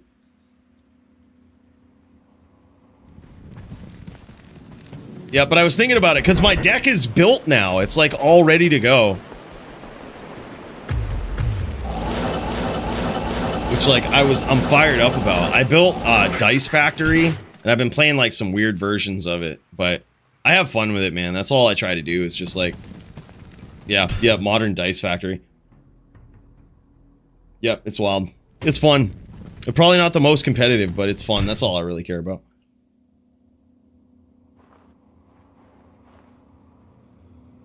Oh, I don't know, dude. They might put out more feature content. Like, you mean like different acts and shit, different end games? I don't think we're done there. I think if they're putting out an expansion for Diablo 2, bro, they're not done. Like, especially whereas it was simply just quality of life changes and a new class. They're not done, man. It's gonna go way deeper than that. It's going way deeper. Yep, for sure. They're still in operation. They're still jamming.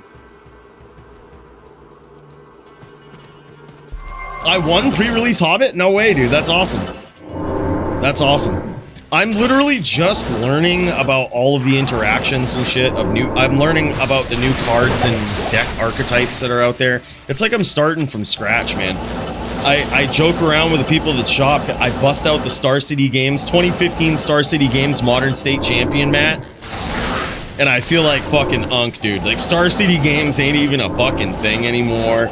Nobody even knows what the fuck it is. And it's like, man, back in my day, I ran Affinity. And I was the best. I really was. But now I just feel like it's old man Unk out there. That's what it is.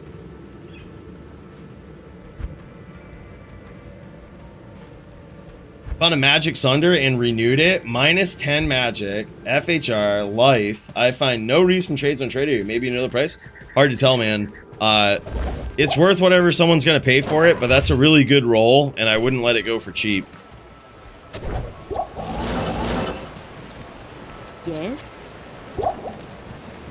And here's my tip too, if you're trading something.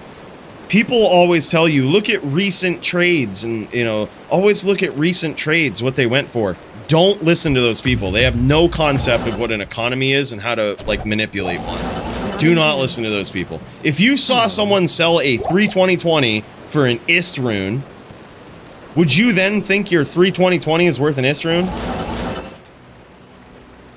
You wouldn't, right? Like, you probably wouldn't give it up for that. Instead, this is what you do. Pretend you're trying to buy that item, right? So pretend you're trying to buy a -10 24 FHR Sunder with a life roll on it, right? If you were trying to buy that, imagine you were the person that needed it. Go looking for price. Go on JSP, see what people are charging in Forum Gold. Look on Tradery and see what other options people have if they want a Sunder that well. What would they have to pay? Yours is worth just under what the maximum or what the minimum price is. Yours is worth just under that, because if you want them to buy yours first, you'll have to charge less than that. Not in town. Hello. I'm not selling my any less from now on per Coooley in Istrian. All right, well, let me know when you before you post them. I'll give you a goal rune for them for each of them. Maybe even a Zod. Just let me know, you know? Keep me posted. Yeah, that counts, Kyle. Jam it, slam it, bro. You're all good. You're all good. That happens. Yes? I can definitely win a lot of MTG with artifact decks. Oh, dude, yeah. Well, I'm still sort of playing an artifact variant, man. Like, Dice Factory is basically... It's basically an artifact deck, but with other tricks, too. But the reason I love Dice Factory is because I started playing Magic again just for fun, just to do something different. Like, I'm not trying to be Star City State Champion again, right? But, like... That deck with Core Tapper in it was the first deck that I ever built that I felt was mine that nobody else was doing. I had Core Tapper, Magistrate Scepter, Energy Chamber, Power Conduit, Surge Nodes, all of this stuff. And it was way before anybody else did it. And I played it in Vintage, but I was a wicked noob. But like, I played it in Vintage and no one had ever done it. People were surprised by it. They were like, this is a crazy deck, dude. I obviously didn't win a ton in Vintage when you have like Tendrils of Agony coming at you and shit, but like still, it was so fun and I felt like I had an answer for everything in the deck. Chalice of the Void, all of that shit. And it's such synergy with that deck. Being able to move counters around on Chalice was so wild. People were like, what the fuck is this deck? But like, anyways, Dice Factory is like the closest thing to the original deck that I felt was my deck. You know what I mean? That I had so much experience with, that I absolutely love. Dice Factory is that deck. So I'm like, I'm putting this together. I'm just going to play it good or bad and just have fun with it.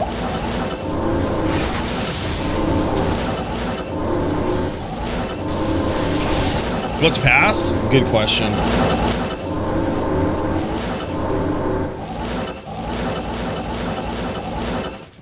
I remember when people first started playing Commander and I whipped out Arkham Daxon. I still have that. I love that deck too. People shrugged him off like he wasn't a threat, and then boom, pulling their hair out later. Arkham Daxon was so good, man. Good artifact commander. He actually was my commander as well because I built that same deck with Core Tapper in Commander, and Arkham Daxon was the commander. Good way to like pull out the combo to get infinite turns from your deck when you only have one copy in there.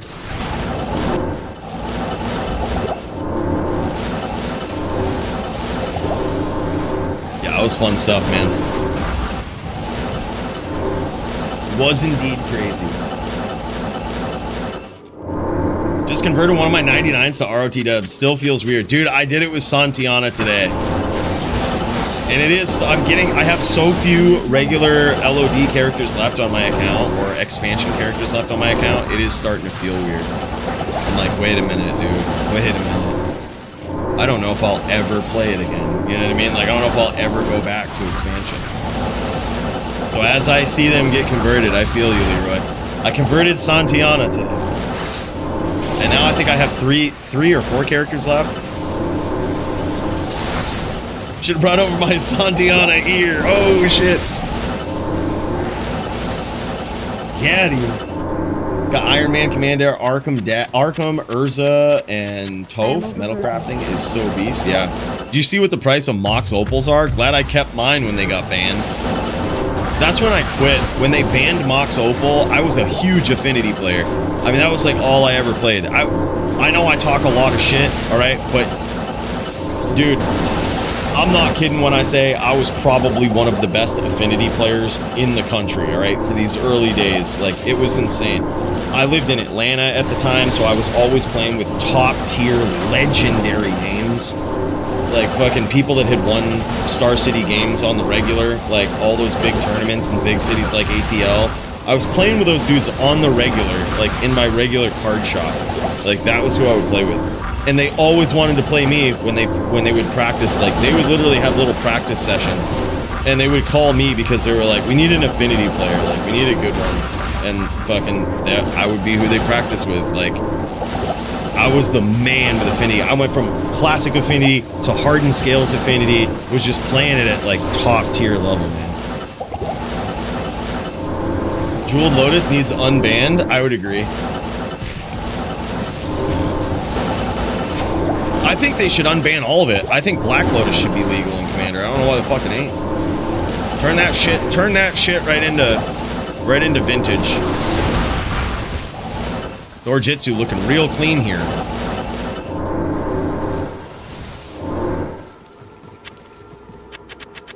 Real clean, untouched so far, but it's kind of good that he's untouched because he ain't got that battle himself. Not enough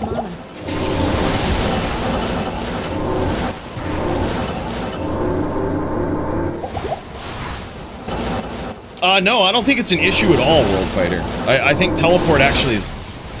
What do you mean teleport issue? I think you hit the nail on the head where it makes the game playable, right? Like, it is the thing that makes the game playable. It is D2. It is the mobility skill of D2. It's a big identity of the game. It's not an issue so much as it is just the preferred transportation mode of D2 for every class. It's like they used to say about Force of Will back in the day. In Magic the Gathering, to bring it full circle, people used to talk about banning Force of Will. They were like, this card is so demoralizing and blah blah blah. And then Wizards said this. They said, we're never gonna ban something just because a lot of players play it. That doesn't necessarily mean something is broken. It may in fact be necessary, is what they said. I am overburdened. Truer words never said. No, it was so true. Like, Force of Will is just necessary in like Legacy, Vintage, all of that, right? In the same way that Teleport is so necessary in a game like this.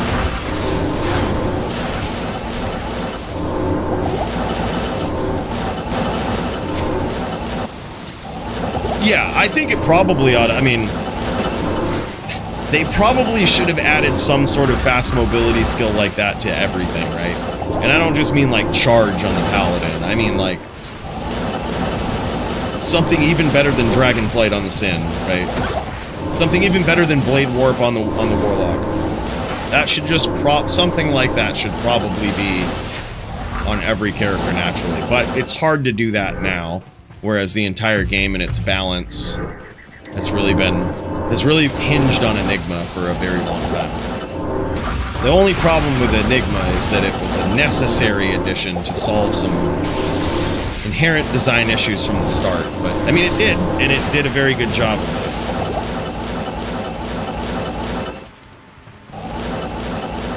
But it's hard to change it now, because then you'd break everything. Like, oh, if everything just had teleport in its tree, oh my god, Fortitude teleporting.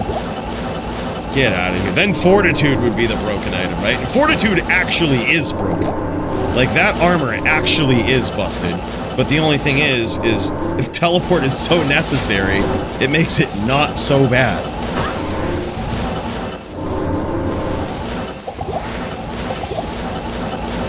Yeah, I completely agree, Max. Big hits here from Kyle.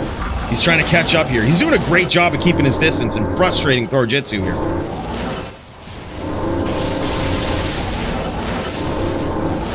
Yeah, there's a lot of hybrid sins in PvP. A lot of times trappers are the better way to go for a lot of different matchups, but it is... You do see whirl girls from time to time in PvP. Hybrid sins, spiders, ghost sins sometimes, but all versions of whirl girls. Kyle needs to use that 25 MDR amulet. Aha! Use the DR, the 25 DR amulet.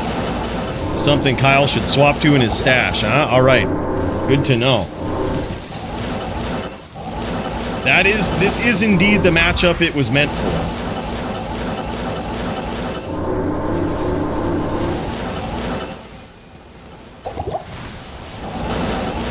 I mean, it might, Nick, but yeah, you're right that you can't make everybody happy. It might, but here's the thing. To outpace teleport, you would have to run so goddamn fast. And especially when you mix in the fact that top-level players are CT casting teleport, you're never catching up to faster run walk. Right? It's just always going to be the inferior way to run.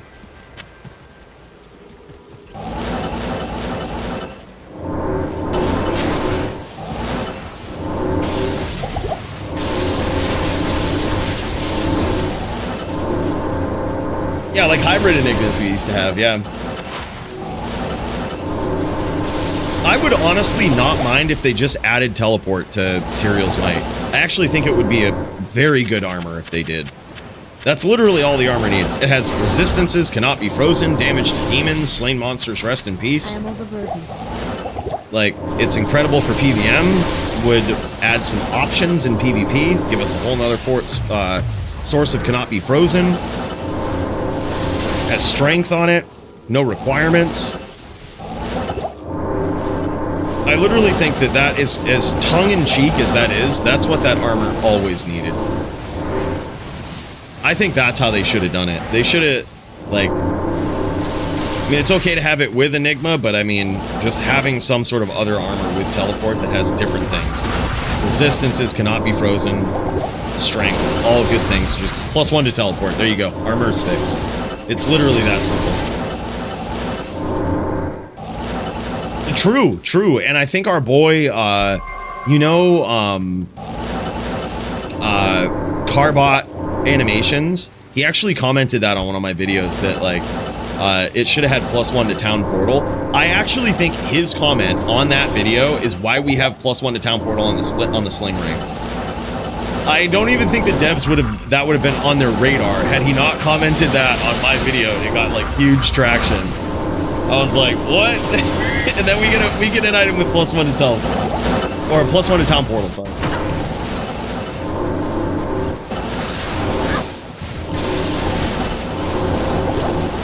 No way, that's awesome, poor boys.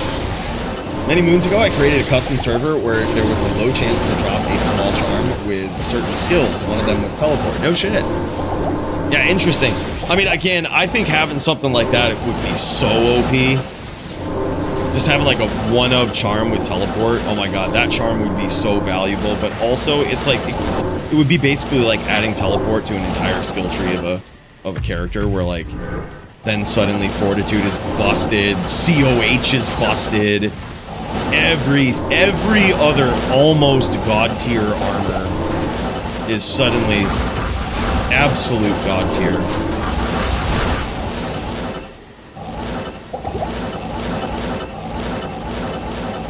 Oh, just seeing that, Mr. Nerd. Yeah, Affinity is good, but it's not even real Affinity. It's like a different version of Affinity now. It's like it ain't Affinity. That ain't my Affinity deck. Most of them don't even run Arcbound Ravager anymore. I see some of those variants that do, but most of them don't. Bro, pools, he says. Let's see if we can fire up and get in this game and give him some pools here. If anybody else is around, too. Don't hesitate. Not enough mana. We're gonna see if we can get up in here. See if we can crack the password here.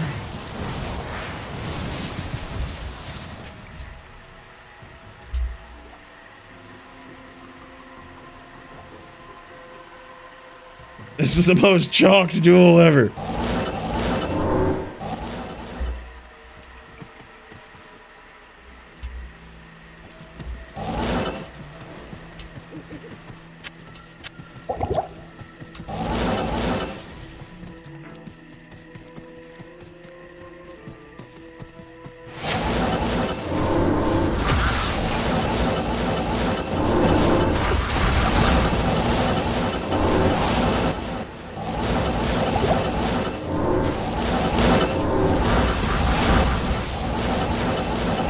Trying to crack said pass. Oh my god, I'm such a hacker. I'm such a hacker. Oh wow, I'm the top tier hacker.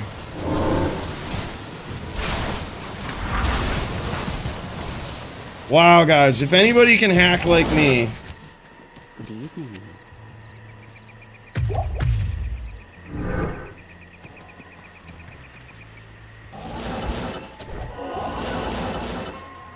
What a hacker.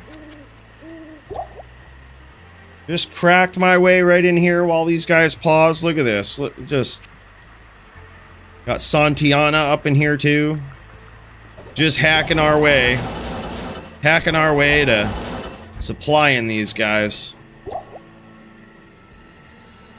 He'll play back the tapes on this game. Good evening.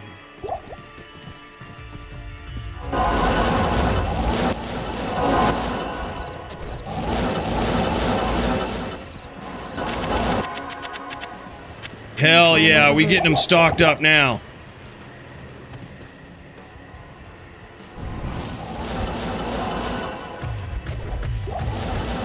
Not in town.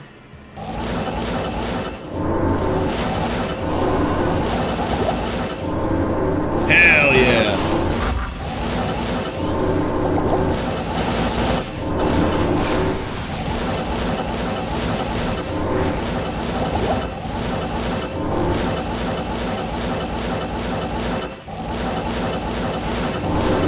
Oh yeah, well, Arcbound Ravager with hardened scales was insane.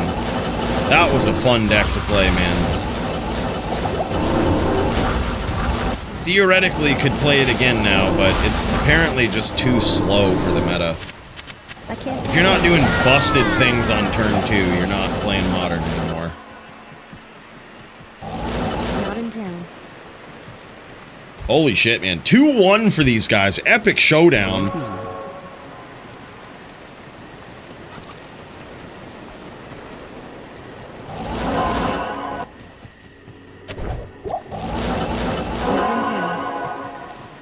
Yes?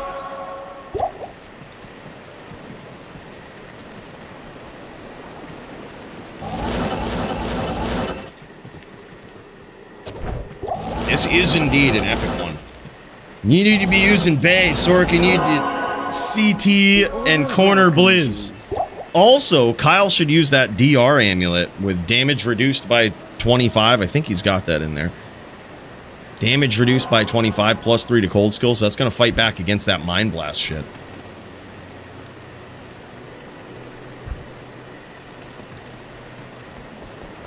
Hell yeah.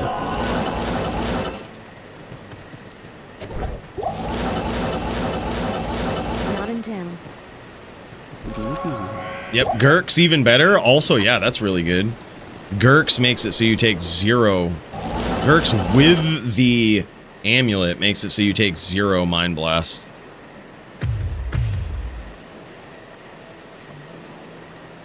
Hell yeah, man. Some absolute legends dropping knowledge out here.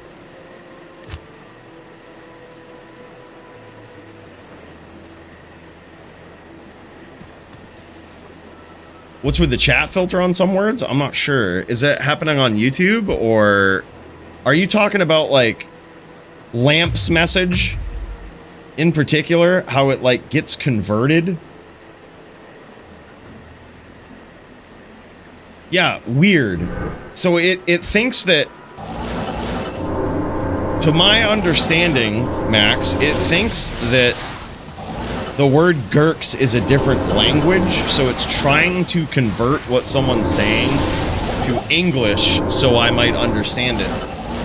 But that conversion is very bad because it converts it to Korean and makes it even more difficult to understand. Yeah, exactly. And then when you say A or something, like it converts that too. It's so strange. But I think that's what it's trying to do. It's like which on its face is really cool, because you could, with the new feature of YouTube where it like will try to convert what you're saying to a different language using AI so that people can use like different audio tracks.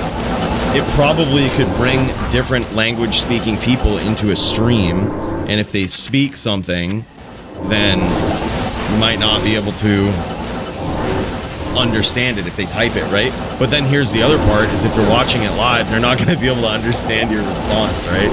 Like, it won't convert it live. Must be a setting I have disabled. Yeah, so Lamp's message technically says Gurk's even better, but if that's only if you hover over it. It could be that Max is a mod too and sees these conversions. That could be it. Dooms shows it. It shows the word Gurks, or does it convert it to some Korean character?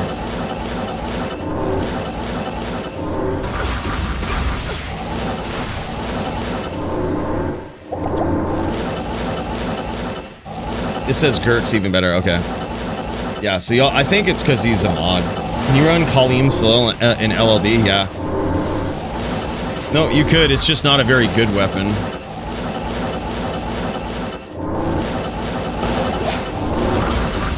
You gotta figure, people can use 6-socket, like, axes and shit, even at level 9. So you could theoretically use, like, a 6-socket superior war axe or military pick with, like, 20 ED jewels or 14 Maxer jewels in it at level 9 with technically rare jewels that I think could be 20 ED, 14 Max or something like that, something close to that, which is just insane. You can also, I mean, there's also, like, depending on what you're using for a build, there's the Gnasher, which is probably better than most things if you're trying to hit. And 99% of the time people are using Clegglaw's sword. That Deadly Strike is just hard to get at level 9. Even level 18, it's hard to get. Well, 1 to 80 lightning damage isn't really that much because they're coming in with at least 30 resistances because they're all G-rushed, right? So 30 res, 80 damage isn't really that much because in PvP that equates to 12 damage, or about that, right? So then if you resist 30% of that, you get what? You know, 9 damage on a max roll. And that's if they don't have other things on that give like light res. Could be even more. A shootout between those guys. Mexican standoff, as the Doombringer used to call it.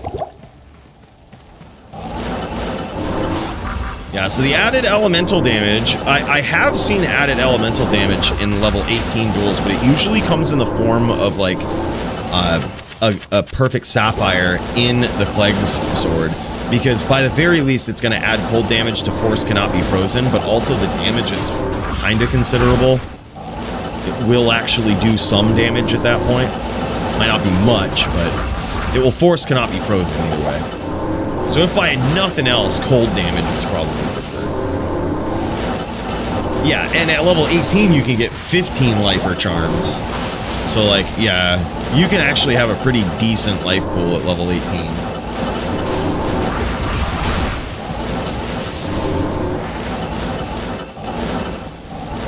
It could be. Yeah, it could be. Oh yeah, he's definitely on quick cast, you can see. He's definitely quick casting it. Hell yeah, dude.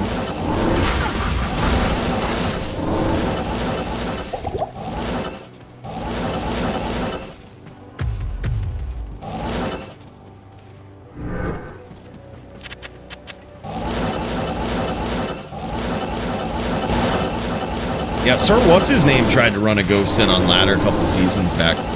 But, it's not necessarily the best build, you know? It's not necessarily the best way, even if you have decked out gear, it's not really it's not a PVM build, per se.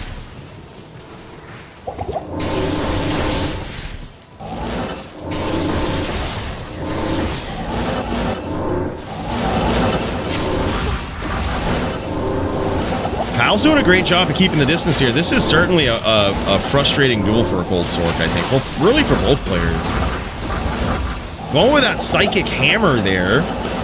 That is interesting. So that he doesn't necessarily need the lock.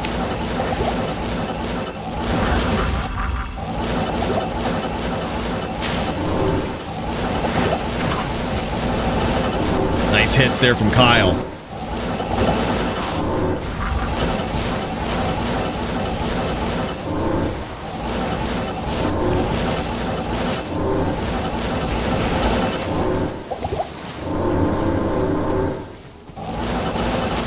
Yeah, that's a fun one too. Might not necessarily be the best, the Passion Sork, but it is a fun one.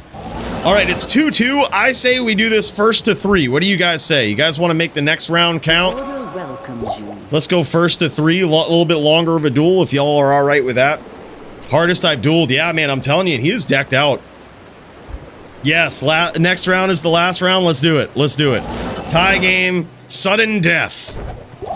The sudden death round for these guys. Let's make it count.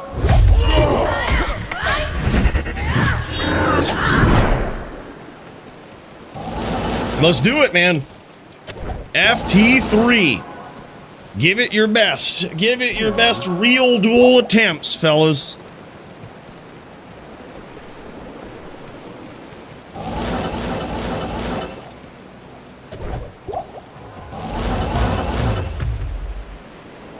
I think Kyle said he's only negative 260 now. I wonder why. I wonder what he's. He probably swapped some things out for DR gear. Right, that could be it. Or IDR gear. I'm sorry.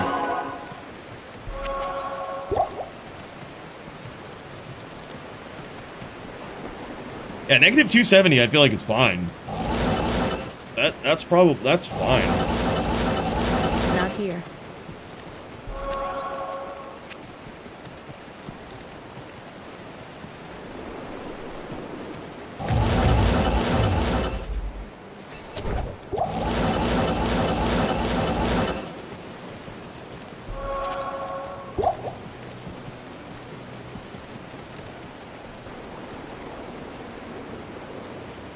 He says, okay, good luck, win or lose, GFGs. Hell yeah, man. This is going to be sick.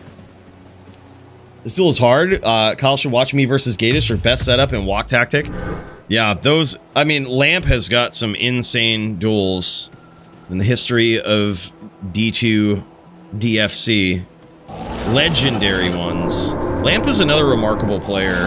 We talked about Serenity earlier, just like winning very difficult duels against high caliber people. Lamp is one of those guys as well.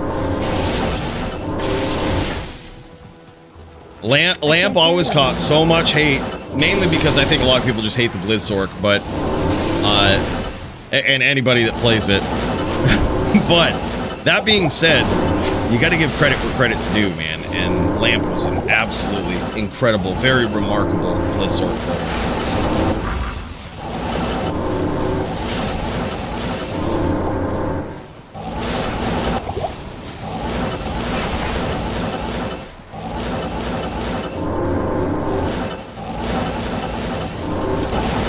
Well, you gotta figure too, Doom, he has a Sunder that is plus to cold damage, so he's doing more.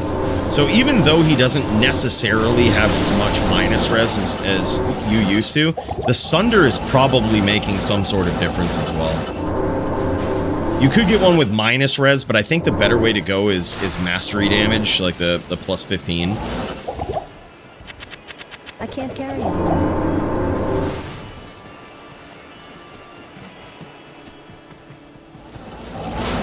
So minus 10 is better in PvP, really? The minus 10 is better. I guess it makes sense with rules. I always wondered if the minus 10 with the Cold Sork in particular was just better because of the rule restrictions, right? Yeah, like, because they can only have so much cold res, like minusing 10 more, like, kind of changes things. I wonder if you're right about that, honestly.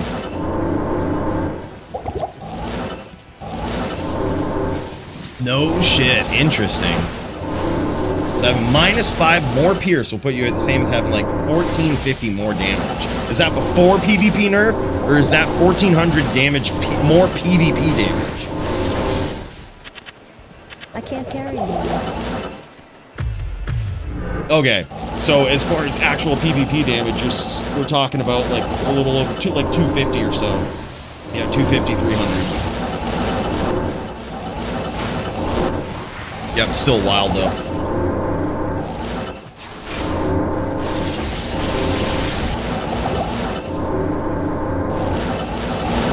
Yeah, I think Cold Sorks, or all about that minus res, dude. Really rip on those rules, like... I mean, and that's kind of how the meta is set up right now in DFC, is like, it really favors, I think, the Cold Sword just sundering resist as much as absolutely possible.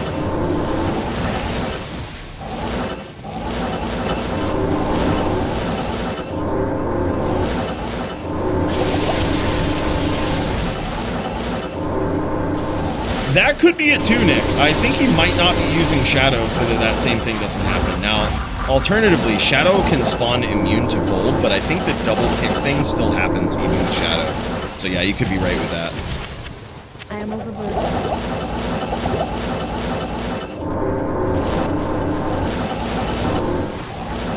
Yeah, true. And you also have to balance that, that's right. Light res, for sure.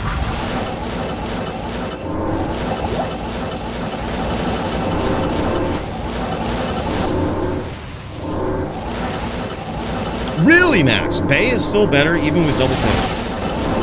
Yeah, Sin does have weapon block, so that's an added thing in there.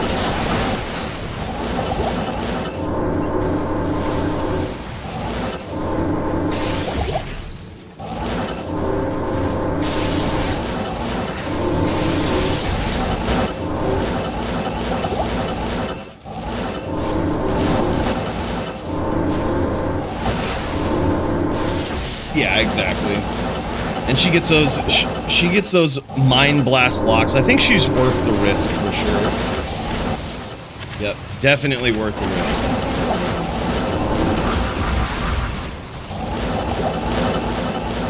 Hell yeah, man. Hell yeah. Nick, it seems like you've got some OG knowledge. You know what I mean? Some OG knowledge of duels. And you're putting it together quickly, you know, with the D2R mechanics as well, because the double tick thing is a D2R thing. Never happened in LOD. Then again, so are controllers with asinine hitboxes. Those have been known to tilt streamers before. Wouldn't tilt me, but, you know, obviously. But some streamers, it got pretty tilted, so I heard. Even as early as like 8 hours ago.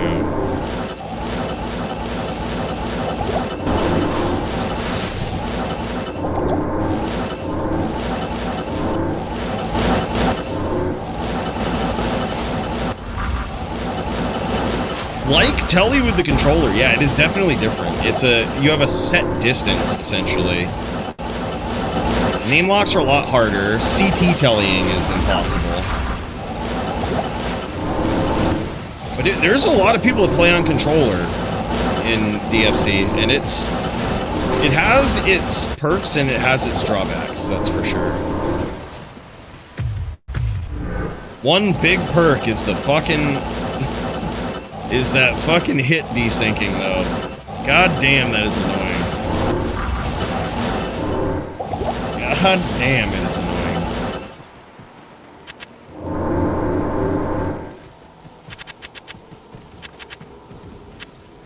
Overburdened. Yeah, I don't think controller is OP, but in certain matchups, it really feels like it. The LLD rule set, I guess, they banned controllers in the D2R PvP Discord. They banned controllers in LLD, and they had a tournament recently where they allowed them. But I guess that was like groundbreaking stuff right there. Oh my god, Mexican standoff between these guys in a big exchange. That one right there was Kyle's exchange, for sure.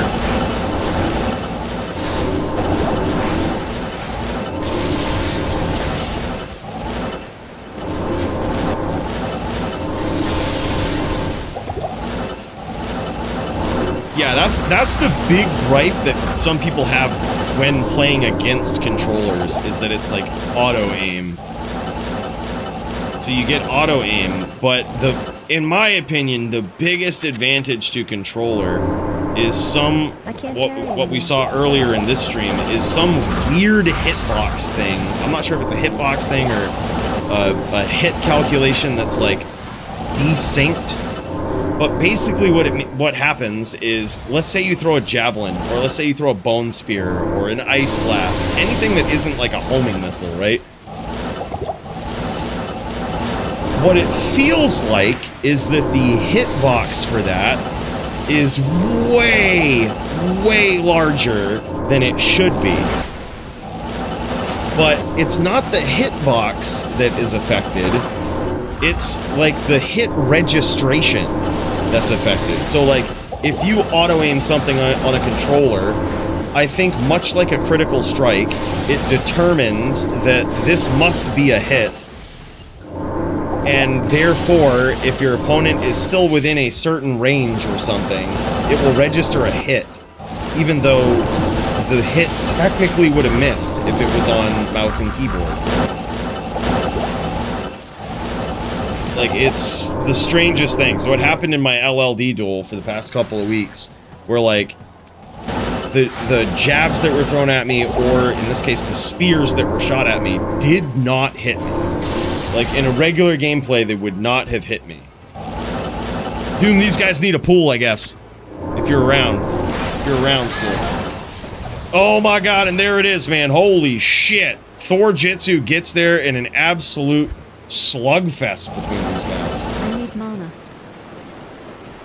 Yeah, I guess they tested it.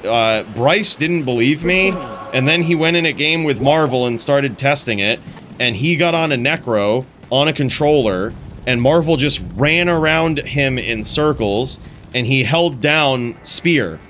In regular gameplay, that will never hit your opponent, but I guess Marvel continued to get hit by the spear. So he's like, oh, I guess you're right. I'm like, yeah, it's not... Like, I've played this game a lot, you know what I mean? You can definitely see it. And yeah, it's definitely something. It's probably a bug. I can't imagine they want it to work that way, but it's the nature of adding controller to a 25-year-old game, you know? Damn, so look at Doom up in here. You're doing 65% or worse of what you should be doing. Oh, man. Still, though, absolutely epic performance, because I'll tell you what, last week, Kyle would have been flatlined by Thor Jitsu's build right here. Absolutely flatlined, but this was a duel, man. This was a duel, I gotta say. Mad props to this guy. Alright, boys, we usually do a vote, but this is what I'm gonna say. I'm gonna say, Serenity wins performance of the night. Boys, we witnessed fucking history with that one, okay? There was a lot of good ones up in here, but we witnessed history tonight with Serenity's win over Austin. Like, that was a historic moment in DFC right there. There was so many good ones. I mean, honorable mention here. Polytheist was probably gonna win it before that, because that was insane. Even though he lost that performance was crazy. Javito looked good. Track Amp looked really good. Super Dude looked clean. There were so many good ones. But Serenity is just on a different level, man. There were so many good fights here tonight. So Serenity is Fight of the Night winner. That was an epic one right there. But GG's, boys. Yeah, an absolutely amazing night, man. Holy shit. Great night of fights from these guys. Great duels. It's always an honor, a pleasure to be here with you guys every week doing this, man. These guys showing off some gear here. Hell yeah. What a stream. Yeah, exactly. I feel like it was very action-packed with some, like, very top-tier duels between these guys. That was wild.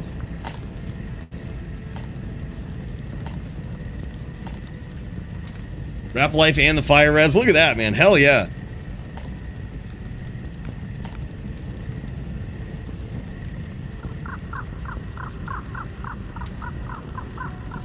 Hell yeah, dude. It's so good. It's so good to see. Yeah, exactly. And it was for the title. Like, everything on the line. Top tier Din performance, dude. Just how it was. It's an undeniably legendary performance. Just what it was, boys. Thanks for showing off the gear here, boys. Long duel. Thank you for your endurance through this. I know sometimes it can be tough to be up in there. But damn, son. All right, boys, let's bring them out of here in style, shall we? Boys, every week, this is the highlight of my week, and I hope it means something to you as well.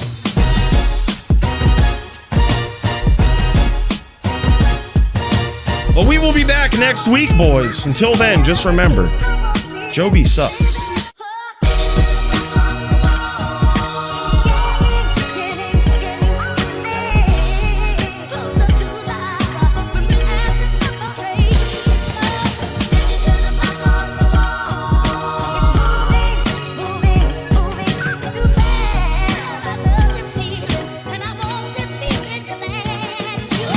Boys, don't hesitate to join the Discord if you're not already there. Big shout out to so many of you guys tonight, man. Holy shit. Windjacked AI, Murder SC, Botosaurus, Kitsune Chaos. So much generosity from you guys, man. I really appreciate it. Hey guys, thank you so much. Have a great weekend. Happy ladder reset.